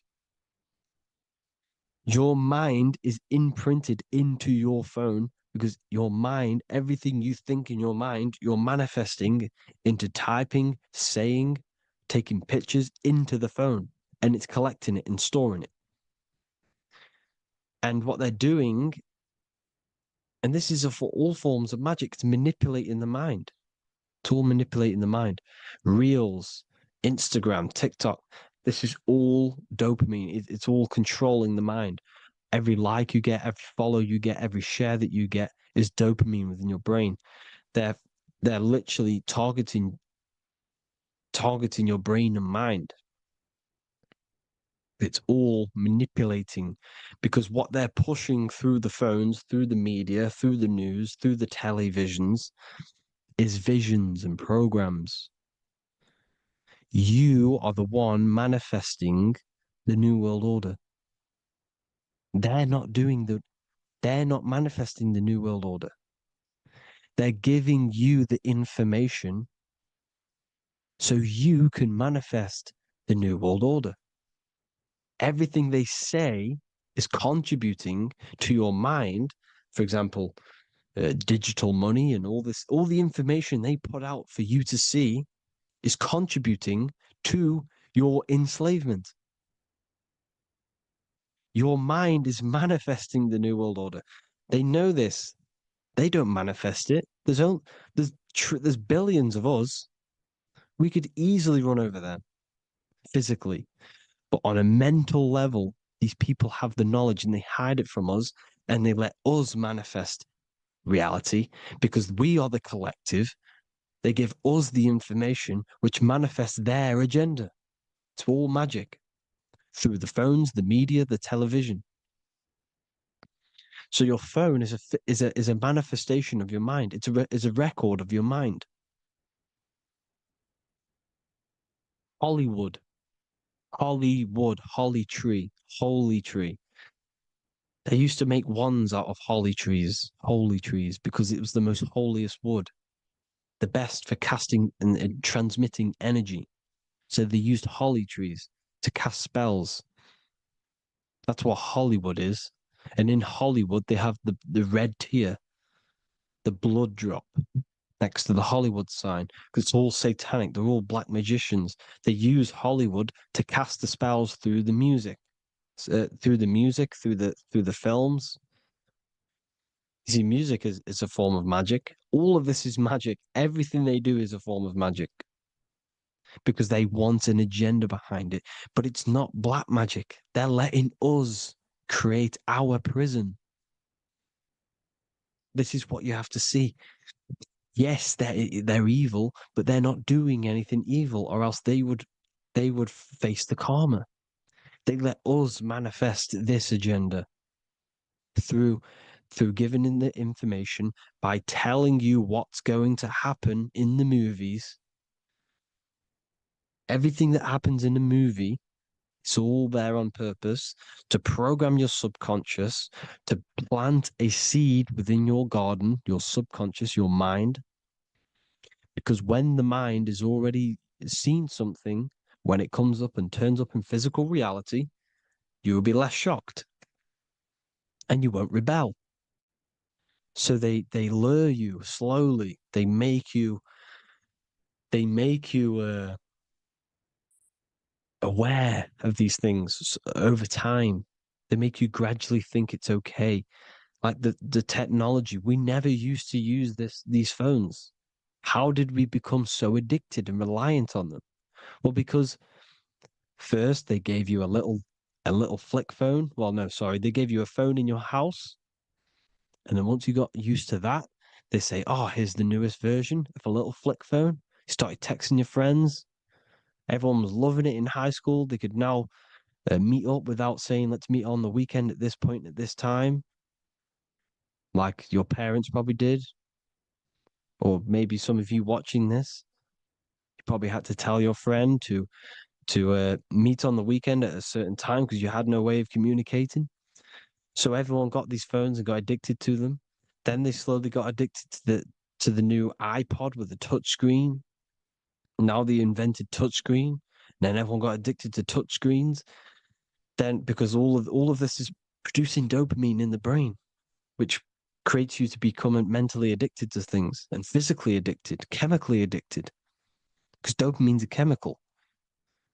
Your subconscious becomes a program within your subconscious, and your body becomes chemically addicted to these phones.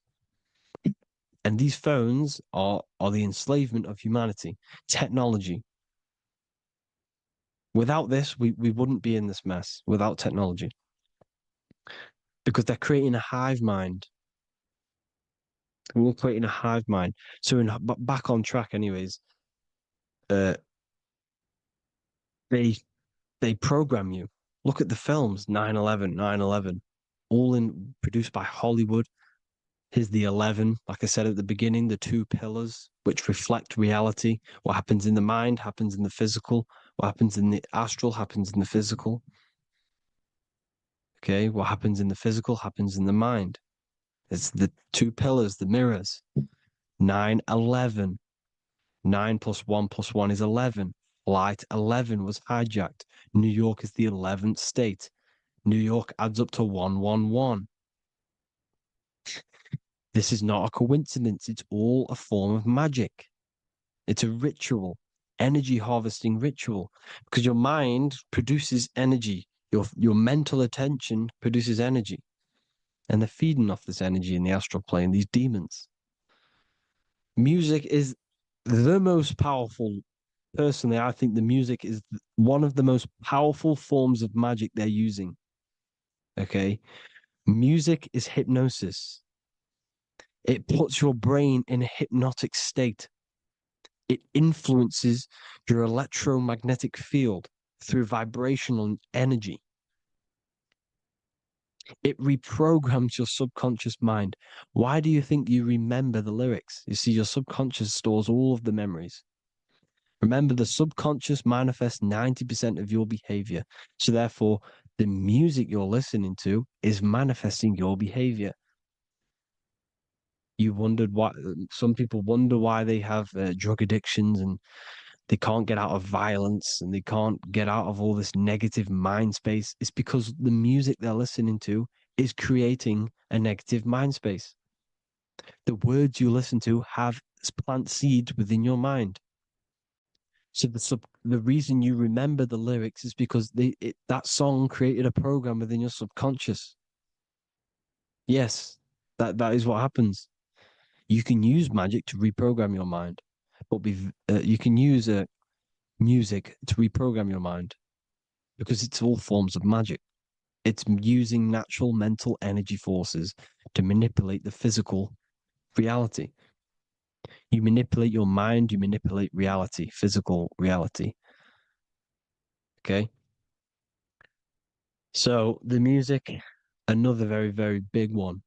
When you turn on the radio, it's just all talks about alcohol, drugs, and sex because they want you down in the lower three chakras. They want your mind attached to matter when it's mind over matter. Your mind's not physical. You see, the word spirituality is the new trend. It's not about your spirit. It's not about your spirit. It's about your mind. It's not about, you know, uh, spirituality and looking after your spirit. And they've got you focused on your spirit. Why? Because they hide your mind from you. You see, a lot of people think their mind is their brain, but the mind is everything. There is no physical reality without mind. You can have a brain. Imagine if you had no mind but a brain. It wouldn't work. The mind is everything. The mind controls your avatar.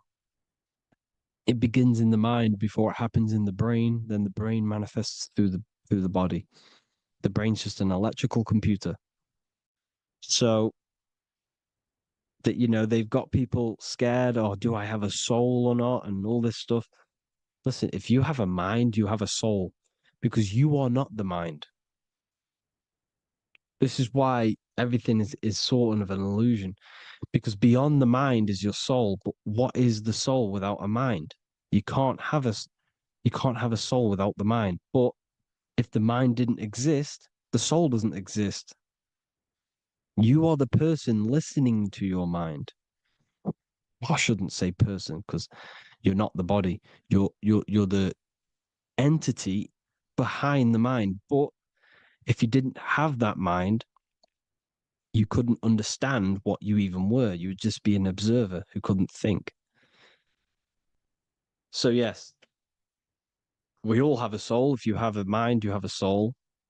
Everything is mind. Everything has mind. Mind creates everything. God is mind. And then manipulating your mind through TV, your phone, every little thing, the school, it's all about the mind, people. Control your mind, you control your reality. Just the last thing, here you go. Aleister Crowley, the dark magician, Kanye West doing the exact same thing because they're implementing magic in the music. Here's the Beatles with Aleister Crowley in the background. Bet you never noticed that. Aleister Crowley was influencing music and placing magic within the music to influence the subconscious. This is what Baal worship was. This is why they kill children. They sacrifice these children. Why? Well, because in order to ascend, in order to raise your consciousness internally, godly, by being good, God, or being in order to be good and raise your consciousness and to get something in the physical world, you have to sacrifice yourself. And what do I mean by that? In order to raise your consciousness and ascend, you have to sacrifice the lower nature of yourself. You got to abstain from having sex to retain your sexual energy, to transmute it, or staying away from negative, some poisonous foods like meat. So, staying away from blood. We shouldn't be consuming other animals' blood. We should be keeping our blood pure. We are humans. We shouldn't consume chicken blood, chicken germs. We are the most divine creatures on this creation. We are the most intellectual creatures in this creation. Therefore, we should keep our temples pure. We are not animals. If you want to associate yourself with an animal, go out in the wild, go and find a wild boar and go and try rip its guts out with your bare teeth, because you can't do it. You're not a cat. You're not a carnivore. Okay? So in order to ascend, you have to kill and sacrifice your lower part of yourself to ascend up to your spirit self, your mind self, the highest version. And the elites don't want to do this. So they sacrifice other things like babies to kill them, to exchange their life over to the astral plane, so these demigods in the astral plane can give them something in return in physical.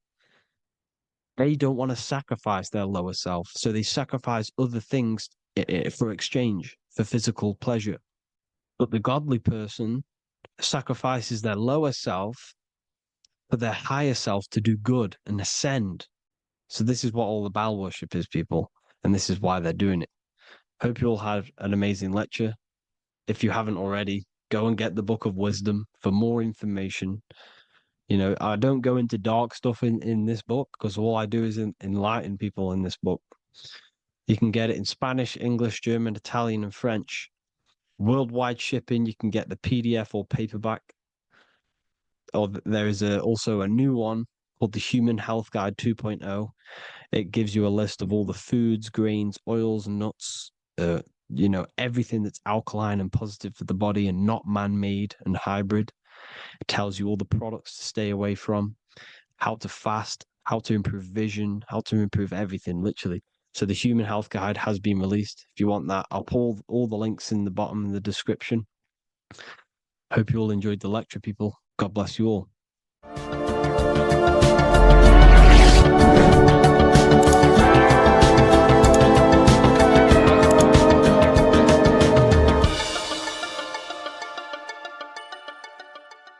You're living in 4 planes of existence right now, but most people are only aware of one. And that's why they feel lost, disconnected, and stuck in cycles they can't explain. If you don't understand the blueprint of reality, you'll keep trying to fix the physical, while the real causes lie in the unseen dimensions that you have direct access to. You must understand that the universe only exists in the mind. Everything is a projection of consciousness. Therefore, consciousness produces everything. Our internal world is consciousness. Our external world is this physical body, physical world. Everything is an externalization of consciousness. For example, this was a thought. Now it's made physical. But before this was invented, it was existing in someone's mind, in consciousness, invisible. Then it was made manifest, made physical. So everything in this physical plane is the effect. The cause is consciousness, mind, the mental plane. So now I'm going to explain these different dimensions of consciousness. You don't just exist in this physical plane. The physical plane, in fact, is the lowest plane there is. It's the illusionary plane. So first of all, we have the Buddhic plane. This is the nothingness. So think of it like this. Absolute nothingness. If you turn off thoughts, there is nothingness. This is the void.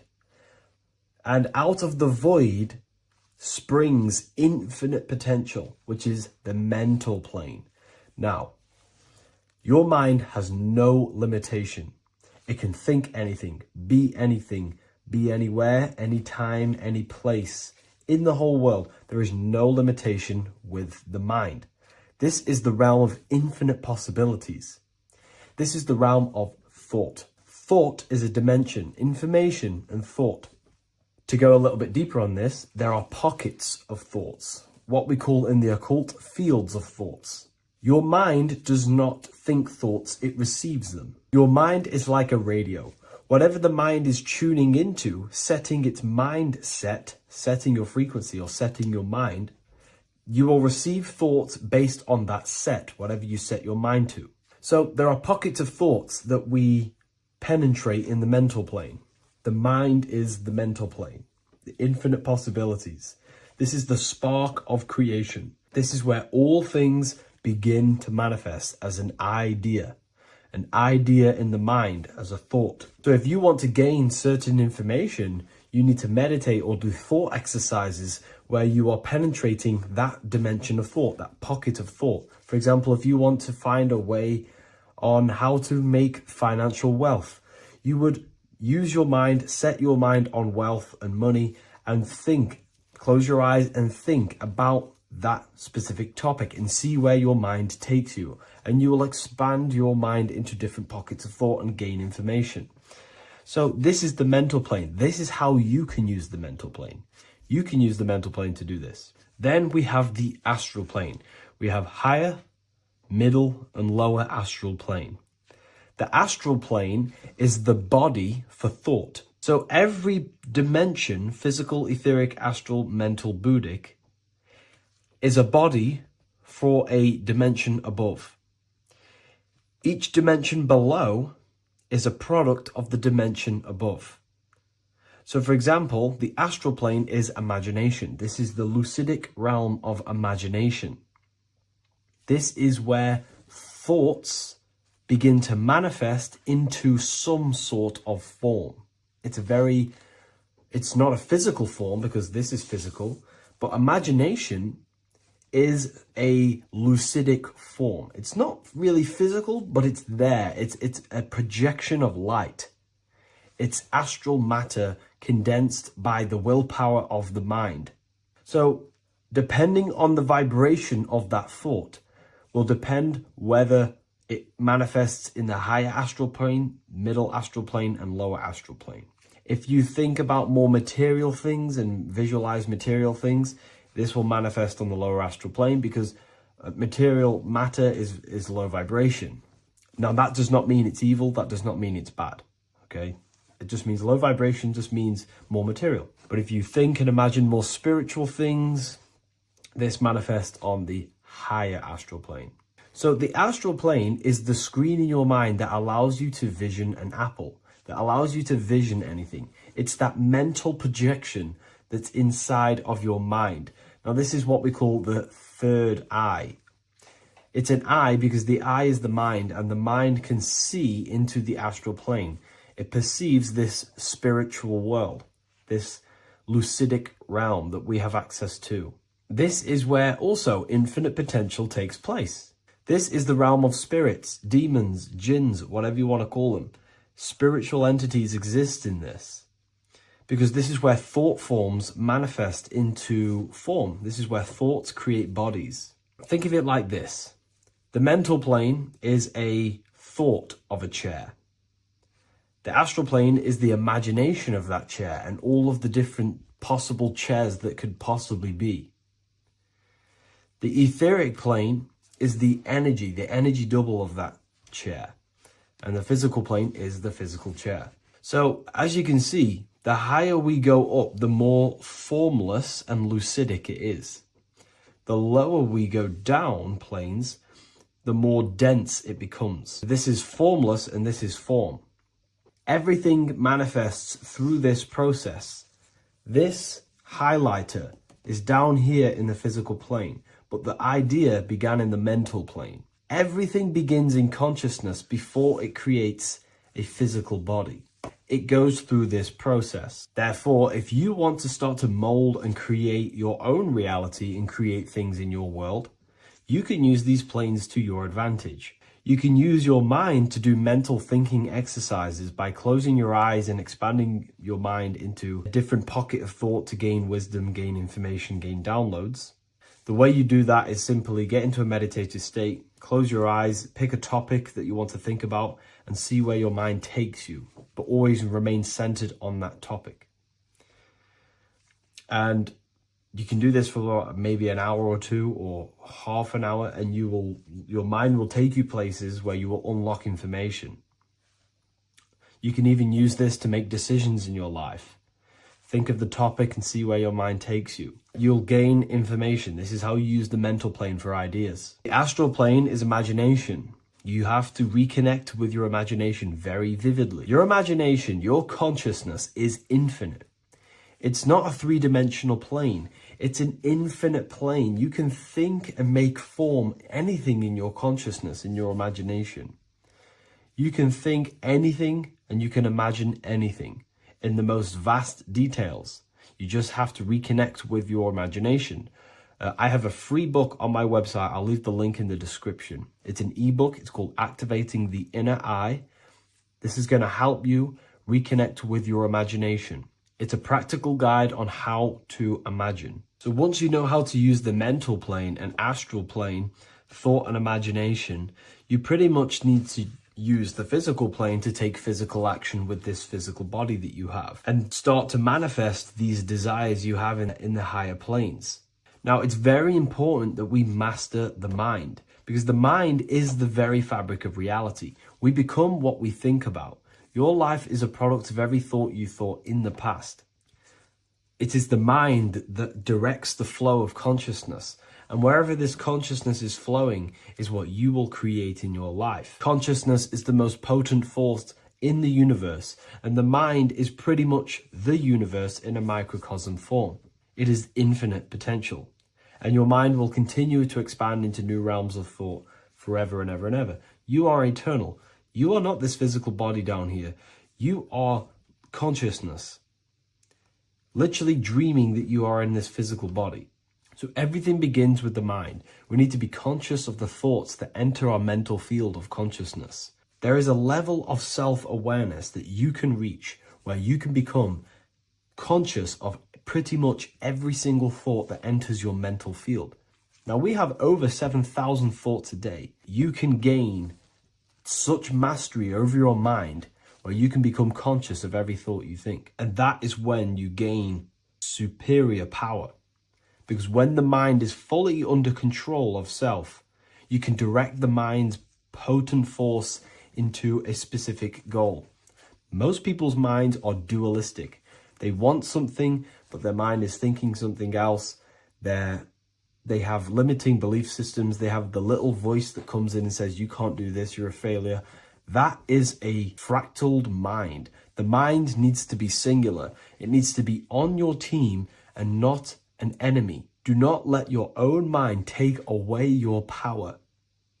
Your mind should be on your team, giving you power, giving you the best possible thoughts and the best possible beliefs. When the mind is in this condition and on your team and not taking away your power through the destructive thoughts, it becomes a potent, powerful force used for manifestation to create anything. And the way we get the mind on your team is through constant meditation to learn how to control the mind and turn it on and off.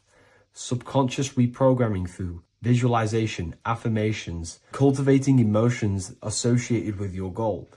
All these three ways we can reprogram the mind slowly over time so that it becomes powerful and becomes on your team and doesn't give you negative contradicting thoughts. When the mind is fully aligned on one thing, it can create massive empires and things in your physical reality. So I hope this video helps, and I'll see you in the next one.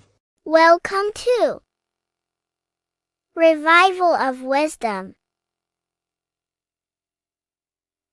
Welcome people, we're back with another video. Please make sure to hit the like, the subscribe button, and turn on notifications to never miss a video. The Vatican is a giant key from a bird's eye view, and it also contains an 8-pointed star. The Anunnaki Sumerian gods also depicted this 8-pointed star. The sky god Anu from the Anunnaki also uses the 8-pointed star for his symbol. And even Freemasons depict an 8-pointed luminary with a ladder and a key. This is symbolizing the key to ascension up to the 8-pointed star, which is Polaris. Polaris is always depicted as an 8-pointed star. Polaris is the standstill star at the very center of our realm, which is perfectly aligned with the North Pole. The Earth is a giant torus field, and at the center is where the most electromagnetic energy is stored. This is why all compasses point to the north. Hence why a compass is an 8-pointed star, because it points you to Polaris, which is the North Pole, the center of this realm. The 8 points of the 8-pointed star symbolize the 8 points in space and time. So yes, Polaris is the portal which you ascend through if you outgrow this consciousness by aligning your chakras. Our earthly realm is a macrocosmic reflection of us, and we as humans are the micro reflection, with the earth containing its 7 chakras as well as us. The North Pole is the 7th chakra, which is the crown chakra. So the key to ascension is held by the Vatican, hence why it's a giant key, because they mislead the masses through their religions, which teaches the masses to look outside of themselves. As stated in the 20,000-year-old emerald tablets, written by the Egyptian god Thoth. On Earth, man is in bondage, bound by space and time to the Earth plane. Encircling each planet, a wave of vibration binds him to his plane of unfoldment. Yet within man is the key to releasement. Within man may freedom be found. So the 7 planets are associated with each 7 chakras. The lowest chakra being the root chakra, which is associated with Saturn. This is why the elites love Saturn and reflect it in all of their symbols. Because the chakras are an ascension of spiritual principles, starting from the material and ascending up to the spiritual, the crown chakra. However, evil love bondage, and they are trapping souls in the physical realm by stopping and provoking the ascension process. They do this by abusing the energy of Saturn, and Saturn is associated with the lowest chakra. The lower 3 chakras are associated with survival mode, which keeps the consciousness in a constant state of fear and only aware of its surroundings. Once you start to ascend up your chakras, you become more consciously aware of spiritual deeds. And this is the process of returning back to your true spiritual form. Going back to Polaris and its connection to ascension, Kanye West symbolizes this on his music video 24. As you see him rise up into the sky, you see an 8-pointed shape around him, which symbolizes the 8-pointed star, as you see the beam of light. And even NASA symbolize this in their Space Delta logos, a bear holding a key with an arrow up to Polaris, the 8-pointed star. Here's another NASA logo of an arrow from the Earth to Polaris. The series Lock and Key on Netflix is all about portals and doorways, and they have the Kundalini energy as one of their keys. Kundalini energy is the energy which rises up the spine, the 33 vertebrae, and activates the third eye. The third eye is the spiritual gland which connects humans to other spiritual realms. We are not the body. Our spirit, our soul inhabits the body. We exist physically, spiritually, and mentally. Therefore, we are multidimensional. The intellectual and spiritual inhabit the body. Therefore, this is just an avatar within this timeline. However, within each and every one of us, we all have the key to releasement, as says in the Emerald Tablets. This releasement is ascension, up until higher states of consciousness. As stated in the Emerald Tablets, man is in process of changing to forms that are not of this world. Grows he in time to the formless, a plane on a cycle above, and another one saying, man is a flame bound to a mountain, but we in our cycle shall ever be free.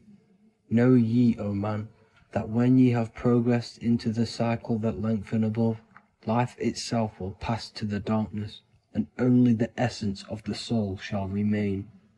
That's it for this video. I hope you all enjoyed. Please feel free to leave a like, subscribe, and comment any subjects you want me to talk about. God bless you all.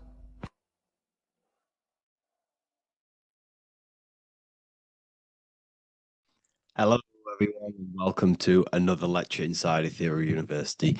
In this lecture, you will learn about the death process and how to prepare for it, and why that preparation is so important. So let's get straight into this. You must understand, as a spiritual creature that you are, you have a visible nature and an invisible nature. You never truly die.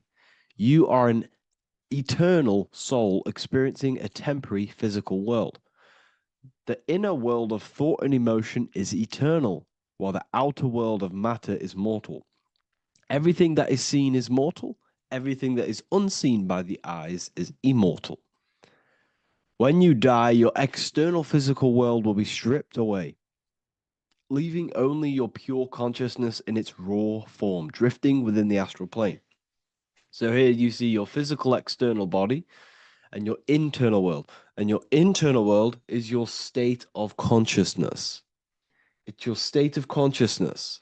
Your thought and emotion is one overall state. Okay?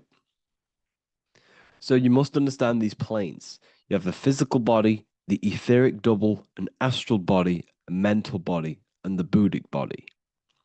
When you die, you leave the physical plane. Then you will more than likely leave the etheric plane because the ether acts as like a portal. Everything comes out of the ether and returns back to the ether. I can break that down in another video in electromagnetism. But electromagnetism is ether, energy coming in and out of the ether. You will, every single day you die, every single day. There's a cycle of life and death occurring all the time. Every single day, you go to sleep, you go back, your consciousness slips back through the ether. And then when you wake up, your consciousness comes back through the ether into the physical plane. Death is just a bigger macrocosm of the microcosm cycle of life and death. So you will return back to the astral, which is the realm of imagination, infinite possibilities. And this is where thought forms start to manifest. Okay, so depending on how advanced you actually are mentally and emotionally, will depend how long you stay in the astral. Now, what we must understand is that there is many different components to the astral. We have the higher astral, the middle astral, and the lower astral. These are all vibrational states. So if your mind and soul is operating in lust, lust, desire, hate, food, physical addiction, smoking addictions, then these are quite heavy. These are quite heavy attachments to your consciousness, and they're quite low level desire, which means they have a low vibration. You will manifest in the lower astral when you're stripped from your physical body. The lower astral is not inherently evil. However, there's just low vibrating things going on there. Low vibration does not mean evil. Okay? So, just like bad doesn't mean evil. Okay? In the lower astral, you are going to see lower astral beings. You're going to see spirits, souls with low level desire. Okay? People who are attached to the physical plane, people that lust, people that do these things. Technically, this is hell, but you can escape it by escaping yourself. Now we're going to break all this down. I'll break all this down properly once you understand the full context. So depending on your level of desire, you will manifest in a corresponding layer of the astral plane. If your mind is still attached to the low physical desires, you will find yourself in the lower astral realms. But if you have few desires and have detached from the worldly attachments while you are encased in a body, then you will rise into a higher or middle astral plane, mainly the middle. Okay. The higher astral plane is very formless. So as I broke down here, this is, well, the physical plane is the lowest dimension. This is the most form, the most matter. It's quite heavy. The higher you go, the lighter it becomes, the more fluid, the more formless it becomes.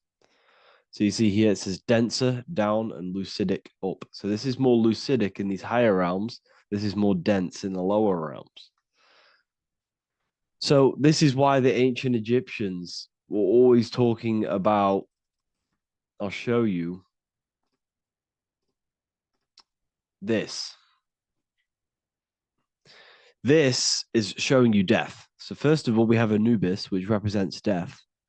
Here you have the heart, which represents the soul. And here you have a feather. And this is a scale. You see how this is a balanced scale? So what this is symbolizing, this represents death. This represents your heart, and this is a feather. So when you die, your heart must be as light as a feather, which means your emotions Your soul should have no attachments to the world. It should be light. It should be detached. This is why the word light and light are the same. Light is in heavy and light is in very bright. Because when you're less attached to the things, your soul shines. You're authentic. You're light. You're very bright soul. And you have no attachments. Your light is in not heavy. So you must detach from the worldly desires. We have to detach from the smoking, the food. This is why we should fast. Smoking, this is why we should detox. We should also meditate. We should also be able to sit with ourselves for long periods of times. Okay, I'm going to break all this down properly. But that's why the Egyptians show you the symbolism here. Okay. So you're stripped of your material body. So that state of consciousness you're in right now, your inside world, if you shut your eyes, that state you're in, that is what you're going to experience when you die. Okay. And you're going to be manifested into the astral. In the physical plane, you can mask or hide almost anything. But in the spiritual realm, you cannot. The astral body, your thoughts and emotions directly shape your spiritual body, your astral body, revealing your true inner state. So your desires that you can hide in the physical plane, your emotions, your thoughts, you can't hide any of that in the spiritual plane, in the astral plane. That will directly shape who you are, your color of your astral body, and your astral body as a whole. So here we have Kim Kardashian. If you could see this lady's astral body, you would run so far that you would be horrified for the rest of your life. If you could see their spirit, their astral form, it would be horrific because their mind is so attached to, physical things, so attached to desire, money, fame, worship, power. These people do not want to die. These billionaires and millionaires will never want to die. They will do whatever they can to stay alive because they understand what when they die, they have to face themselves. They have to face their inner world. And their astral body, their true authentic self on the inside is horrible and horrific and so low vibration. So this is where it comes in. You must be as light as a feather. This is what the Egyptians are showing you in their artwork. Your soul must be as light as a feather. In order for the soul to ascend to a higher plane and not look at that physical plane and say, I want to go back or I want to desire things down there, you must detach now and prepare for death. Hell is not a place.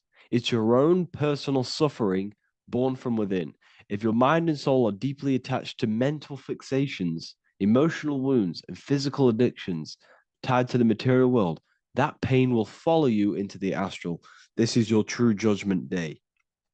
You judge yourself when you die. You see your authentic self. There's no hiding. Right. Imagine right now that you that everything you cling to was stripped away. No matrix, no electricity, no food, no TikTok, no phone, no possessions, no distractions, no one else. Could you sit alone with yourself for just 1 hour? Could you sit alone with your thought and emotion? That moment of truth is what you must begin to prepare for. Could you sit alone with yourself? Can you sit alone for long periods of time and just think? And if you cannot, then you're running from your internal world. You're running from your thoughts. You're distracting yourself from your thoughts. This is what we must address. Now, don't feel bad if this is you. We've all have problems. We all have internal problems. But this is what we have to face directly in order to prepare for life after death. We must meditate for long periods of time. Not even meditation. We should be able to sit with ourselves with no distractions and just think. This is what the people of the past used to do when we had no technology. People would sit and think for hours. This is what we need. Because if you cannot sit with yourself, imagine sitting with yourself with no physical body. That's the level that's going to happen. And we need to prepare for that. The soul and mind must become as light, as weightless, as radiant as a feather to ascend to a higher plane and move beyond the physical life. To rise, they must release heaviness, attachments, burdens, fears, and desires. The lighter and brighter your inner being becomes, the more freely it can rise into a higher state of existence. Ascension is not about going somewhere, it's about becoming something pure, clear, and luminous. Okay, this is very important. Very, very important. We must detach from the worldly things. So enough of that. How do we do it? How do we attach? How do we prepare? Number one, you must detach from the material things. Start loosening your grip on things, possessions, titles, even identities. They are temporary. Appreciate them, but don't let them define you. Let nothing outside of you define you. Nothing. Your name is not you. Your job is not you. Your reputation is not you. Your bad past is not you. Your good past is not you. Your business is not you. Everything outside of you is not you. Now, what I'm saying is, I'm not saying go full right-hand path and never care about anything physical, never care about your family, don't love your family. I'm not saying that. What I am saying, love these things, love these outside things, but do not become attached and do not let them define you. You must be okay with losing anything that is outside of you. You must be okay with that, because you must understand the physical plane is, it's promised that everything is temporary. Everything is temporary in this plane. So don't ever think it's going to be there forever, because it's not. And you must remind yourself, not remind yourself, but I think about this sometimes when I start becoming a bit attached to work and stressed. I just remind myself that I'm going to, this is temporary. I'm going to leave this world one day and I'm not going to care. So you must have the balance. Okay. The balance is key. You can go down that right-hand path and just fully cut off from the world like a monk and shave off your hair, disconnect from the physical world. You can do that. That's not wrong. There's different paths in life. You have the left-hand path, purely physical. You have the middle path, which is balance between the physical and spiritual. Then you have the right-hand path, which is monk mode, where you fully disconnect from the world. They shave their hair off to disconnect from the physicality. They meditate for long periods of time. This is what they're doing. They're preparing for death. Monks prepare for death. They understand this. They understand that you don't die. Your inner world is the true world. The inner world is the only world that exists. Everything outside of you is an extension of you. Number two, cleanse the mind. Watch your thoughts. Are they rooted in fear, anger, regret, or craving? Meditation, mindfulness, and inner reflection help purify the mind. The cleaner your thoughts, the lighter your spirit. So your astral body is formed by your thoughts. It's formed by your emotions. If you sit around thinking about eating all day, you're going to have a very heavy astral body. It's going to manifest in the lower planes. But if your mind is thinking about good things with good intentions, love, knowledge, expansion, you're going to manifest even the middle or the higher. And there are ways to even ascend out of your astral body. Yes, you can ascend out of your astral body and out of the mental body, but that's all very advanced, and I'm not going to teach that yet. I'll make another video on that, but you can ascend from them bodies. The astral plane is not the end. You can keep ascending as a soul until you're left with just the pure essence of the soul. But we're going to, anyways, cleanse the mind, reprogram the limiting belief systems, let go of mental attachments. And the way you do this is by getting a piece of paper and writing down every single attachment that you have. And you're going to realize that there's more than you think. Okay. We have to detach from these. We have to. 4, practice presence. Can you sit in silence with yourself? The more at ease you are with your own inner being, the less you'll fear death. The afterlife is just an extension of your inner world. It's so important. This is so, so important. Can you sit with yourself? If you cannot sit with yourself, you have some inner work to do. You have some thoughts to address, some beliefs to address, and some feelings to address. Okay, so practice sitting in the present, meditation, or just literally sit there and try and be okay with yourself. And if you can't be okay with yourself, then there's something you need to address, whether it's a belief system, whether it's an emotional trauma, or something. This is what we must reshape, refine, and let go of. Live truthfully, speak and act from your soul, not from fear or ego. The more authentic you are, the more aligned you become with your true self, which carries beyond this life. The ego is your mind's perception of itself while being incarnated in this world. It's been shaped by your experiences, your thoughts, your beliefs, and your emotions. So your ego is basically this false thought form that you've created. It's a false layer of yourself that sits on top of your true authentic self. It's basically your physical character. When you were young, you had no ego. You were pure. You had a pure consciousness. But then as you grew older, your ego started to grow, and it still is growing because it was shaped by experiences, things you've gone through, things you said, things you believe, things you think. It's created by you, by your mind.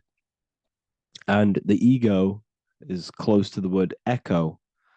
The ego is the echo. It's an echo. It's a layer. It's a false identity. It's a false layer that sits on top of your soul. And if you don't get rid of that ego, if you don't know how, well, not get rid of it, but balance it. If you don't know how to rise above that ego and you die, it's that ego that's going to be pulling down when you die. It's that ego that's going to be your suffering. Okay.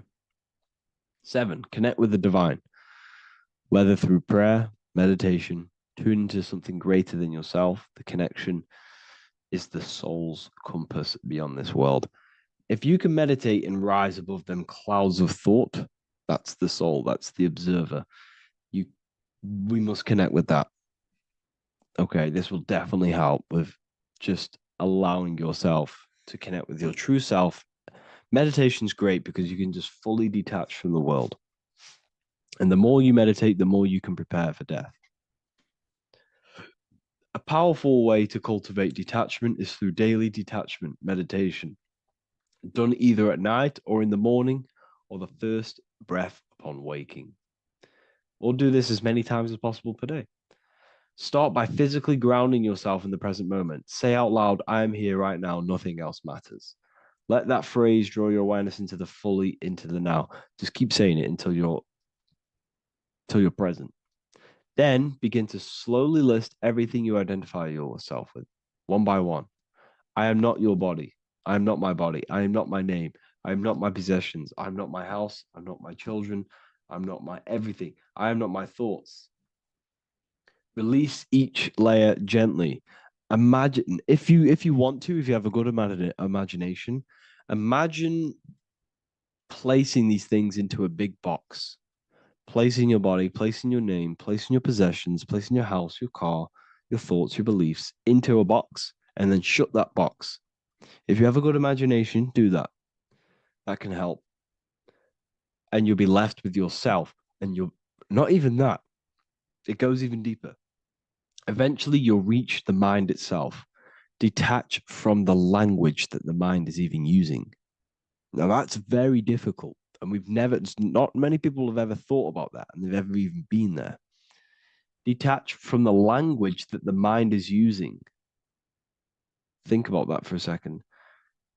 Your mind is not what you actually think. It goes very deeper. Your mind is not that little voice. It's that voice that the language is using. So even the language is a spell on your mind. Okay, it's an attachment.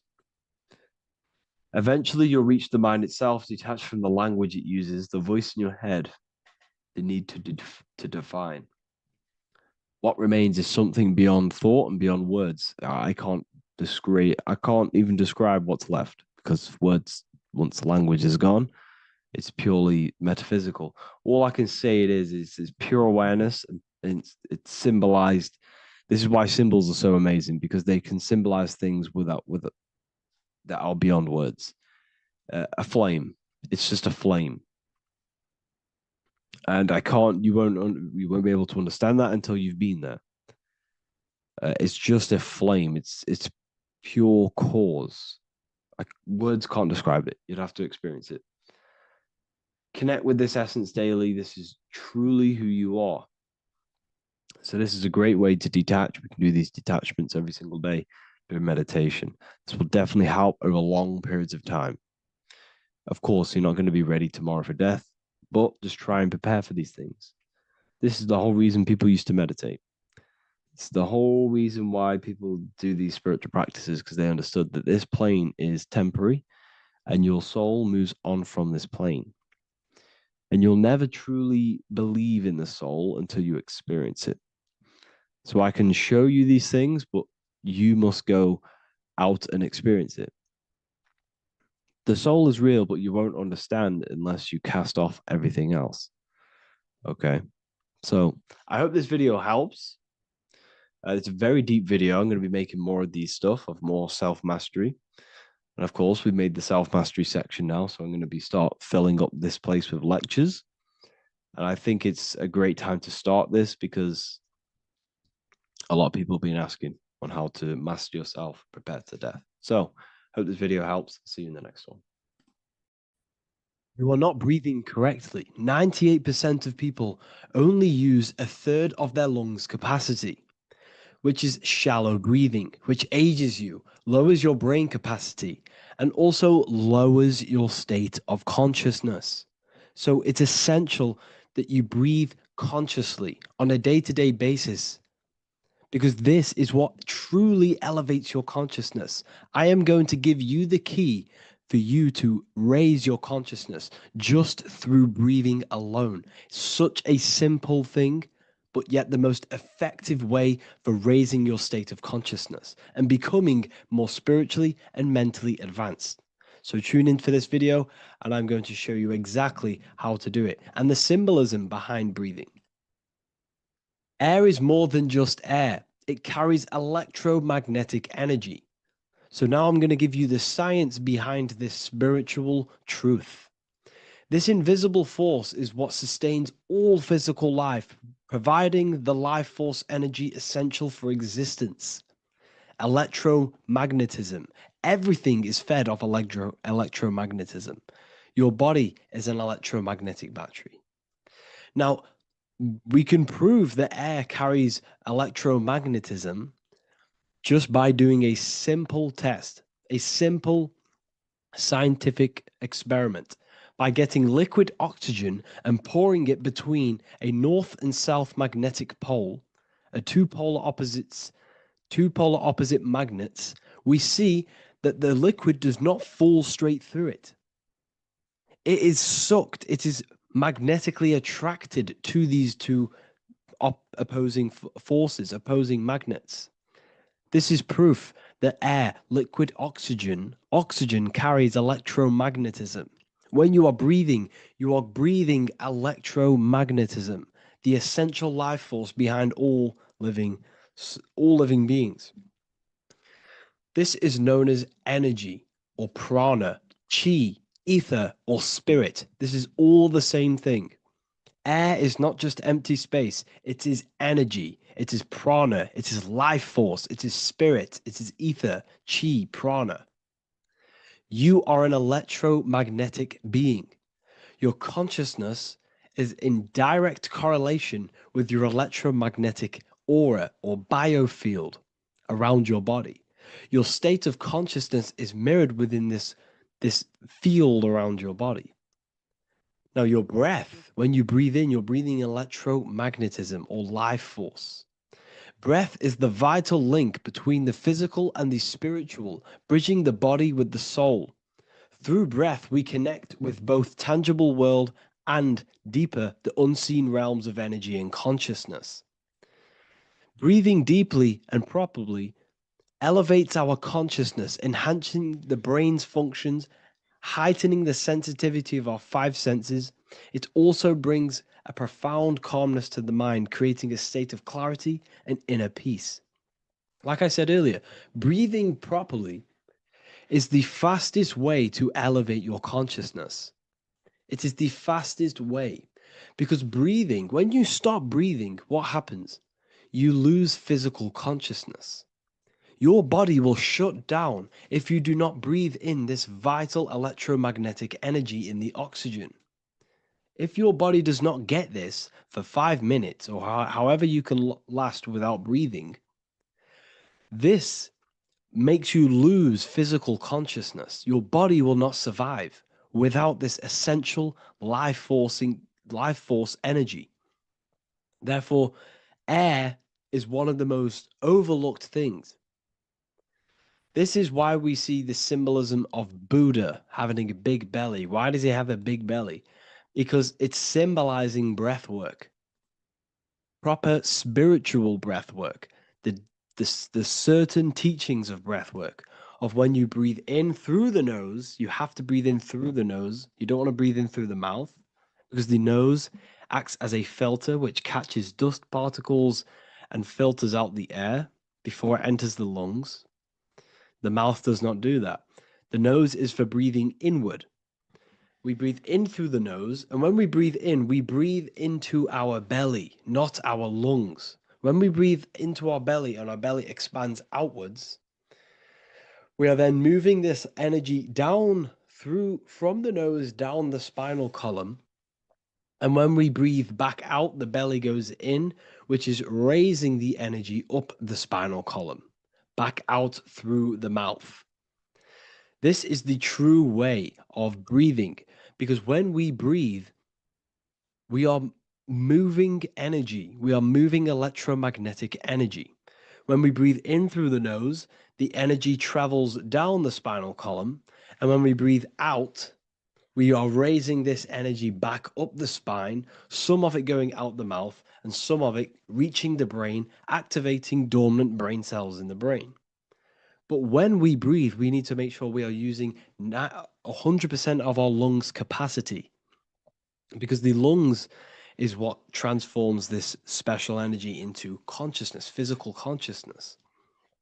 So this is why Buddha has a big belly. It's not because he was fat. It's not because he was overweight. It's symbolism. It's symbolism of breath work. So try this. Do this for 2 minutes while you watch this video. Breathe in through the mouth as hard as you can until you no longer can fill any more air into your lungs and belly. Breathe it into your belly, not your lungs. And breathe out through the mouth. Do this for 5 minutes or 2 minutes, however long. I promise you, breath affects your consciousness. You will notice the difference. If you do it quicker, the quicker it'll affect your consciousness and you might go lightheaded. But that lightheaded is you activating your spirit, your energy body. So try this just when watching this video. When you breathe consciously, you are renewing both your energy body and astral body, aligning your consciousness with a higher state. This practice feeds new life force energy into the body, revitalizing and enhancing your overall well-being. Like I said, your brain requires the most amount of oxygen. When we have shallow breathing, this is reducing the brain's capacity.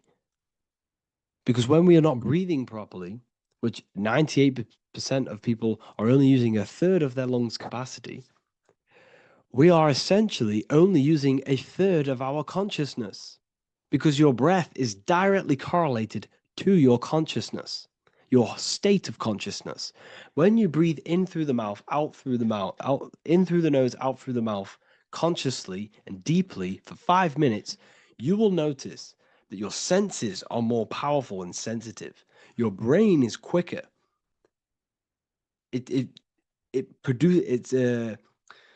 What's the word? It's processes information quicker.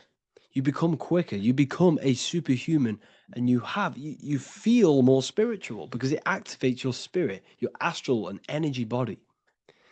So when we meditate, it's definitely important to breathe in through the nose and out through the mouth as deeply as possible to align with a higher state of consciousness. And this is the easiest way to separate your consciousness from the body.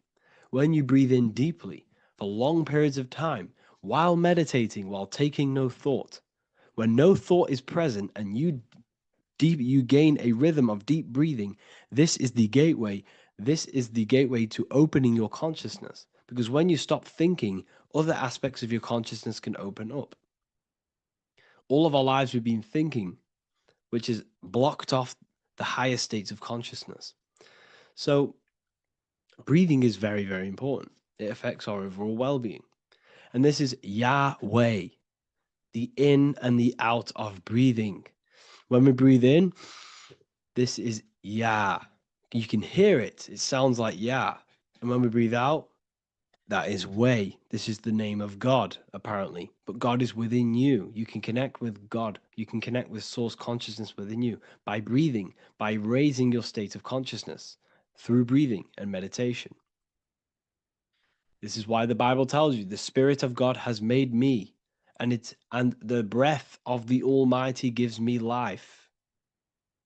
You are consciousness. You are God. You're an extension of God's consciousness. Job 27:3. As long as my breath is in me and the Spirit of God is in my nostrils. The Spirit of God is through breath. John 20:22. And when he said this, he breathed on them and said to them, receive the Holy Spirit. The word spirit means breath. In Greek, Hebrew, Latin, it all means breath or wind or air. The Holy Spirit is a certain way of breathing, a breathing technique that elevates your consciousness, that syncs you up to a holy consciousness, an elevated state. That is the Holy Spirit. That's why it tells you in the Bible, when he said this, he breathed onto them. He breathed onto them and said, receive the Holy Spirit. You must breathe to receive the Holy Spirit. When you breathe, you are renewing the body's energy. You're taking in new life force, which is regenerating your cells, regenerating your brain, nervous system, and also connecting with consciousness, pure consciousness. This is not something that we should be doing during meditation. Yes, it is. We should be doing it during meditation, but this is something that we need to apply all of the time. This is the fastest way you can raise your consciousness. I just want to say, all of this knowledge is inside of the Book of Wisdom, Volume 2. Make sure to give a like and a comment on this video to help the algorithm. And let me know what you think about the last book or this book if you have read them, to let the new people know what they're looking at with this book. This is truly life-changing, the Volume 2 and Volume 1 is truly life-changing. You can get them in a bundle also. Learn hidden knowledge inside of the Ethereal University. This is where truth seekers belong. I'm not here to try sell you this, but this is the place for truth seekers. And if you are serious about your spiritual journey and serious about gaining knowledge, which gives you the advantage over life, join Ethereal University. This will definitely help you. Thank you for watching this video. Please leave a like and comment. Make sure to give me any suggestions on videos you want me to make in the future. Thank you all.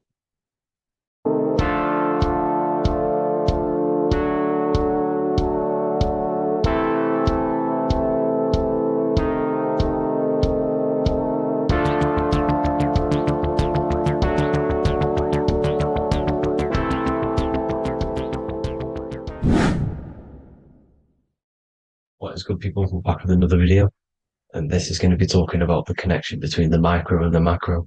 You know, you are the universe, everything is inside of you. So the first thing you need to understand is that the law of mentalism, we are a thought in the creator's mind, everything's being thought into existence. We have a spark of this mind, this same mind of the creator, and everything is a state of mind. particles or atoms, whatever you want to call them, are a mental thing. They're a product of the mind. Everything's thought into existence. Thoughts influence everything. Thoughts are energetic effects which send out waves into the quantum field around you. And your consciousness is actually the universe experiencing itself, expressing itself, and viewing itself. So we are the creator, but viewing itself in separate bodies. And this is why they call the material world the world of illusions, because everything's separate here, but we all forget that we are all one. We've all been brainwashed to think we're all separate, but we're all one. We're all the same mind, the same consciousness, everything. So everything's created out of toroidal fields. God created the toroidal field. That's the only thing that exists because atoms are toroidal fields. And it's the basis behind all creation. As you can see it in the owl's eyes. It creates the infinity symbol. And this was the apple. That apple is a toroidal field. And the toroidal field is made out of dielectricity, which is ether. Ether is black light, and this is counter space. This is another realm. This is what creates God to be omnipresent, to be everywhere at one place at all times. He is everywhere because ether is everywhere. Ether is infinite potential. It connects everything together, and that's what energy moves through. It moves through the ether, and that's black light. Everything is light, as it says in John 4:2. God is light. Everything's a vibrational state of light. So the torus field is made out of dielectricity, ether, black light, magnetism, which is white light, which is the center of the toroidal field. And magnetism radiates, it has no vibration. And then when white light splits, it turns into electricity, which is physical material, and that has a vibration. This is the Holy Trinity, the sun, the moon, and Saturn. Saturn, the god of materialism. If you've watched my videos on Saturn, you know that Saturn is crystallizing everything into physical matter. And that's why his old name was El. The ancients called him El. And this is why we get L electricity. This is where L electricity comes from. Because L electricity is only a product of the physical world, which is redshift, blueshift, Adam and Eve. And this is what creates the redshift, blueshift is what is a product of magnetism. When magnetism, white light splits. And this gives us vibration. And this is what creates the toroidal field, which is the basis of all physical creation. The sine wave is created out of the magnetic wave and the electric wave. The electric wave is the blue wave, and the magnetic wave is the straight wave, which is radiation. This is vibration frequency. So the magnetic wave is straight, and then you have longitude and amplitude, which is depth, which is dimension. You see how the electric wave has depth and a dimension. This is why you get the cross. This is the cross of Earth. This is the symbol of Earth, of bondage, of physical matter, because it consists of magnetic wave and depth, which is electric wave. I mean, this is where you get the sun cross or the earth cross, whatever you want to call it. It's the cross of physical matter, and the ancients knew this. This is why they used that symbol. Redshift, blueshift, which is the toroidal field, is the basis of all creation, physical creation. And this is why you have the police siren is red and blue. The Matrix movie, red pill, blue pill. You have red blood and blue blood in your body. The Democrat and Republic, the two parties, red and blue. Like your taps on your taps, you have a red and blue tap. One's generative and one's destruction. Fire, destruction, water, generative. So this is the basis of all things. And electric wave has dimension, like I've already said, depth, material, and it's measured in hertz.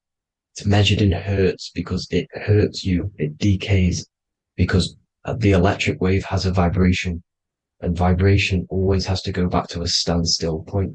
This wave cannot go forever, but the magnetic wave will go forever. It's radiation. Magnetic is radiation. It radiates forever. It pulses, but the electric wave will at some point come back to a standstill point, and that's why it hurts. It decays. That's why our physical body decays, because we contain of electricity. This body is an electric body, and it will return back to stillness like a guitar string. If you vibrate a guitar string, you pull it, it will vibrate, make a sound, and then go back to a standstill point. It's the exact same with every single toroidal field within the body. It will decay, and this is why our bodies decay, and everything in creation decays. So we're born into sin. The sin of Eve. The sin of Eve is us biting into the tree of knowledge of good and evil, which is the systems in the body. And the sin of Eve is biting into the sine wave. We bit into the sine wave. The sun moves in a sine wave. Our DNA is a sine wave. Time is a sine wave. Everything in this creation is a sine wave. This is why the dollar bill is a sine wave. Magnetism and electric waves in one. And this is the sun doing its sine wave, which creates, when you go bowling, it kind of creates that pin that you hit over. That's the pin of the sun. The zodiac sign is a sine wave because the zodiac sign is an expression of the toroidal field, because magnetism unfolds into 12ness. And that's why you have 12 zodiac signs, 12 systems in your body, 12 cranial nerves in your head, in your brain. So if you can imagine this, see where my pointer is. Always starts with Aries. Aries is the head. It's the first thing that's created in the womb. And this is Aries, the ram. And this is why it's called a cerebrum in your brain, which is the first thing that creates when you're in the womb. And what's the element of Aries is fire. Fire is the first element. F-I-R, first, because it's the first thing on the wheel, the first expression of energy. As you can see here, my pointer, this is the center of the toroidal field. It would go Aries, Virgo, Capricorn, Pisces, Scorpio, Cancer. Then we go back to Libra. Libra would be center. But you see how the toroidal field is the expression of the 12 energies. That's what the constellations are, the energy, the expressions of the toroidal field.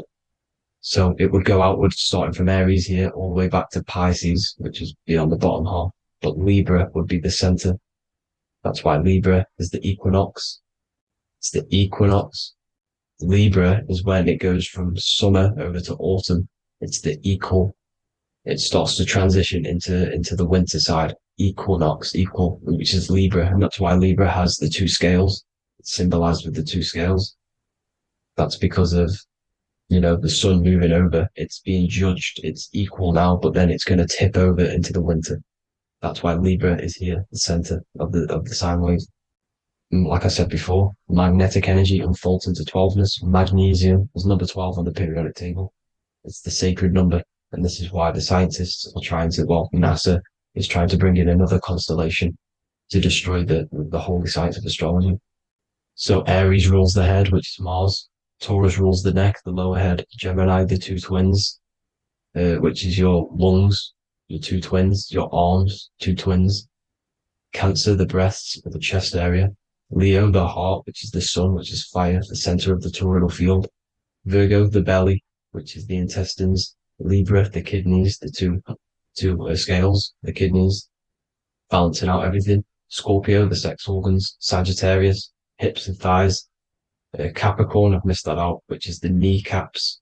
Capricorn, kneecap. Aries, which is the ram, which is the cerebrum in your brain. And then Aquarius, the calves and the ankles. And the Pisces, the two fish, the 2 feet.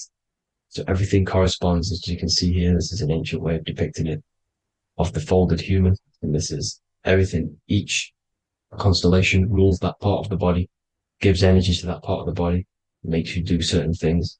So magnetic energy unfolds into 12ness, electricity unfolds into 7s. That's why when you get electric, the light spectrum that we see, it consists of 7 colors. Why we have 7 planets. The 7 planets give us our 7 metals and the 7 solfeggio scale frequencies. So the rotor, this is the rotor.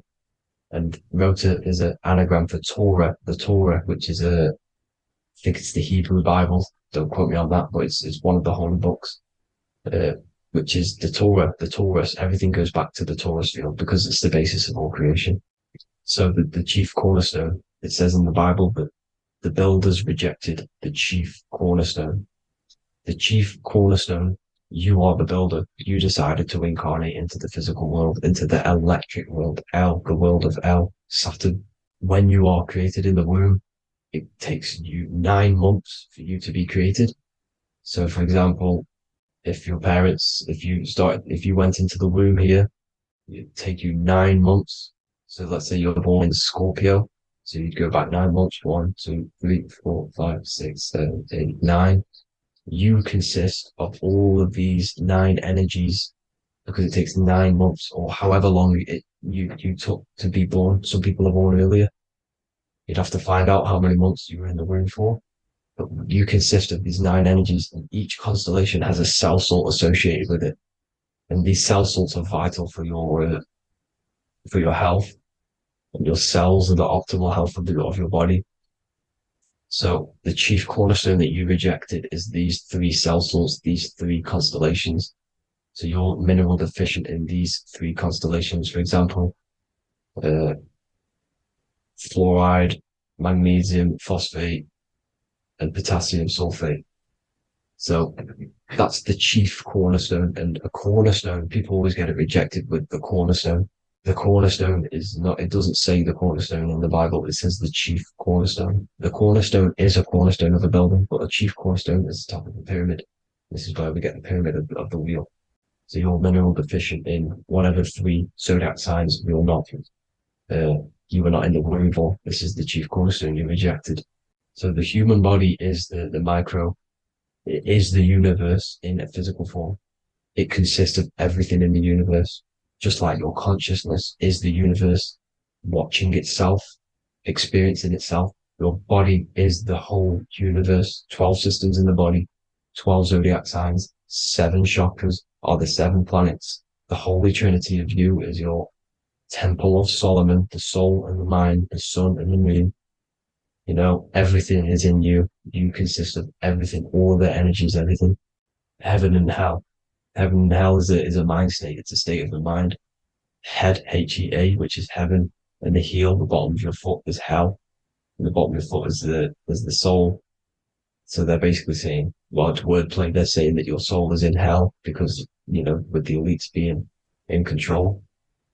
So they call the bottom of your foot the soul, trying to say that you're in hell. The Christ is in you. And this Christ is Greek for what? Christos. And Christos is Greek for the oil. And this oil is produced in the cerebrum, the Aries, the ram, the cerebrum, it goes down the pineal, the pineal and the pituitary are underneath the cerebrum, goes down the pingala and the ida, the pingala being the positive charge connected to the pineal gland, pin, and the ida connected to the pituitary. And this is the 2 serpents going down the spinal column. And this is why Jesus goes from Nazareth to Bethlehem, and then Joseph and Mary are waiting for Jesus in Nazareth. Joseph and Mary are the pineal and the pituitary gland waiting for Jesus to come back up the River Jordan, your spinal column. So this is the oil. This is the story of Santa as well. Santa comes from the North Pole. Why? Because the North Pole of the Earth is the center of the toroidal field, and the North Pole of you is your spinal column, which is the North Pole of the toroidal field. The North Pole, he comes from the North Pole. This is the North Pole. This is the South Pole of the toroidal field. Comes from the North Pole, which is your mind. And he goes down the chimney and then back up the chimney. This is the chimney. And he drops off the present, which is the Christos, the oil. And this is why Jesus is crucified at 33, because he crosses over the vagus nerve at the top of your spine. When this oil comes back up the 33 vertebrae, these are your vertebrae here. When it goes up to the 33 vertebrae, it gets crucified at 33 because it crosses the vagus nerve, and he's crucified on a cross at 33. This is the story behind Jesus and Santa. The Ark of the Covenant in the Bible is the 2 hemispheres which cover the vital parts of your mind, the brain side, which is the cerebrum, the pineal, the pituitary, etc. So the 2 hemispheres are the 2 angels, the Ark of the Covenant. This is the Ark of the Covenant covering the 2 vital parts of your brain. So these are the optic thalamus is another part, and it protects the Christ oil, which is inside at the center of the brain. See, the Bible is all a massive metaphor about yourself because you are the universe. You are a microcosm of the universe. Your consciousness is experiencing itself, and the universe experiencing, and your body is the whole universe. Your head's heaven. So Moses crosses the Red Sea. These are the 2 hemispheres of your brain. This is the corpus callosum, the Red Sea. So he's pretty much saying that he's uniting the 2 hemispheres of your brain. because most people in this generation are stuck in the left brain, which is just logic, reasoning, science and maths, writing. This is what school teaches you to do. It keeps you stuck in your left brain.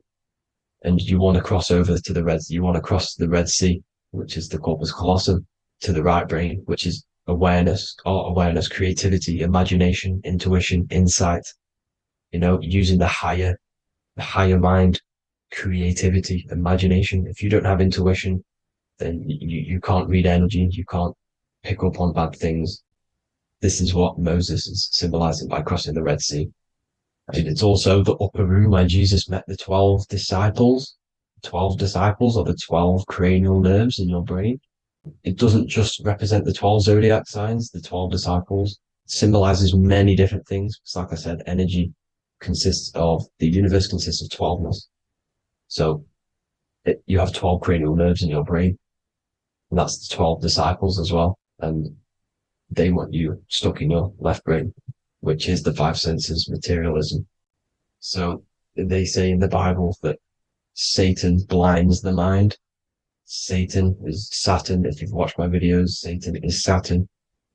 And you consist of the Holy Trinity, which is the sun, moon, and earth. The soul, moon, the soul being your sun, the solar, the moon being your mind, the earth, your physical body.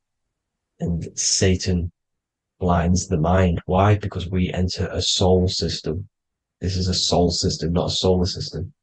And Saturn is the Lord of the Rings, which is the outer ring. When your soul enters the soul system, your soul starts to materialize. It hits Saturn. Why? Because Saturn starts to materialize you. You take on the 7 virtues, which are the 7 planets, which are your 7 chakras. And to get out of this soul system, you must get out of your lower nature, your animal nature, which is lust, desire, greed. The number of the beast, 666, which is Saturn, Satan. So you enter the soul system, you take on the 7 energies, which you turn into physical matter. And this is your descension from heaven to say hell. And then you must raise back up from matter to spirit. They say Satan blinds the mind. Why? Because your mind gets materialized. Your soul and mind get materialized. And when you get materialized, it's an intense experience. You lose the divinity within you. You forget the divinity. So Satan, which is the first planet, the first energy you take on, the material body, he blinds the mind. He makes you forget everything, your divinity. Then you must ascend up Jacob's ladder, the 33 vertebrae, to heaven. And this is a microcosm of the macro, because you will ascend back up to heaven if you do this, when you leave your physical body, when your body decays. So when it talks about in the Bible, completely destroy them, the Hittites, the Amorites, the Canaanites, all the ites, this is what God says to the Israelites. It says completely destroy them. It's basically symbolizing saying destroy your lower nature. The Canaanites, cannibals. We're under a Canaanite system now, which is cannibalism. And this is flesh eating, lust, greed, all the demonic stuff, all the lower vibrational stuff, the lower nature, eating, sex, and survival, the lower 3 chakras. You must get out of these lower 3 chakras and return back to spirit, which is heaven, which is spirit, love, being holy, being truthful, being passionate. Going back to Satan blinding the mind, all of the planets are made out of these 3 symbols. Satan blinds the mind, and that's why Satan's symbol, this is the symbol for Saturn, Satan, the symbol of Saturn is the cross, which is physical matter, the earth, over the moon is your mind. So the Saturn symbol saying matter over mind, he blinds the mind, Satan blinds the mind once you enter the soul system. And you must remember, in the Bible it talks about the Genesis, which is Eve, the sin of Eve, which is biting of the tree of knowledge, with the serpent which wraps around the tree. It says the serpent placed himself on the tree. Well, the serpent is the spinal column. It's the serpent telling you eat from the tree of knowledge of good and evil, which is your nervous system. And eating from the tree of knowledge of good and evil is doing bad things. For example, over-sexualized, overeating, eating the wrong food. That's eating from your nervous system. It's decaying you, and it's preventing you from achieving the God self, the God consciousness. This is the symbolism of, the tree on the serpent, telling you to eat from the left brain, with the left brain being the sinister. Sinister is Latin for left. That's sin. Sin is left. And left is lefty Lucy, Lucifer, right, righteousness, right, God, godly. The tree of knowledge of good and evil, which is your nervous system, because it determines good or bad. That's the only thing you experience in this world is your nervous system. And then the tree of life is the cardiovascular system, and the Garden of Eden is your body. So that's it for this video, people. I hope you've got a greater understanding of how you are the universe and everything is inside of you. Just keep in mind you are the universe experience in itself, and your body is a reflection of everything. The 12 constellations, the 7 planets, everything's inside of you. This world is an expression from the inside outwards. You can't affect the outside world to manipulate reality. Everything's inside of you. I hope you got a greater understanding of this. God bless.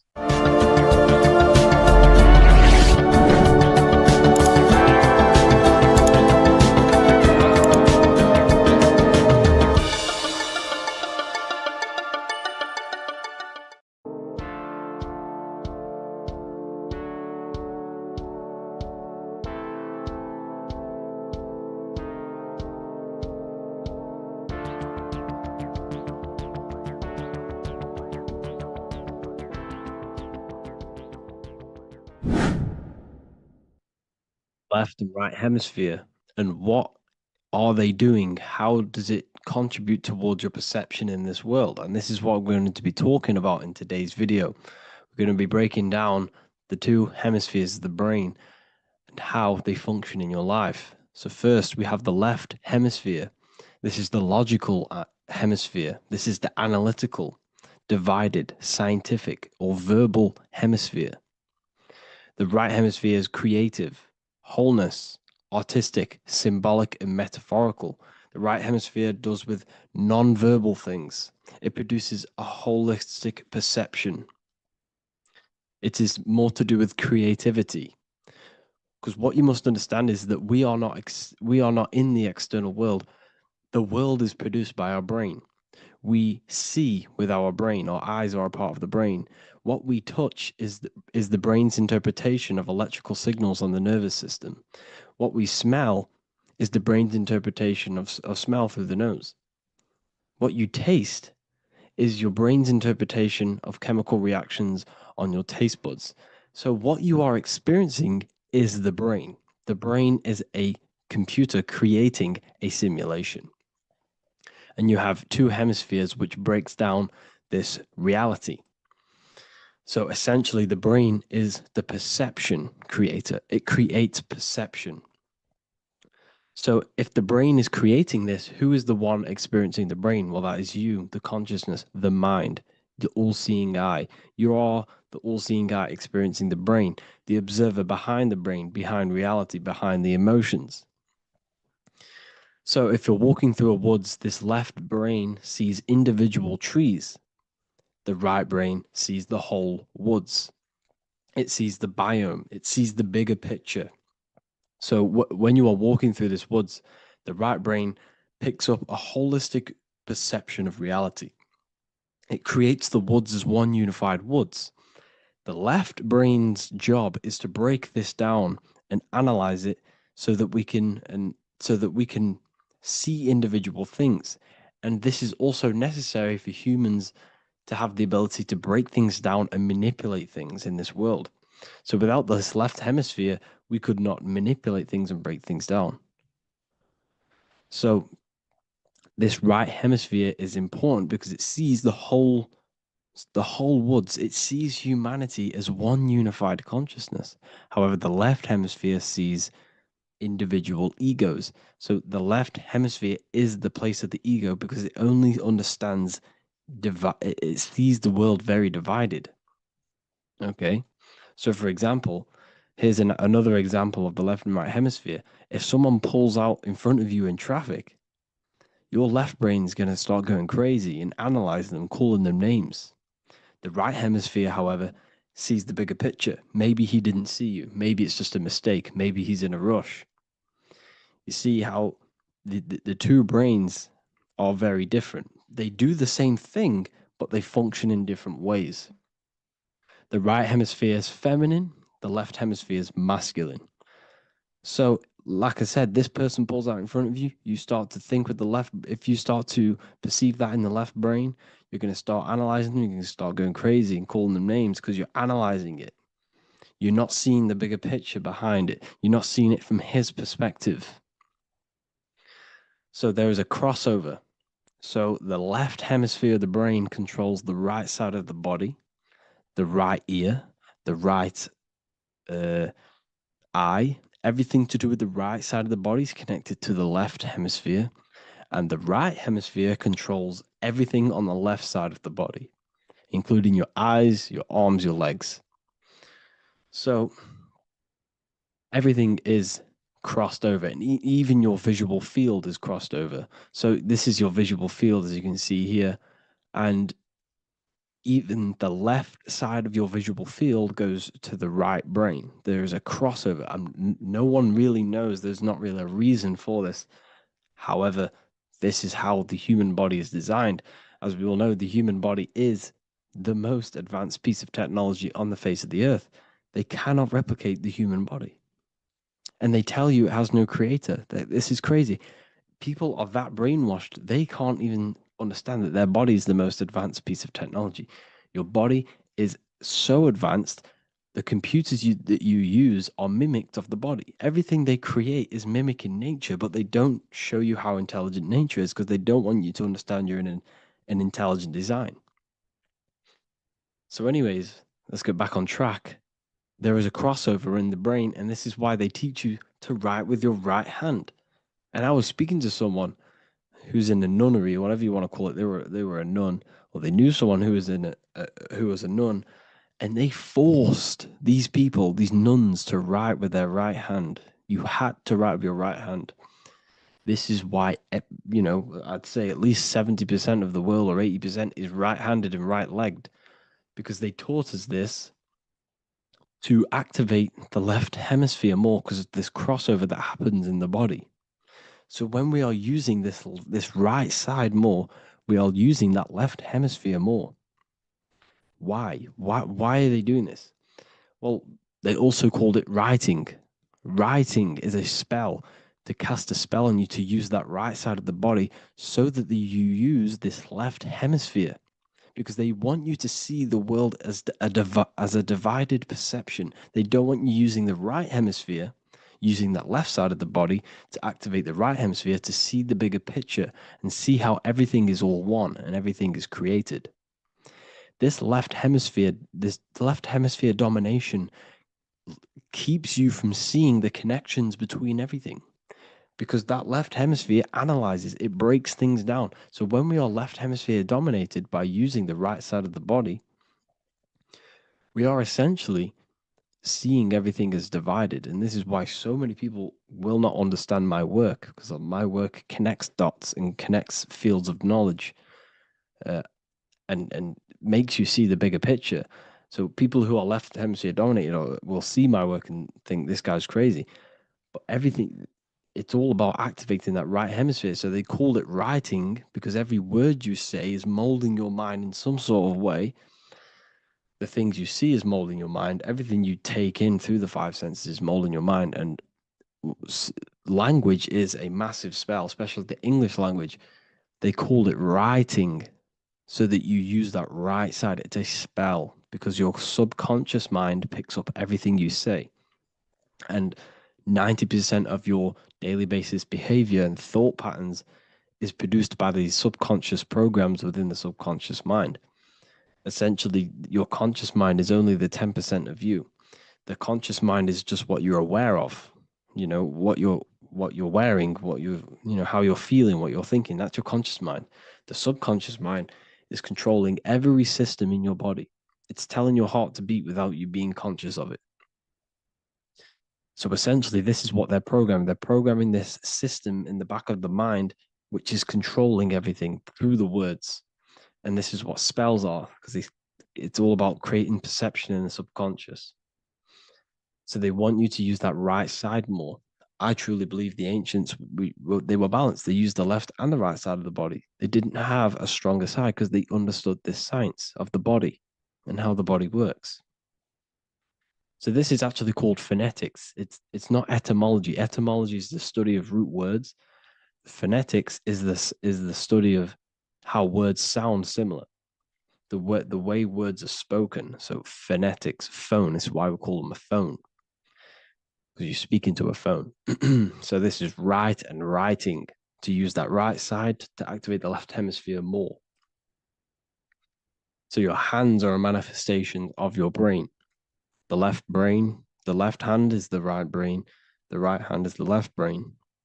And as a child, we were always taught that when you place your hands together like this is the size of your brain, which is true because your hands are a part of your brain. They're an extension of your brain. Every part of your body other than your brain is an extension of the brain. Everything's working and feeding back information to the brain because you're experiencing the brain. So another trick that you can do, or another exercise, is looking in the mirror and closing one eye at a time. If you close your right eye, if you take your top off, for example, you'll analyze your body if you close your right eye because you're using that left hemisphere. Sorry, other way around. If you look at yourself through your right eye, you'll use that left hemisphere, which will analyze yourself. You'll see individual body parts. If you close the right eye and use the left eye, you'll see your body as a whole. You won't really analyze it. This is how you can analyze yourself using these two hemispheres. So this whole system is created to keep you thinking logically and to restrict you from creating and restrict you from understanding symbolism, allegories, metaphors, and teamwork. They want you stuck in a logical way of thinking and a logical way of seeing the world. This is why when you go to school, you are told exactly what to do. You're told to think this way and no other way. You're told to do orders, do this. It's a very left-brained system because if we all started to open up this right hemisphere, we'd all see, wow, everything is all one, everything's all connected. And this is what my work is doing. I'm showing you everything is one. The physical world is an illusion of duality, but everything comes from the one source, the one mind. The universe is a giant mind. I am mind, you express mind. We all possess mind. Behind the physical body is the same mind consciousness. And we are all expressions and fractals of this infinite consciousness called mind. And this is what they don't want us to figure out, is that we are all just one consciousness expressed. It's an infinite consciousness. It's even in the squirrel, it's in the dog. All of these different animals, they're just different bodies, but behind the bodies is the same consciousness, which is mind. That's what the pineal gland is. The pineal gland is not the mind, and it's not the third eye. The third eye is your mind. If you have a closed third eye, it just means you have a closed mind. If you have an open third eye, it just means your mind has expanded from beyond physical things through astral projection and mystical experiences. This is how you gain an open third eye. It's just an open mind. A mind that has astral traveled, that has explored the realities within the mind. So everything they do is to keep us in a divided state. Divide and conquer, right? That's their motto. All to keep you thinking how everything is divided. Everything they've done is division. Postcodes, countries, everything is divided. Like football teams and all this stuff. It's also a natural process when you grow up, because as you grow up, your brain is constantly analyzing the world. So this is sort of a natural process of how you become more left hemisphere dominated, because your brain is always analyzing. And unless something awakens you, you can awaken that right hemisphere where you can start to see the bigger picture. Even the music, all tuned to 440 hertz, shuts down the right hemisphere of the brain. 440 hertz, Spotify, Apple Music, the radio. Every time you turn on the radio, it's tuned to 440 hertz.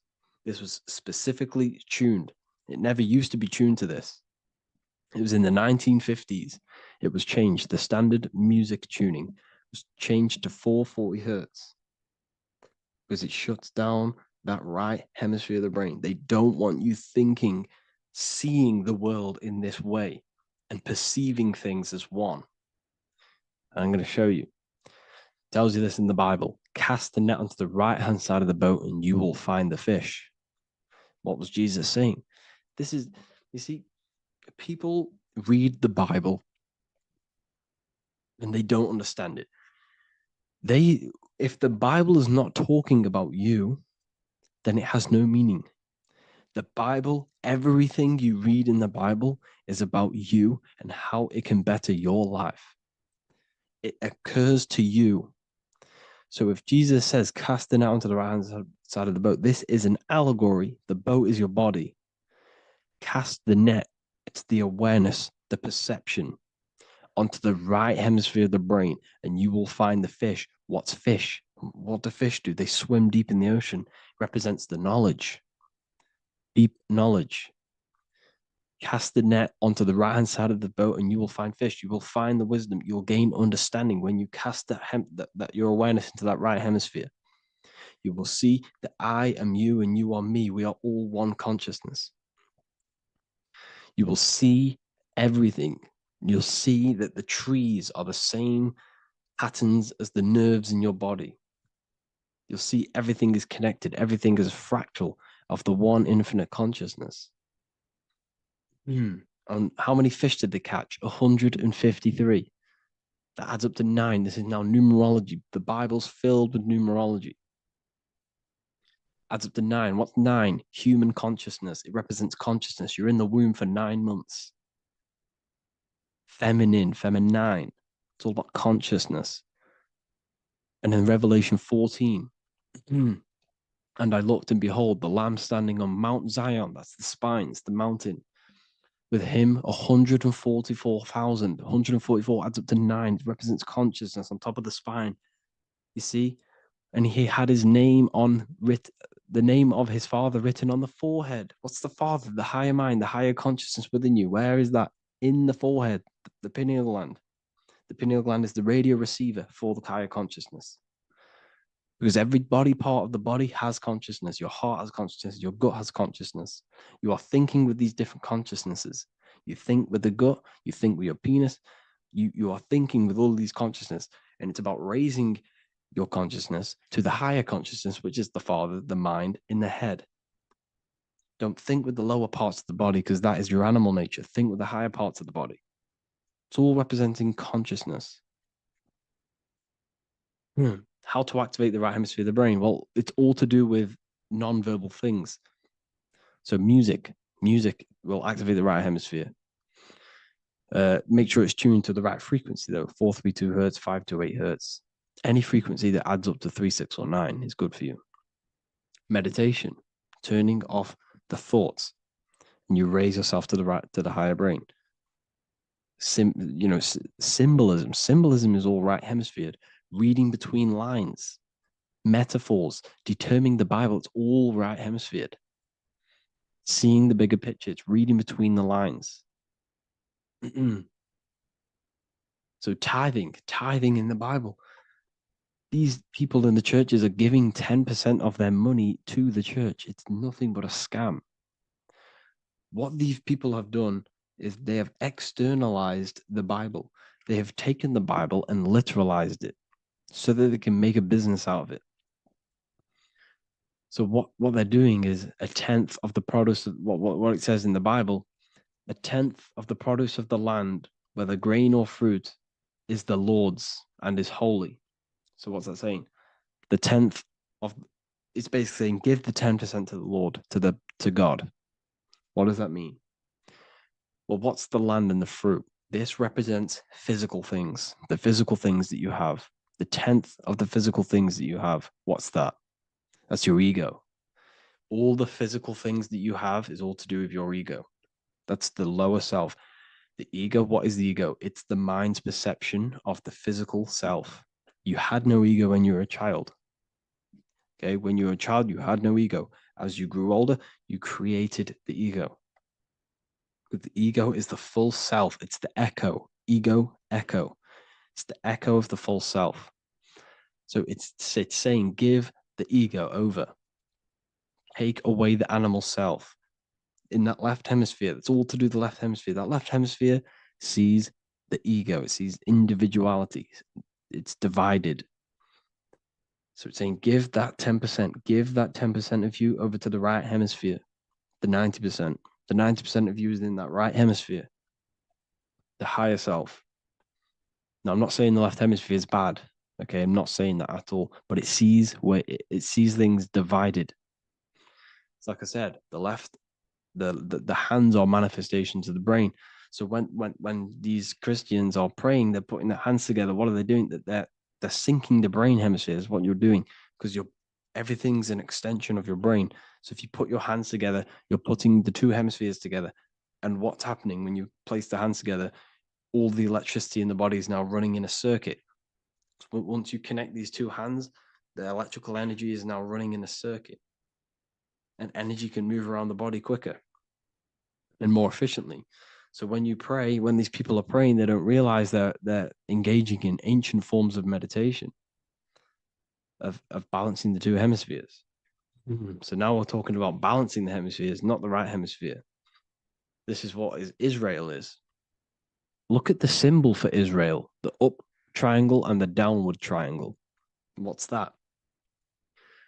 The up triangle represents male. The downward triangle represents female. Okay? This is talking about the brains. Israel is Ra. Isis, which is female, the Egyptian god. Ra, El. El means God. Electricity. That's the force of the physical world. It's the force that runs this world, electricity. It's the force of God. El, consciousness. It means God. Is Ra, El. Isis, Ra, and El. It's the two hemispheres of the brain, the holy land of Israel. It's the holy land, it's the brain. Once these two hemispheres are synced, this is how you unlock your consciousness. This is the easiest way of astral projecting.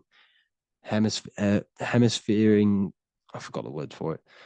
Hemisphere syncretization, something like that. It's about syncing the hemispheres. This is how you unlock your consciousness. Once the brain is running as one electrical system, this is how you balance the two masculine and male opposing energies. Once these opposing energies are no longer in war with each other, the brain, they come together to work as one. You unlock your consciousness. You are born again. What happens when a male and female have sex? It creates a new child. It becomes one. You are born again. Once the two hemispheres of the brain, you are born again. You can then have an out-of-body experiences. So this is why the symbol of the Holy Land, Israel, is the up and down triangle back combined together, because it represents unification of the male and female, unification of the hemispheres. You're born again. You unlock consciousness. And you can get this for free. It's called the Gateway Tapes on my website. Basically, it's a audio track from the government, and they did this in the Gateway Experience. It's a CIA document, and what they do is there are different forms of meditations you go through. I think there's about 5 waves of meditations you do, half an hour each one, and it will teach you. It will sync your hemisphere, because what does it do? They understood that playing one frequency into one ear and another frequency into the other, they understood that the right ear is connected to the left hemisphere, the left ear is connected to the right hemisphere. So when you play 2 different frequencies into both ears, what happens? The brain picks this up, the 2 hemispheres of the brain picks this up, and it syncs it. It syncs these 2 hemispheres, these 2 frequencies together. So now the brain is working as one to sync this frequency. So this is how you can sync your hemispheres, through listening to these frequencies. Okay, you can get them for free and do the meditations yourself. This will definitely help you. This is an easy way to astral project. So it's all about syncing the hemisphere and seeing reality from a unified perception.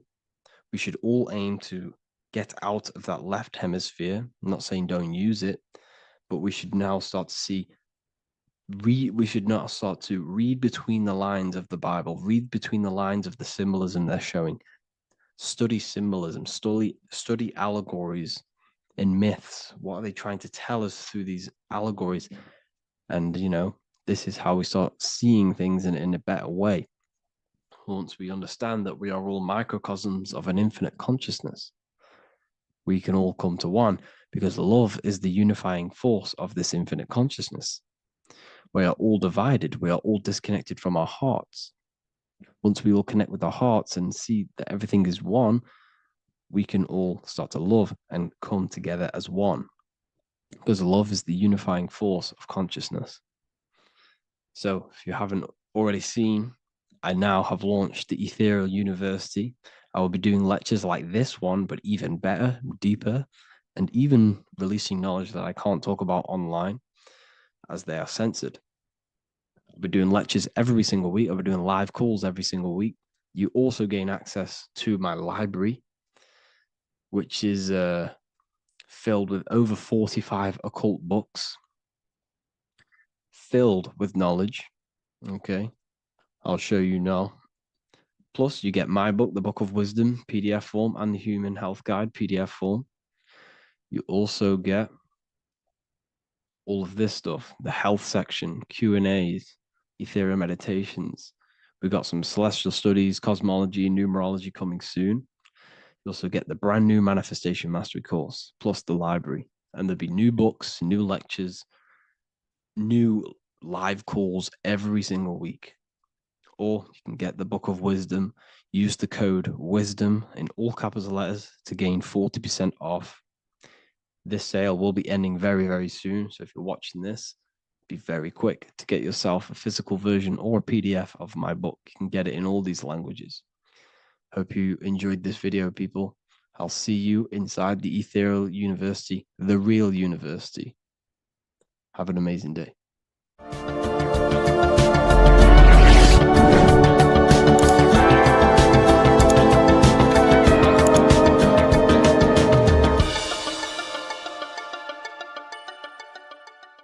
This isn't just spiritual fluff. Your words are vibrational commands that teach your subconscious what to believe and what to create in your reality. Now, I'm not going to sit here and tell you how words are these vibrational things that create reality. In fact, they are. However, the power of words does not hold in the vibration of the word. Yes, it has a little effect on plants. Yes, every word is a vibration that speaks to every cell in your body. However, this is not the main power of words. The main power of words is restructuring your consciousness and invoking energy inside of your own consciousness. I'm going to go over these two in detail for you. Your life is an externalization of your consciousness. Your belief system, your internal world, are building blocks to create your external world. What you believe in is how you see reality. It is the filter that you see to see reality. If you want to change reality, you have to change your consciousness first. There's no point trying to create a change, a manipulation in the external world, because it won't last very long. You have to restructure your inner temple, your inside world of thought and emotion. For example, your external reality is an externalization of every thought you thought in the past. Your life circumstances are just a result of every thought you thought in the past. You become what you think about. So if we can control what we think about, we will control who we become. Words are a powerful way to restructure your subconscious mind, which will then restructure what you think about. For example, if I said the word chicken all day long, I'm going to be thinking about chicken all day long. The words we repeat enter our subconscious mind, and our subconscious mind molds our conscious mind of what we are consciously giving attention to and thinking about. And that becomes our emotion. Our emotion becomes the energy, the charge behind our action. And all of this creates who you are and your reality. If you want to create a change in your external world, you need to repeat the end result as in an affirmation. I am abundant. I am disciplined. For example, if you're trying to stop a certain addiction, don't say, I am going to stop smoking. Say, I am disciplined. By saying discipline, the subconscious mind accepts the word discipline and not the word smoking. If you repeat smoking, I am not smoking, your subconscious mind will just pick up smoking and then do more smoking. So if you are trying to create discipline in your life and trying to stop something, say, I am disciplined. The reason for this is powerful because you're conditioning your consciousness. You're conditioning your subconscious mind and filling it with the word discipline. And I'm not going to say do this a certain amount of times a day or do this in the mornings.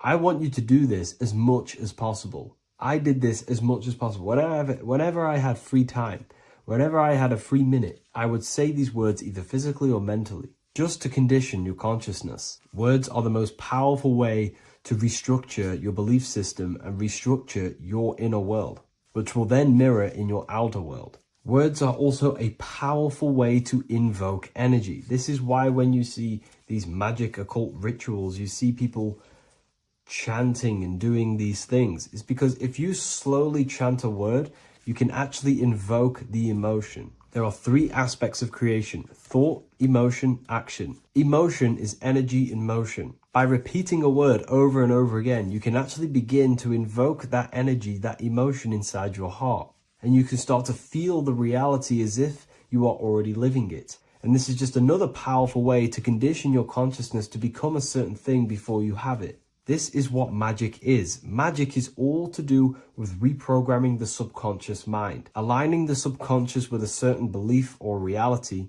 which will then produce an effect in our thoughts, our emotions, and our actions, which will then create that reality. So if you want to create something in your life, literally just repeat, I am something. I am is referring to your consciousness. I am is the highest aspect of you.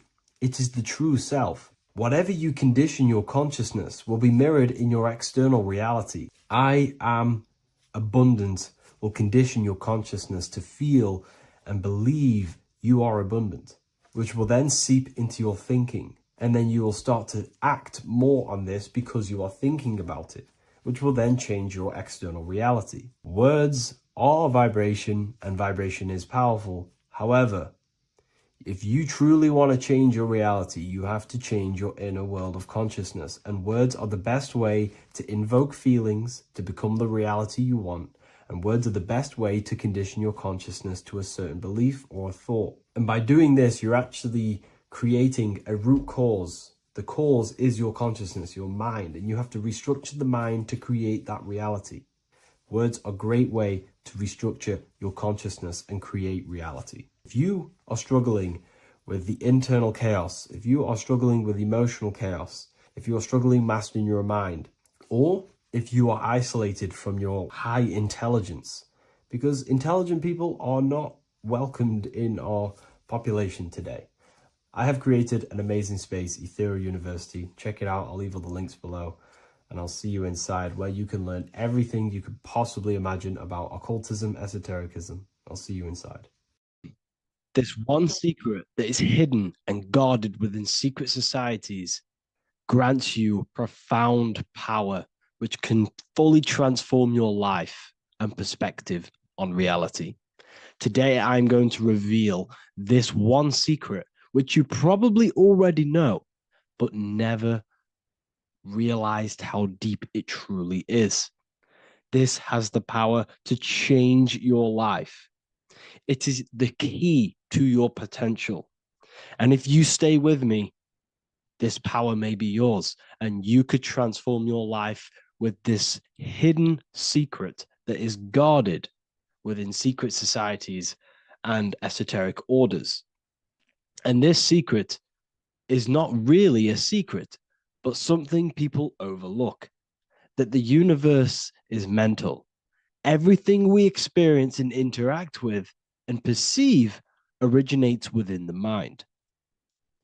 The universe is a boundless field of consciousness, a mental construct molded and shaped by thought. We do not just live in a physical world, as they want you to believe. There are hidden forces that mold the material world. They want you to believe that you are only a physical being inside of a physical universe. but this is completely wrong. You are the architecture of the universe. Your consciousness is the very fabric of reality, and you create your own universe. The universe is an infinite field of consciousness, a vast and limitless mental construct, intricately woven and shaped by the power of thought. It is a dynamic and ever-evolving field where the interplay of awareness and attention gives form to existence. Within the boundless realm, every idea, perception, and belief contributes to the creation and transformation of reality itself. Each thought holds the power to transform reality. Your consciousness is the very fabric of reality. And this is shown in the symbol of the flower of life. The flower of life is a symbol. It symbolizes the interconnectedness of all existence, illustrating how every thought is not merely a fleeting moment, but a ripple that reverberates across every layer of reality. Each action, like the intricate overlapping circles of this pattern in the symbol, extends its influence far beyond its origin, weaving a web of interdependence where every choice impacts the whole. It serves as a profound reminder that everything is connected, bound by an unseen field of consciousness. This symbol represents how one action, one thought is a ripple in the whole vastness of the ether of consciousness. To master your mind is to master the universe, because your mind is a miniature universe. The mind is the very fabric of reality. So if we gain the hook, if we gain the power and the mastery over our minds, we have now gained the power to create reality to your will and intent. You see, most people live in a cycle, and this cycle is the outer world manipulating how they feel on the inner world. People's external circumstances are creating their thoughts and emotion in the inner world of consciousness, which is producing a constant cycle of negative manifestation. For example, let's say something negative happens to me in my external world. Then I start to think negative and feel negative. What that is actually doing is manifesting and projecting more negativity, because our thoughts hold the power to control and weave our own life. Your life is a direct correlation of every thought you thought in the past. What we need to do is stop and not let the mind control you in your reality. You need to control the mind so you can control reality. So what does this actually mean? Reality is an externalization of consciousness. Consciousness and matter are one. They're not separate. They are inseparable and interconnected. Everything we see, experience, and observe is a manifestation of thought, beliefs, and consciousness, shaping the world around us. Now, this ties in with the secret fifth element that they have hid from you. They've hid from you this sacred and very important symbol and pillar to reality. And this pillar, this sacred thing they've missed, is called the ether. And they've held this from you for a reason, a specific reason. This is the true fifth element. Why do they hide the ether? Because the ether has the power to shape and manifest whatever we imprint upon it. Every thought is a vibration interacting with the ether and actively shaping our reality. The ether, you could see it as the codes to physical reality. It's like an energetic blueprint which surrounds all physical objects. It is the life force that gives life to all things. All energy comes out of the ether and returns back to the ether. Energy, it's 0-point energy, and it is an infinite source of energy. So this is why they hide the ether, because whatever our mind can imprint onto the ether, we can create into a reality. And we imprint the ether through thought and imagination. The mind holds the power. The mind is the very source of reality. The material realm is not separate from the mental realm. Rather, it is intricately shaped and influenced by it through the ether. This subtle, all-pervasive medium bridges thought and matter, allowing consciousness to mold and manifest the physical reality. To transform our lives, we must first transform our minds. True change begins within, as our thoughts, beliefs, and perceptions shape the reality we experience. By shifting our mindset, we unlock the power to reshape our world and recreate the life we desire. This is the power of the mind, and this is the power that's been hidden from you. We're not taught these things in schools for a reason, because they don't want us all to be conscious creators. Instead, they feed you your beliefs. They feed you your thoughts through the music, through the entertainment, through the movies, through the news. They're controlling your thoughts with this information. They're installing beliefs and information into your mind. So you are producing their reality. But this is what we need to stop. We need to take control. We need to stop consuming their music, their movies, their information, their news, because all of this is contributing towards your reality. They have the collective consciousness at the tip of their fingers. They do not create the world. We create the world by believing their beliefs and their thoughts and installing their information into our minds. You see, it's mind over matter, and most people live in matter over their mind. Most people let matter, the external circumstances, dictate their mind, when it should be the other way around. It should be mind over matter. This is the mental plane. This is the astral. This is the etheric. This is the physical.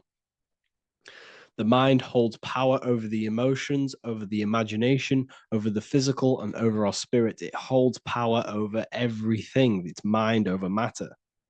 It's the mental body that we must transmute and change. Most of us live in a chaotic state of mind, and this is what we must change. Turn chaos into order. So we need to be mind over matter. We need to install this belief into our subconscious. I, Harry B. Joseph, have created the ultimate esoteric school on the earth. As a member, you'll gain access to live mentoring calls twice a week, along with new lectures, books, and exclusive content released every week. Additionally, you'll have a full access to all my life-changing programs.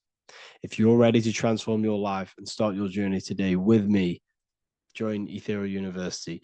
These are the campuses. We have the real lecture sections filled with lectures that you can watch. Manifestation Mastery, which teach you exactly how to reprogram your subconscious mind so you can live that reality. Sexual Alchemy, the path to empowerment of how you can transmute your sexual energy. The Real Library, where you gain access to powerful esoteric books, PDFs. Symbols of Secrets, an amazing course. The course that allows you to see beyond the veil that has been pulled over your eyes, the language of symbolism that secretly rules the world. I teach you how to read symbolism.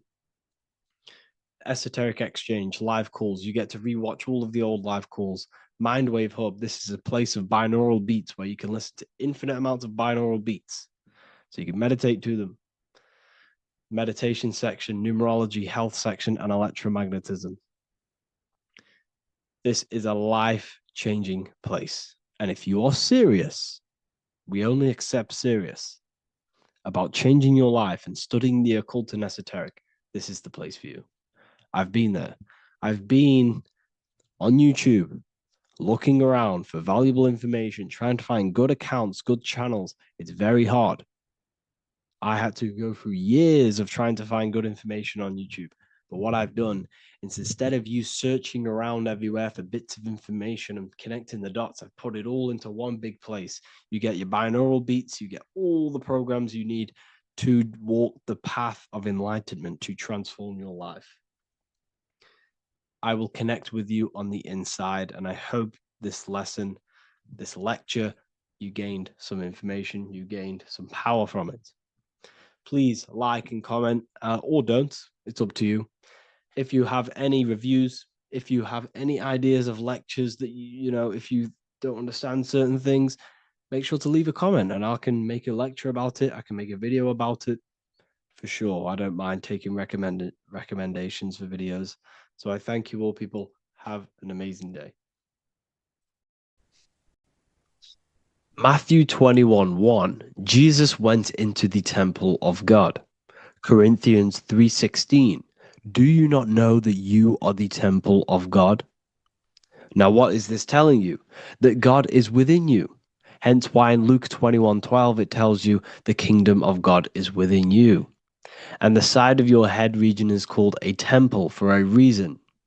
Because the brain encapsulates the mind. The brain is a physical manifestation of the mind. The heart is a physical manifestation of emotion. So we have these different layers of our consciousness. We have an intellectual, communicative aspect of our consciousness, which we would call the mind. We have an emotional aspect of our consciousness, which is the heart. And to communicate with the divine, it's all to do with the mind. Hence why the ancients always symbolize the mind being God. This is why Michelangelo always placed God inside of the brain on top of Sistine Chapel in the middle of the Vatican. He understood that God is in the brain. God is within you, not outside of you.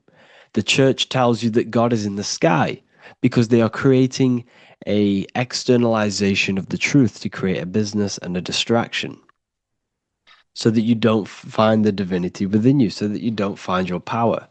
Now you have Adam, the physical man, the physical body, the ego, the lower self, and he is resting. He's not trying to reach to God, but God is reaching because the higher consciousness within you is always trying to communicate with you. It's always trying to wake you up to your divinity.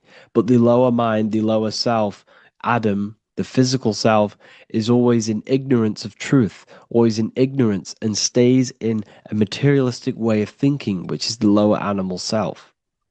And this is what we call a sleep or an NPC. This is the lower mind of man. But all you have to do is to move your finger to touch God. You have to look within yourself, within the brain, meditate, and you can find God. This is why in the Bible we see many references to the human body and anatomy to truly connect with God. Kings 6:8, the door to the middle chamber was in the right side of the house, which is the right hemisphere of the brain. The middle chamber is the pineal gland, where the seat of your consciousness is, but the seat of your higher consciousness is, the mind.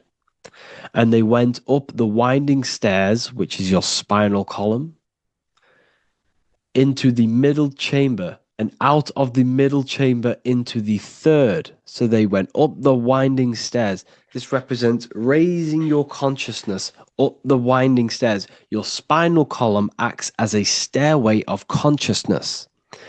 Depending on what sort of consciousness you are operating in, depends on what part of the spinal column you are using. Because the spinal column ascends and descends consciousness. What do I mean? If you are in a reproductive way of thinking and you're always thinking about sex, you're jerking off all the time and you're always eating, all of your brain's power and your mind's power is being descended into the lower aspects of the spinal column, which represents hell, the physical state of man, Adam, the ignorant state. We're basically living off low-level pleasures like an animal. And the stairway to heaven is your spinal column. They went up the winding stairs into the middle chamber. the middle chamber, which is your mind, your pineal gland, and out of the middle into the third stage of consciousness, physical, etheric, astral. When you meditate and you start to raise your consciousness during meditation, you enter the astral plane when you turn off thought. But this is the middle chamber inside of the brain. Here we see another painting inside of Sistine's chapel of God inside of the brain. This is the brainstem. This is the brain. This is the frontal lobe. This is the back lobe. This is the back lobe. This is the cerebellum. Here's the reptilian brainstem. Here's the claustrum. This is what we are seeing here. Anatomy. Here is another one in Sistine's chapel in the middle of the Vatican. This is depicting the brainstem. God's neck looks exactly like the brainstem. Here we see a real brain compared to God's neck, because the neck is just below the brainstem. And this is what they are symbolizing, because they knew that God is within you. God is a part of the human body. God is inside of the body, because the body is a vessel for consciousness, for universal consciousness. Inside of you, inside of me, is the same spark of consciousness. And this same consciousness is spread out into every living essence, because everything comes from the one source, the one God, the one consciousness. Matthew 6:22-23. The light of the body is the eye. If therefore thine eye be single, thy whole body shall be full of light. Practicing the single eye. What is this? This is meditation. This is entering within yourself. So the Bible's telling you to practice the single eye. But if thine eye be evil, thy whole body shall be full of darkness. What does this mean? If your consciousness is in an evil way of thinking, if your mind is filled with an evil, negative mind space, then your body shall be filled with darkness, with evil, with negativity. Because negative thoughts destruct the body. Positive thoughts heal and regenerate the body. So he tells you to be, the light of the body is the eye, your consciousness, the inner eye of consciousness, the eye that lets you see. And what do I mean? You look with your two physical eyes, but you see with the inner eye. What you see is perception. You look with the two eyes, and what you see is perception. You are seeing, you are understanding, and that's what consciousness, the mind, gives you.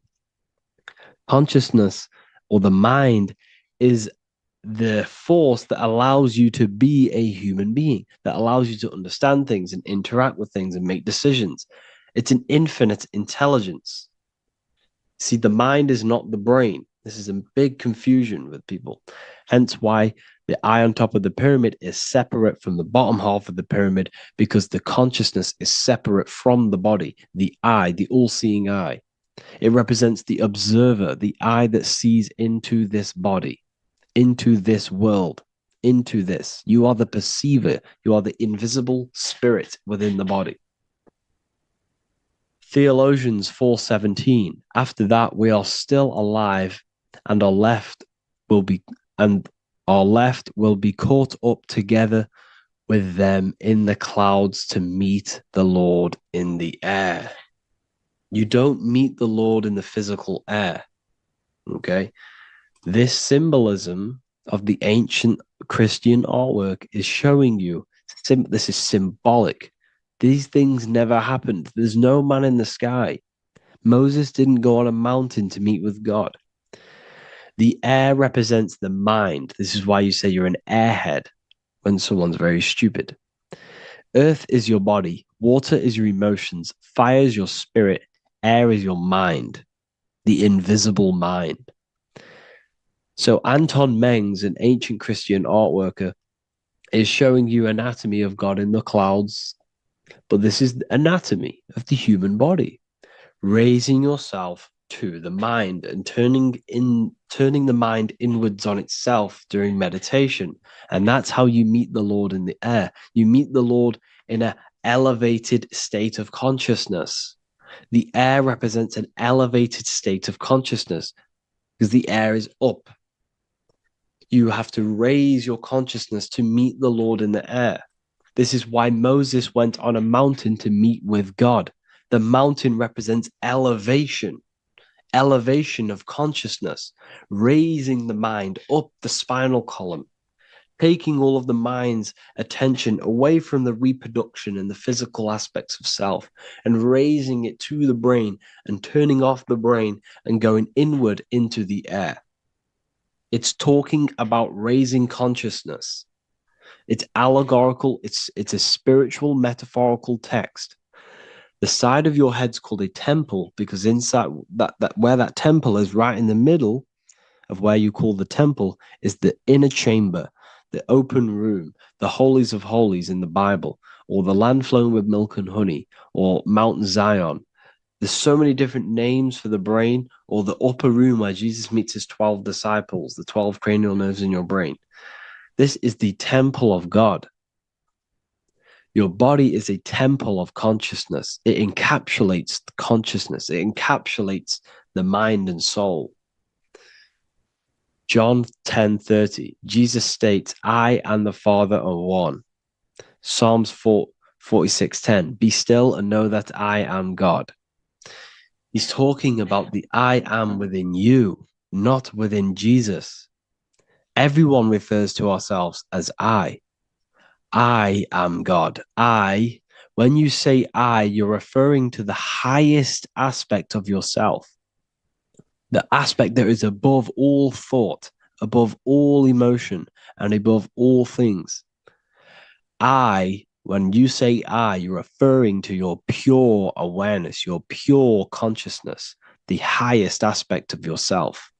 And anything after I is egotistical. I is God.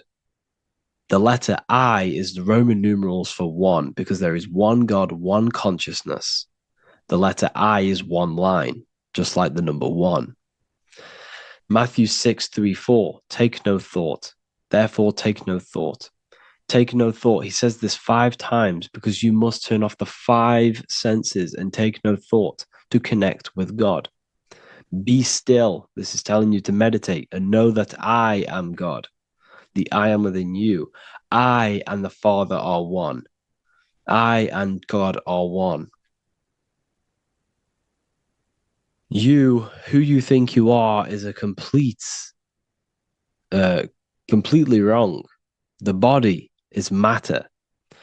Your name isn't you. Your job isn't you. Your reputation, your trauma, your memories, your friends, family, worries, bills, interests, dislikes, goals, passions, anything to do with the thinking mind is not you. Who you think you are is a part of your thinking aspect of consciousness. But once you remove thought, you are no longer your name. You are no longer your body. You're no longer your reputation. You are the I. You are pure awareness, pure consciousness. Pure consciousness. And this pure consciousness has latched on to this name, this job, the body, and your traumas. Your pure consciousness has attached itself to this character who you're playing in the physical world. And this is essentially who you think you are, but you are not. You are the I, you are the self, you are pure awareness. So, in order for you to detach from these things, you must learn how to detach from your name, your job, your reputation. And you do this through meditation by turning off the thinking mind. Turning off the thinking mind allows other aspects of your consciousness to open up. What do I mean? Your whole life you've been thinking, and all of these thoughts has attached you to this physical body. You haven't allowed your consciousness to open up. And you can only do this by taking no thought. That's why Jesus tells you, take no thought. When you turn off the thinking mind, other aspects of your consciousness starts to open up. Other aspects of your being can open up. And this is how you astral project. This is how you do all these mystical things and things to do with consciousness. It's taking no thought. Imagination, emotions, thought, and memory are all to do with consciousness. These things are not physical. You can't touch thought. You can't touch emotions. You can't touch these things because they are not a physical thing. So you must turn off these things for other aspects of your consciousness to open up. Okay? So essentially, the Bible is a metaphorical, astrological, numerological, metaphysical, spiritual, encoded text that talks about human anatomy, spirituality, and the true nature of the human experience. Everything they would teach you in school is to make you think that you are this body. Everything they teach you in church is the externalization of the true teachings of Jesus. Jesus was telling you to meditate. Jesus was telling you to practice the single eye. Jesus was telling you to look within yourself and find God. He wasn't telling you to pray to him. Mark 16:19, he was taken up to heaven and sat at the right hand of God, the right hemisphere of your brain. John 21:6, cast the net onto the right hand side of the boat and ye shall find fish. Fish is understanding. The boat is your body, your brain. Cast your awareness into the right side of your brain and you will find understanding, because the right side of your brain is all to do with the creative aspect and the intuition and the spiritual sides of your consciousness. This is why God is here. This is why Michelangelo depicted God in the right hemisphere of your brain, because this is all human anatomy. And I speak about all of this in the brand new Book of Wisdom, Volume 2, which is now available. The start of the revolution has begun. This book is truly going to change the way people see the world. It's got so many more topics than the last one. It's truly a revolution. It's written in so much detail. It's very practical. I cannot wait to share this one with you. I just want to say thank you for the opportunity for me to create this book, because without you, I couldn't have created this. And I just love sharing my work with you. And I thank every single one of you for the support, the watch, like the views and the likes, everything, especially the people who have joined the university and stuff like that. And for people who have joined the university, you do get a free Book of Wisdom paperback if you just go to the general chat and follow the description, follow what the instructions that I gave you in the chat, and you'll be able to order a free Book of Wisdom if you are inside of the university. Plus, you get all of my other books, 2 books, and over 45 occult books on occult and esoteric things. You get lectures, live calls, a community, a manifestation mastery course, and a whole library and reoccurring updates every month, every week.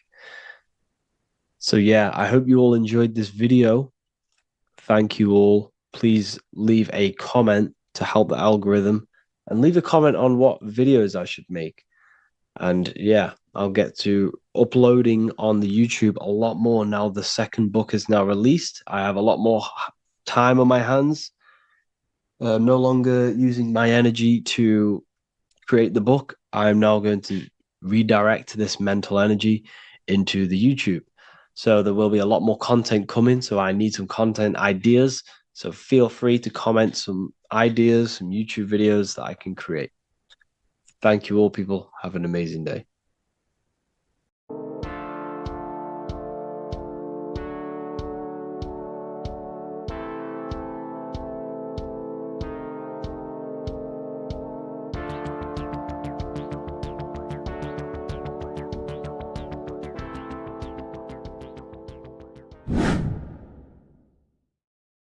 What are we all doing, people? Survival wisdom. Today we're going to be breaking down the Bible and its real, true metaphysical meaning. All of these slides within this video is taken from my book, The Book of Wisdom. So you can get all of these slides. So the Temple of Solomon, you are body, mind, and soul, which is the Holy Trinity. The moon, sun, and earth.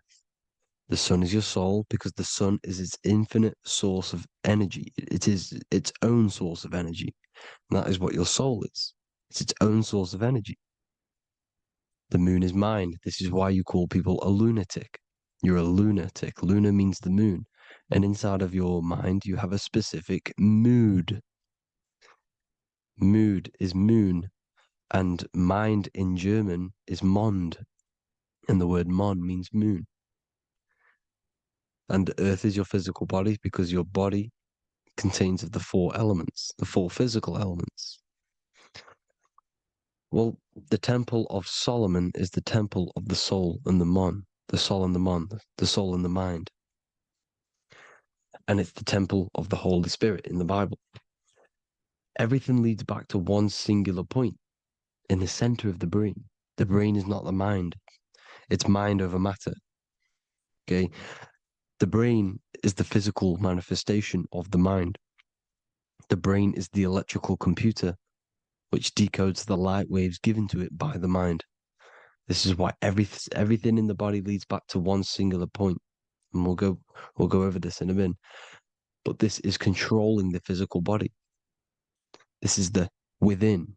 If you rearrange within, it spells high twin because within you is your twin, your true self.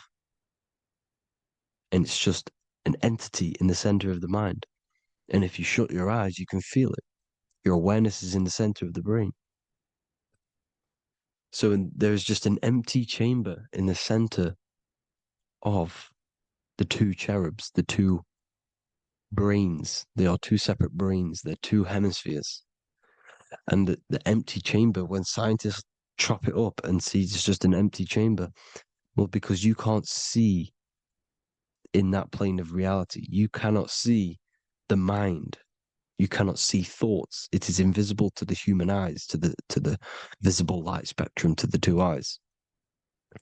The reason why we call it the third eye in the center of the brain, it's not the third eye, it's your true self. It's the mind and soul. It's an eye because it does see. It's the all-seeing eye that you always see here. There's some Masonic artwork showing the two pillars, the two cherubs, the two hemispheres of the brain, and the inner eye. This is the eye that sees all things. What do I mean by seeing all things? Not physically.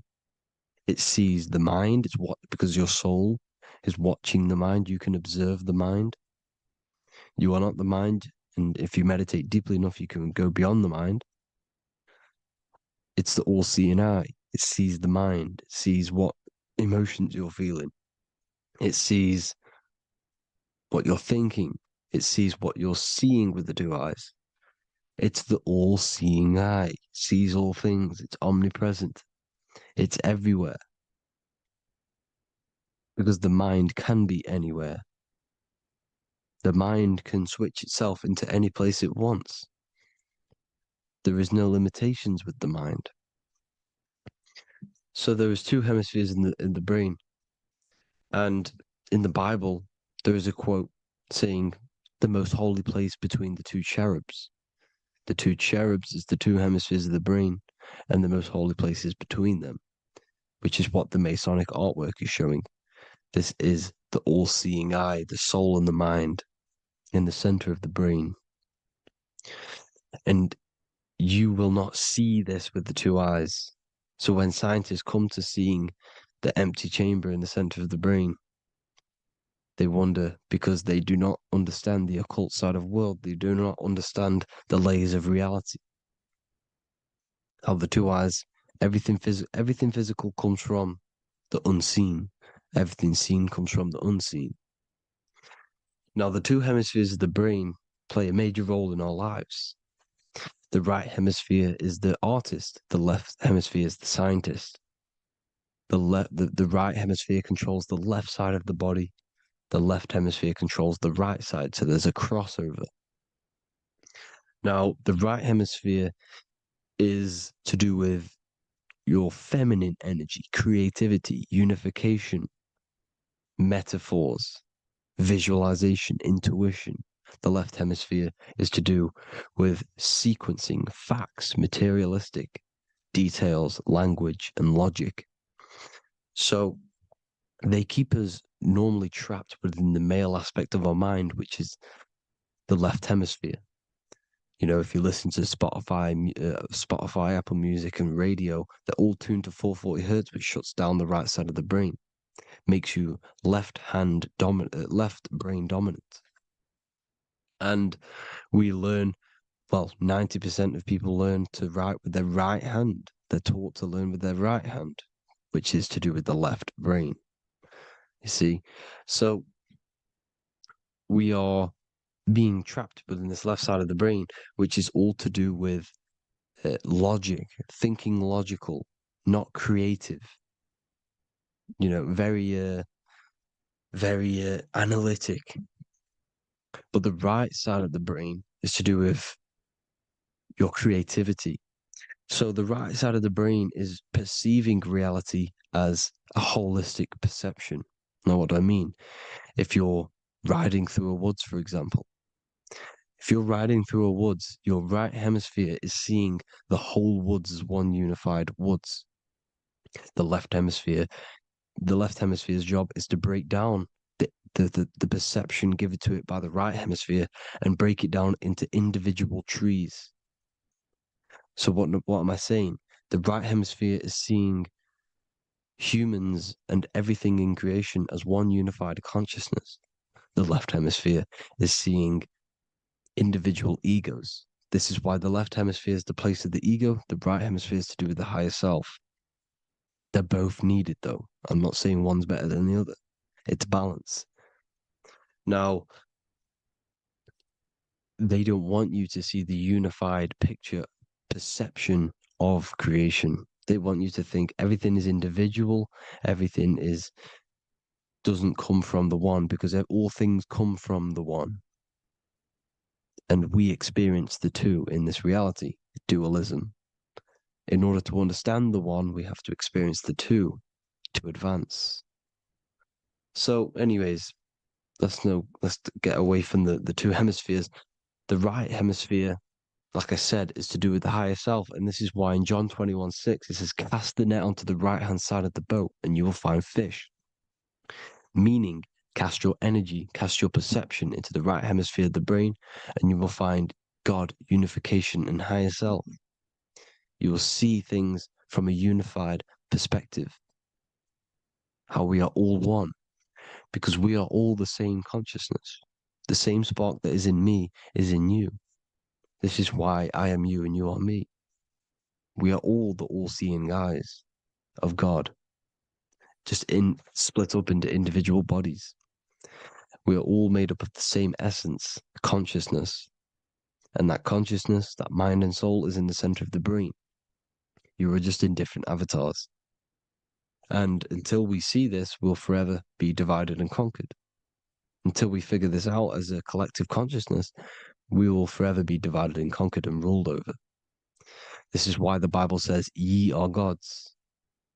You are the sons of the Most High, because we are. We are the Word made flesh. We are God made flesh. Mark 16:19. So then after the Lord had spoken unto them, he was received up into heaven. Head is heaven, H-E-A, and sat on the right hand of God. God is the consciousness in the center of the brain. Heaven is the head, and the right hand of God is the right hemisphere of the brain, meaning he sees things in unification, creativity, intuition, the higher mind, the higher brain. When Moses crosses the Red Sea is the corpus callosum, moving from the left to the right hemisphere of the brain to see unified perception of reality. Head, H-E-A, heaven, same root word. This is why the ancients always depict God in the center of the brain.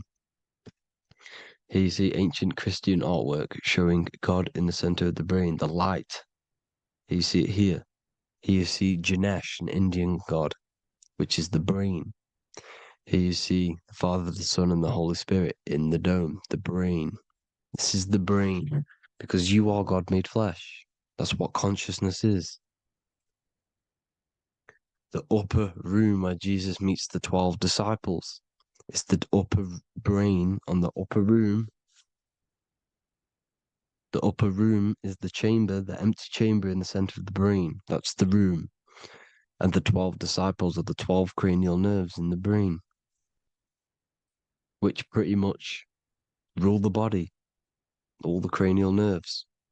The tree of life, the cardiovascular system. This is why in Genesis it says the tree of life was in the midst of the garden. Midst meaning middle, because the middle of the body is the cardiovascular system, which is controlling all of the systems in the body. The tree of knowledge of good and evil is the nervous system. It's the spine and brain.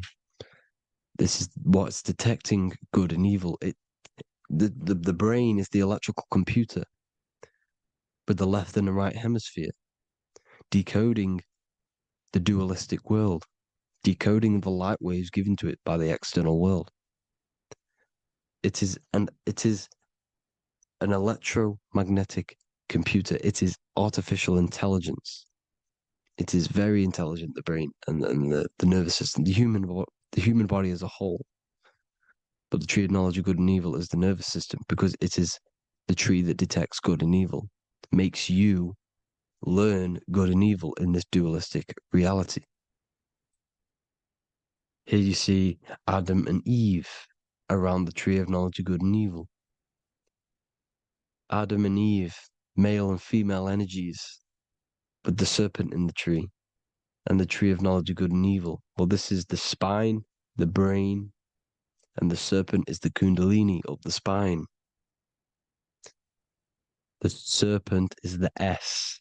That's why S, serpent, S, the letter S is the serpent. Sex and serpents make an S noise. You know, the Bible cursed the serpent. So we don't figure out the true religion.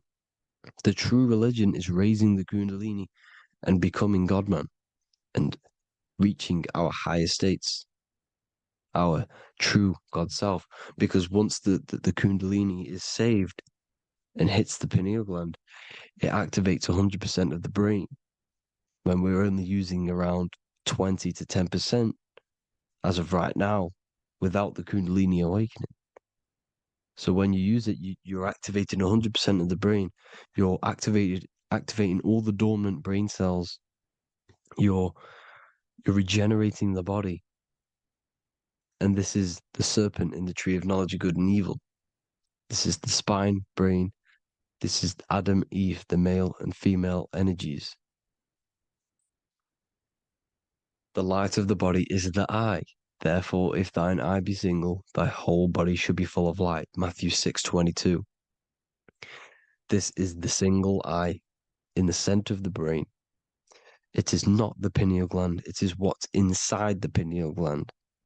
You have to go beyond the physical world, and there are no words to describe things that are not physical, metaphysics.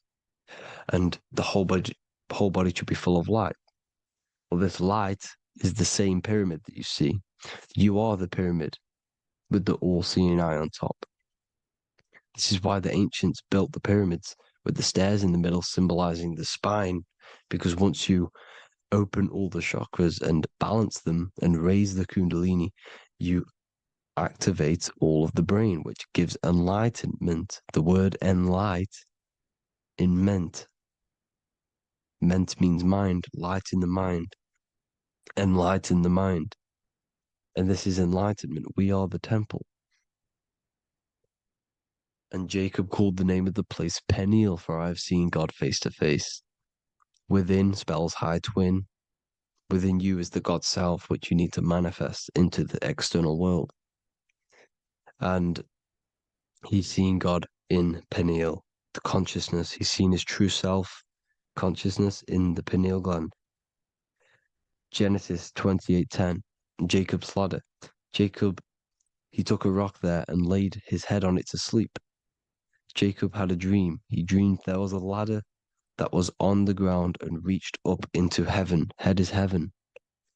The rock he fell asleep on is the sacrum bone, because he's symbolizing the oil that comes down the spine, hits the sacrum bone and rests there, falls asleep, and it looks up and it sees the ladder to heaven. Because when you raise this oil, you become God-man. You become God in heaven. You can leave the body at will. Do you not know that your body is the temple, that your body is the temple of the Holy Spirit? Corinthians 16:19-20. Or do you not know that your body is the temple of the Holy Spirit within you? Your body is the temple of the Holy Spirit, the soul and the mind within the center of the brain, the temple of Solomon, temple of the soul and the mind. Romans 8:10. Christ is in you. It's not external. When you give where attention goes, energy flows. When you give your energy to external things, your attention, your worship to external things, you're giving energy, meaning it's draining you, and you're feeding something within the astral plane, a mental thought within the astral plane. So with you realizing that the Christ is in you, that you don't have to worship anything outside of you, this means that you're internalizing your energy. You're not giving your energy, because where attention goes, energy flows, which means you become more present. You become healthier because you're not giving off all of your special electromagnetic energy that's charging you. This is why the religions run by the Vatican is all external. They're exoteric. Exoteric means external teachings. The esoteric is the internal, the hidden teachings. In Psalms 82, I have said, ye are gods, and all of you are children of the Most High, because we are the Most High, split up into individual bodies. That's what consciousness is. Consciousness is the Most High, and we have to raise ourselves to the Most High. Brahma, Vishnu, Shiva, the Father, the Son, and the Holy Spirit. Why is it always a trio? It's a trio because it symbolizes us, the soul, mind, and body. The mind is the bridge for the soul to be in the body. What is the soul? It's the life force. It's the watcher. It's the all-seeing eye. The soul sees into different realities, and it gives life to the body of every reality it goes in. This is why you always see light around the all-seeing eye, because it is the energy, the life force, the light, life, L-I. Life is light. And it's the eye because it sees into the different realities. It sees into the dream world. When you're going to sleep at night and you dream, it's not a dream. It's another reality. You're a multi-dimensional creature. We live in a multiverse. There's infinite amount of yous. And there is a version of you which is the highest self in a reality somewhere. And this eye has the ability to switch realities, which is exactly what astral travel is. Astral travel is the ability to switch reality beyond the 3D construct of this world. The Father, the Son, and the Holy Spirit, Brahma, Vishnu, Shiva. Brahma, the soul, inhabits different bodies. This is why they have different heads. Vishnu, the mind, symbolizing gnosis, meaning knowledge. This is the serpent. The serpent symbolized knowledge. Shiva, the body. Father, the Son, and the Holy Spirit. The bird, the soul, because the bird symbolizes the soul. This is why you have here the Egyptians showing you the soul leaving the body. Here you see here with the twin head, the same head, and it's a bird. This is the soul self. This is the ego self. The Egyptians knew this. They knew all of this. Of course they did. Now, the whole story of Jesus is all metaphorical for the process which goes on within your body. Your neck and head is the holy grail which the sun and the moon creates. Sorry, the sun and the moon creates the fluid within the holy grail, the brain, the skull. And the moon creates the milk. Sorry, the moon makes the milk. The sun makes the honey, the land flowing with milk and honey in the Bible. The land flowing with milk and honey is the center of the brain in the Holy Grail. Here you see the Masonic artwork showing you the sun and the moon creating the fluid in the spine. Here's the serpent. Serpent symbolizing the two Kundalini channels, the Ida Pingala up the spine. Here's the furnace raising the Kundalini, raising the oil, heating it up, and rising it to the crown. You see? So here you see more Masonic art, seeing the sun and the moon creating the holy fluid in the brain, in the cup, filling the cup. This is why it's a cup, because it's the Holy Grail. This is the holy oil in the center of the brain that gets released down the spine, which is Jesus coming down from heaven. It comes down the spine, down the River Jordan in the Bible. This is when Jesus goes from Nazareth to Jerusalem. He comes down the River Jordan, and Joseph and Mary are in Nazareth waiting for Jesus' return. Joseph and Mary symbolize the pineal and pituitary gland, which produce the two oils created by the sun and the moon. And he returns. When he returns, he gets crucified at 33, because there's 33 vertebrae at the back of the spine, and it crosses the vagus nerve. The crucifixion of the oil past 33 vertebrae creates God-man, and it creates your higher self, and it activates 100% of the brain.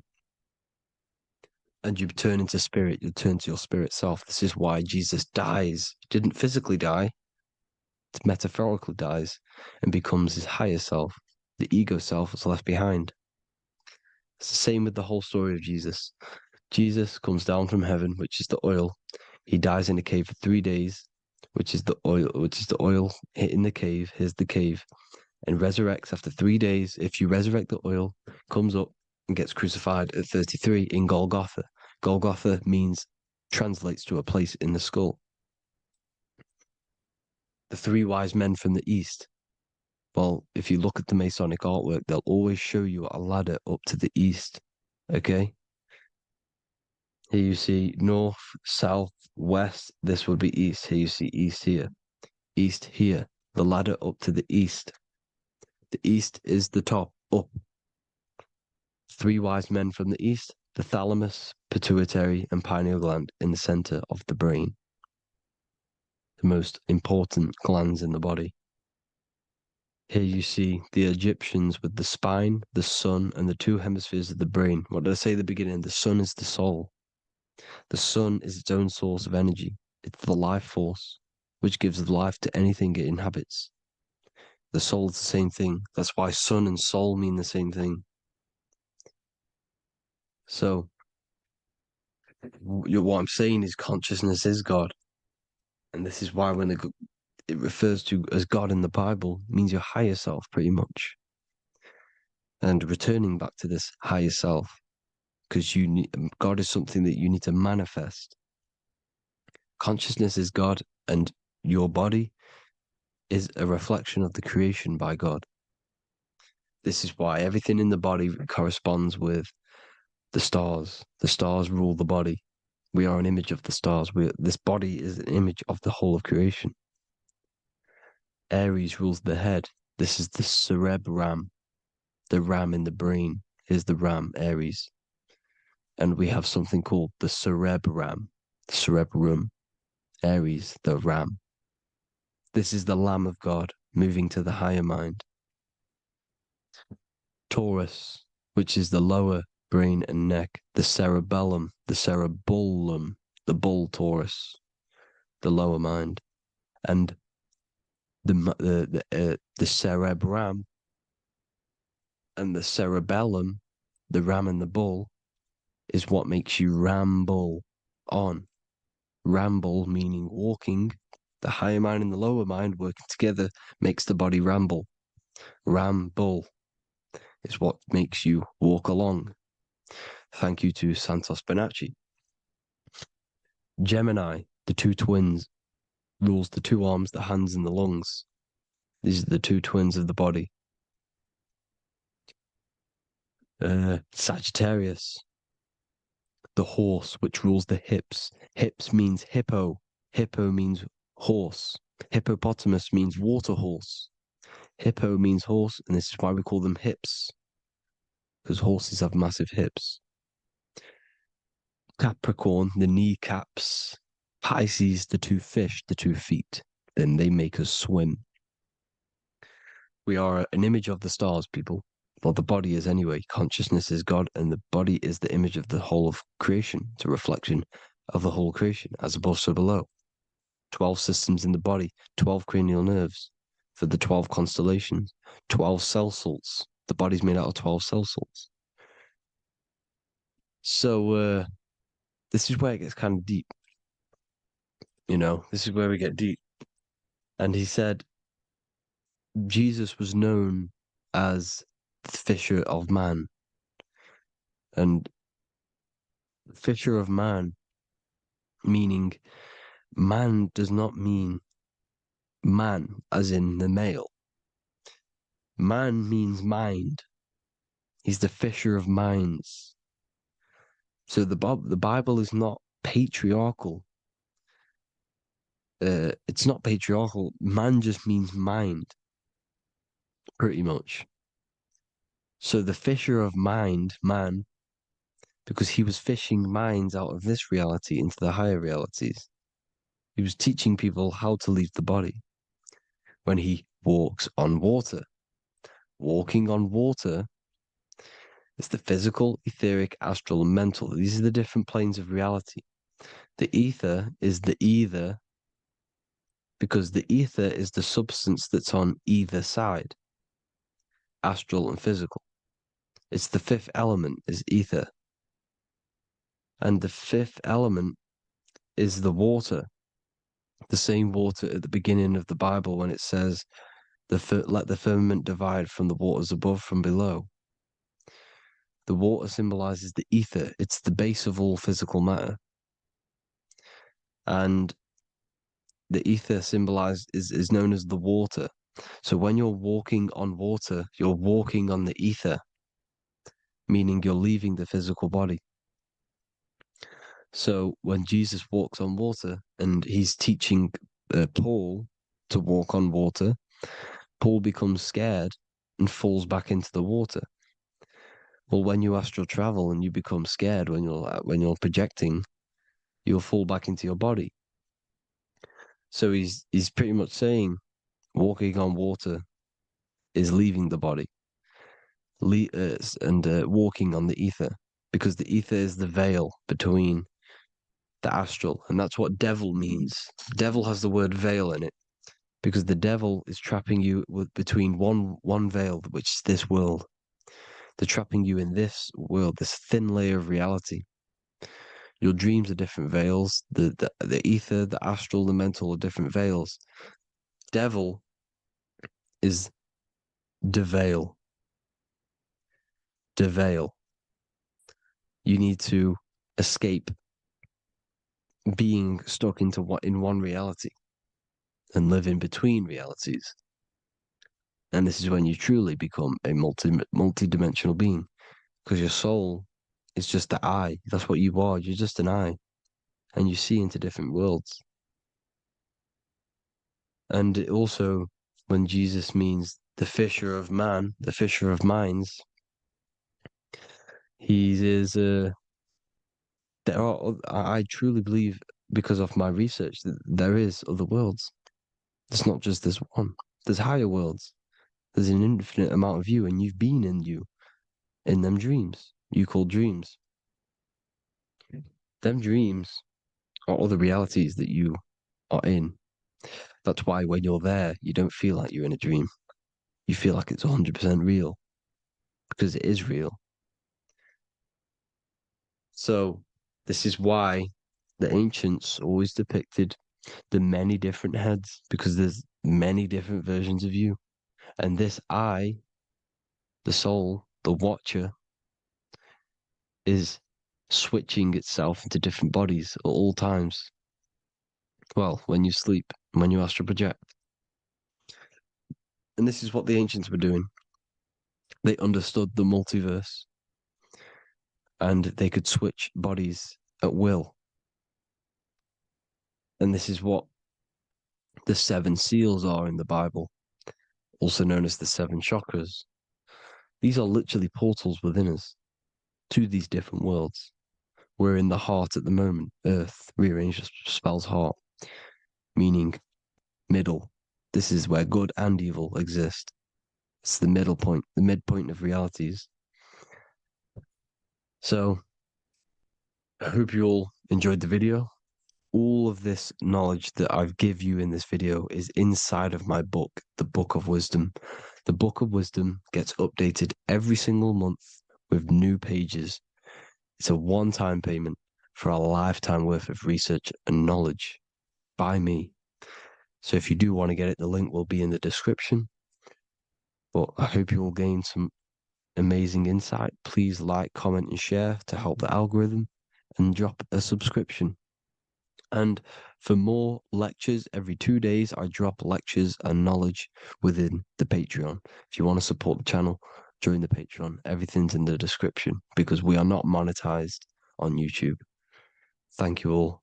Have an amazing day.